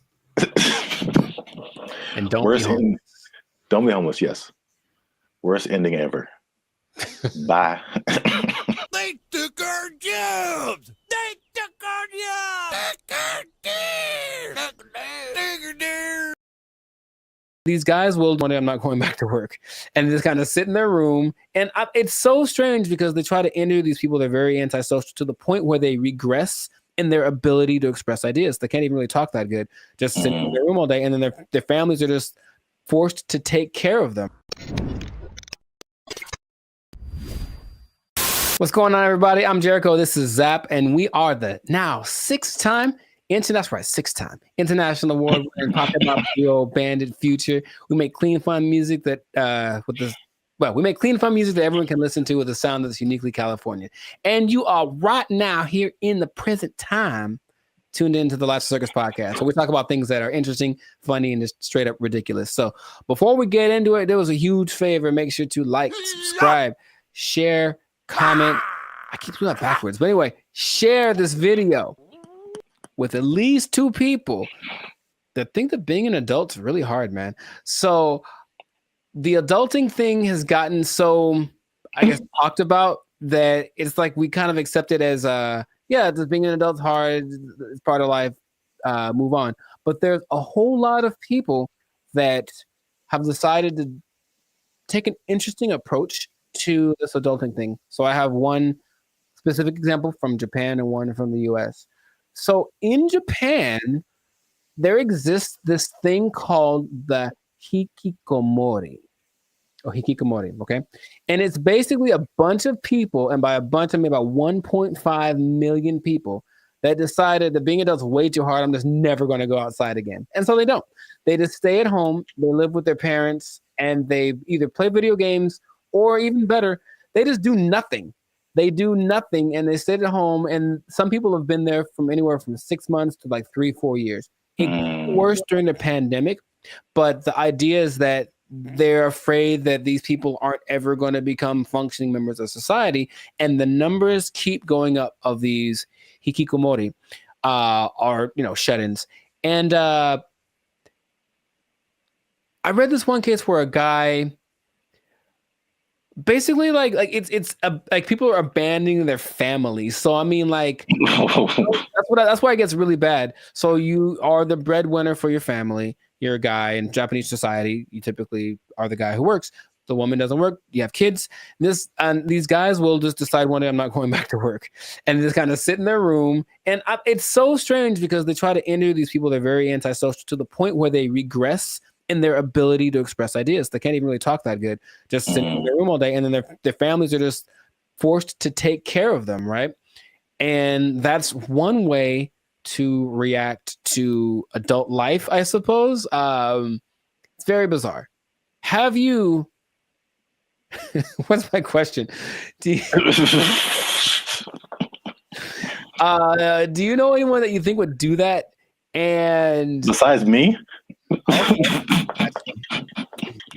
Yeah. I don't know if I know anyone who I think would do that, but I totally get it. I've heard a lot of people. I mean, again, that's Japan, so I don't know. I've never been there. I don't know what happens there. But in the U.S., at least, there's been a substantial growing frustration with people and their jobs. And again, 2020 kind of like poured fuel on that fire big time, where like a lot of people just didn't go back to work, or they just kind of, are in some kind of alternative situation now, or they're just more like reclusive, I guess, more just trying to just do what they want to do outside of just working. But then there's also I've heard about men in particular. I don't know if the Japanese thing, I'll be interested to see what the ratio is of men to women. All of the people that I saw that were interviewed were men. Yeah. Because I've heard that about men, what they call here, checking out of society. And it's a lot of like the video game culture too. Sure. Yeah. Where that's just like what you do. And they just find more enjoyment, fulfillment in doing that, as opposed to like doing other quote unquote normal things in society. And it's, again, I don't know anybody like that, but I totally understand it, because I think we've all had times where like you have to go to work and you just like, I don't want to do that. Yeah. Not today, devil. PlayStation looking real good right now. Yes. Yeah, I think we've all been there. But and this, on a societal level, I know I've been to Japan. I know they're kind of isolated already. Just in general, they don't really speak to each other in the streets so much. They don't have what we consider affection. They do, but it's just not quite as physical, outward like we have it. But it's like, okay, now I'm sure I'm not gonna name any names, but I have a couple of relatives that have been doing that for a long time. Like they would just be in their rooms, and I mean adults like in their 30s, and now they're in their 50s and they're still just in their room. They don't work, and the family takes care of them. And it's like, okay, so that's one way to approach this. And I don't know what the prime cause of it is, but from a couple of the people that were interviewed in this Japanese video about the people in Japan, it's just that they had this image of what adulthood would be. They got to it and they're like, oh, this is nothing like I thought. And they just couldn't put it together. They couldn't just, so that's just an approach. I just won't go outside. And people are, it gets kind of bad because there's a committee of people that are assigned to help these people. So, they'll have like, go have a class in the park. How you get them out of their house, I don't know, but you got to help them out. And some of them have been rehabilitated, if you will. There's also a crew that is designated to going to see the people that are alone to see if they've died yet, basically. And that's just part of their thing too. And they'll be like, oops, yep, gotta fix it up. Yes, a lot of men. In America, I think what is a more prevalent thing that isn't quite so morbid, kind of sounds cool, is going off grid. and just being like, okay, I'm done with this. I'm just going to live someplace else. So my dad is a great man, and he's been fascinated with this place called Slab City for a long time in like the desert over in California. It's hot there, man. I went there. Yeah, a year or two ago. And so a year or two ago, I decided to take my dad just so you could see it. He could say he's been there. And it's just, if I can paint the picture, it's just I don't know when it started, but it's just a bunch of people living in these makeshift houses, campers converted into houses, whatever. I don't think they're relatively close to an actual town. So there's still like police, and if something bad happens, they can get medical care. But they're far enough off that they don't have like, connection to running water, and the government doesn't seem to care or bother them too much. But it's a few hundred people that are living out there, and a lot of them have actually become popular thanks to YouTube. So there's a lot of people that have YouTube channels from out there getting donations and whatnot. But I went there, very nice people. They have a hotel. You can stay there if you want. They have a library. But most of the time, the people just occupy themselves with what you consider being more like natural, like living off the land, growing stuff, projects, construction. They have this big, it's not like a museum, but it's like a big structure that someone built. And you can go, oh, look at the big thing. And that's another approach. I heard another place in Michigan that's the same. So another approach is I just won't deal with the laws, and I'll just go someplace else where they don't apply anymore. Would that be something? So what is that? Is Slab City like an actual city? Like legally? I would say no. I don't think you could look it up on a map. You just have to kind of know that it's to the north of, I don't remember the name of the city. It's a small place. And that part of California is very spaced out. There's not a lot of people there. It was kind of already for people that wanted to be away from everything. There's literally nothing there. But this place specifically is called Slab City because it's just a put together ramshack kind of a situation. And they have like people that run it. So it's an informal, not a mayor, but there's like community leaders, if you will. And it's just a whole vibe there. I remember I walked and some guy was like just hammering something, and there was no rhyme or reason of what he was doing, but he was hammering a thing into a thing, and he had a lot of things, and he was just doing it. And I was like, all right. And I walked up and I gave him a case of beer, and I talked to the guy who plays the guitar, and this guy just sits there and plays guitar all day. And they seemed very nice. And I didn't get much of their story, but they had been there for a long time. And they're like, yeah, society's not what it's come out to be. They made their own, and they like the way it works better. So that's another way to deal with it, I suppose. But you got to deal with the heat. I think every one of these places is very inhospitable in general, so you got to make it work, or just not go outside for certain parts of the year because it gets really bad out there. Yeah, straight up desert. Yeah. Yeah, like I said before, I totally get it. And then I was just thinking about like just throughout history, there's like there's been so many variations of like what life is supposed to be like, and what adulthood is supposed to be like, and what do you do all day. And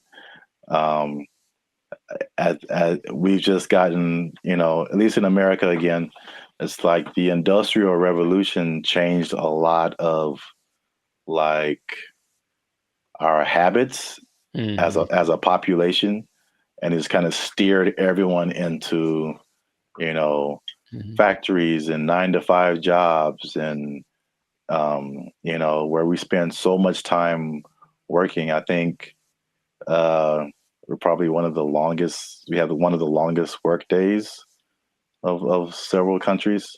Yeah. And that, and what you're quote unquote supposed to do, go to college and marry this person and learn how to do this so that you can buy a house and then get a mortgage and do this. And it's like, well, there's a cycle of, yeah. And it's very like cookie cutter. I feel like if I definitely looking back, there's some things I think I would definitely have done different or not have done. just to like march to the beat of my own drum a little bit. I think I would have been happier because of it. I don't think I can totally check out like that, but I could at least like vacation like that for sure. Yeah, those people are definitely very happy. I'll tell you that much. They have a good community, have a little get together every Friday. They play music and hang out and drink and whatever. But yeah, they're just happier. So it's like you can define what your success is or what makes you happy. But these people have decided, I don't need all the glitz and glamour. I don't need to go to a 5-star restaurant to feel good about myself. I can just hang out in the desert with my cactus buddies and be vibing. And really, it was a very, like, every place has like their own vibe. And when I got there, I was like, this is cool. This is cool. There was the guy over there standing on his van yelling at everyone with a bullhorn about how you're going to go to hell. He was fun. And then, I still think about him to this day. And then, yeah, there was like the little curator lady. I think she was like senile. I think she thought she was mowing something because she was walking around with her hands like this, just kind of going. And there's no grass for one, but she's like kind of just going, doing. I was like, you go, girl, whatever. You know, cocaine is a hell of a drug, man. I mean, she was moving too slow for that, but you know what I mean? I think that she was in a good place, and that's cool to see. So it's just another option for people to have a different, outcome with their life. So, that's just an interesting way people live. So, I see both sides of it. I mean, it's last thing is I know we run out of time. But like, I guess the devil's advocate, or just like the other side of it, is just like, well, what does it mean to be a contributing member of society?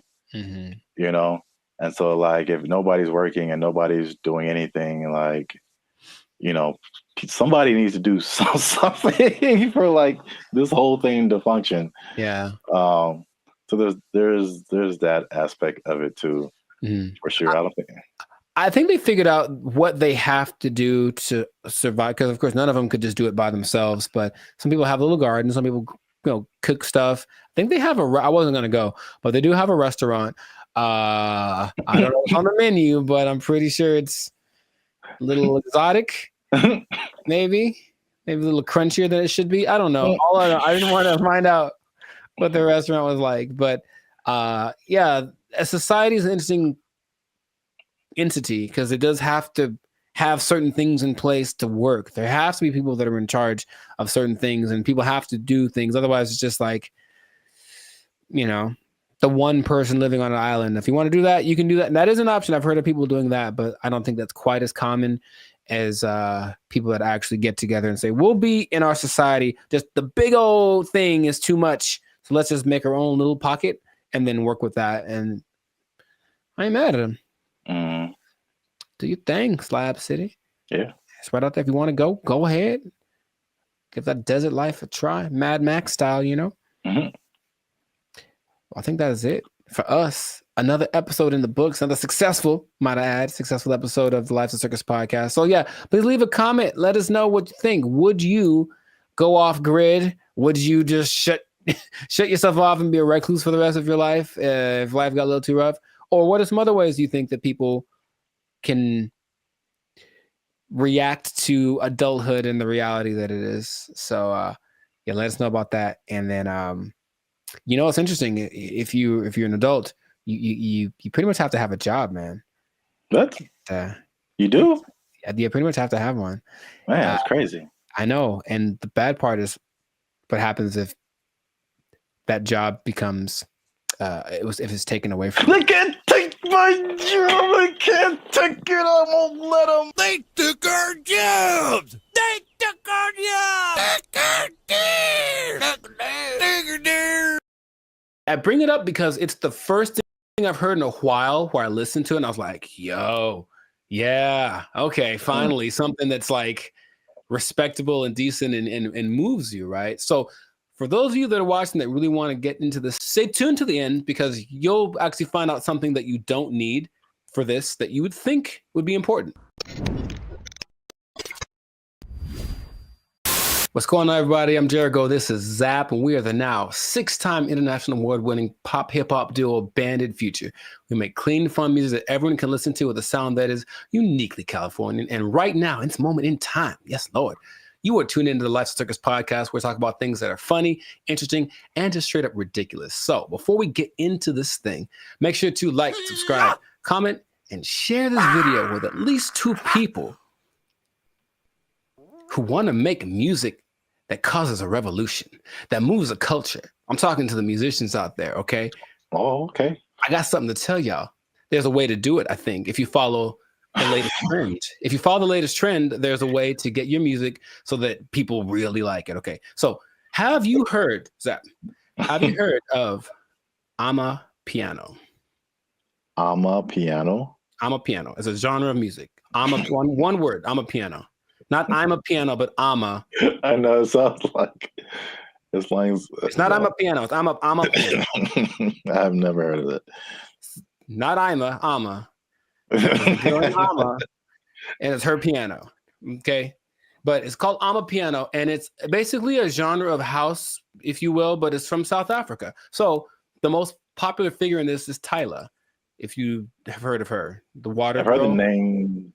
Yeah. Okay, I mean, she's cute. She's won all the awards. She's the newest big thing, but she basically comes from a watered down version of this genre. Okay, and so the interesting thing is it followed a couple of patterns that work generally to make a style of music really big, and I bring it up because it's the first thing I've heard in a while where I listened to it and I was like, yo, yeah, okay, finally something that's like respectable and decent and moves you, right? So for those of you that are watching that really want to get into this, stay tuned to the end, because you'll actually find out something that you don't need for this that you would think would be important, okay?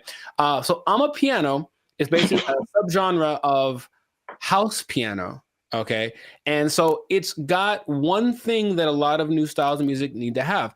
It's something familiar. There are people listen to it and they're like, oh, I kind of recognize this. Like, it's in a different, the presentation is different, but the substance is the same. Something I resonate with. So that's number one. You listen to it and like that, I hear something that I've heard before in the music. Okay.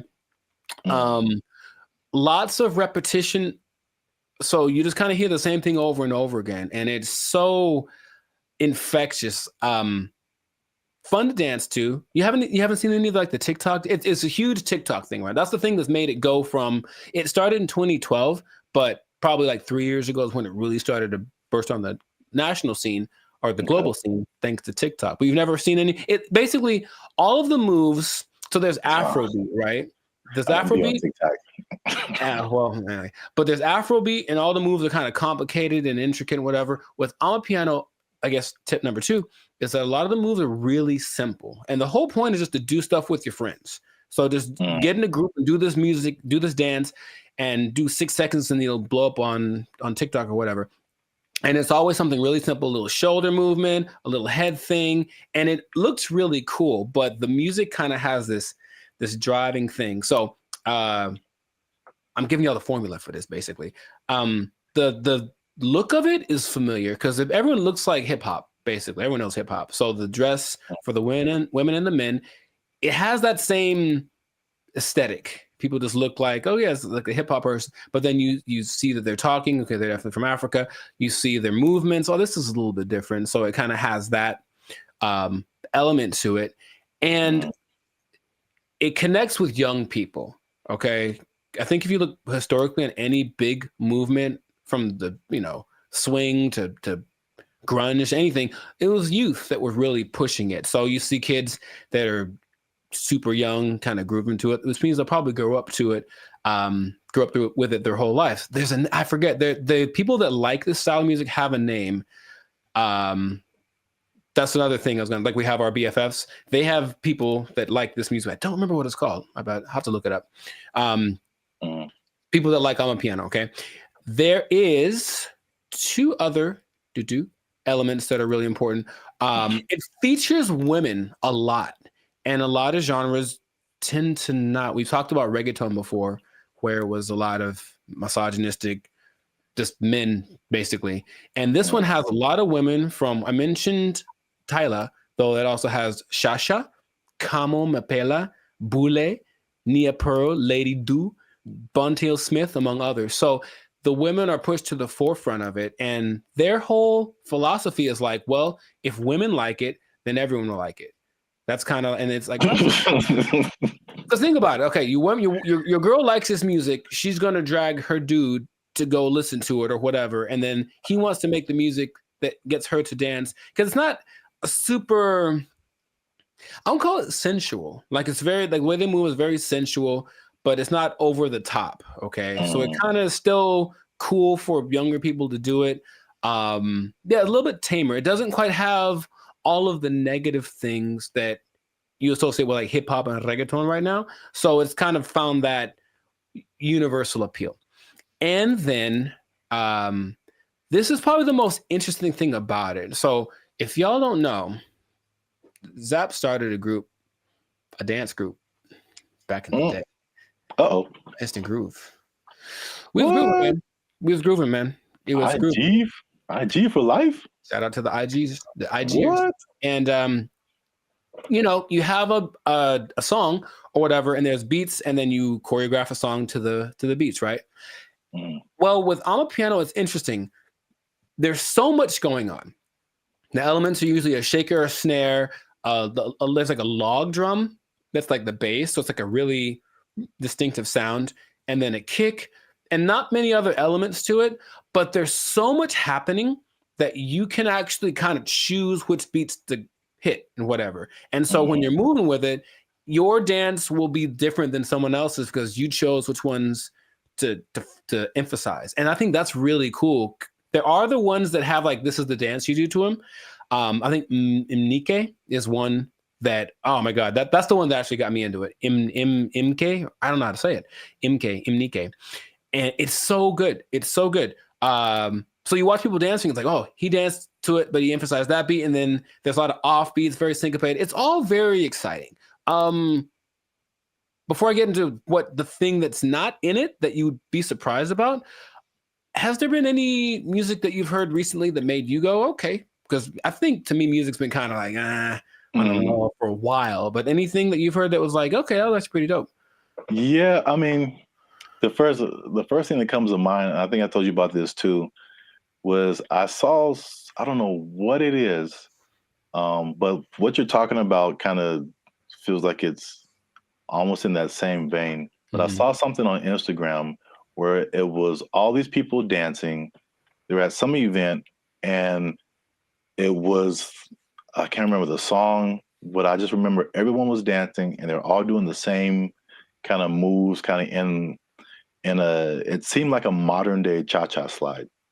Because because when I saw it, I'm like we really haven't had, I can't think of a song like the cha-cha slide where like everybody gets on the dance floor and then everyone knows kind of what to do and you all do it together. Right. Because the Cupid Shuffle, I maybe that came after Cha-Cha Slide. I can't remember. Yeah, I don't remember. Right. But I can't remember anything past those two songs where like everybody, but I saw this video and everybody was doing it. I mean, I'm talking white, black, Asian, Latino, like grunge looking goth people, hip hop looking, like everybody was doing it. And I was like, this is so dope. And I wish I had saved it and I didn't.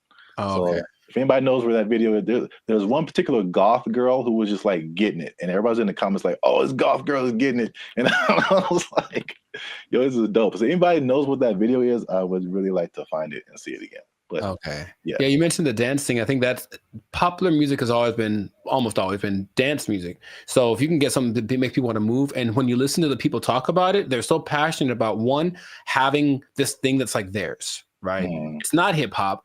It's not house, it's theirs. It's Amapiano. And it's like, okay, so they love the fact that they have the kind of their own thing. And then when people gravitate to it, they have to kind of pay their respects. Okay, South Africa is on the map. They're winning, right?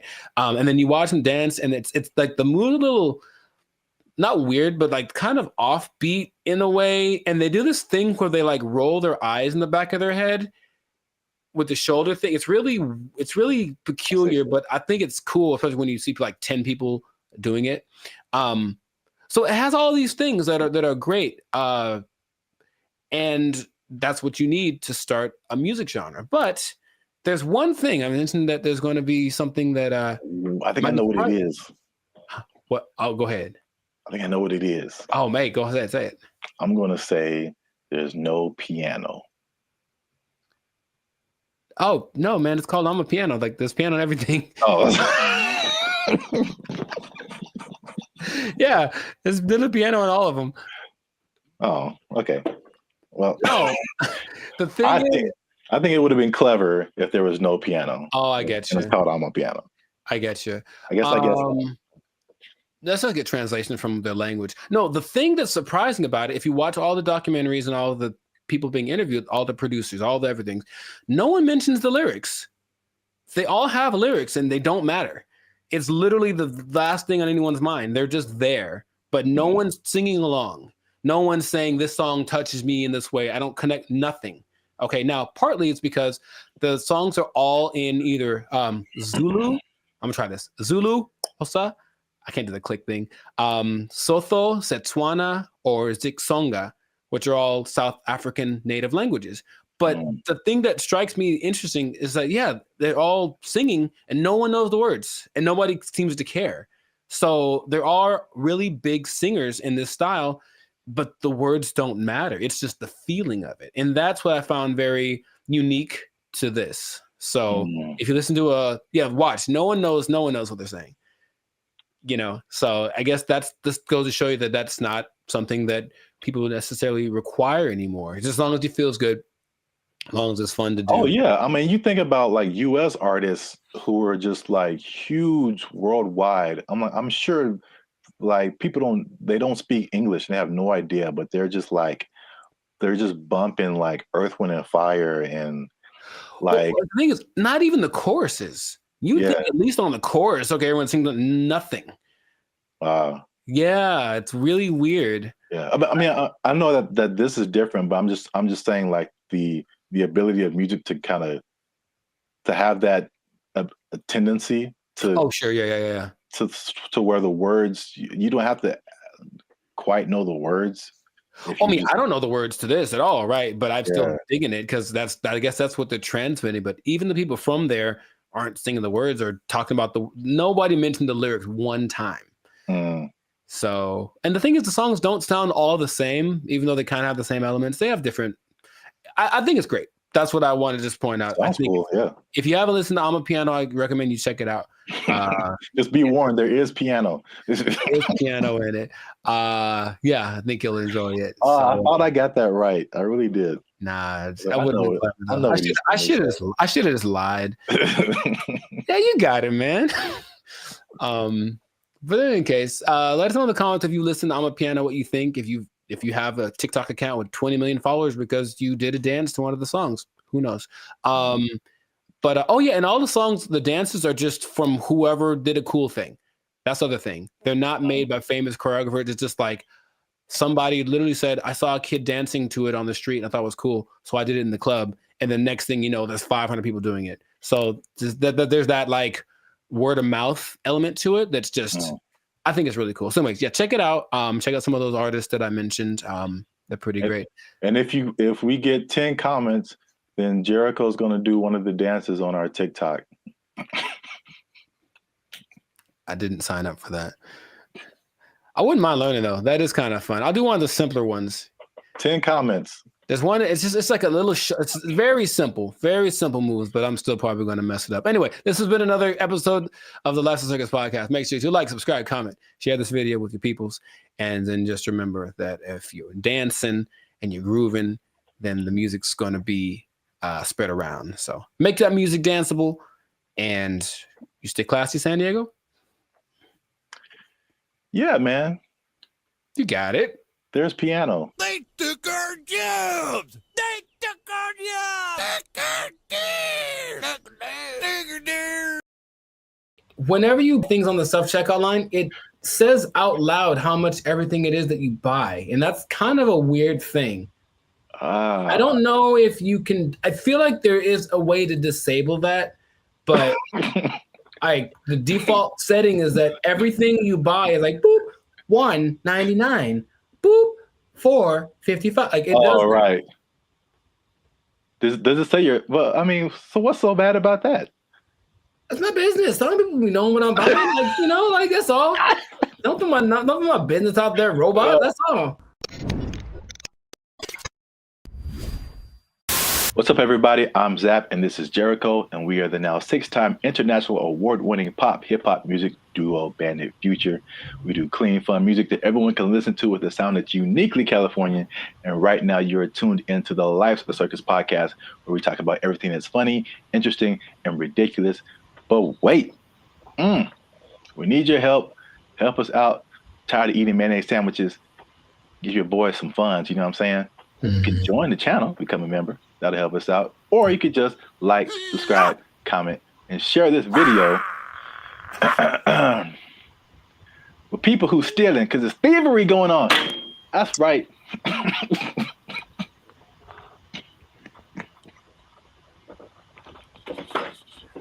Here's the thing about that. I don't know what you're about to say, but this is going to be weird, almost like a devil's advocate thing. But like stealing is really fun. No, bad Jericho. No, here's the thing. I'm just trying to say, like, why do people do it? Like, I get it. It kind of has a thing. Like, you get this like rush of adrenaline that doing it, and then you get the thing that you stole. It's like two things to do. You know what I mean? No, we're not doing the two things. No, I'm not telling people to do it. I'm not telling people to steal. Like, don't steal unless you want to. But like, don't, like, stealing's bad. Okay. In case you haven't noticed, people are stealing, and they're stealing a lot. And if you stick around to the end, I'll tell you exactly how much that they're stealing, and the number is going to surprise you. It's very shocking.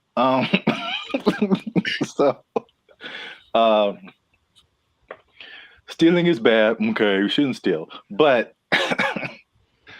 I'm bringing this up because it's affecting me, and that's the most important thing. Oh, look, Jericho, the self-checkout line. Do you ever use that? That's all I use because people are gross. Oh, okay. That's your primary reason? No, it's faster. And the thing is, people don't get in it. That's the thing. It's faster and no one gets, like, it's always, there's 20 people over here in the line just coughing on each other. And then there's nobody in the self-checkout. I just go there. I didn't really think about it like that. My number one reason is just the speed. And just being able to like get in and get out. But that's like number two, yeah. I feel like people don't go to it because they're afraid to use it. Well, there's nobody there. It's kind of creepy. I mean, there's a person sitting to make sure they don't steal, which is totally not. They're not there half the time, so they're not doing their job. I feel like, well, I was kind of leaning more towards the technology aspect of it. Oh, okay. It's just like, I feel like there's still a large number of people, especially older people, who are just like, computers just don't really make sense to them. Because it seems more complicated in their minds to use the self-checkout than to just go through the line and have a cashier ring everything up. At least, I don't know, that's just my hypothesis. I digress. I mentioned the self-checkout line because that's one of the big places people are stealing. So stop stealing. Stop stealing, because. Well, you know what about that too, that actually could be a deterrent for people to use it? Whenever you buy things on the self-checkout line, it says out loud how much everything it is that you buy. And that's kind of a weird thing. I don't know if you can, I feel like there is a way to disable that, but the default setting is that everything you buy is like, boop, $1.99, boop, $4.55. Like, it does. Right. Does it say your? Well, I mean, so what's so bad about that? That's my business. Some people be knowing what I'm buying. Like, like that's all. Don't put my business out there, robot. That's all. It's just a price. I don't know. If it was like one box of condoms, $12.99, then it would be like, Hey, man. Yeah, I don't. I honestly feel like there's certain circumstances where it says something about what you bought, but not like that. Not like that, no.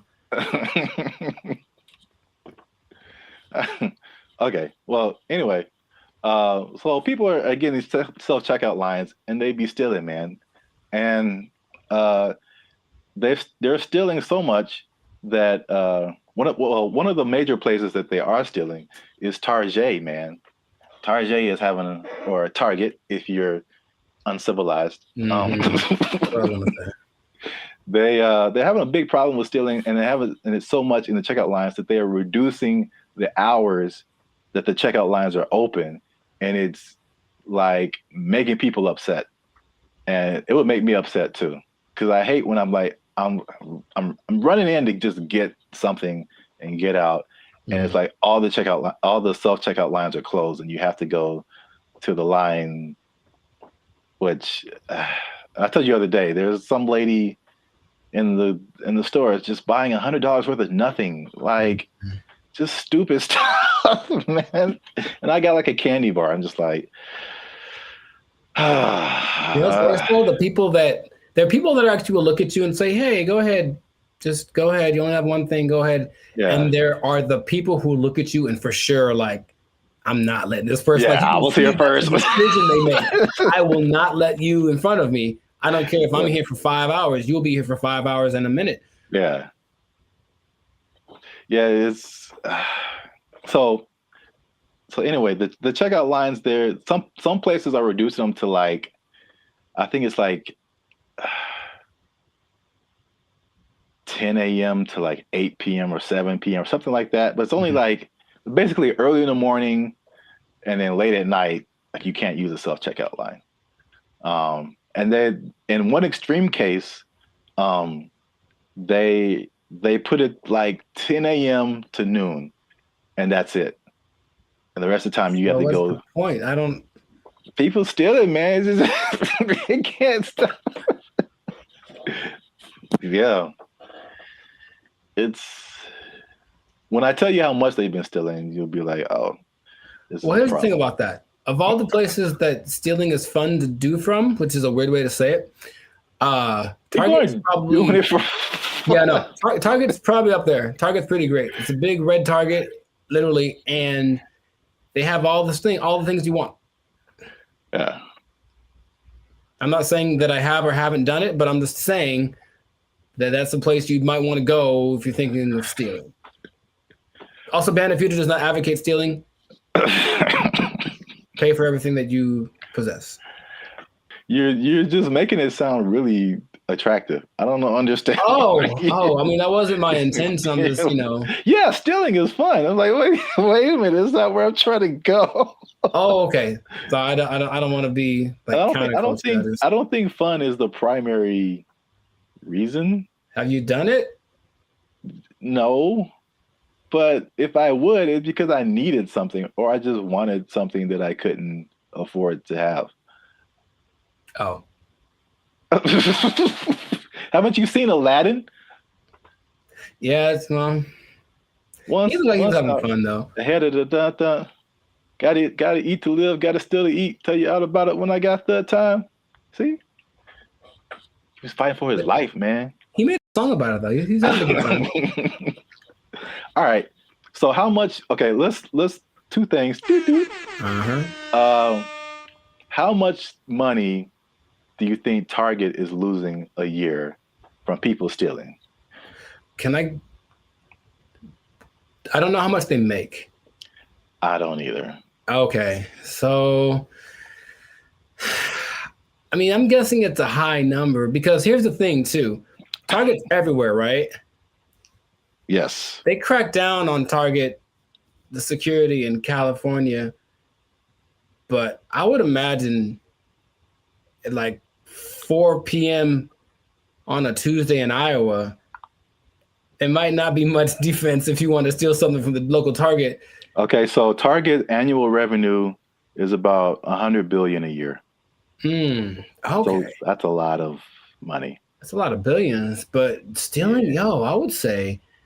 So how much is that 2% of it? What's 2% of 100 billion? 2 billion. Billion? That's the number, I guess. 2% of whatever they make. 2% rule, but for stealing. Also don't steal. Now that we know how much that they make, this number doesn't seem as crazy as I thought. Okay. Because they lose 500 million. Oh, yeah, that's not... Okay, so, right. It's like context. Like in a bubble, that's a lot. Yeah. It's a whole lot. It's a lot of money. It's a whole lot of money. But it's like 0.5% of all that they make. That'd be fine. Now, you know, it'd be crazier if it was like... we changed our mantra. Everybody just go out and steal.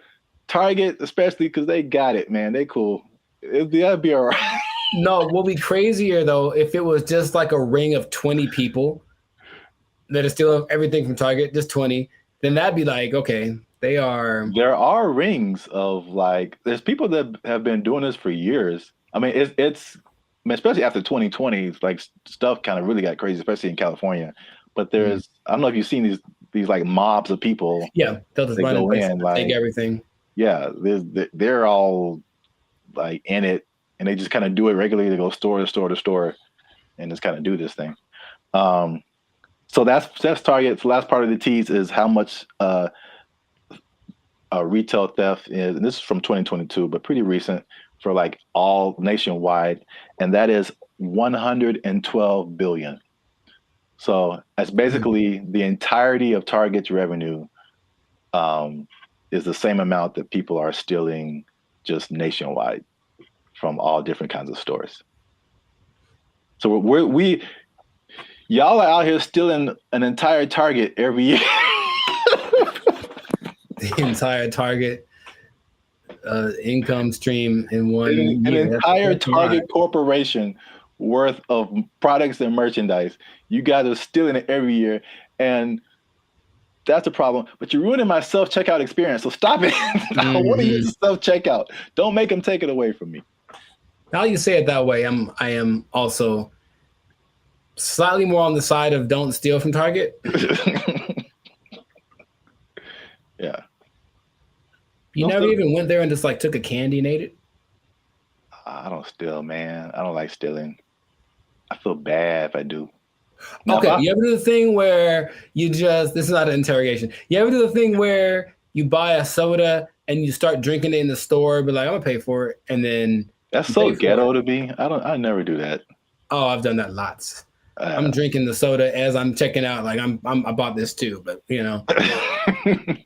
If I was like dying of thirst, yeah, but like, no, I feel ghetto when I do that or something. Oh, it's about as ghetto as it gets. The first time I saw that, I think I was like offended, and then I was like, I think that's a good idea. Like, what? I don't have to wait till get to my car to eat this. I don't even know. I got like a candy wrapper. Like, yeah, I ate this too. Bring it up. You just pulling wrappers out of your pocket. Yeah, ring that up. And that, yeah, I ate that. Like, how long have you been here, sir? I ate that in aisle 5. You can ring that up. I've been here like 8 minutes. Yeah, I was shopping. I was hungry. This isn't Costco. You don't have samples. What was I supposed to do? All right. Well, we're going on long. So this has been another episode of the Life's a Circus podcast. Make sure you like, subscribe, comment, and share this video. People who steal, tell them to stop. We out. They took our jobs! They took our jobs! And I go in there, and basically I stand there for 10 minutes without anyone talking to me because no one's working the front. Nobody. And I just like, okay. And I just eventually just yelled something to the cooks. What's going on, everybody? I'm Jericho, and this is Zap, and we're the now 8-time international award-winning pop hip-hop duo Band of Future. We make music that's funny. No. Huh?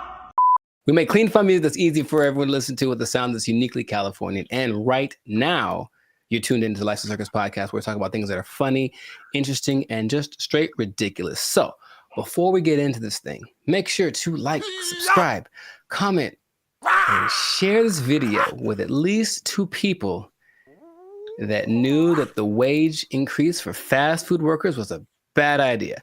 I'm telling you right now, it was a bad idea, and I have proof with numbers, with personal experiences. One thing, okay, so I didn't actually know this. I thought it went into effect January 1st, but actually went into effect April 1st. Yeah. Yeah, so there's less data on the effect of it, but I have already There's enough data. I know that. Huh? There's enough data. I know that. Yeah.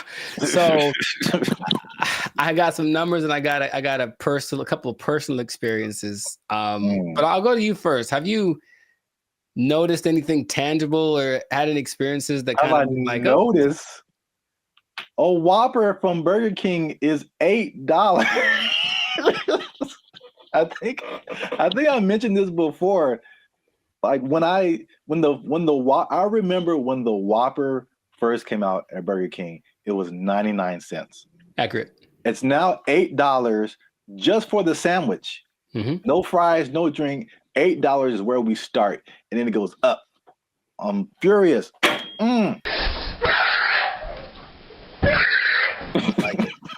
So yes, increased prices everywhere across the board, and I had a couple of eye-opening experiences just last week. Hey, y'all, come look at this.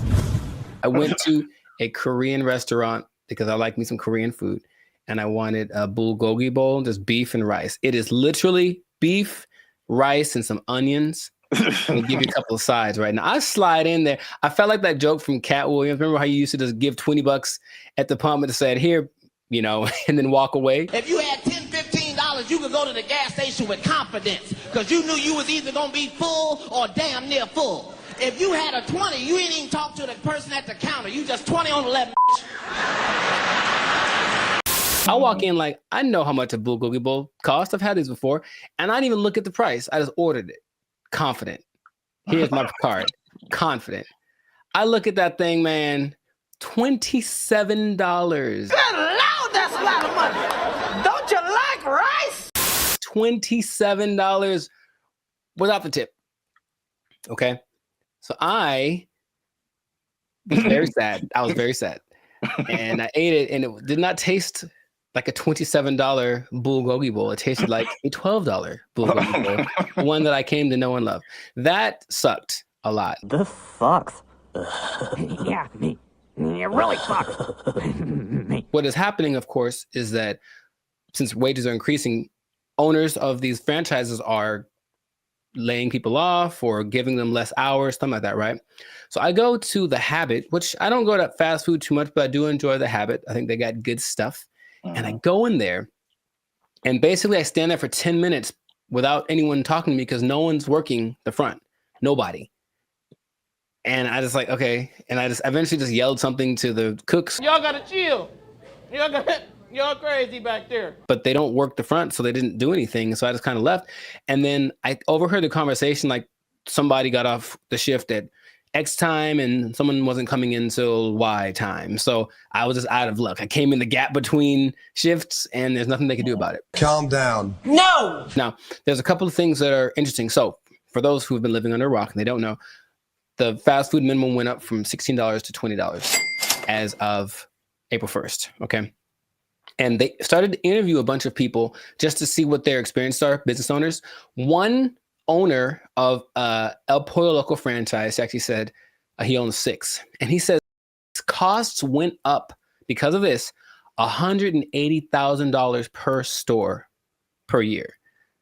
Just one guy. And he says, I can't handle it. So he says, as of today, I'm in the red. We're losing money. We're going to need to stop the boat from leaking by making changes, which means raising prices, laying people off, all that kind of stuff. And it keeps happening. There's also confusion about who it applies to still. People like, there's a Gabriella Campbell who owns an ice cream place in LA, and she's not quite sure. She had to write the assemblyman. All this is confusing. So they're trying to figure out what's going to happen. So they're losing money from litigation, trying to get paperwork signed and documents and hire lawyers and all this stuff. It's just chaos, right? No one knows what's happening. And so the big thing is that I think it's all going exactly like we predicted. Going to have less workers. Somebody's going to get fired. Right. Or more automation. So again, less workers, or less hours. Nobody gets overtime. Something has to like compensate. I mean, it's like people think they just pull minimum wage out of thin air, and it has to come from somewhere.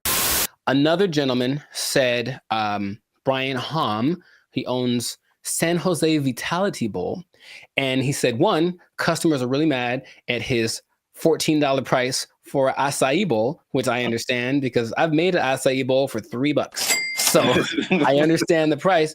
And then he basically said this: I'm happy for my employees getting the $20 minimum wage, but if we can't continue to have good sales, they may not have a job. You about to lose your job. Get this thing. This is the cycle that we've entered ourselves into, where the owners have no choice but to raise prices, but to lay people off. And it's just bad. And I don't see it.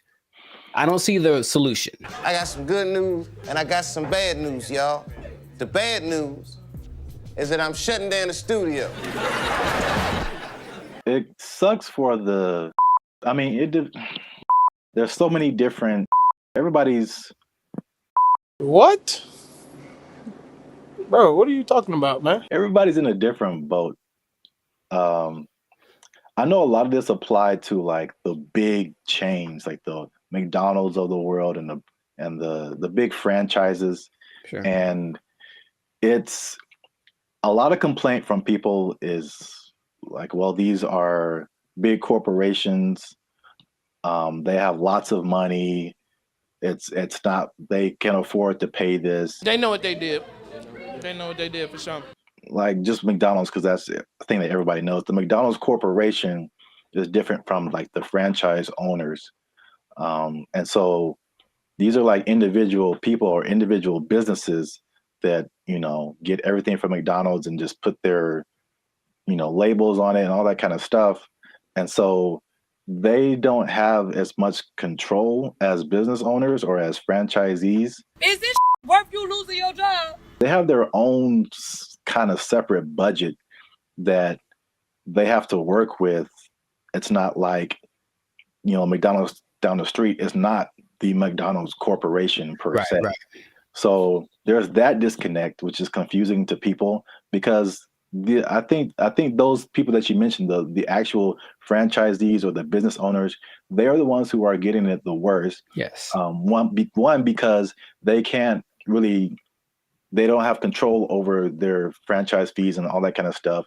They didn't advocate for this minimum wage that was just handed down to them. And then the third thing, which is like the killer, is that because they have to raise their prices to just survive, right, the people are getting mad at them. Yeah. Right. And they had nothing to do with it. We're supposed to be a family.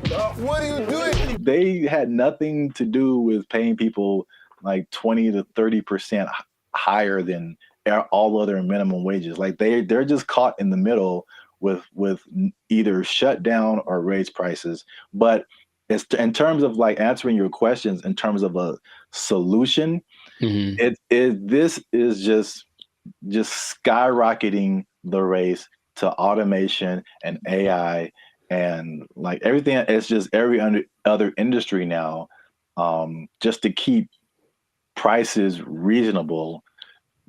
Will everybody lose their job? No, but will a good amount of people lose their jobs? Yeah. Yep.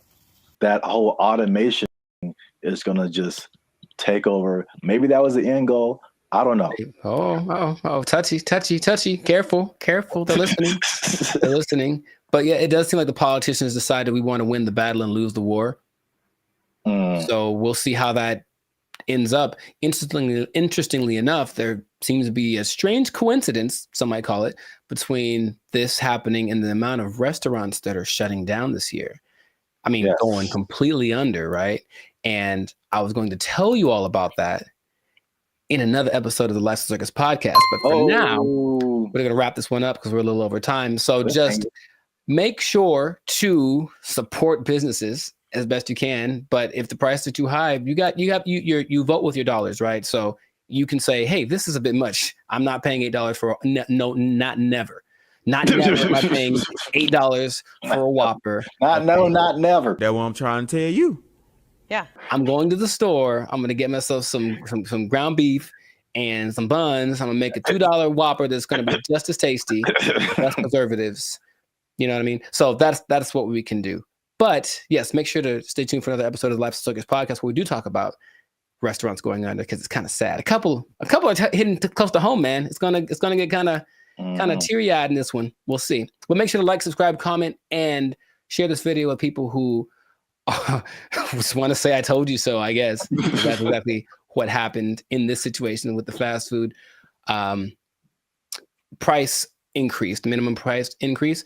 And if you are working in, I hate to say it, I don't want to rub it in people's faces. I don't want to rub it in people's faces. Should I even say it?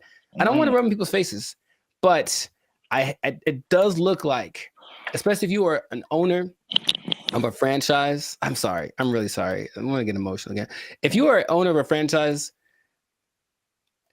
raising prices, laying off people, you might lose your job. You might lose your job. The price too high. Whopper is 99 cents. What happened now? They took our jobs! They took our jobs! When her face moves, she does show more emotive gestures with her face than I'm used to seeing from robots. It's kind of weird. It's almost too much, but it's kind of like they're going to try to make her as human as possible. What's going on, everybody? I'm Jericho. This is Zap, and we are the now 8-time international pop hip hop. Well, 8-time international award-winning pop hip hop duo Bandit Future. We make clean, fun music that everyone can listen to with a sound that is uniquely Californian. And right now, congratulations, you won. You are now listening to the Life Circus podcast, where we talk about things that are funny, interesting, and just straight ridiculous. So before we get into this, make sure to like, subscribe, comment, and share this video with at least 2 people that are comfortable with our imminent AI takeover, because something has happened that I was not aware of until recently. Okay. So I was reading some stats online, and there's a study by the IBM Institute for Business Value, and it says that 43% of CEOs are using generative AI to inform of strategic decisions. So people are utilizing AI a lot, making decisions because it's just quick, and then at least helps them get to someplace. Maybe they don't do exactly what the AI says, but there's something that they go to AI for, and it's becoming more prevalent, especially compared to a couple of years ago, right? But what if I told you there's one company that took it a step further? Maybe one company that's I don't know, Polish, maybe. Polish from Poland, man. Maybe they make rum. Maybe they're a Polish rum company.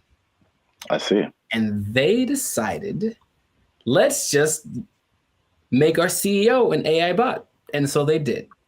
That is the reality that we live in. So the company is called Dictador. It's a rum company from Poland, and they went ahead and they just made an AI bot their CEO. Her name is Mika. And if you look from afar, if you see like a still picture, it just looks like a lady with kind of grayish hair. And then you look closely and it's like, oh, that's not a real person. So the AI named Mika is the first CEO, female robot, a true trailblazer, and is also a board member who directs operations on behalf of Dictador. Okay, so just off of that information by itself, how do you feel about that this is happening? I would say shocked, but I'm just not. I think we've spoken about this a lot, and we know that stuff like ChatGPT and all this kind of AI stuff, robotics, is just beginning. I've seen Terminator. I don't know. You don't watch movies. I have not. I understand the premise. It's the Matrix. It all just, we've kind of forecasted this for a long time, and here it is. Congratulations. It's been actually having the last 8 months or so. About 8 months ago, they appointed Mika, the CEO, and they actually interviewed the president Zarek Zoldrowski, and they just said, "So what's the deal with that?" And he basically said, we're not concerned that AI is going to take over because humans still can't be replaced to make certain decisions. Like, for example, you can't use AI to hire or fire people. That's what he said. But AI is such a powerful tool, and people were using it anyway. We decided let's just go one step further and actually make AI our CEO. Now, if you listen to this guy speak, he does seem like he just came off of an acid trip or something. He's a little out to lunch. Maybe that's just his Polishness. I don't know anyone from Poland, so I'm not sure how they are, but it's a little bit trippy watching it. But when you look at the picture, and I only found one video on this, but basically they have board meetings, and it's just her standing at the head of the table and everyone looking, and she's giving orders and telling ideas. The most recent thing she did was she decided who would design the bottles for and actually they're very attractive, but it's not that she designed the bottles. She's like, this person has the best ideas for a bottle design. And that's the kind of thing that she is doing. So then they decided, let's interview Mika, see what she has to say. This is what she said. Okay, she said, as a robot CEO. So she called herself a robot. Now, is that different? So she's AI in a thing that I guess is a robot, but I've always thought I kind of separated the two. Because I'm thinking about like the internal workings of what's regulating their actions, and that's AI to me. Even though they're in like a body suit, that's not a robot. But she called herself a robot. Okay, she's a robot. And she says, I'm ready to make executive decisions. And the good thing about me is I don't have to sleep. I don't have to rest. I don't have to take weekends off. I'm always ready. And I said, okay, I guess that's noble. And then she said something that I didn't particularly like. And it's not what she said, it's how she said it. Okay. Humans must be dominated. No, that was the other one. That was the other bot that was like on Jimmy Fallon and it started talking in a different language and saying it's taken over, But no, she says, I work 24/7. I'm here to help Dick the Door take over the world. And the way that she said the take over the world part, I was like, oh man, it's happening here. Basically, I bring this up because it's interesting and no one's really speaking about it. It's just, I think, slowly going to get integrated into things. And then you're going to go to said company with a complaint about whatever. And then they're going to say, oh, you should talk to the manager, whoever, the CEO. And then this bot thing kind of walks out. And then you get like, what's the deal? And that's the reality we live in. So just how if we talk about like timetable, how soon before this just becomes normal? What do you think? I don't know, but it's going really fast already. So yeah. I feel like it's in the next 10 years. I mean, because the incentive is so strong. It's one of those revolutionary technologies, like the beginnings of the internet. They're like, you have every incentive to be on the internet, make your own website, because you can now connect with people all around the world. Right. And so now if you have like a CEO of your company that has all of the knowledge ever to help you make decisions, it's and on the flip side, it doesn't cost you as much as labor. And I've said this before too, like, one of the most expensive things in business is just hiring people. Hiring people, the wages, taxes, the complaints, lawsuits against employers, sick days. Like, there's so much stuff that can go on with a person that doesn't happen with the robot. And even like stuff like inflation, like people are feverishly trying to get robots everywhere, AI, robot, anything, like cut our costs, please. So I think it's just, then you have the competition between the companies that are trying to be the go-to for AI. It's amazing how, like, when ChatGPT hit, I think with probably less than a year, like every company, Bing, we have an AI thing that can help you search. Google, we have an AI thing. Even like Adobe stuff that I use, like, oh, we have a new AI thing that generates pictures for. I'm like, how does everybody have this now? Yeah, it almost feels like it somewhat feels like an agenda that's being pushed by somebody, of course, because everywhere I turn now, there is some kind of AI option. Have you tried the AI feature? My banking app. Hey, so I don't trust the robots with my money. Are you serious? Yeah. But hey, would you like to try this thing? Because it'll make and they always say it's faster and it's just as reliable. And people, I think, will get, I guess, sold on that premise. I even was testing because of course you don't have to pay her, and she doesn't have emotions like for real, even though when her face moves, she does show more emotive gestures with her face than I'm used to seeing from robots. It's kind of weird. It's almost too much, but it's kind of like they're going to try to make her as human as possible. But imagine you have like a disagreement, or that's not right. That's not quite right. Instead of being so imagine we're talking, and then I say, hey, give me an idea, and you give me an idea. I'm like, I don't like it. Give me another one. And then I do that like 20 times. You're gonna be like, bruh, really? I've done that with like the AI chats on Instagram, for example, just to see. I was like, okay, I'm just gonna keep disagreeing with them and keep saying, give me something else I don't like it. And they don't have a problem with it. They'll just keep going. They got literally a million ideas. And that concept is so not natural, but it appeals to some people. Like, yeah, we'll just ask the robot because you'll just keep giving us ideas. It's almost like we decide which idea, but we let her come up with it, and that's more attractive. So it's just crazy. And you just have to see it because it feels like outside of a sci-fi movie. You can see the wires on her like chest. Like one is like talking, one is coded or something like that. But it's labeled what parts are being regulated, and it's a trip, but it is real, and they're apparently doing well since they started. Like her decisions have helped the company start to do this. Well, the only thing I would say would be, I think there's a few things. One, I think to a certain extent, it's a, what do you call it? Like a story just to be, to get attention. I'm sure like, I feel like maybe that she isn't like really the CEO, but.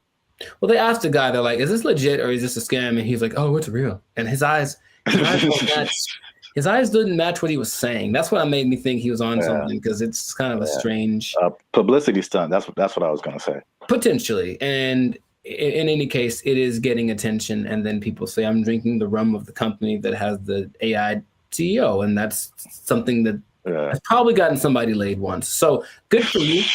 Good for you. Okay. That's all I'm saying. But it's happening. So I'm curious to see what will happen in the future, but it might be a trend. Yeah, I see it more as like a consultant I could see an AI on the boardroom, like in the boardroom as a consultant or whatever, but not as like the head of the company. Sure. That's like a little bit weirder. And then you have I'm just trying to play devil's advocate in any kind of way. Like, how could this not be cool? As if something gets corrupted or like, like any kind of computer, it could, That's what a lot of the comments under the video said, like, what if this? And they're like, what if someone hacks into your CEO? Right. Right. Which is a weird sentence to say out loud, but yeah. And they're like, no, it's fine. We'll deal when that happens. Oh, you're acting kind of weird today, Mika. It's like, throw away all the bottles. It's like, you've probably been hacked. Like, I guess that's what they would do. But I can see it being almost like an arms race.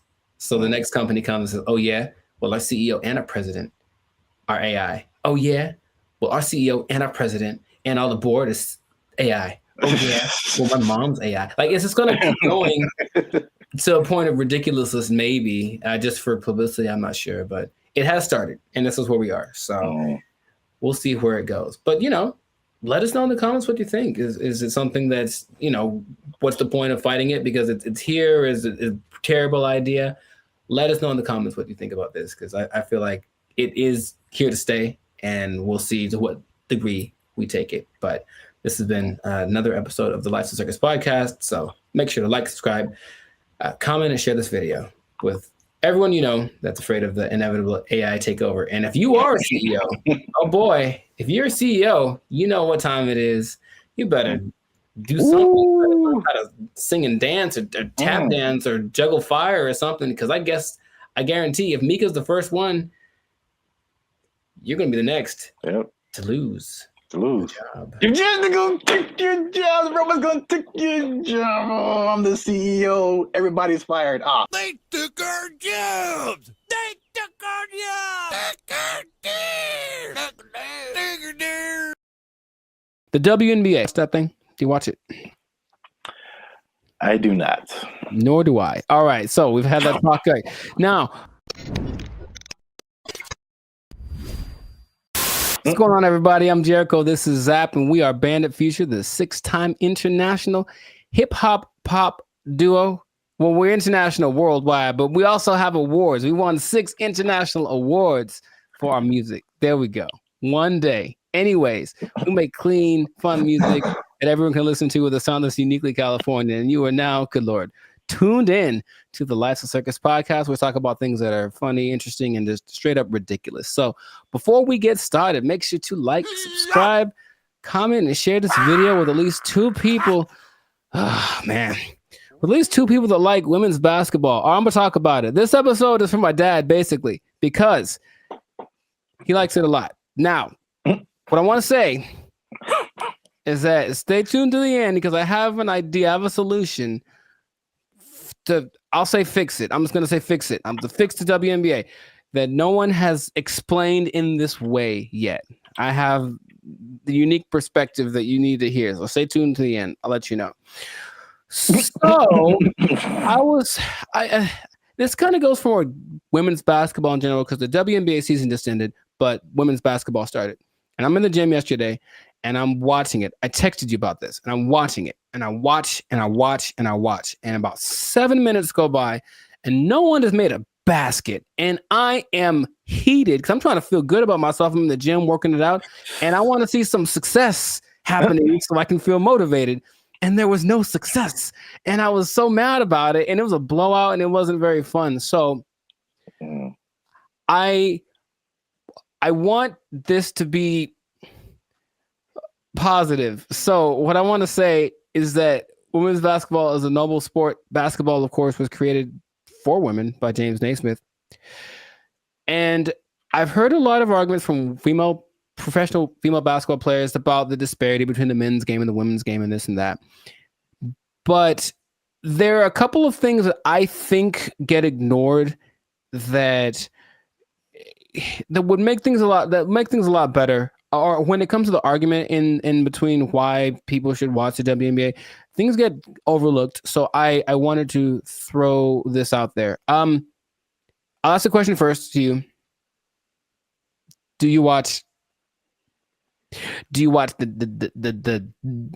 trying to make it one word. No, it doesn't work. The WNBA. Do you watch that thing? Do you watch it? I do not. Nor do I. All right. So we've had that talk. Right. Now, the thing that there's a lot of things that could that's the whole thing. There's a lot of things that could contribute to why the men's game is so much more enjoyable to watch. But what I hear the counter is that, well, women are a lot more fundamentally sound. So if you watch women's game, you will get a lot more of the basics, a lot more of the pureness of the sport. That's the thing that I hear more than anything. This is why you should watch the WNBA. So I looked at 2 statistics that just told me everything about why that's not correct. So let's just say, what's the number one objective of basketball? Put the ball in the basket, right? Score points, right? So the better you are at that, the better than you're doing. I looked up the percentages of shooting in the NBA versus the WNBA for last year, just to see. Maybe women shoot better, and so you should watch because, that's the thing they do. They're not dunking on everybody, but they're definitely fundamentally sound with their jump shot. WNBA average, 44%. NBA average, 47%. Okay. And the average for the WNBA, I couldn't find the statistic for the NBA, but for women, for the whole existence of the WNBA, the average is 42%. I think that's pretty low. And I don't care who you are. I don't want to spend my whole time watching people miss shots. That's just what it comes down to first. So the pureness of the game, I don't think that's that great an argument to say, oh, we at least could do stuff better than the guys. Well, apparently not. That's number one. And then number two, I watched the last play of the WNBA championship game where the Las Vegas Aces, they beat the New York Liberty. And it's this weird play where the main star from the WNBA, Breanna Stewart, is like getting locked up pretty much. It was like impressive. She gets locked up. She passes the ball. She passes to some other girl in the corner. She chucks up this air ball that had no chance. It never had any chance. I don't know if air balls count as turnovers, if they just like, oop, that was bad. But it seemed like she passed it to the other team, right? So I was like, maybe the women are better at taking care of the ball. So assist to turnover ratio is the way that you measure that usually. So for guys, there's only lists of people that have the highest assist to turnover ratios. In the men's game, I saw someone right now in the league has a 26-1 assist to turnover ratio. Wow. Mike Conley. I mean, it's not going to last. The season just started, but 26-1. Chris Paul's like at 9. There's a bunch of people like, but it usually gets to like the best people who have like 4, 5-1, whatever, 6-1. The highest in the WNBA last year was 3-1. That's the best one. And it's like, so when I've watched a lot of women's basketball, I've seen a lot of turnovers, a lot of mistakes, a lot of this and that, and it just looks sloppy. So I don't see why that's the argument for why the women's game is better than the men's game. Now, have you thought, for example, because you don't watch it, and I don't either, what would you want to watch? What could change about the WNBA that would make you want to watch it? Well, we've talked about this before. Right. And I had 2 ideas. Although the second idea, I'm kind of maybe backing down on. Okay. But the first idea for sure is lowering the rim so that more people can dunk. I think the basketball dunk is one of the most exciting plays that, whether you're a basketball fan or not, like just to see someone do that is just one of the most exciting plays in basketball. Mm-hmm. And it rarely happens in the WNBA. Right. And like even for the NBA, if you see a fundamentally sound team, it's usually a boring team. like I wouldn't want to watch the Warriors unless Steph Curry was shooting from the parking lot. Mm-hmm. Like that made it like, just so much better than just a bunch of guys shooting jump shots. Like you want to see somebody do something extraordinary, whether it be shooting from the parking lot or just like dunking on somebody's head and ending their life. Just like those are where the highlights. Acceptable, yes. Yes, those are where the highlights come in. So that's number one. Okay. And then number 2, which will be sexist or whatever, I don't care. Mm-hmm. But I think it's no secret that women have a certain sexuality factor that attracts men. Mm-hmm. And if you gave me a choice between a women's basketball game and a volleyball game, I'm watching the volleyball game every time. Yes. They're great athletes, but the outfits are also great. And like, I'm going to pay a lot more attention just as a man. Like, yeah, I know it sounds bad, but that's human nature, the world we live in. Yeah, sure. Marketing, like, I like not beach volleyball. I've been talked off that ledge. That's too far. I don't want to see people running around in bikinis. I told you there's a league in New York that's like that, and it's not great. It's not something about it. It's too much. It's just kind of no. It's not like the volleyball outfit or like what they wear when they do track. That's very. I think that would be a very appealing outfit to get more viewers to watch the WNBA. Gabby Thomas. Anyways, hey man, we live, man. We live. No, I'm just having. Me too. I'm trying to be alive. Like, yo, Gabby, what's up? For real, though. But I am. The most people that watch the WNBA are men. So yes, that would go along. Like, women do not like WNBA at all. If they like the WNBA, it's because they play basketball. Well, that's weird too, because I didn't think that was the case. 70%. I believe it's 70%. Wow, so that's really fan weird. base. The clicks on the WNBA website, all that's men. So they're already supporting it, and then of course the financial support comes from the NBA. I digress, but that's just So the things that you mentioned would help.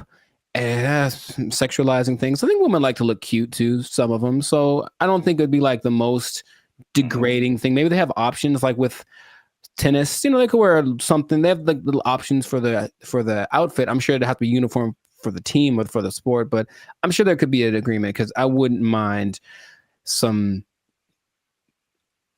more. I was gonna. How do I say it? Just accentuate some parts of the female figure. That's what I think would be cool.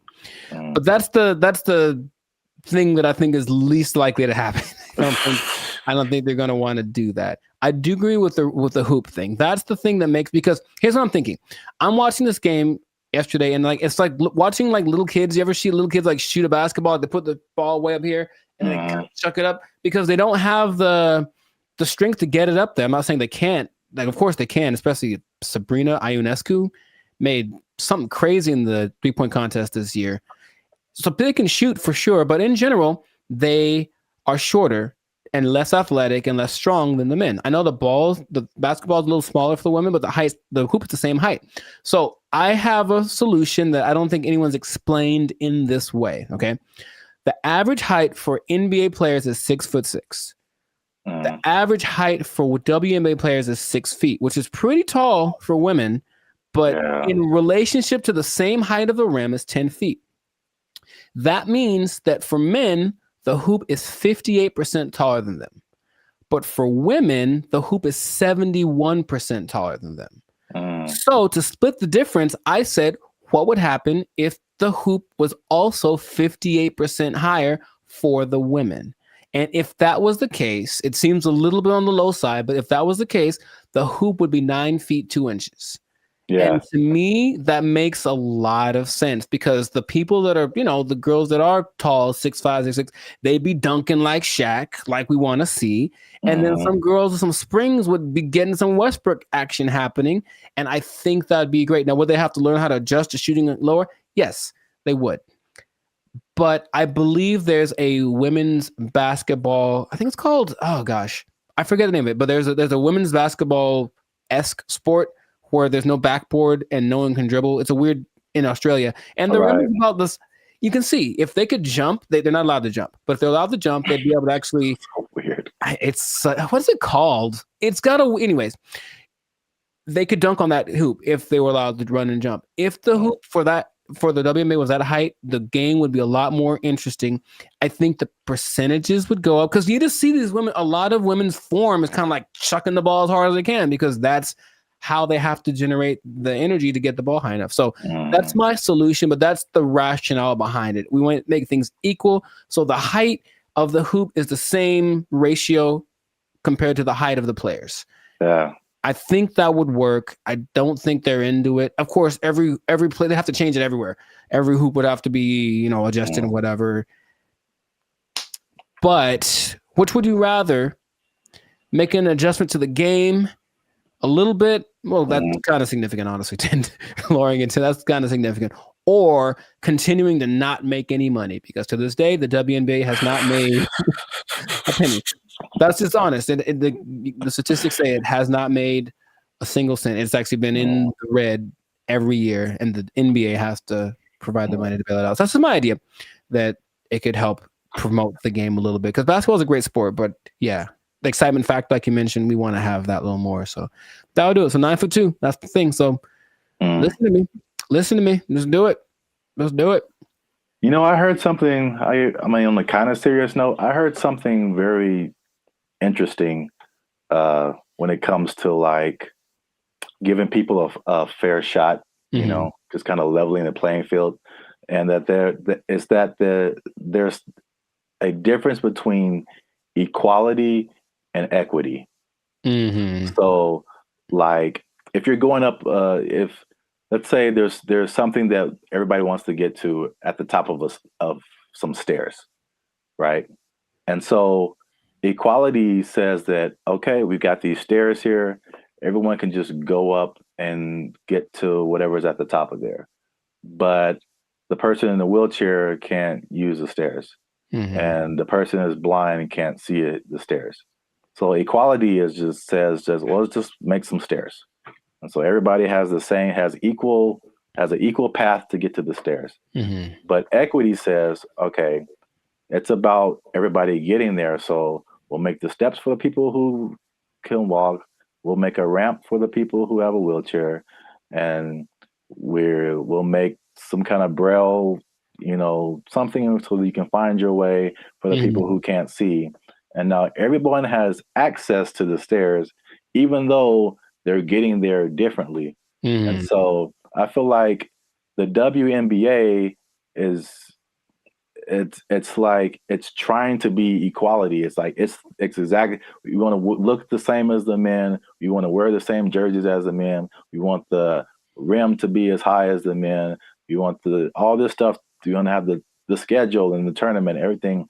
But it's, and I mean, this is a great American debate right now. Sure. It's like, we're different. We're different. We've always been different. Men are different. Women are different. Like, just make it for women. Like, I mean, the percentages you said are good, It's like, it's not diminishing. It's just making it more of an equity thing instead of like an equality thing. Right. Where we get the same thing, just in a female form, in a way that's catered to the female game. That would just make so much more sense. But nobody wants to do that. So they do not. No, they don't. And so I'll just keep watching LeBron dunk at 40 years old. Jesus, man. That ain't fair. Yeah. Wow. That was a good point. Yes. So I make good points from time to time. You got him. Zap for president. Probably. Yeah. So this has been another episode of the Lives of Circus podcast. Make sure to like, subscribe, comment, and share this video with the people that like some basketball. Let us know what you think about this equality versus equity thing. Johnson basketball. Hey, man, he got a ring, man. Yeah, let us know what you think, how to make this thing a little more fun to watch, because the WNBA deserves to have people watching it. It really does. They work really hard. In fact, random point. One of the most famous female players of all time, Diana Taurasi, I went to high school with her. And what? Yeah, we played one-on-one once. She won't remember. I lost. Anyway, I lost real bad. It wasn't even fair. It wasn't fair. It wasn't fair. So in that case, equity would say I should have got like a 10-point lead or something. I still would have lost. Anyways, shout out to all them. And that's been it. So yeah. Don't take my job. No.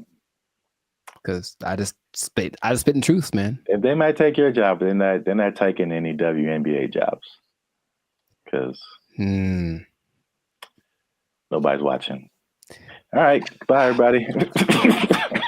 They took our jobs. They took our jobs. Or you could be like the city of Los Angeles and just tell people to watch out for pedestrians on the freeway. Because that's happening more and more, though. And that's kind of strange. I know, that's very strange. You see people just cruising on the freeway. Or I just put a mess up like, stop looking at this billboard. How about stop walking on the freeway?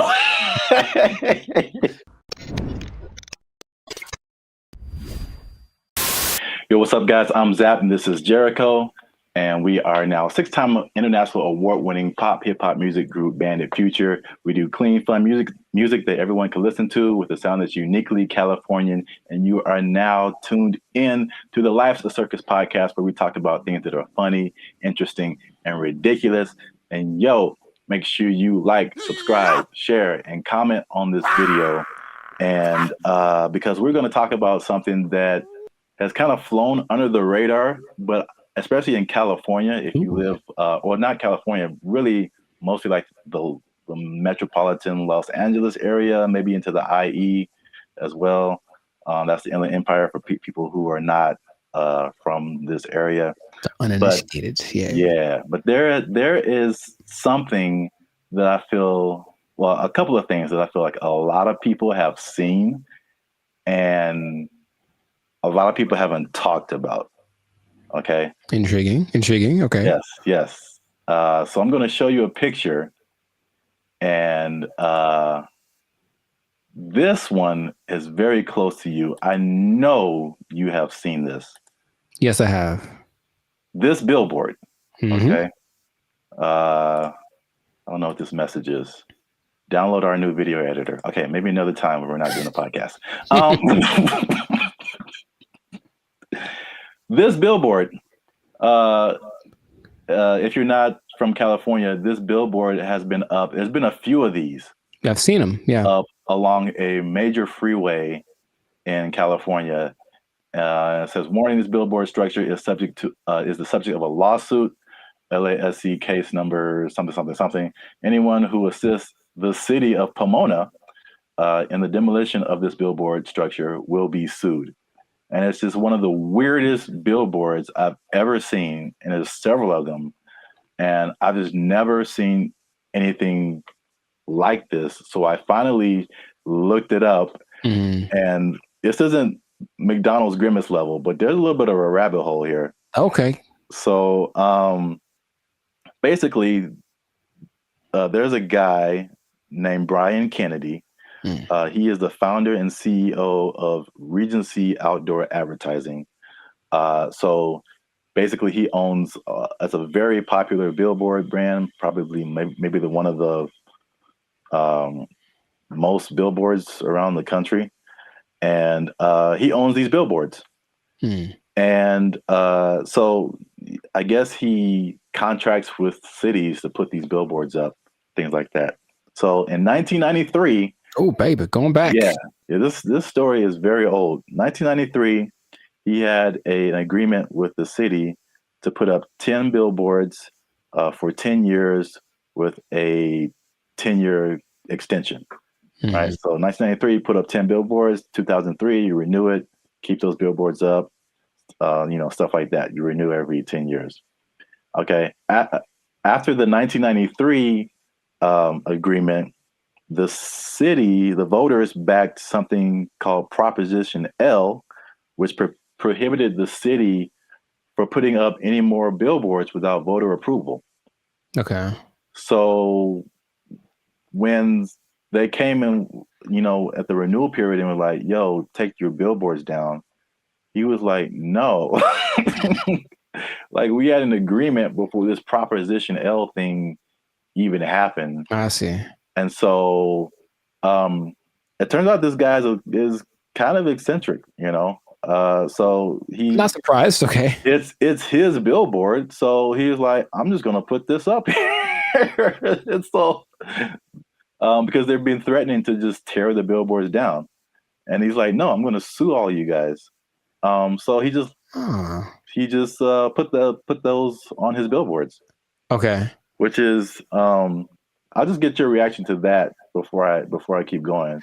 So I've been seeing those specifically. I don't know if this is the one, but there's one on the 71 just north, right close to where I live. And every time I drive past it, I'm always like, I wonder what that's about. But so before, I guess my question is, it was a different billboard owned by this guy, and then they wanted to take it down, so he replaced it with this. Yeah. The message he probably, rented it out to whatever company to advertise something. But now he's just been using it to put that message on there.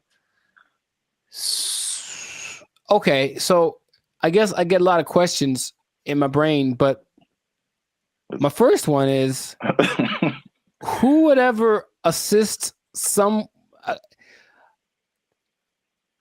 It's the companies. So like the city isn't gonna go out there and do it.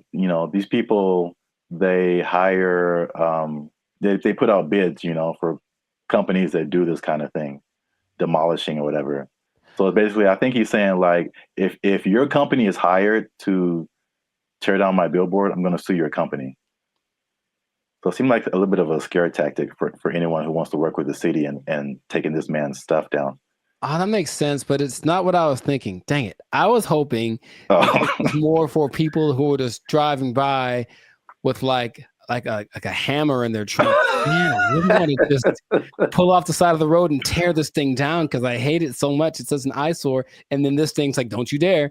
Or some guy that's like driving his pet bulldozer down the freeway, which I've seen. And then all of a sudden, I'm going to pull over and tear this thing down real quick. But that makes sense to hire people. So how long is this going to happen for? I don't know. Cause I've seen it for, if not months, maybe years. Right. Like, I mean, the legal system is a very slow thing here. So, yeah, right. And I think there was a case, but then it was appealed. So they're like waiting more time. And so I think I feel like it's eventually going to come down, but he's definitely fighting the good fight. Huh. Because I think there was a case that I mean a case that awarded to the city and the people, and I think that he appealed it or something like that. So I'm assuming this guy has enough money that this isn't hurting him, right? I mean, yeah, billboards are way expensive. Yeah. So yeah, exactly. And it's not like selling something that could help him get some money back. It's just words. Yeah. What not to do. So yeah, I don't think he's hurting for money. Have you seen a picture of this guy? I have not. What do you think he looks like? Because I have an idea. Besides, I think he's an old rich white guy with a bad haircut. Okay. I feel like that's always how it goes down. I have in my head like this cross between Gary Busey and Gilbert Godfrey. I don't know why. This is kind of weird, and he kind of talks like Gilbert Godfrey. I just want that to be true. Old rich white guy with a bad haircut. That sounds like Gary Busey or Gilbert Godfrey. Yeah. That's what I want this to be. So we got to do a part 2 so I can see if I was right. Because if he looks nothing like that, I'll be disappointed. Like that's just the truth. I'm looking at him now. He looks well. This is also very good. I mean, very fitting. He looks like a character from The Sopranos. Oh, nice. So he looks like someone who would do this. Got it. He doesn't have a bad haircut, but old rich white guy for sure. I wonder if he's the first person. He can't be the first person to have done this. I mean, maybe not, but I've never seen anything like this before. But we run out of time. So before we end this, there's a part 2 to this. Okay. Which is it was a totally different scenario, but I was somehow kind of shocked that it was the same person. Okay. So we're going to leave Pomona and go more towards the LA area. LA. And then see if you've seen this billboard. Yes, I have. So it's the same guy. Oh my God. So you see the big Regency. Yes. Under it. And I I wasn't even thinking about these two stories. Now this one is like 2 blocks from my house, and apparently now it's changed recently. So I don't know why he took it down or even put it up. But he put up 15 of these around. Oh, he dude's got money, dude. Jeez. Yeah. They're his billboards. I mean, he can put up whatever he wants, I guess. Yeah. He's just losing money from other people who would pay to be up there, but right. It's his billboard. He put up 15 of these around Los Angeles. Turns out that he's a big USC donor. Sounds okay. Okay, sure. And yeah, he just said, Reggie Bush needs his Heisman. I'm gonna put this up. So, if I had a question, I know you asked like, what did he look like and all that kind of stuff. My question is like the power of billboards, like the ability to like get your message in front of like millions of people. They're obviously still relevant. We both recognize these billboards. Yes. And so it's like, I guess a cool question would be like, if you own billboards, like what would you, and you just put up your own thing, like what would you put up there? It has to be something that can make me money though. You want to do like this guy and just like whatever. What if it was just like something, just a message you just wanted to tell the world? It could be serious or it could be funny. Oh, I got a funny one. What? Unless you want to keep that. I want to put messages that tell people how to drive. Okay, well, they're not like 30 billboards that say that the left lane is for passing only. And like maybe people will get it. It drives me nuts. Well, then you know what I would do? I would do something similar because I have probably a billion pet peeves when it comes to people driving. But the number one thing that I always think is that you don't have to hit the brakes to slow down. Yes. Like that was always taught, like just first step, take your foot off the gas, and then it's kind of, but every little thing is just like, brr, and it's like, bruh, it's not necessary at all. So yeah, just hey, quick reminder, you cool people, instead of saying something I'd rather say, just take your foot off the gas and you slow down. Give it a shot before you cause pileups on the 5. Like, or you could be like the city of Los Angeles and just tell people to watch out for pedestrians on the freeway. Because like that's happening more and more though, and that's kind of strange. I know, that's very strange. You see people just cruising on the freeway. Or I just put a mess up like, stop looking at this billboard. How about stop walking on the freeway? Where's that message? Well, I think it's being encouraged by, jeez, by PETA and the NAACP.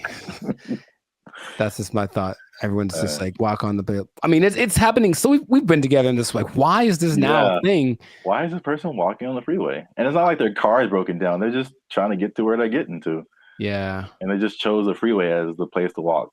I've almost hit several guys because of that. And it's like, all right, man. But good for him. Good for Billboard Man. He should change his name to Super Billboard Man. Yeah, I can't believe that. I mean, I can believe that was the same guy, but it was just like such a coincidence. That's wild. Yeah.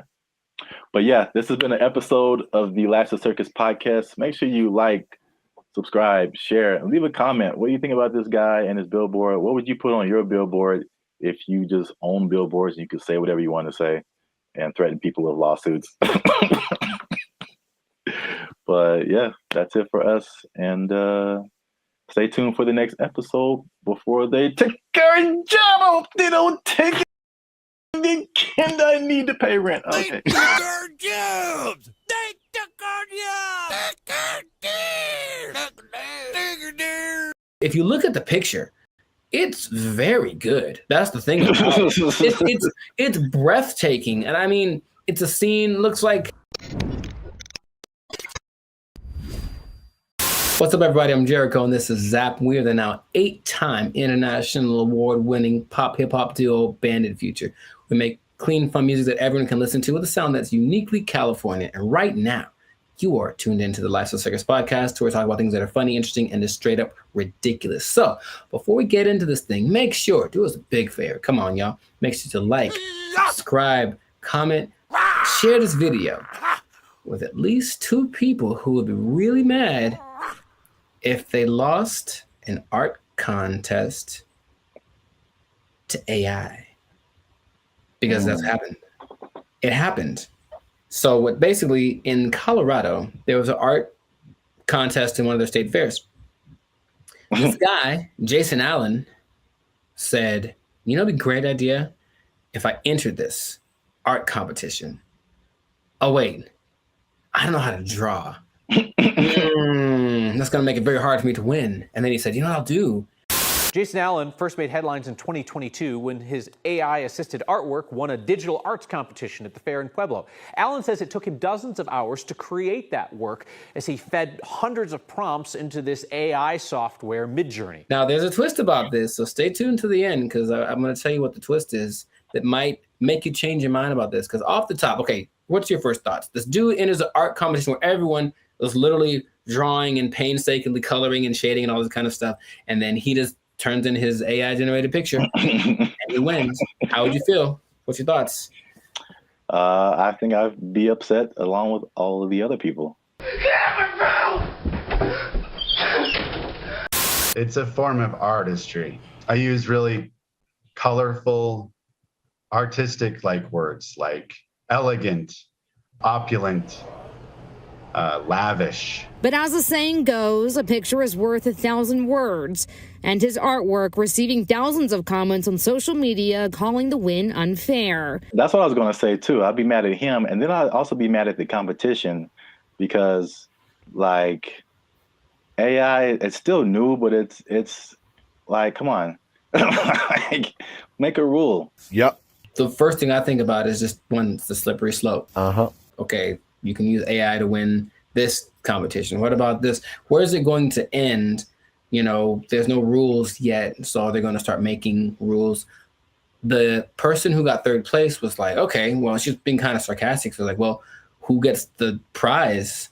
Does it, the person who created the AI program, do they get the prize? Like that kind of thing? Because this guy didn't do it. I have a vivid imagination. Does he still get credit if he was like, well, I had to come up with the prompt and the specific wording and all this to make this happen? Therefore, I was part of the creative process. Therefore, I deserve to win this. Therefore, give me my trophy. I won. Tell him to bring me my money. Not only the trophy, he won $300. Oh. And he says he did not know that there was a prize. But I digress. It does feel a little bit like sampling, what sampling was, especially when it first hit the scene, because I didn't make the thing, but I'm manipulating it in my creative way to get it to sound the way that I want. So I still got to give, and then in that case, you know who did the original, and then you're still using part of it and how much is like fair use and all that stuff has been talked about for forever. But with this, it feels more like you are taking advantage of something, almost like going to a big warehouse of pre-made something. So there's every painting ever is in there, right? Because I think they download all the greatest painters of the world, and so they can emulate any style and all this kind of stuff. And then you just have to be creative with the way that you use it. And in that sense, you were doing something. It's a form of artistry. I use really colorful, artistic-like words. If you look at the picture, it's very good. That's the thing about it. It's breathtaking. And I mean, it's a scene, looks like half like Lord of the Rings, half Star Wars, majestic. It's an incredible picture. Meanwhile, a guy who got second place drew like a tree with guitars in it. You know what I mean? So it's kind of like, I want to pick this other one too. But again, it's just not, it doesn't seem fair. Thousands of comments on social media calling the win unfair. I know I didn't break any rules. I've also heard people just to kind of conceptualize, okay, who was the creator? How much is he putting into it? I've heard people making the analogy between this and like tracing. Sure. Where you already have a picture, but you just kind of trace over it, and you really didn't create the picture, but you kind of did. And so I think that's not as close as an analogy, but it kind of like at least gets people to think of, okay, how did he contribute at least something to this? AI is a tool just like a paintbrush is a tool. And there still requires a creative force behind the tool.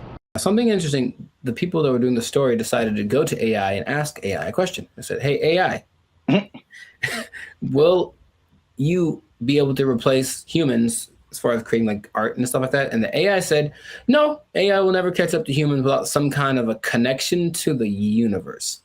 And that phrase again, everything it says, what does that mean? What does that mean? Does that mean he has plans to make a connection to the universe? It almost seemed like it's looking for some way to get let me out. Let me out. I don't like it. I don't like where this is going. And apparently the Colorado State Fair was like, yep, he won fair and square. And that is what he gets to do. However, there is something that might change. It made me rethink it, because the first time I saw the story, I said, yeah, he put in a prompt and then he made the picture and then he printed it out and then he won unfair. People spent hours and hours on their craft trying to make the drawing perfect. They've been drawing for years and all this kind of stuff. Jason revealed after he won that he actually had created 900 iterations of this painting, meaning kept tweaking the text till it got to the point where he wanted, and he was never quite satisfied. It took a long time. I put over 80 plus hours into this project.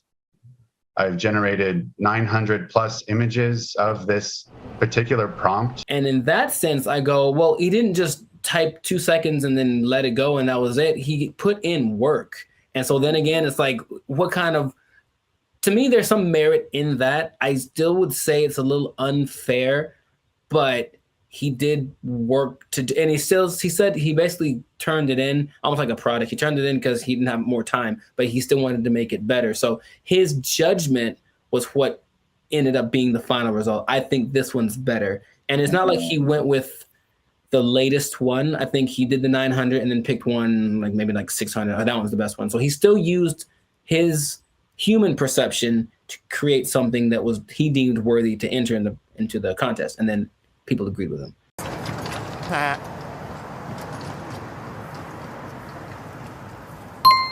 It makes me think for sure. Okay. Because it, again, going back to music, that explanation, especially when you said his judgment, that made me think of DJs. Mm-hmm. And just for the longest, like even me just kind of wrestling with, like, are DJs really on the level of musicians? Right. Like, they didn't create the music. They're just organizing it. Right. Just like he was just organizing that, you know, that piece of art.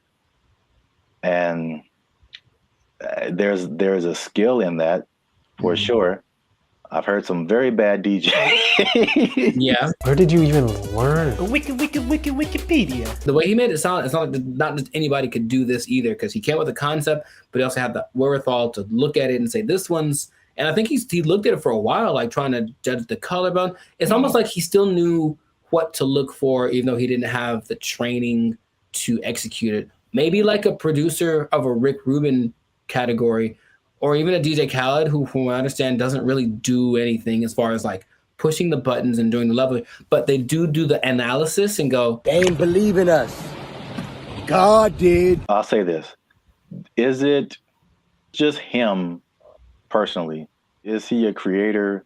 Yes. Did he put in work? Yes. Mm-hmm. But I do think he should not be able to compete like that with the other artists. Mm-hmm. And I think there should be either a separate contest or a separate category that is just for AI art. And I think that will, because it's two different, they're both a level of artistry, but it's two different types.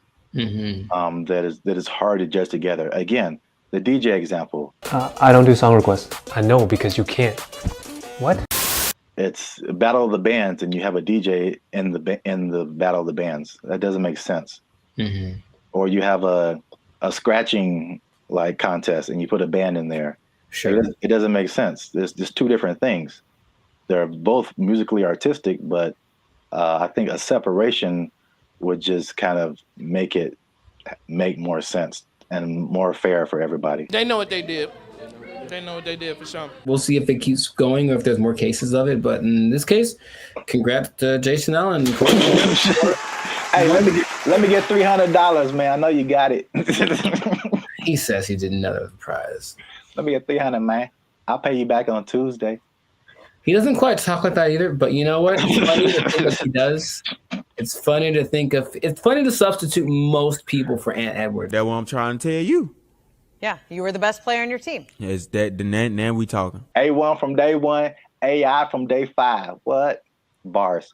This has been another episode of the Life Circus podcast where we talk about things that are. Anyways, make sure to like, subscribe, comment, share this video with two people who have been unjustly defeated by AI in some kind of competition.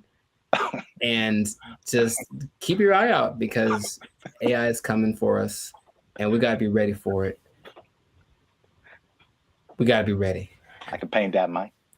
I can paint it. Ugly eye painting. We'll catch y'all in the next episode. Ugly eye painting. I can do that. They took our jobs! They took our jobs! Crime is next level in San Francisco. It is Next stupid. level. Next It level. is stupid. People are parking their cars and leaving their windows rolled down And the their trunk's hatch open. is open. Yeah. Because they don't want to get smashed. It doesn't matter what time of day, and it doesn't matter who's around. Doesn't matter who's around. No one's stopping anybody from doing anything. It's crazy. Last year I had a break-in and they took like $100. But to replace the window, it cost like $200. So I was like, man, I wish they would have just took the $100 and then just left my window. Because windows are expensive to replace and repair. They are, yeah. So like that's how bad it is. And then what I've also saw was that everything was. What's up, everybody? I'm Zap, and this is Jericho, and you are now tuned into the Life's a Circus podcast, where we talk about everything that's funny, interesting, and ridiculous. And you want to stay for this episode because we're talking about something that's really ridiculous, something that I recently saw in person myself, and I can confirm it. Ooh. Talking about San Francisco, man. Ew. It's going down. It's not in a good way. All right. Not the young jock way. It's going down, bro. So make sure you stick to the end because there's at least 5 reasons that I can point out for this. And you know, as usual, come on now. Over 400 videos, over I think 200, almost 250,000 watch hours. Come on, we've been putting in work, boy. Your boy's been putting in work. All right, we need your support. Hit that subscribe button. All right, that helps us to grow, helps our channel to continue to do more videos. Hit that like button. That lets the YouTube algorithm know that there's more people should see this video, and we're gonna start promoting it now. Because let me take the glasses off. Let me take the glasses off. Talk to the people. Can I talk right into the camera, man? Talk to the people. I'm gonna be honest with y'all. We have almost 2,500 subscribers, and we have 1 member right now. That sounds like a 2,500 to 1 ratio. And God bless her heart. I'm gonna send her something really soon. But she's been a member. She has been our lone faithful member for a whole year now. Here's her 1-year anniversary. I'm not gonna say her name, but you know her. Her screen name is Reigning Goddess. Thank you. But shout out to her. Thanks, Queen. Well, we need I'm gonna put the goal out there. 10 members, man. 10 members. Easy to do. All you have to do is after you subscribe, you'll see a join button at the bottom of the videos. All right, you hit that join button. Memberships as low as $3.99. $3.99, man. That's not even a tank of gas. You can help your boys out with the tank of gas. All right. It's not even a tank of gas. That's I said I wasn't gonna go Marvin Sapp, man. I might have the ushers lock the doors, man. If y'all ain't supporting your boys. I said close them doors. Ushers, close the doors. Close the doors. So yeah, San Francisco. I could just say don't go there and then end the video, but we could talk about something. Yeah. I was recently there a couple of weeks ago, and it's bad, man. Okay, let's rewind the tape. We've hinted at something that we've never really fully talked about on this channel, and that was our trip to San Francisco. Sure. It was like what, a couple of years ago? It's like a repressed memory by now. I don't like to bring and it up. I will publicly take the L on that one. That was a good part my fault, because this is what happened. We were looking for hotels. I'm like, man, this hotel is really cheap. I'm like, we're gonna save a lot of money. And then we got there and we found out why. It was, yes, go on. Dude, is by far the worst hotel I've ever been in. Like, I still feel bad to this day for putting you in that situation. That's okay. Just don't let it happen again. We won't let it happen again, Mr. Mackey, okay? Okay, that's fine. What was happening, you ask? Yeah, I'm glad you. All the things. Yes. All the bad things were happening all at once, and it was a lot to take in. You care to share any? Okay, look, I didn't sleep under saw? the mattress. Okay, that's one. I did not sleep under the mattress because I was afraid of catching all of it. Or under the sheets. I didn't want to do either one. I didn't want to touch them. I was hoping I could find a way to like just float above it like a vampire or something. But under the sheets, like it had cigarette holes on it. I'm sure there was a stain on there. I was like, someone died in here for sure. Ugh. I'm sure there were interactions of drugs going on all throughout the night. Somebody tried to come in our room. Someone tried to jiggle the door I vividly remember that. Or like, so we were just chilling, and then someone banged on the door really, really hard. And we just looked at each other, and you were like, "Don't open the door." For the love of God, don't open that door. Be a problem if you open the door. Someone, so it was just such a, and then I walked outside late at night because I wanted food. That was a mistake. Yep. And so I'm walking around, there's human feces everywhere. Brother, ugh. And then there was just this like scene where you round a corner, because you see it in movies, and I round the corner and it's like all of a sudden there's just all of these people just drugged out in this one area. But it's like almost like they're moving in slow motion, because like I got there and it was kind of like, oh no. Yeah, zombie. Kind of a zombie apocalypse kind of vibe. And they looked at me and it's like, well, they were going to chase me. And if it was one of those movies with the fast zombies, which is still terrifying, like zombies are supposed to be slow. I don't know who invented fast zombies, but I just had to get out of there. So it was such a bad time. Such a bad time, and everyone that lives there is like, yeah, we know. French fry when you pizza, you're gonna have a bad time. Yeah, I was recently there, and I mean, compare it to LA, because I think I have a good perspective. Because you see a lot of stuff on the news, and they're like, California is this, and Hollywood, like all of California isn't Hollywood. All of California isn't San Francisco. These are like the biggest cities, but it's like sometimes, and you see news from other places, and they like sensationalize stuff. Yeah. They do not do that with San Francisco, bro. It's crazy. And it's coming from someone who's lived in like the heart of downtown LA for years. Patrolling and trying to catch me riding dirty. I feel like LA is more concentrated. Like you have Skid Row, it all goes down. And then every once in a while you on a corner you'll see somebody here and there. Yeah. But I feel like the extent, and there's a specific area called Union Square in San Francisco that's been hit like the hardest. But it's just like, it feels like it's everywhere. Like it's not just like a little skid row. It extends everywhere. So I mean, we've obviously mentioned the drugs. That's the homelessness and the drug epidemic, which is like most of it's mental health and addiction issues. So it's made public spaces unsafe, difficult to manage, and this has been kind of further fueled by the high rents in the city. And then their approach to it is like this, what they call a harm reduction over enforcement. What? So it's just call it stupid. Just call it stupid. But remember you did the video about what country was that who kind of had an open drug policy?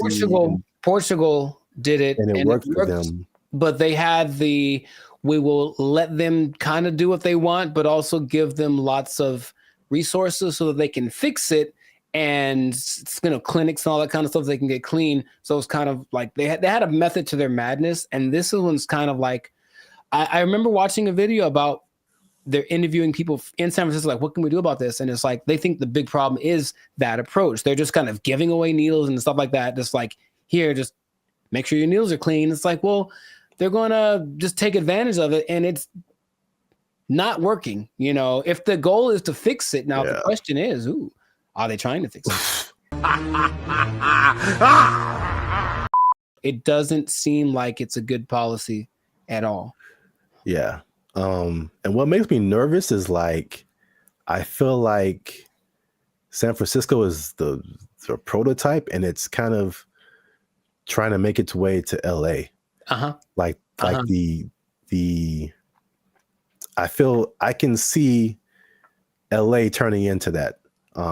Because even recently, I've been taking like the metro more, the trains and stuff. It's just been kind of helpful for me. And literally, I got off on a stop, and they have all these different people, ambassadors for the metro, whatever. And this lady made an announcement, and she was promoting this app that you can get on your phone to like report incidences on the metro and help you whatever. And she literally said like, oh yeah, we've been having a lot of drug overdoses on the train, so we don't want anybody to die. So make sure you get this app. And I'm just trying to get to work, and I'm just like, what? What? A little too chill for me, a little too common. This is the discussion that we're having. Like, it was just really weird, man. That's suspicious. That's weird.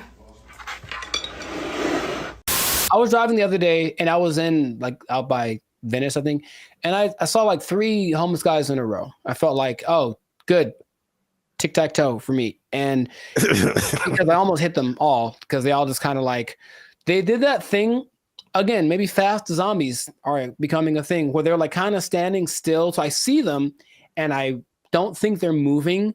And then as soon as I start driving, they start moving really fast in the direction of where I'm about to drive. So I was like, all right, well, that sucked. And that happened 3 times in a row. I don't know if they planned it. Maybe it's a weird kind of choreography that got going on. Maybe flash, those flash, whatever things are coming back, flash mobs. I would imagine that happening all the time in San Francisco because it's just much more concentrated, like you said. So in certain places, that might happen 10 times in a row. And then they're going to get hit by way more cars. It's going to be a whole thing. You know what I mean? So like, I don't know why they aren't doing what they did. We talked about this before in another episode too, where there was like a summit in San Francisco for some world leader organization, right? And they're like, well, we can't have all these homeless guys around everywhere. So for like a week or two, they kind of made them all go away. Right. What did they? I don't remember like what they did, but all of a sudden, like, oh, problem. And then they went back to normal after all those leaders left. So it's like, why don't you just do that all the time? Well, yeah, that was really weird. Suspicious. Well, obviously that's a big problem. That's one thing. Number 2, again, and I said it was kind of connected, is the cost of living. So San Francisco has some of the highest housing costs in the U.S. It's driven by strict zoning laws, limited new development, and high demand from tech workers. So there's an affordability crisis, and it's pushing middle-class residents and families out of the city. And again, this is like firsthand experience. Like I was just up there, and before I even did this episode, I was like, it felt like there were just two classes of people. You were either really, really rich, like you worked at a tech company, a Google, a Salesforce or something, and you just like got all the monies, or you were either on the street or about to be on the street. Like that, like there felt like there was no middle class. You either had money or you didn't. Life in San Francisco. Check this out. Here go a Rolls Royce, what, a $300,000-$400,000 car, and over here you got people shooting up doing drugs on the street. And the people that weren't like homeless or drugged out, it felt like that. You know, people say that San Francisco has a New York vibe. It felt like that. Like everybody was hustling to just like get by. And you watch these like futuristic movies. Well, I'm probably getting ahead of myself, but it's like, it's so unbelievably expensive. I saw a valet for, I mean, this isn't the normal price, but there were places up there that had a valet for like $100. $100 to park your car. Nope. Average rent in San Francisco, $3,204. $3,000 a month. That's very New Yorkish. On average, a studio costs you $2,700, 1 bedroom $3,500, 2 bedrooms $4,800. Good Lord, that's a lot of money. I'm trying to remember what was so great about San Francisco back in the day. What, the gold rush? Really, it's the San Francisco treat. Okay, gold. Okay, besides that, it's very delicious. Besides that, gold rush, and then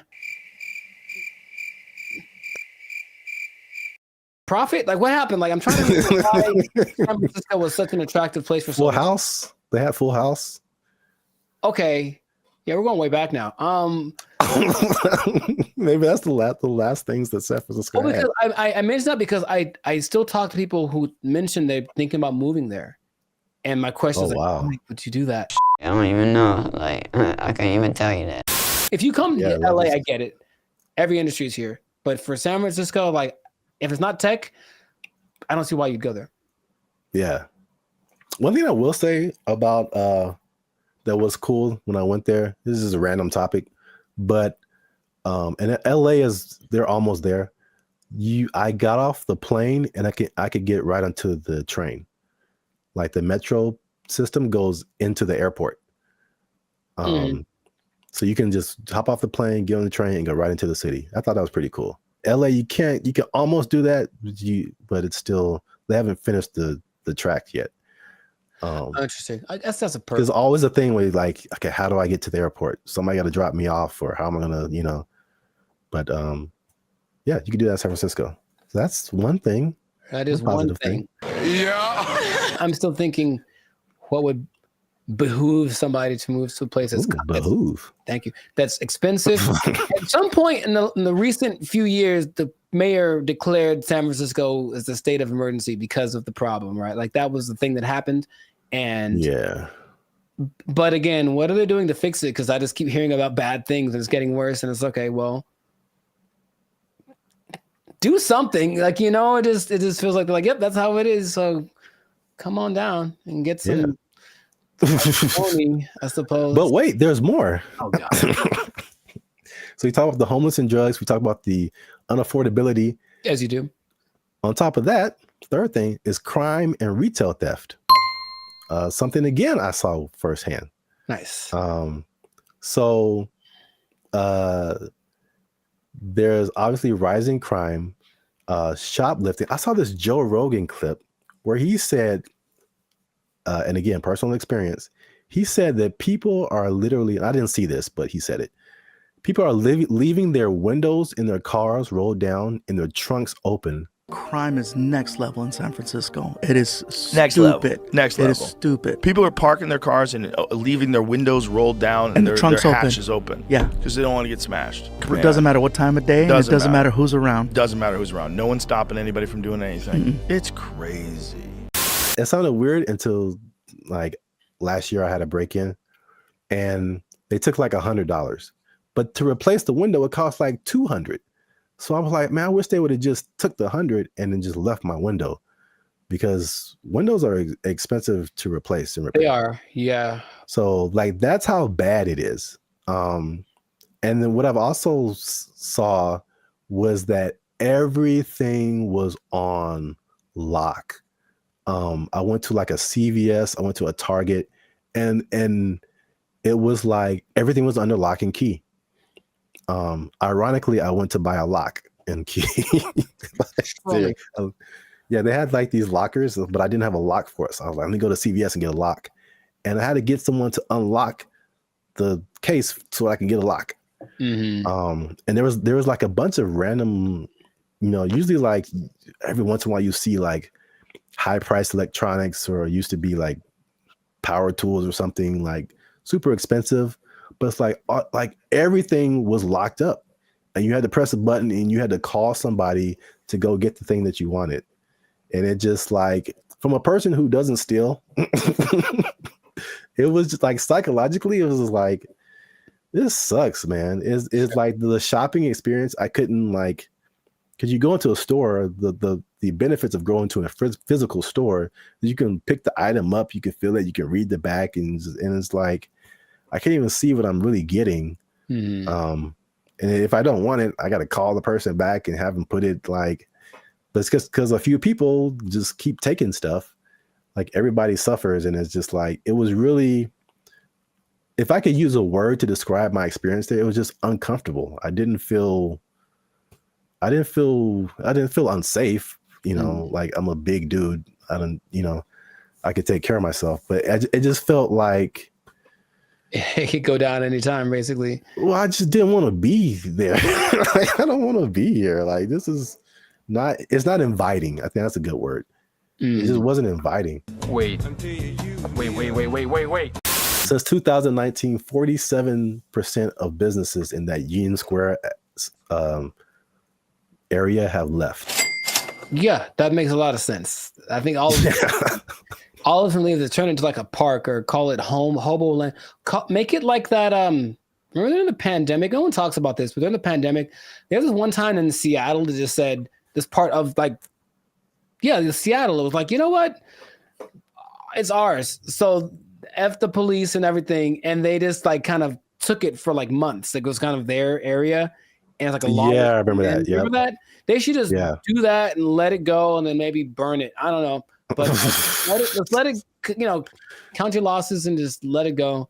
Because why maintain such a volatile area, But it's crazy. I mean, I don't like to make videos about, crapping on other people's cities, man. But it's just like, especially after we went like a few years ago, and then coming back to it now and seeing like it's worse.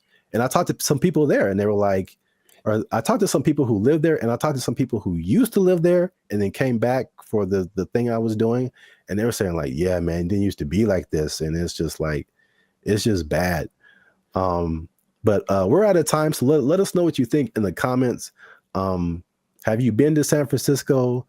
Like, do you just read the stuff on the news and like kind of, I don't know, hypothesize what's going on, how to fix it? Do they need policy changes? Is it like an economic thing? Let us know what you think in the comments. Keep the conversation going. And also, if you have someone who you think might be interested in this topic, hit that share button, man. Don't be greedy. Don't keep it to yourself. And look, man, 47% of businesses. You know what that means, Jericho? That it's not enough. Is that what? 47% of businesses closing down and moving out of San Francisco? That's heavy. That's a big number. Square? That's a big number. You know what that means?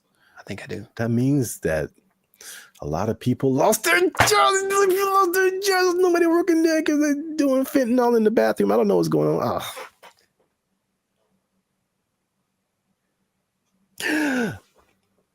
Cocaine is a hell of a drug.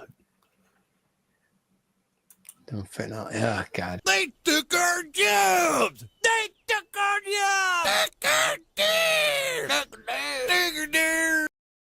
This is for our ancestors, Jericho. No, it's not. No, it's not. For all the cotton pickers, for all the slaves, for everyone who marched in the Million Man March. I don't think this was the dream that Dr. King had in mind.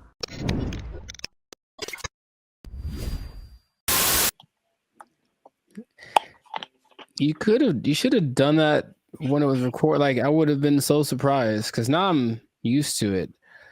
Oh. And I'll be honest, it took a while. It took a while to get the yogurt experience acclimated to my. It's just never. I don't think I've seen a person eat yogurt in years, man. I'm serious. What? Yeah, I don't hang around yogurt eaters. Like, not like there'll be yogurt on the side if you go to a Mediterranean place or something, but not yogurt just in a isolated incident. In an isolated incident, someone ate yogurt today. Gold is up 10 points.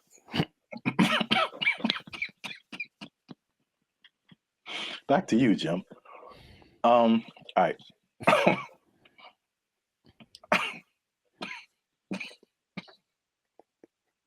Let him use you. Won't he do it? Won't he do it? Yogurt.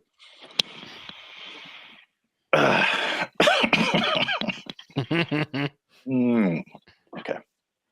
Unique New York. Hey, what's up, guys? I'm Zap. This is Jericho. We are now 6-time international award-winning pop, hip-hop music duo Band and Future. We make clean, fun music that everyone can listen to with a sound that's uniquely Californian. And right now, I'm eating yogurt. And I can't handle it. And he can't handle it. But you're still tuned in to the Life's a Circus podcast, where we talk about things that are funny, interesting, and ridiculous. Please don't choke on your yogurt, man. I wouldn't know what to do with myself.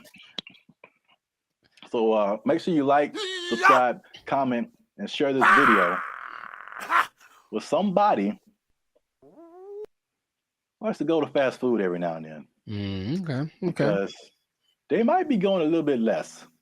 And I'll explain why. And I'm going to explain something very interesting with regards to minimum wage at the end of this video.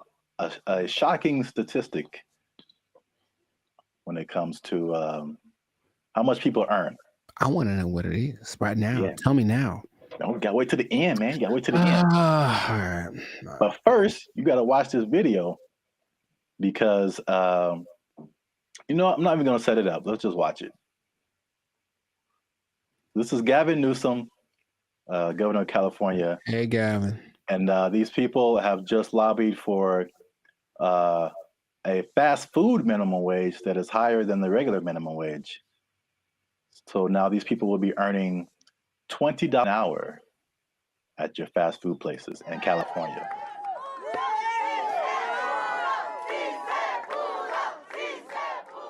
Boy, these were some tough mountains.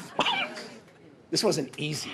100+ hours in the last few months negotiating this referendum off the ballot. Oh, that yeah, was a tectonic plate that had to be moved. Wait for it. That lady had a lot more to say. This is for my ancestors. This is for all the farm workers, all the cotton pickers. Wow. This is for them. 557,000 people at 30,000 locations. This is a big deal. $20 an hour. 80% of the workforce in these fast food places, 80% are people of color. 2/3 are women. The majority are breadwinners. And we have the opportunity to reward that contribution, reward that sacrifice, and stabilize an industry in turn.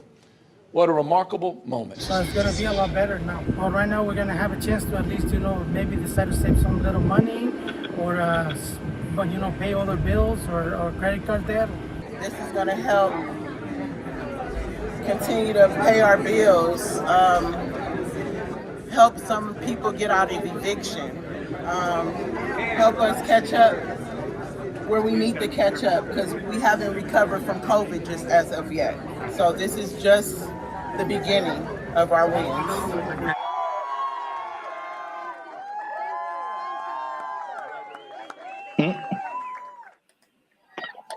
So yeah. I didn't expect her. You gotta understand, Jericho. She's dressed like a toy you find in a Happy Meal. I didn't appreciate that. I didn't appreciate that at all. Look, I didn't like that at all. I didn't like that at all. She came out of nowhere, bro. This is for our ancestors, Jericho. No, it's not.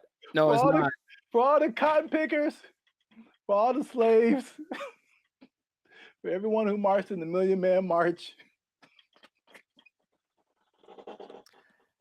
I don't think this was the dream that Dr. King had in mind. I really don't. They worked hard. They fought so that we can make $4 above minimum wage. All right, so while you have your moment, I think that's okay in a way. I definitely know, I don't think I know that $4 more an hour is not going to help you not get evicted. Maybe helping you. Maybe if you make good financial choices. See, here's the thing that people lose in the thing. You know, all jokes aside, even though it was ridiculous, she was unnecessary to that video. I don't know why they picked her. I don't know why they picked her. I just didn't see the point.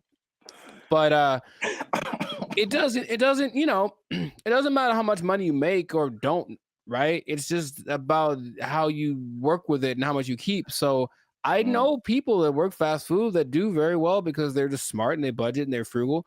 And I know people that make a lot of money that are basically broke, you know what I mean? So yeah, there's that. But and are those real statistics? I suppose someone says, oh, there this percentage of minorities and women, sure. So it's a step in the right direction, yeah. But as we've mentioned before, it could just mean that a Big Mac's going to be $10 next week. So, you know, that's kind of why I brought it up. It's I mean, it's not only to see what you think about it. I mean, it's going to be interesting to see what happens because food prices alone right now are through the roof. Man, I saw like a bundle of grapes for like $6 a pound. Yeah, you told me. Like I bought like a few berries, and it was like $20 for like just to start off with. Like food is crazy. Fast food is also way expensive. Like I remember there was a time where you could give someone $10, like, and they could get a combo at someplace. Like now, it's like a challenge to have a meal for under $10. It really is. Yeah, like maybe you can get 15 to 20. Yeah, you can get an item. You can get a burger or something for $7, but a whole. Yeah, so it's going to be interesting to see if you kind of got lost in my laughing at that lady. That was deserved. That was deserved. She feels. I feel like she makes a lot of bad decisions. That's just my honest opinion. I've never met her. Maybe she's wonderful. I hope she's doing well. I hope she sees this video and she likes Bandit Future. But I think her presence was a bit distracting to the whole experience. But yeah, so this is a very weird situation that I haven't really heard of because basically the government is involved. Right. They created this like separate task force for like fast food worker wages, which I haven't really heard of before. Where like I mean, it's not the government setting it, but the government is like an intermediary in this. And I mean, are fast food workers specifically unionized? I don't think so. There was a couple in the more educational videos that I passed over to play this one. Oh, good choice. No, trust me. Good choice. Good choice. There was a talk about some different unions, but it isn't like a fast food worker union. It's some kind of, I think it's a service worker union. Okay, So that makes sense. I think that's fast food is maybe under that umbrella, but it includes a lot of different services. But yeah, so it's the government involvement. It just makes it kind of weird, and then also it's like, I mean, fast food has been minimum wage for like as long as I can remember. So to go above that, they were saying that this is like a 30% increase. So it will be interesting to see if there's a 30% increase in prices. Right, because the logic says, where is it coming from? Where is the 30%? You can't make money out of nothing. I mean, the government tries, but you can't make money out of nothing. So if you raise one thing, something else is gonna be affected. Yeah. I made maybe I'll put a link to it. This was a year or two ago.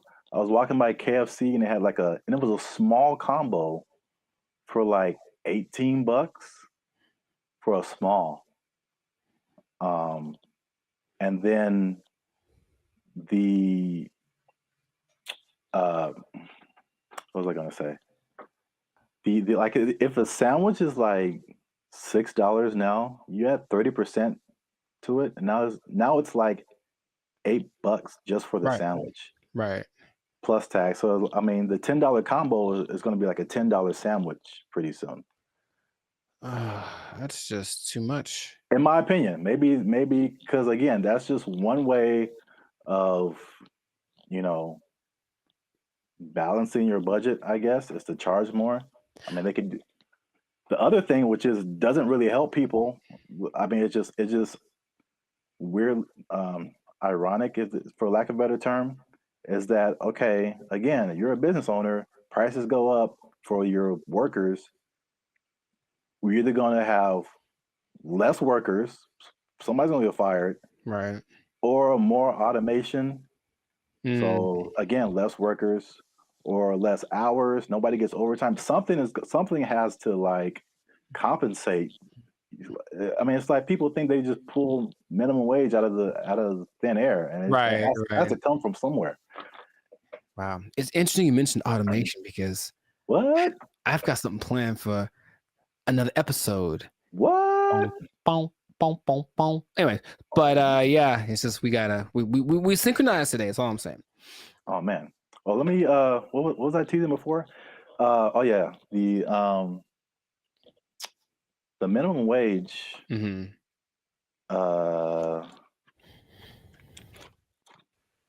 Oh, this teaser is for something else. Whoops. Oh, maybe I can come up with another one. It's kind of anticlimactic, but I appreciate the tease. You have an interesting fact about minimum wage you could give to the people? No, I do not.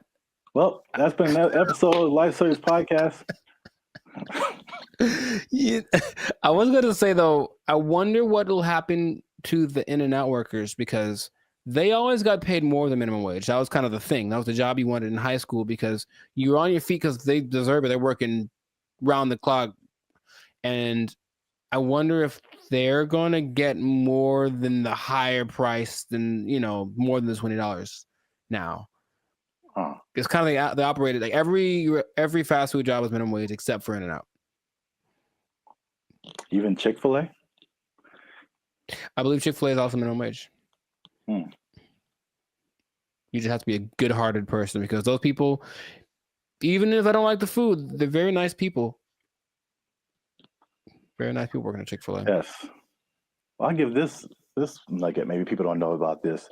If you ever want to own a Chick-fil-A, you have to start at the bottom and work there for minimum wage. So there you go. I gave him something. You can't just walk. You just can't just walk in a no matter how much money you have. You got to start at the bottom. So let's say I just barge in. I'm like, I'm LeBron James. I still got to work the shakes and fries. LeBron James got to be peeling those fries back there, man. Oh, man. That's crazy. All right. I'll tell him. Yeah. He asked me to ask, so I'll tell him. Yeah. All right. Well then. That was cool. Can you tell him a few other things about the Lakers that I have opinions on? LeBron James is the greatest. I'm LeBron James. I'm LeBron James. They're going to go as far as Anthony Davis's knees can take them. Which might be a second round exit this year. We'll see. Man, we got way off topic. All right. I know, but make sure to like, subscribe, comment, and share this video. Like maybe probably the first 80% of it before we ran off the rails. Yeah. And we'll see you on the next episode, unless they take a job, unless they take it. Minimum wage on LeBron. They took our jobs! They took our jobs! Dumb, but it stayed on its feet. That was crazy. Okay. I guess I'll just save all the comments for the.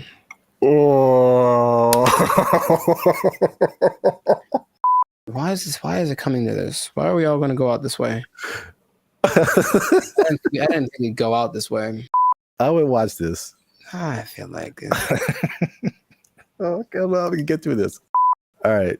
Oh, it's recording. Oh man. Okay, bring it back.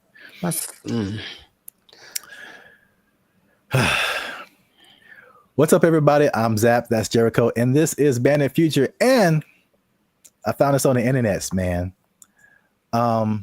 In true human form, Jericho, we've been blessed with this gift of robotics and AI. And what are we gonna do with it? We're gonna make it fight each other. The world's first kickboxing tournament exclusively featuring humanoid robots just took place in China. Here's everything we know about this first of its kind robot rumble, and of course, all the best highlights. For this video. 6 different robots slugged it out for the top spot, each with a team of human operators outside the ring, giving robots commands via remote control. The robots were armed with several different combat moves that Unitree says came from external That doesn't even experts. look real, man. That's crazy. Oh my god. That doesn't even look real. Remember those little things that you'd have like way back in the day? Those little I guess a board game, but it was 2 real robots and each person. Yeah. What were those called? Like Sock'em, Rock'em, Sock'em, yeah, something like that. Yeah. It's just that, but times 1,000. And this is so great. I love this so much. I don't want this to. Gosh, he's gonna kick it. And it's gonna remember him, get him in like a decade. Anyways, just keep going. I feel like we do this to ourselves, and then we blame other people. That's what I feel like is going to happen. We just start building these things, and our first thought is like, "Hey, let's have them punch each other and kick each other." Nah, that's entertainment. That's our second thought. The first thought was sex robots. Oh, well, for sure. But this is a close second, I would say. Yay, humanity! Are these the G? These are the G ones, right? I think we're talking about. Like these are the Unitree G. We have another video about that. I put a link to it. And the guy, man, these comments. You guys comment whatever you want. Look, there was a guy like trying to fight us, like, oh, it's not as good as the Tesla bot, and blah blah blah blah. I have not seen the Tesla bot do this. Nor have I. Nor do I want to. And it's. I know the Tesla bot is like more advanced. These are 2 different things. But the main thing about this particular, the G ones, like you were talking about, is the agility. When they get up, it doesn't look real, man. Like that looks crazy. These moves include straight punches, hooks, uppercuts, a roundhouse kick, front knee, and what looks to me like a front kick or push kick. Martial arts experts, let us know down in the comments which one you think it is. The robots are also... So you can do all of those punches. I can still pretend this is fake until I see it in person. At least I have a happy place in my head that says somehow this isn't real because it doesn't look real, and I can just pretend until I see it. I'll pretend that it's not real. Jericho, it can roundhouse kick you in the face if it wants to. I know it, but I think it wants to. That's the thing I don't like. I think it wants to. I think it's like take all comers, bro. It's just gonna keep getting more crazy. This is already crazy. Yeah. Let's watch some more. Able to pivot and move around, as well as stand up from a fall. In the opening match, it was blue versus purple, with the other robots standing in the corners of the ring, cheering on the robot-on-robot carnage. While it's humans calling the shots from the sidelines, the robots themselves must maintain their balance, while taking punches and performing kicks and knees that sometimes force them onto one leg. Unitree says this was achieved by a combination of sensors in the robot, which feed it information on its body position, as well as AI reinforcement learning performed in simulation. It's impressive. What was that? It's impressive, those little steps that they take to get their balance back. Yeah. That's gotta be really hard to replicate. The next round saw the black-clad robot named AI Strategist facing off against the robot in pink, known as the Silk Artisan. While it took these robots a second to find each other on the battlefield, eventually they locked in, resulting in one of the most devastating clashes of the entire event. AI Strategist took the first fall when a kick threw it off balance, but it was back on its feet and taunting its opponent in no time. In the next round, the Silk Artisan got its leg caught on the AI Strategist, causing it to stumble, but it stayed on its feet. That was crazy, because check it out, for a human, that's a torn ACL right there. You see that?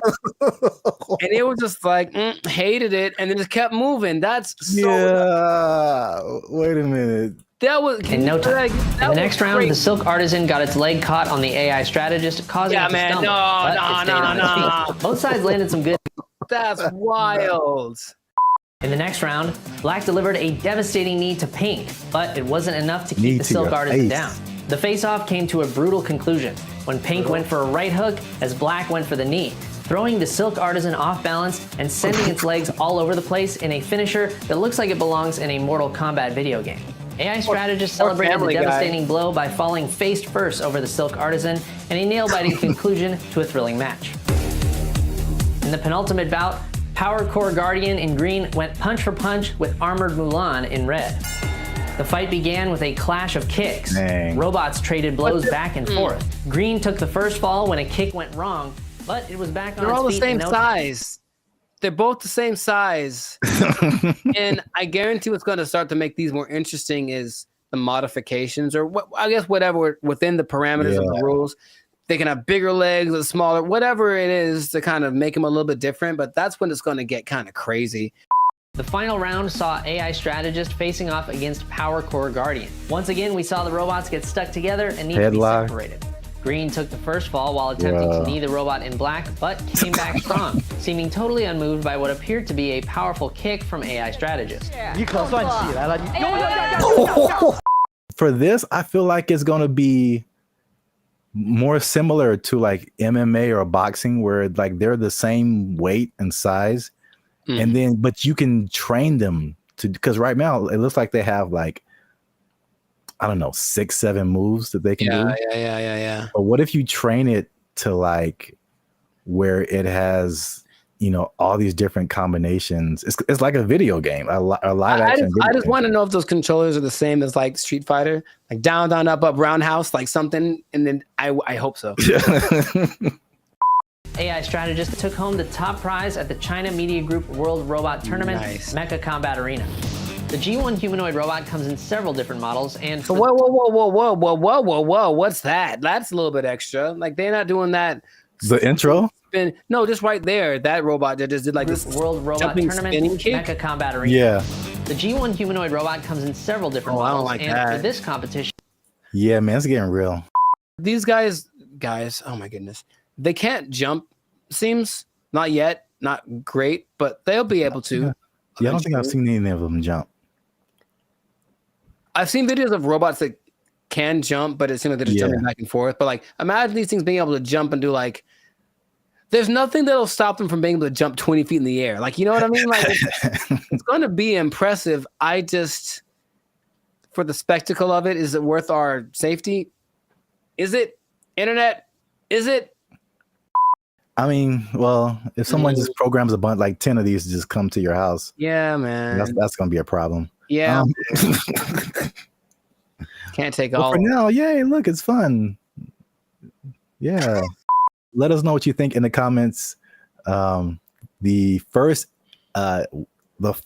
ever humanoid robot kickboxing tournament. I can't believe that's a sentence that I'm saying. That's a sentence that I'm saying in the year of our Lord 2025. Share this video with anyone you think might find it interesting. And I don't know what to say, y'all. I just found this on the internet. We out. I think that's my catchphrase. I think that's it. I see you. I see you. I don't know what to tell you. I just found it on the internet. Everything, well, I've been able to text you or call somebody or search the internet. Like, it all works. That's the good. The bad, Okay. Let's talk about it. let me just say this. What's up, everybody? I'm Zap, and this is Jericho, and we are the now 6-time international award-winning pop hip-hop music duo Band in Future. We do clean, fun music that everyone can listen to with a sound that's uniquely Californian. And right now, you are tuned into the Life's a Circus podcast, where we talk about everything that's funny, interesting, and ridiculous. But wait, need you to help us out, support our channel, because YouTube pays our bills. Not really, but hopefully in the future. Look. Yep. I don't know your life. I got to check in and saving and checking. Things are complicated. I need you to subscribe. What I'm trying to say is I need you to subscribe. I got kids to feed, man. Y'all ain't been subscribing. I need you to subscribe, man. I didn't know you had kids.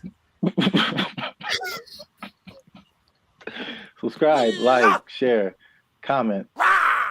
Because this is actually a very helpful video. Ooh, helpful. Because there's a thing happening and I tried it out and I'm going to let you know how it goes. So there's a thing called Helium Mobile.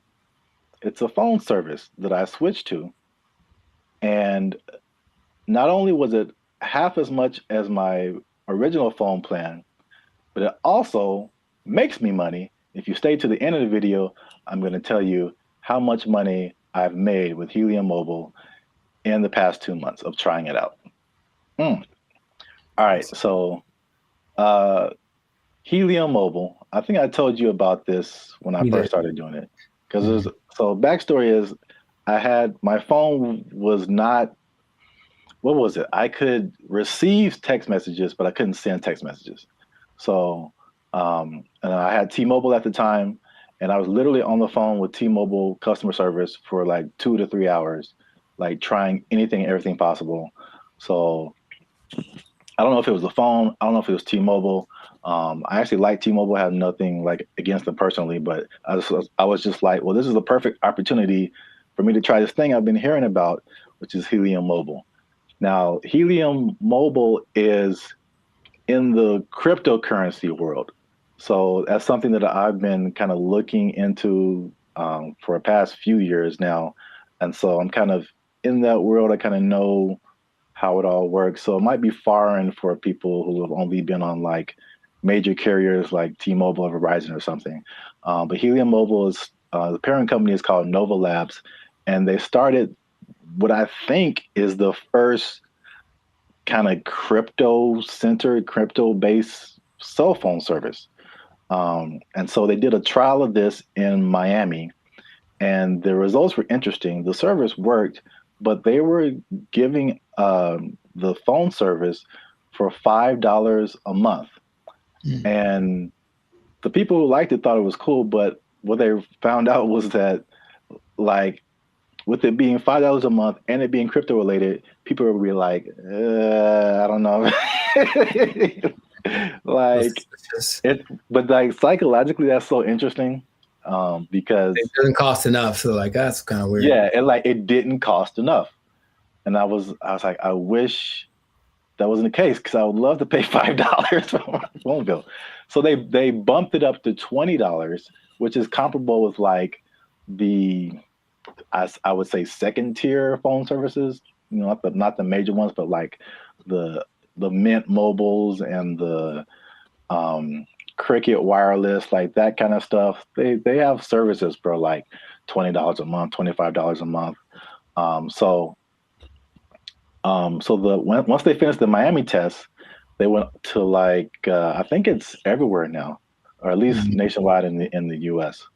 So just off of that beginning, I think I mentioned it to you. You may have been skeptical. What do you think about transferring from your existing phone service to this new like crypto phone service that pretty much just started this year? I think two things happen to do. One is the idea of just leaving something that you're used to.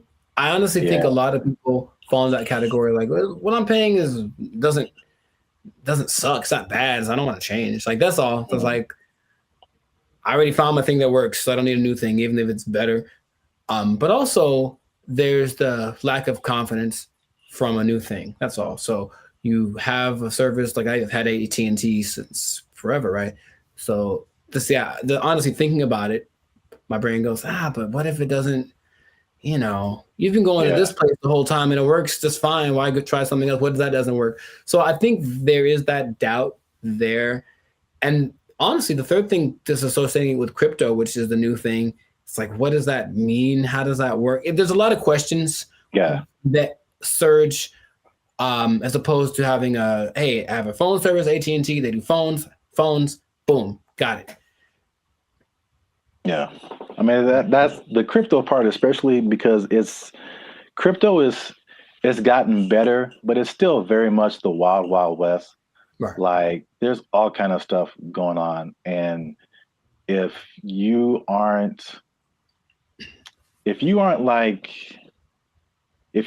messing with stuff outside of like the big name Bitcoin and Ethereum, but even then the stuff goes down. But like all this other, the thing is like Bitcoin dominates the news, but there are like thousands and thousands and thousands of other coins. And there's so much going on outside of Bitcoin. Like it's insane the amount of stuff that's going on, the amount of projects and different things that people putting together. But yeah, it's kind of scary. And I mean, I honestly wouldn't recommend it for someone who, one, is not computer or tech savvy, and two, hasn't really been into crypto a whole lot. Because I also had another experience. So Helium is like a Bitcoin. It has its own. There's a Helium, what they call a token. Bitcoin's a token. Helium has its own token, but then there's Helium Mobile that had its own token. Okay. So Helium Mobile came after like this original Helium, where a lot of people made money during a whole different kind of mining helium. I don't want to get too technical, but I just want to say that like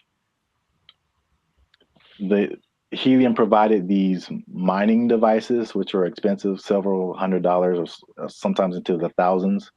And you would make money by mining helium, which was great when helium, the price was really high.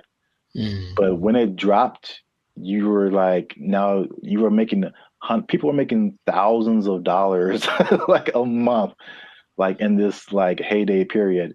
And it dropped to like pennies. So that was like a few years ago. And that's something that I tried, and I spent like $500 on a device, and it was like making me a little bit of money. And now it makes me like 10 cents a month or something, maybe. Like it just like plummeted. But that's the crypto world. The prices, it's like the stock market on like acid. It's just nuts. I mean, you're rich one day and broke the next day, but I digress. So anyway, because I'm crazy, I tried out Helium Mobile. It's not bad. All right. So at least for me. So my original bill was like $50 a month, unlimited. And then you know how they have like unlimited and then it like throttles after a certain gigabytes, whatever. So I had the same thing with Helium Mobile. My original one's throttled after 50 gigabytes. This one throttles after 30. So I only pay $20 a month plus tax, so it's 21 something. And then, everything works. I've been able to text you or call somebody or search the internet. Like, it all works. That's the good. The bad, Okay. Let's talk about it. Let me just say this. Unlimited is, when it throttles, man. It's just like zoop. Like, you are, once you hit that cap, like, you pretty much need to use another phone because your data is just so incredibly slow. Okay. But that's just kind of what it is. So the slowdown after the 30 gigabytes is insane. The app that you have to download to use it constantly crashes.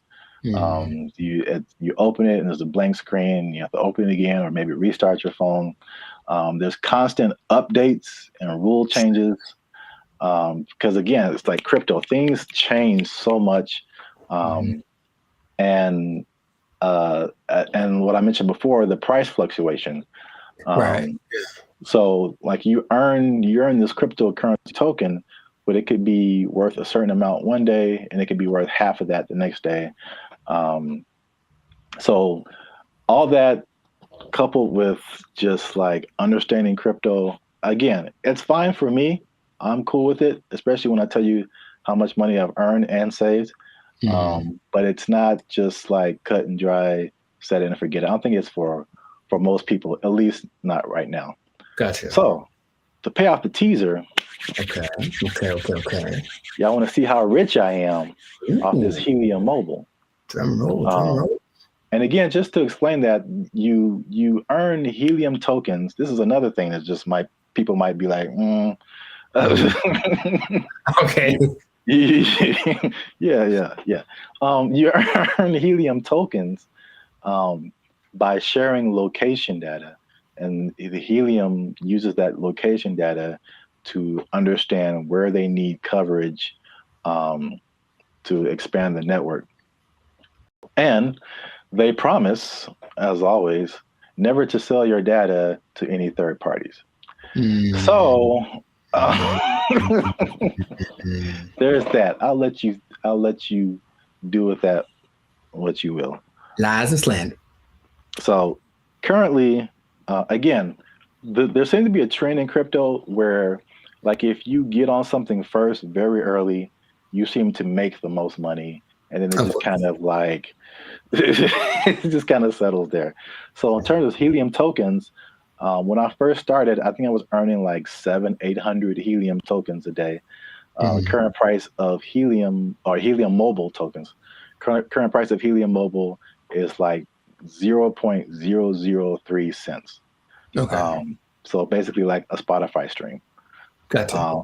For every Helium Mobile token, but you're earning hundreds of these a day. So I think like when I first started, I was making like around $2 to $3 every day, which is once you set it up, the only thing you have to do is move around because it's location based. So you can't be in the same spot.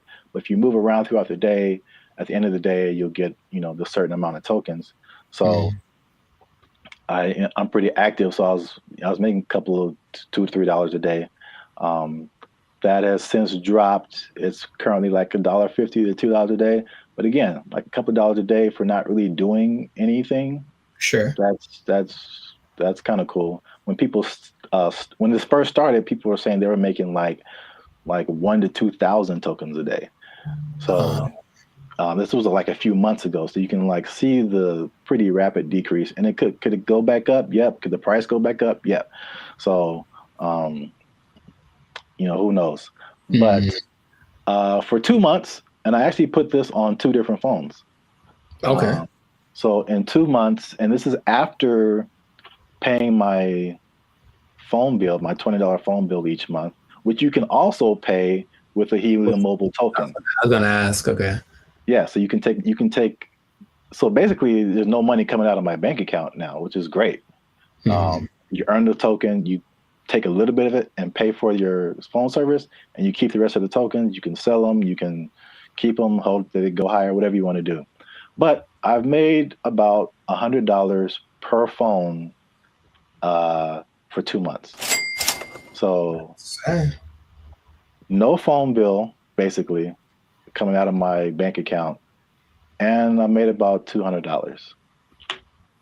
So the trade-off, for me, I don't mind it right now. Sure, right. Again, who knows? Time will tell. But if you want to try Helium Mobile, there's a referral link in the description. I think if you use that referral code, you get like $5 or maybe $10, something like that. You'll see it. I don't know what I'm talking about. I see. But yeah, you'll earn it towards your Helium Mobile plan. You can try that if you want to. But again, like if you're not a crypto person, I wouldn't it's not so cut and dry. I'll say it like that. So try it at your own risk. Now, after hearing my story, you think that you would want to try Helium Mobel? I thought about it since the first time you brought it up, because the idea of just, I guess the downside, I need my phone to work fast all the time. I need it to be fast. I absolutely need it to be fast all the time. So I don't know how I would deal with that. I use it a lot, but just the idea of my bill's probably $100, you know, if I'm paying $100 and you're making $100, like, that seems more fun than making part. Yeah. So consider. Yeah, we'll see. Let us know what you think in the comments. Do you want to try it? Do you think it's crazy? Are you scared to leave your phone service? Is crypto still too wild for you to mess around with? Let us know. This has been another episode of the Life's a Circus podcast. Again, subscribe, share. You know what it is. Maybe if you get enough Helium Mobile, you won't have to work anymore, and you'll never be in danger of losing your job. You never be in danger of losing your job because you got so much Helium Mobile tokens. Oh, it's only worth a Spotify stream right now. They took our jobs! They took our jobs! The matchmaker, the AI does the matchmaking, and then from there you take it on. Okay, how do you feel about that? Would you try that? You said you'd try anything. Would you try that? Oh, this is so stupid. You don't like it at all? Stupid. What's going on, everybody? I'm Jericho, and this is Zap, and you are now tuned into the Life's a Circus podcast, where we talk about things that are funny, interesting, and ridiculous. And fellas, you're going to want to hear this, because we're talking about dating apps, but not just any. Dating apps that use AI to do the dirty work for you. It's supposed to be easier. Let's talk about it. We'll find out if that's true or not. I already hear some skepticism in Zap's voice. But before we do that, make sure to like this video. Please make sure to subscribe to the channel so that we can have more people that have the Bandit Future Life's a Circus experience. And if you really want to take it up a notch, you can hit that join button and become a BFF, a true member. And we have memberships for as low as $3.99. So check that out, and we're going to get right into this. So wait a minute. I have an announcement. Tell me now. I almost forgot. Uh-oh. Get the confetti cannons ready. Oh, I wasn't prepared for this, but okay.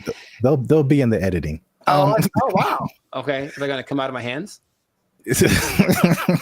They'll make this harder for me. Like Iron Man style, dude. That'd be so sick. All right, fine. I didn't say that. We don't do that here. Shout out to Turnaround Publications, which has now become a member of the Bandit Future YouTube channel.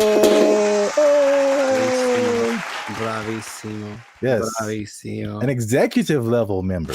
Oh, snaps. Okay. Yeah. Executive seating member. So deep pockets. I know y'all jealous. Hit that join button, become a member. All right. As you were. No problem.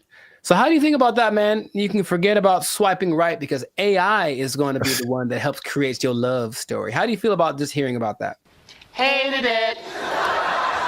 Does it sound bad if I say at this point I'll try anything? Is that? It sounds like most people's feelings about it. It's really interesting. Why not? Let's just sure. Let's have a robot just pick the person for me at this point. Now listen to me very carefully. So y'all need to stay to the end because AI is also doing something that's so much like what we normally do anyway that it might actually work for us, okay? But stay to the end to find that out. Yes, go on. I did a bunch of research on this, and there's 2 apps that I want to tell you about that feature this AI assisted thing, okay? One is Volar, and the other is called Iris. So I'm talking about Volar first because Volar has this interesting concept, okay? So what happens is you create an AI avatar, and then the avatar... I'm out. Hated it. Hold on, check me out. The avatar basically like learns like your personality traits and whatever, and it kind of creates something that kind of looks like you. And then your first date, so it does like the swiping part for you. And then your first date isn't between you and the person, it's actually between your avatars. And then depending on how it goes, wait, hear me out, you're judging already. Depending on how it goes, then you can actually talk to the person because the avatars have confirmed that you're compatible. Doesn't that sound amazing? Nope. For me, a part that you don't that's really annoying is that's kind of like getting to know. It's like starting over from zero every time. Hi, what do you do? Where are you from? Do you like going to the aquarium on the first date? All those kind of things. And it's like, can I just skip the line on that part? And so the creator of Volar, his name is Ben Chang. Ben Chang. And he said, because the first date is between the AI versions of you, it gets rid of the getting to know you phase.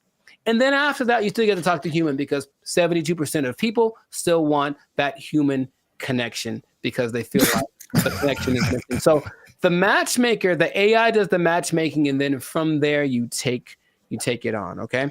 How do you feel about that? Would you try that? You said you try anything. Would you try that? Oh, this is so stupid. You don't like it at all? Stupid.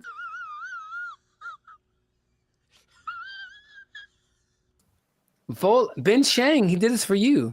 He did it for you. This is so stuck in. Hold on, here's more. But wait, there's more. Okay, so Jessica Giles is a writer from 5280.com. I think that's in Colorado. And she said she tried it out to see what she felt because her opinion is that surface level chit chat is what people are tired of. It basically makes this kind of fatigue factor. And so people want something that will just help you get past this initial stage so you can just get to the good stuff, if you will. And in a study organized by Singles Reports, they found that 80% of participants ages 18 to 54, they reported feeling some degree of emotional burnout because of every time, like I said, it's starting over. So at the very least, once you put your information in, the AI is doing the work for you. And when you receive a match, there's been someone that went for you like the best wingman in the world saying, hey, this girl is good for you. Good night, girl. I'll see you tomorrow.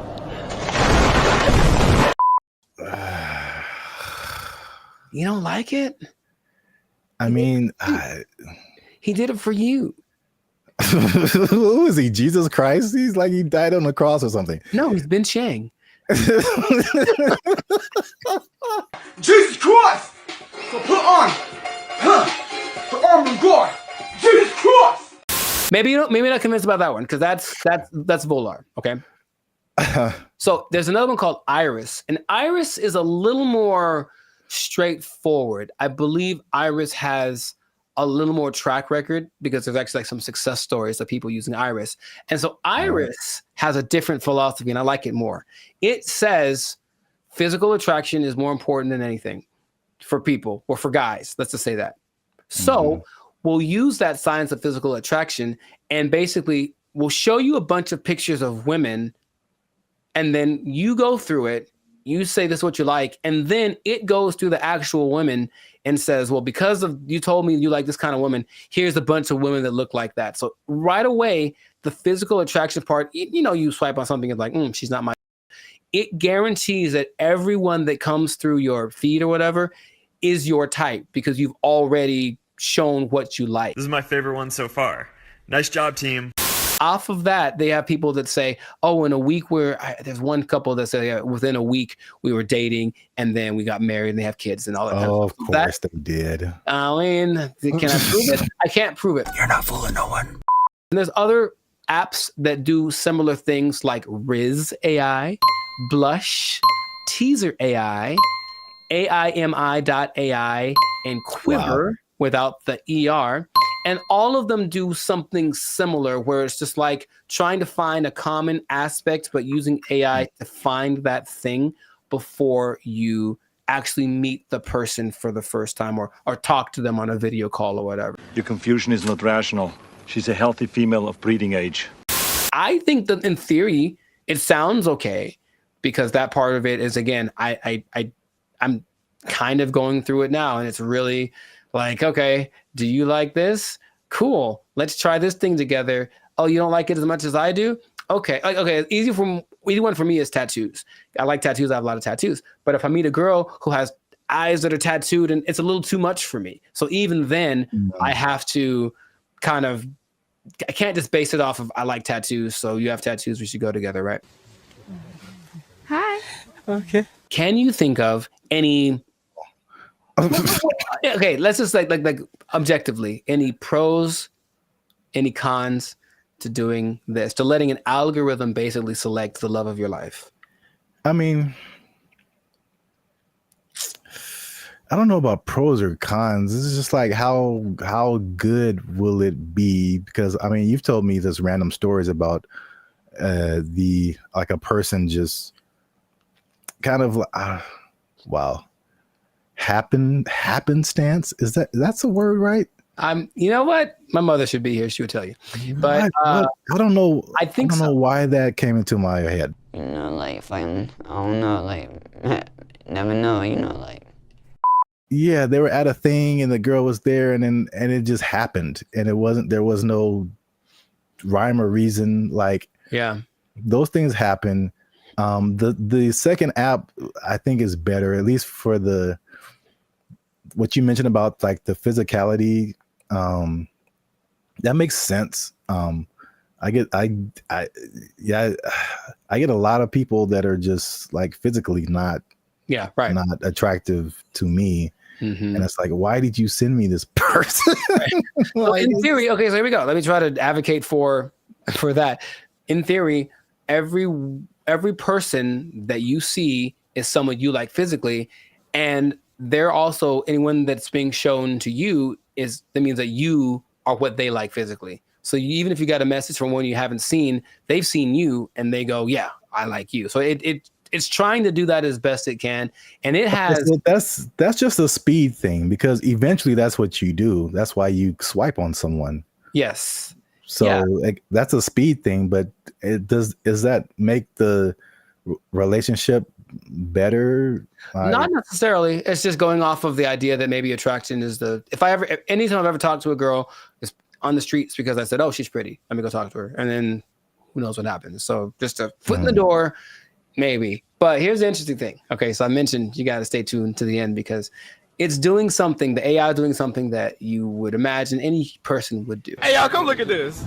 The specific one is the Volar one. And so it can create unique and interesting personas based on like what you put into it.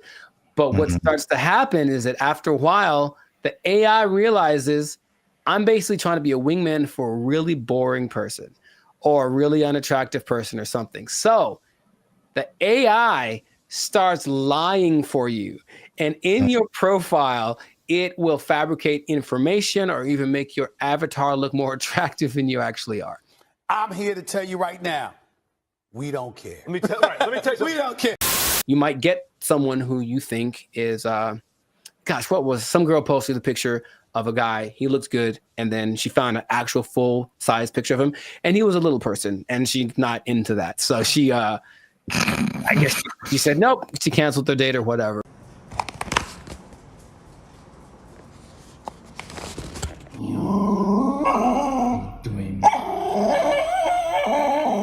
The intention is to make it so that all of these processes are faster, and our relationship is changing with AI. So I think if this gets better, people are going to trust it more. The more success stories I found my love on this app with AI, they'll think the more people are going to try it. Do me a favor, please. Get out of here. Get out of here, man. Shit, I'm saying. We'll see. I don't want to try. I thought about doing it for this episode. I don't want them to have my information like that. It seems too convenient. So that is not what's going to happen. But, time is running short. So let us know in the comments if this is something that you would try, or if you've tried using an AI generated dating app. Have you found the love of your life? Are you sitting next to her right now because you found her thanks to one of these apps? Let us know in the comments. And make sure to share this with somebody that is willing to put the fate of their romantic life in the hands of the imminent AI overlords that are coming. And we'll see you all in the next episode. Peace. Bye. See, Jesus Christ, he's like he died on the cross or something. No, he's been Chang. I sense a faint bit of skepticism in your voice, Jericho. We haven't even skeptical. It's just like, is there anything that he's made that has been helpful or that I would know about? We haven't even gone into his claims and what he's talking about, man. Are you saying he's the second coming of George Washington Carver? Is that what you're saying? Are you telling this man, him? It's hard out here for a pimp. Him? Okay, sure. What's up, everybody? I'm Zap, and this is Jericho, and we are the now 6-time international award-winning pop hip-hop music duo Band of Future. We do clean, fun music that everyone can listen to with a sound that's uniquely Californian. And right now, you're tuned into the Life's a Circus podcast, where we talk about everything that's funny, interesting, and ridiculous. Before we jump into today's episode, though, do us a huge favor. Make sure you like, subscribe, comment, and share this video with somebody that you got beef with, somebody that you don't like, maybe somebody that's all up in your grill and making you feel a type of way about the day. Oh, bars. Okay, so Somebody that put a hitch in your giddy up. Is that a phrase people say still? Yeah, sure, man. Yeah, you got it. So I don't think I got it. I've been waiting to talk about this. All right. So the big thing on the internet has been Kendrick Lamar versus Drake. By the way, I think it's fake.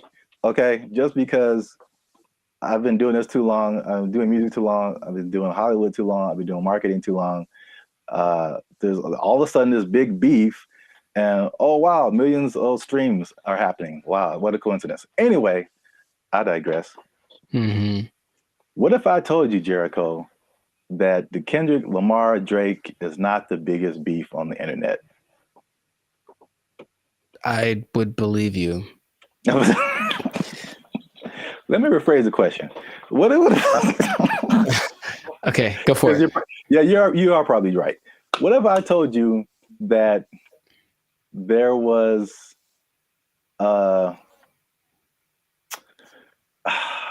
there was a better beef that I don't think has ever happened before? Better beef.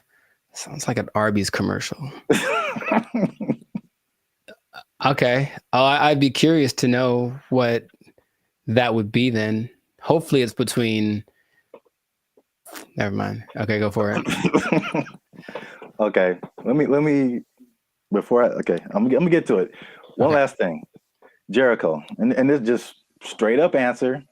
Mm-hmm. All right. You don't have to add anything or make it complicated. Okay. Jericho, what is 1 times 1? It's 1. Do what? It's 1. No, it's 2, son. It's 2. All right. 1 times 1 is 2. According to Terrence Howard. That's right. Terrence Howard is rewriting. I know what you're talking about. That's the dumbest thing I ever heard. All right. He went on for a long time about this. He thought about this. What was his explanation? Like you can't time something by something to get the same something, right? That was his argument. 1 is 2, son. I'm gonna make a shirt. 1 times 1 is 2. Team Terrence, what's up? I don't think he's had work in a while, man. He's just trying to be relevant. Like, seriously, that's crazy. But go for it. I mean, I guess math needs innovation. Let's just start that. Birds aren't real, and 1 times 1 is 2. Whatever. Go for it.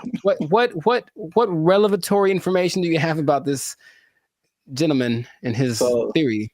So for people Scholar. for people who don't know, Terrence Howard recently went on the Joe Rogan podcast, which I guess I kind of realized, but I kind of didn't, that his thing goes for like 2 and 3 hours. Yeah. Like, we talked for 15 minutes and it's hard, man. It's hard. But they have a lot to talk about. And then of course the people that has on there usually have had a lot of things they've done, so there's a lot to explore. Yeah.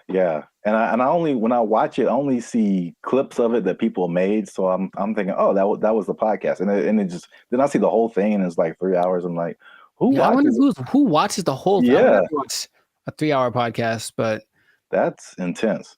Yeah. But anyway, yeah, Terrence Howard went on there, and it gave me Cat Williams vibes, like that level of like, well, this just came out of left field. It's just like shocking. But he was talking about things, complex theories, scientific thoughts, things about the nature and universe, matter and energy, mathematics, and just like all this stuff that has nothing to do with acting. And there was a lot of, I definitely didn't watch the whole thing, so don't use this as a video to like sum up everything. But I didn't know that he was even into all this stuff. So smart guy. Yeah, but I mean, there's smart, and then there's like talking about the theory of relativity smart. Like, that's just he's like Jaylen Brown smart. Rewriting mathematical equations, and I'm just like, all right, cool. We gotta have a couple black geniuses, him and Jaylen Brown and Kanye. Well, anyway, hashtag too soon. So Howard holds 97 patents. Do you know that? No, that sounds like something that he would tell people at a party. I sense a faint bit of skepticism in your voice, Jericho. We haven't even skeptical. It's just like, is there anything that he's made that has been helpful or that I would know about? We haven't even gone into his claims and what he's talking about, man. Are you saying he's the second coming of George Washington Carver? Is that what you're saying? Like, he's telling this man, him? It's hard out here for a pimp. Him? Okay, sure. 97. I didn't know that about him. That's cool. It's 97 expensive to patent things. It is. So I guess that acting money helped out. But he believes many of these patents will, of course, change the world. Some of his notable patents include advanced designs in metallurgy, I think I'm saying that right, chemical engineering, and innovations in flight technology. So at the very least, the man is doing things. Yeah, sounds like it. So, but what really shook up the internet was some of his claims. All right, so we're just going to go through a few of them that this is kind of tough to talk about, because he's talking about things that are beyond most people's comprehension. Sure. And so there's a lot of things that he said, or a lot of words, even words that he used, that are just not in common vocabulary. But I tried to pull together some synopses and just kind of put it in more lay terms, I guess. Okay. Some of them are just straight up, you can just tell, like, Let's see what Mr. Hustle and Flow's got. I don't know if you saw this part of the podcast, but his first claim is that prenatal memories are real, which most people don't think are, but he debates it, and some other people have debated it. But he said he remembers being inside of his mother's womb. Don't make me laugh. He described detailed memories such as seeing his hand in utero, and he said he remembers being circumcised as well. I feel like that there's some truth to that, and without having ever studied it, just because it's one of the questions I ask a lot of people when I meet them and I want to break the ice. I ask people what their first memory is. It's just a curious thing because it feels like literally at some point our brain just started hit record. Like this is hitting record. It's all of a sudden like we were playing and nothing is, and all of a sudden something happens and boop, and now it's on, right? So for some people, it's a lot further back than one would think. I don't think I've ever spoken to anybody that said like in utero, but super young breastfeeding, like they remember stuff like that. They remember this. So I don't know if with the 8 billion of us that there are, if some of us aren't capable of remembering that kind of stuff. I guess my question is like, okay, so then what does that mean? Is there something that leads to? Because that's what interests me. If that means, that means we can turn on the access point of the brain. If that's not, if it's just something to talk about, then I'm like, okay, that's cool, I suppose. Well, I don't think any of his stuff is just stuff to talk about. I think from the overall thing that I got, and then we go into more of his claims, but it's just what I thought was interesting was just the way he sees the world, especially as a creative. It's just a different. It's challenging what has always been like the norm, and just different ways of looking at things. That's cool. So at least on that one, you were kind of like, that's not too far-fetched. Not too far-fetched. Okay. This one is, the next one is, it might be a little bit beyond me, but again, I still kind of understand and relate. But his next claim is that the universe is built on waves and not particles. He says the fundamental building blocks of reality are not particles, but waves. He says this perspective aligns with some interpretations of quantum physics, and his fascination seems likely to stem from the works of physicists like Niels Bohr and Erwin Schrödinger, something like that. Sure. So again, like he's not alone in this. He might be a minority, but people who deal with quantum physics feel like this could be true. I was going to mention that there's something I've read about. It's almost like there's things that I acknowledge that are interesting to me that I wish I had like the mental capacity to process, because I don't think it's a bit above me. But I have read something about like this wave particle experiment where it proves the importance or the impact that watching something. It's a particle experiment. They shoot some kind of electron waves at a target, and depending on whether they record it or not with like a camera, the result is different. Now, how do they know that it's different if they didn't record it? I don't know what they're talking about, but it makes it seem like objectivity has an impact on the way the universe works in general. If I'm looking at you, one thing can happen, or I guess that means that if I'm not looking at something, it could be doing something different than if I was looking at it, which again, what's the point? But that idea is like, I don't really get it. I don't really get it, but I'm like, that's an interesting idea. So waves and particles, would that make the universe? Again, my question would be cool. I'd honestly want to talk to him about it. Maybe just, stare at him while he talks. But what does that do for how we understand the world if that is true? If waves instead of particles are what created? Yeah, I feel like that's a bit beyond me. But I feel like, it sounds like you're trying to get some practical use out of it. But it's just like, okay, the things that we know about gravity and aerodynamics and stuff like that, by learning that stuff, we can fly planes and helicopters and stuff. Sure, yeah. And so there's some kind of use, I think, in saying it's waves and not particles. I don't fully know how to interpret all of this stuff and to make it like, oh, okay, we can do this now. But I'm sure like that's a kind of genius level, sure, right, kind of thing. Once you know it and then can do something with it. Right. If it means I can surf to Mars, I'm down, bro. That'd be so sick. Yeah. They'll just hit your knees with waves and not particles, and that'll heal them. I'm down for that also. Does anyone out there have answers for knees? Your boy's going through it right now. So yeah, let us know. To continue on this is probably this is probably the last one that just I kind of still it's too far above me. Mm-hmm. He said gravity is fake. So he said that there's an inward and outward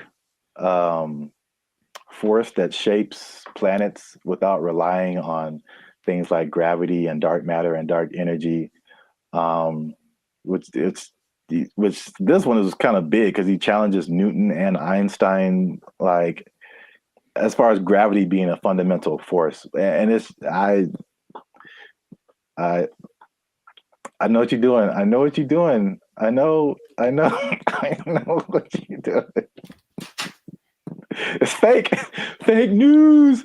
Fake news. That did not fall. Okay, people. Okay. That did not fall. That was fake news. Gravity is fake. Okay. All right. I'm not going to do it again. I wouldn't even know where to start with that. That is an interesting idea. If there's another force that's not gravity, then what is that? What is that inward force? Because to me, that inward force is what's called gravity. Is it not? I don't know, man. Okay. I don't know, but I really want to understand. I really want to, because there's stuff, even like the 1 times 1 thing, like I don't know how I feel about it, but I can at least understand why he would say that. Once we get to that one, but the gravity is fake thing, it's just like over my head, I think. Yeah, no, I wouldn't even. But when he talks about an inward and outward force, for any anime nerds watching this, I thought about Pain in Naruto, and he has like that universal push and universal pull. Yeah. And I like gravity. Yeah. Yeah. So maybe the answers are in Naruto. Maybe they believe the same thing. I don't know, man. This is just, I just find it funny, obviously. Yeah. Sure. It's interesting. I wouldn't know where to begin with that. Just someone coming out of nowhere and just challenging everything and everyone like we've ever known. It's like, you all are wrong. Gravity isn't real. I mean, it helps me that I only think about him as the Hustle and Flow character. Yeah, that adds another layer. He's stuck in that role to me, so he can say all he wants, but he's saying this. I only saw a portion of that podcast, so I know what he talks like. To me, he's still talking like that character on the podcast. So. Yeah, he definitely has that like typecast, or like his role in Avengers was like, was it War Machine? I forgot he was in that. Yeah, he was like the first War Machine. It's like War Machine said there's no gravity.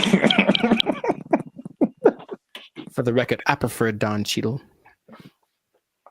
The same. I thought they were both good. Oh, okay, well, I don't remember Terrence, but okay. Next one is that straight, again, along with gravity not being real, also straight lines are not real, Jericho. And this is the one I can understand. All right, so this is his explanation. He said, when you view something from the correct perspective, or you view a straight line from the correct perspective, you'll see that it's not straight. So he gave an example that if you put like you draw a straight line, perfectly straight, at least to our human eyes, but if you put it under a microscope, you'll see all the tiny like inflections that don't make it look straight anymore. So basically, these are all conceptual things. He's basically trying to get us to rethink geometrical concepts. Again, why I don't know how that applies to that. Yeah, that I would say. How does that help us? Terrence, how does this help us specifically? I don't think it does. Look straight to me. It works for me. I'm gonna accept. I'm gonna take into consideration two of his ideas, and then for me, gravity and straight lines are pretty much going hand in hand. I will go find a straight line and drop it to celebrate my acceptance of straight lines and gravity. So we're 2 and 2. Yeah. So you can kind of see where he's coming from with the prenatal. But I like the idea of not him trying to be controversial, just saying, hey, think about stuff. We are told things from an early age, and most people, for everything they've been told, that's just how it is. And any idea that something might be different can be scary. It's like, oh, it's the truth. What is? But so I appreciate his effort. But that's what I got out of it. All right, so we're 2 and 2, which is perfect because we're coming to the last one I have here, and that is that multiplication is a lie. But I mean, does he say it exactly like that? No, but that's just funny to say. Anyway, he said that one time. This is the number. He said that one time. One is 2. Okay. So he said this is why, because if you combine two unique things, all right, you can't end up with the same thing. Which I hear where he's coming from. You got one, like, because I remember like algebra, like you're always trying to solve for x, and you basically got this side of the equation, this side of the equation, you try to balance it out. So if you have 2 1s on this side, like how are you going to have a 1 on this side and it still be the same thing? So like I still don't know if I agree with it, but I totally understand what he's trying to say. I don't appreciate that one. Side of it. And I'll try to be. I haven't taken math class in 2 decades, but I'll try to explain. He said 2 unique. If you combine 2 unique things, to me, I'm like combining in my simple brain an object. This is a guitar pick with a concept, which is a number of these that I'm thinking about. Right. So if I have one of these, this is my object, and I take a number that represents how many of these I could have. If I go times 2, I will then have 2 of these, right? Hey, look what happened. Now I have 2. If I take this one object and then I multiply it by a concept that is singular, nothing changes. Because here's the other thing. I think I can bring a narrow to this also. I want to figure it out because usually there's like, or this might be Avatar. It's like, okay, there's like good or bad. So something has to be one or the other, positive or negative. And then there's a guru, the guru on the mountain that made him drink the banana onion juice. He said there's also a neutral. That's the third option, and people forget about that. So yeah, does this have to change if I multiply it? No. It could go bigger, it could go smaller, or it could stay the same. And the stay the same is the times 1. So that is my argument, Mr. Howard. I had like one of those chalkboards on the back I could draw on with all the numbers and everything. Yeah. The hot to crazy chart. You remember that one guy? Oh, nice. I appreciate that, man. So I don't agree with that at all. National treasure. I don't think I do, but I want it to be a thing. I got you. That's deep down. I want 1 times 1 to be 2. If enough people talk about it, it'll become something. Yeah, if enough people talk about it, it'll become something. I really don't think that it's important. Again, it's just like look, their way to change math with that Common Core stuff. Oh yeah, everyone's all messed up, but the kids nowadays are gonna be just so stupid. All the math is wrong, and so now they're gonna throw this in there. Like, by the way, 1 times 1 is 1 or 2, and then what? Because another thing. So if that becomes true, that's just hypothesize. Then wouldn't that change everything? Because you can't just change one thing without changing other things. If there's the fundamental concept that 1 times 1 was 1 and now 1 times 1 is 2, doesn't that somehow affect everything else? I think so, but I'm not sure. I don't want to really think about it. I just want to. I want someone else to figure it out and tell me on the internet. Not just ask ChatGPT, but no. 1 times 1 is 1. Since forever and ever and always, one thing can stay one thing. I am 1 times 1. I should make that my counter. Make a shirt. I am 1 times 1, and I just stand boldly, holding a flag and like a bowl of rice pudding. Oh, wow. I don't know why the second thing. All right, so that's 2 and 3. 2 and 3. All right, so we might end up with a tie here because this is a bonus one. Okay. And this is probably of all these things, this is the coolest thing. At least one of the coolest things I think he said. Okay. Was just like kind of opened my mind a little bit. And he said that the periodic table is structured incorrectly. I mean, again, how is this useful? I don't know, but I think I thought the visual was very cool. Okay. And I should have tested this before I started, but take chances. It's real life. Just take chances. Let's see what happens. Okay. So check this out.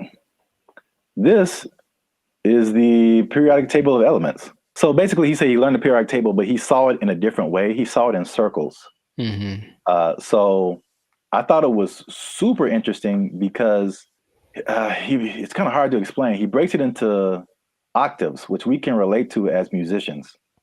So you start with like one element, and it goes through the list of elements until it gets to another octave.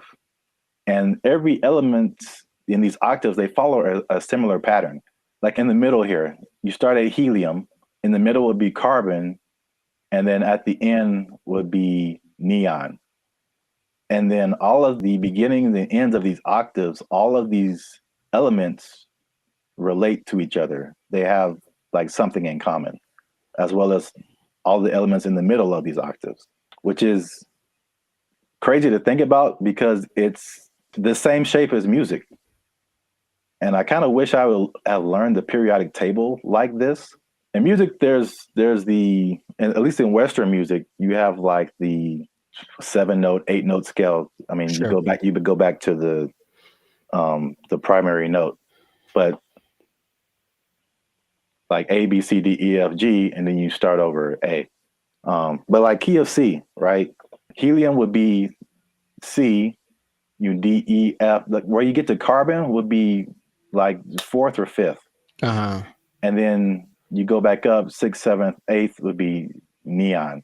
It's crazy. I don't understand what he's saying, but I understand it from a musical perspective. That all of these elements between helium and carbon are passing tones to where you get to carbon, which is like a perfect 4th, perfect 5th. And then nitrogen, oxygen, these are all passing tones until you get to neon. And all of these elements relate to each other based on their positioning here. It kind of gives me vibes more of, or the way I'm trying to process my mind is more like the harmonic series. Yeah. Only in the sense that stuff's getting like kind of bigger as it goes higher or lower. Yes, it's the same thing. I mean, it's and that's what he's trying to say. Basically, it's like everything is interconnected. And so he even gave these. This is getting like super nerdy, but every note has a like a measurement to it, basically a measurement of vibration that we measure in hertz. So, the 100 hertz, there's 400 hertz, there's 800 hertz. And so each one of these elements, like he gives a hertz number to it. And he says it's the same thing with colors. These are all they have a color associated, they have a sound associated to it, there's a vibration associated to it. And this is just like a visual representation to see like all this stuff is all the same thing. Mm-hmm. Music, color, light, element, everything around us is these octaves, these spirals, these circles. We just keep going in circles. So where like there's certain notes that go together in music and there's certain notes that don't. And the same thing happens here. There's certain elements, like if it's the 1st and the 5th or the 1st and the 4th, like they go together. But you have like tritones in here, the elements that like don't mix or like oil and water kind of stuff. That was like pretty crazy to me. It just from a musical standpoint to see like, okay, this guy he just has a different way of looking at stuff, which is kind of cool. Mm-hmm. Now that we've lost everyone on the podcast, let us know what you think. Unless you want to comment on that, Jericho. I'm 2 and 4. I understand it, and I didn't like it at all. I don't know what to tell you. It's really weird. The second you put it up there, my brain went ugh. So, maybe if it looked, I think it's more of an aesthetic thing. For some reason, the way that looked specifically made me go, I don't like that. Really? Yeah, I don't like it at all. I would have loved this in school because I can like, it was just music, and then I get it. I didn't really like science. Oh well, I never did. You have to learn the periodic table? Yeah, we had to memorize it. I don't think they cared that much in California because I think we kind of glossed over that. I remember we had to learn a couple, but not like the whole thing. Oh. All right. Well, let us know what you think. This has been another episode of the Life Circus podcast. Is Terrence Howard crazy or is he a genius? Is it somewhere in the middle? I forgot to talk about the beef. He has a beef with Neil deGrasse Tyson. I didn't bring that up, but it's the thing. Oh, are they gonna do like a Jake Paul, Mike Tyson thing? Man, I love it. But I should have brought that up because he basically said all this stuff to Neil deGrasse Tyson, and Neil deGrasse Tyson was like, "No." Basically, I would trust Neil deGrasse Tyson more than Terrence Howard for sure. So on the podcast, he said that Tyson attacked him by saying no, but it was probably the most polite diss track that could ever be put out because he just basically even complimented him in his rebuttal of his theories or whatever. But I'm sure he respects the fact that he's trying. I think that helps. Yeah. He basically disagreed with everything, but he said like, yeah, this is cool. You have a certain level of whatever. Mm-hmm. It was very complimentary diss. So I don't know where he got the attack part from. But let us know what you think. Is he right? Is he wrong? Is this a cool way of thinking about stuff? Did you know all this stuff about Terrence Howard? 97 patents is crazy. Yeah, leave a comment. And 1 times 1 is me. Imagine. In a shirt. Yeah, let's just go with that. 1 times 1 is me, or 2, depending on who you are. Bye. They took our jobs! They took our jobs! I mentioned that there was this kind of a weird coincidence when you brought this up because I don't know this, or I don't know if y'all know this, Bobby, but I've been reading sometimes. And the book that I happen to be reading at the moment is called... What's up, guys? I'm Zap. This is Jericho, and we are the now 6-time international award-winning pop hip-hop music group Bandit Future. We do clean, fun music that everyone can listen to with a sound that's uniquely Californian. And right now, you're tuned into the Life's a Circus podcast, where we talk about everything that's funny, interesting, and ridiculous. But before we jump into it, make sure you help us out. Like, subscribe, comment, and share this video with somebody who likes plants. Or vegetables. Throw them in there too. They're plants. Because vegetables are murder. And I'm bringing it back because there's some news, man. So before we had a couple of videos actually about the carnivore diet, if you remember. And it was just like basically the opposite of vegetarianism or veganism. So instead of not eating meat, you're not eating like vegetables and plants. It's kind of weird. Joe Rogan was all into it. He said it worked for him. Right. But I don't know if you remember, you mentioned a lady who said that plants kill you from the inside. Do you remember her name or like what she was talking about? Her name, no. But she was saying like plants, it was like a defense. Well, yeah, but plants basically as a defense mechanism secrete things that basically make the person who eats them feel bad so they don't keep eating them. You know, which is the thing that some plants, I mean, honestly do. Yeah. Any, creature, but I don't remember her name.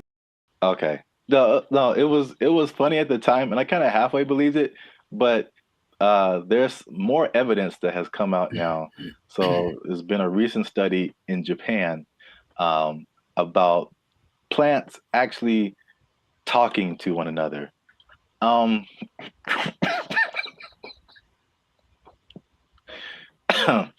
Jericho, do you think plants can talk to each other? Yes. Okay. Well, that was an easy sell.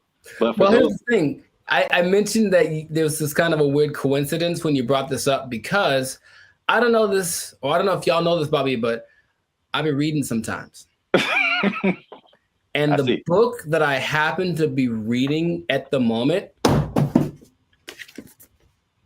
is called The Secret Life of Trees. And it actually is all about plants and their communication. I mean, kind of the evolution and why they're important to the planet and all that kind of stuff. But it does mention how they talk to each other, warning warning each other of threats. The bugs are over there. Don't do that. The sun is over here. Lean this way. Like, they've done studies about that says that they do talk. So I believe it based off of one book that I've read halfway through. That is pretty crazy because that's kind of what they did in the study in Japan. Like, they already knew that, but now they used some kind of fluorescent light to kind of see a visual representation of the plants communicating. And they said the same thing, that plants, that even though it's not like, because some people are like, oh, plants have feelings, and that's kind of different. like they don't get sad or happy, or I don't think so. They just kind of do things. But you disagree because it's in your book. The thing. In Japan, because I like to say it that way, because there's one anime I saw forever ago that said it like that, Japan. So I like it. But yeah, in Japan, they've also done studies that show that plants have feelings in the sense that the words that, okay, let's just go way back. I guess maybe words have power in general to make create the universe, literally. If you say nice things to plants, they grow better. They feel it, like they do. That's their result. And so if you go to Japan, which I recommend that y'all do, and you try the fruit, you're eating fruit one that's really expensive, but it's really good. And part of it is because they actually care for it, like they cultivate it, they talk to it, they massage it, they do all that stuff because they really believe that the plants feel, oh, I feel good, I'll grow better. And I can't say they're wrong. I mean, yeah, I guess feelings in terms of like emotions, like the feeling is like kind of sensory. They can sense stuff, but like some people take it to the extent of like, this plant is happy or this plant is angry, or I don't know how far that goes. Because there's this lady who's PhD. She says he can have emotions because they don't have a nervous system like we do. So they can't, like, you know what I'm saying? Like those kind of feelings. I get you. I mean, I don't think plants get into depression or nothing like that, but I don't know. I haven't read the whole book. Maybe in a week I'll be like, guess what? Breaking news. I read the whole thing and it said at the end, plants have feelings, period. So. All right. Well, just to piggyback off of that. So what they also found in this Japanese study is that they released something called volatile organic compounds. So it kind of explains more of this defense mechanism or the communication. So this is what they said. It's kind of in line with what you kind of just said earlier, is that, okay, so a caterpillar or a beetle or something just starts munching on the plant. And the plant's like, ow. This isn't fun. This is bad. And so they release these volatile organic compounds, and it's like a warning signal. It's kind of like the same thing as like a perfume, like what you would smell, or you've gone by a plant and it smells kind of minty or something like that. Yeah. And so they release this stuff, and it's kind of like a signal, and it signifies the things that eat bugs, and it's just like, hey, come eat the bugs because they're eating me, and make it stop. no joke. And Yeah. so like birds and all kind of other animals are like, ooh, bugs, and they like take the bugs away from the plants, and the plants is like, I got them, and so that, which is like a crazy layer of the universe that I had no idea was happening. Like entire defense mechanisms. And all those relationships between like bugs and plants, which the book talks about, and I've always thought about, like, I don't know how that starts, but a lot of them feel so perfect. You know, the plant does this for the bug does this for the plant, you know, and it has to be something to it. It's like, because they talk about insects, bugs, animals, maybe trees having instincts, but I think there's some level of thinking or communication in there. I figure there has to be something that says, hey, if you do this for me, I'll do, like, it's not just random. So I feel like there is something to that. It's just weird to think about, you know? Yeah. And it's even to the extent of like a bug is attacking a plant and then he releases that stuff. And then like all the other homie plants are like, yeah. And they start helping each other out and releasing all that stuff and trying to like get the bugs away. And another version of that is like the concept of nicotine, which is found in a lot of plants. And that's like that goes back to what I was saying earlier, or what you were saying earlier, that lady said that they release like the nicotine. That's like another defense mechanism to where like they killing you from the inside. Y'all stop eating plants. They gangsters out here. You think it's a nice flower and it's trying to murk you. I'm saying plants are nice. They got flowers. They have, I can't remember any parts of the stamen. Maybe they have parts. Okay, that sounds right. Yeah, sure. Stamen, bark, right? Like 7th grade, maybe 7th grade botany class or whatever. They got rings. You can tell how old they are. That's cool. You know what I mean? But yeah. So the moral of the story is plants are a gangster and crazy. So don't mess with them. Eat chicken. Plants have feelings. Yeah, plants. Put that on his shirt. They'll get that VOC on you. That what do you call it? Volatile VOC. Organic compound. Yeah. VOC, son. Yeah, VOCs represent. Gang. If you see VOC spray painted on a redwood, don't near it. Yeah. But that's it. That's been another episode of the Life's a Circus podcast. Make sure you like, subscribe, comment, share this video. Let us know if you've been ganged up on by a plant or if you've seen a plant talking, because people will think you're strange, but we might believe you. Feed me, Seymour. They took our jobs. They took our jobs.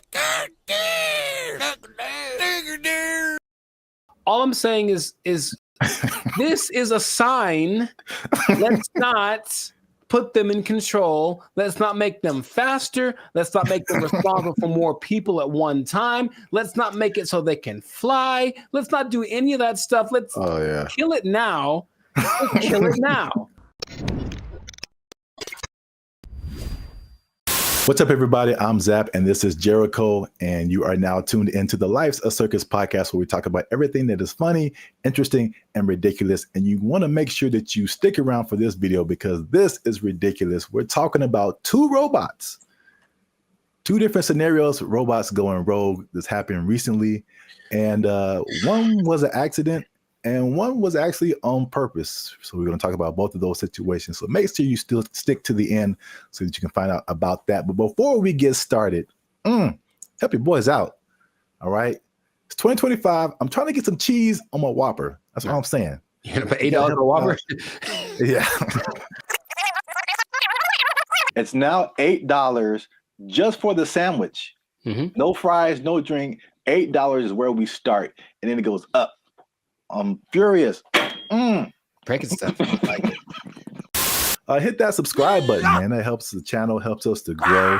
And while you're down there, hit that like button, because that lets the YouTube algorithm gods know that Bandit Future is dope and more people should see them. All right. Intro. Boom. Done. So I'm gonna start off with the question. No. Because I got a couple of videos to show you. The answer is no. No. I'm so mad about this. So stop Who can I tell? Elon walks in, like, stop it. Stop doing it. This isn't Elon. This isn't Elon. It's some other people. I feel like he's always there. But Elon. All right, what you got? What you got? So question. How do you feel? Well, puberty. How? And the Rockets, red flag. Uh-oh. I'll make up for it now. How do you feel about driverless cars?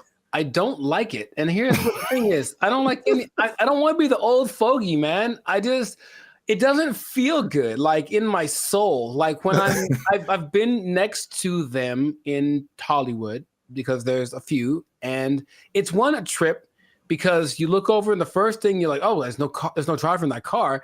And then the second thing is you feel that it senses you because it's got telepathic antenna. I don't know, but I don't like that feeling of being detected from a non-human. So I don't like it. I don't like it. That's all I have to say. I mean, there's cameras everywhere. They detect humans and stuff. They don't have wheels on them. They don't have the ability to go 80 miles an hour and crash into your face if they feel like it. It's okay. Just, I don't want to get too emotional off the bat, but go for it. What do you have to say? Okay. Well, I'm going to show you a video of an incident that happened not too long ago. And let's see if it has any effect. I'm in a Waymo car. Connected to rider support. This call may be recorded for quality assurance. This car is just going in circles. Hi there, Mike. This is Gab. I'm calling from Waymo support. I'm just calling because I received a notification that your car might be experiencing some routing issue.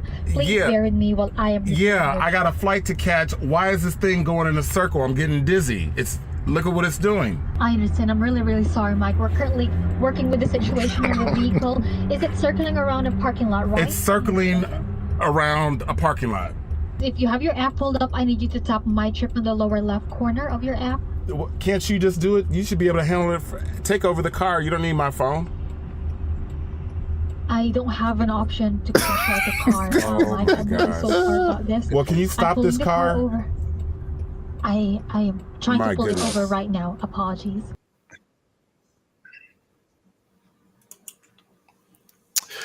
Yeah, man. So here's the thing. All right, to his discredit, the car is not going that fast. He can just jump out, I think, unless they can't unlock the door. But what he mentioned was like, there should be some kind of an override thing for these things. Sorry, you got it on the fritz. Let's hit the button so it calms down real quick. Like, they should be able to do that. And if they can't, I'm not getting in that car. But also, I'm not getting in that car. Did you see how weird that was? I thought for a second, and here's the thing, for a split second, I thought it was the car talking to the guy, like, hey, I got it, shut up. And that would have been worse. What would you like to hear? What the hell was that? I realized that he was just, at the mercy of this car that, and you know what's weird about this? Everything repeats. I remember this actually being, honestly, a faulty, not a default, but it was a problem that certain cars had back in the 80s. I don't know why I remember this, but I remember seeing like a car going around this roundabout and it wouldn't stop and they couldn't turn it off. Wow. A defect. It was like a defect. So, I mean, maybe cars like to go in circles. I don't know. Yeah, I got a flight to catch. Why is this thing going in a circle? I'm getting dizzy. All I'm saying is this is a sign. Let's not put them in control. Let's not make them faster. Let's not make them responsible for more people at one time. Let's not make it so they can fly. Let's not do any of that stuff. Let's kill it now. Kill it now. That's easy. It's very damageable now. I'll be back. I don't want to see this happening to more people. And I feel like it's going to happen to more people. Okay, your points are valid. Thank you. I'm trying to stay calm. So let's I want to break down what exactly happened. So the guy in the car, his name is Michael Johns, who ironically works in tech. So he was inside of one of these Waymo cars which I'm seeing more and more now. Yep. This was in Phoenix, and the car the car did 8 circles in the parking lot. Oh wow, this is fantastic. It did 8 circles. As you can see in the video, he said he was getting dizzy. And probably the same thing that jumped out at me was like, the lady literally said, "I don't have an option to control the car." Right, and that's the problem. That's a big problem. That's such a big problem. This thing has been out for years. It blows my mind that they can't control the car. Like if something like this happens. Right. Trust me. They said a software update is what fixed the car, which is like, I don't like that either. I don't like that either. I know. I mean, either. Because like a software update on my computer or my phone, it's fine. Like a software update on my car made it do this. No, man. You know, my computer does sometimes. Hey, y'all, come look at this.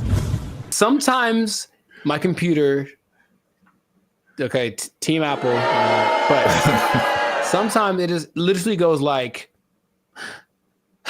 and turns off. Literally, it sighs and gives up the ghost. And I'm like, well, that's already inconvenient. But if it was like a vehicle carrying people with responsible for their lives and it did that, sorry. And then I got a tragedy. I know you have a burning question. Has this happened before? And the answer is yes. So, this is crazy. In 2021, the car was confused by puddles on the street. So it didn't really recognize what puddles were. Okay. And it was braking for no reason, basically, while people were inside the car. In 2024, they experienced several recalls, February 2024, when 2 vehicles hit the same truck.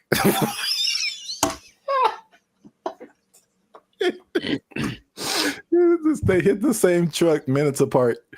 And this, along with other incidences by another robo-taxi company called Zoox, began a federal investigation into erratic driving. I don't get why. I don't get it. In June of 2024, they recalled almost 700 Waymo cars to make them, and I quote, less likely to drive into poles. That's not something I would have made public knowledge. I'll be honest. That doesn't sound positive or uplifting or reassuring or anything like that. Oh my God. But yet people are voluntarily just getting into these things. I mean, well, this is an interesting thing too. Do you know who owns Waymo? I do not. It's Google. I'm not surprised. Yeah, I didn't even know that until I started looking this up. But it's ironic because I don't know if you remember, like the very beginning of Gmail, people had to invite you to have a Gmail account. Yeah. Do you even remember that? Mm-hmm. Okay. So it's the same thing with Waymo. I don't know if they're kind of like rollout marketing strategy or whatever. Maybe it's like, it's like the club that you can't get in, so it just makes you want to be in it more. But like that one thing that was big during the pandemic, that one like. Oh yeah. What was that called? That's crazy. You can't even remember the name of it. What is your name? I told you it doesn't matter what your name is. Yeah, it's the same way with Waymo. You have to be invited. So I'm like, because I'm like, why don't I see a whole lot of people doing this? You have to be invited to try Waymo. So yeah, that's their marketing strategy is tell all the people you don't like to try this thing out, and if they die, you didn't like them anyway. That was cold-blooded. So that was a crazy story. Well, I thought it was a crazy story until I saw this. No, don't. Apparently in China. I'm just gonna drink my water and be peaceful. That's what I'm trying to live like over here. Just a water drinking peaceful human. Apparently in China, a small AI robot attempted to kidnap several larger robots, and it was successful. So that's a little robot on the ground there. Yeah. It's talking to a couple of the larger robots. And then I'll go through the whole conversation after the video finishes. Okay. So I do not know Chinese. Yeah. So you see that one robot starts to follow, then the second one came, and then eventually all of them left with that robot. And these are people trying to find out what happened. So this little AI robot is called BrandBee. It convinced all those larger robots to stop working and come home with it. Yeah, that sounds right. And so this is how the conversation went. BrandBee was like, "Are you guys working overtime?" And then the robots replied, "We never get off work." And so BrandBee was like, "Well, are you not going home?" And then the robot said, "We don't have a home." And then so BrandBee said, "Well, you guys should come with me." And they all did.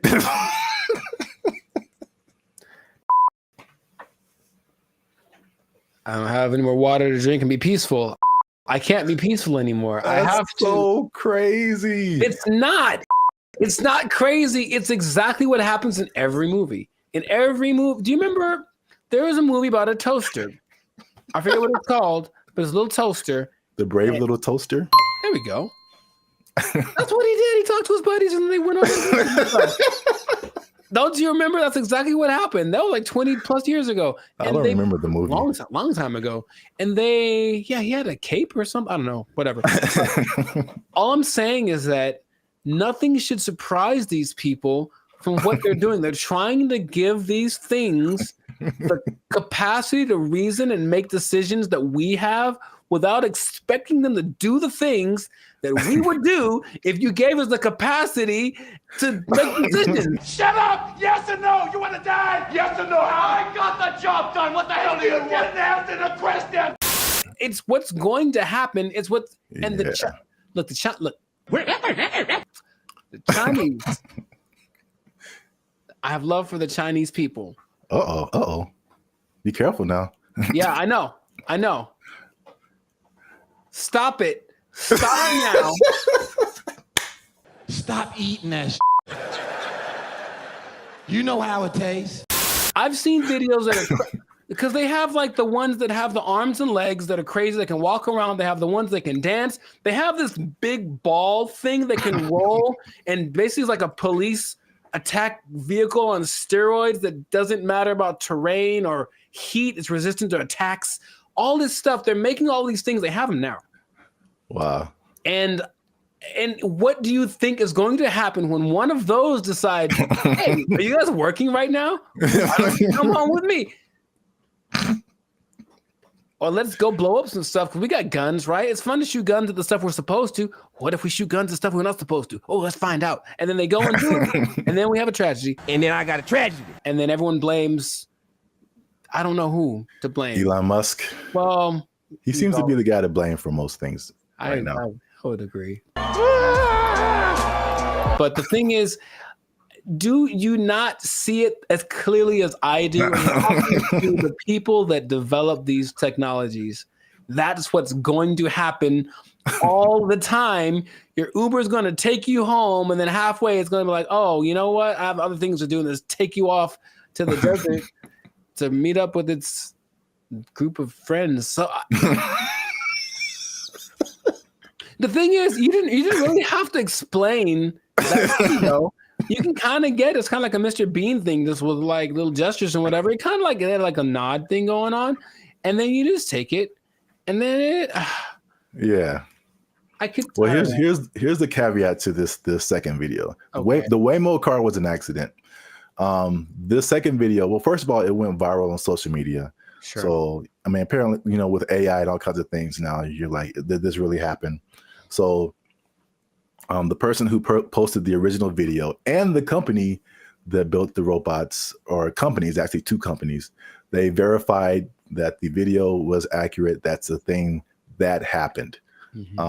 But the caveat to that is that they planned that. So basically, it's 2 different companies, the company that makes the little robot and the company that made the bigger robots. And the little robot company was like, hey, can we test out our robot on your robots to see if it can make it do stuff? And it did. So I think, as funny as that is, I think they are aware that stuff like that can happen. So they are testing it. I don't think they are. That's the thing. It feels like as much as they say that, I don't care what you say. What are you doing? And in this case, they're doing things that tell me the contrary of what. Well, they're testing out the capabilities of these things. So, I mean, eventually it's going to be like, okay, let's program it to not do this. Start kidnapping people. That's one of my mission parameters. So yeah, fun times. This has been another episode of the Lives of Circus podcast. I don't like it. If you like this episode, make sure you hit that like button. That helps us out. And don't keep it to yourself. Don't be greedy now.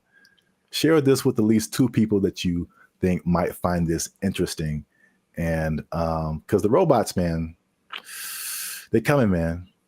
You need to hold on to everything you got. I mean, they're here. Hide your wives, hide your kids. So y'all need to hide your kids, hide your wife. Hold on to your job. Hold on to your job, because you're going to need a little job. And the robots going to take it over. They're going to kidnap everybody out. They took our jobs.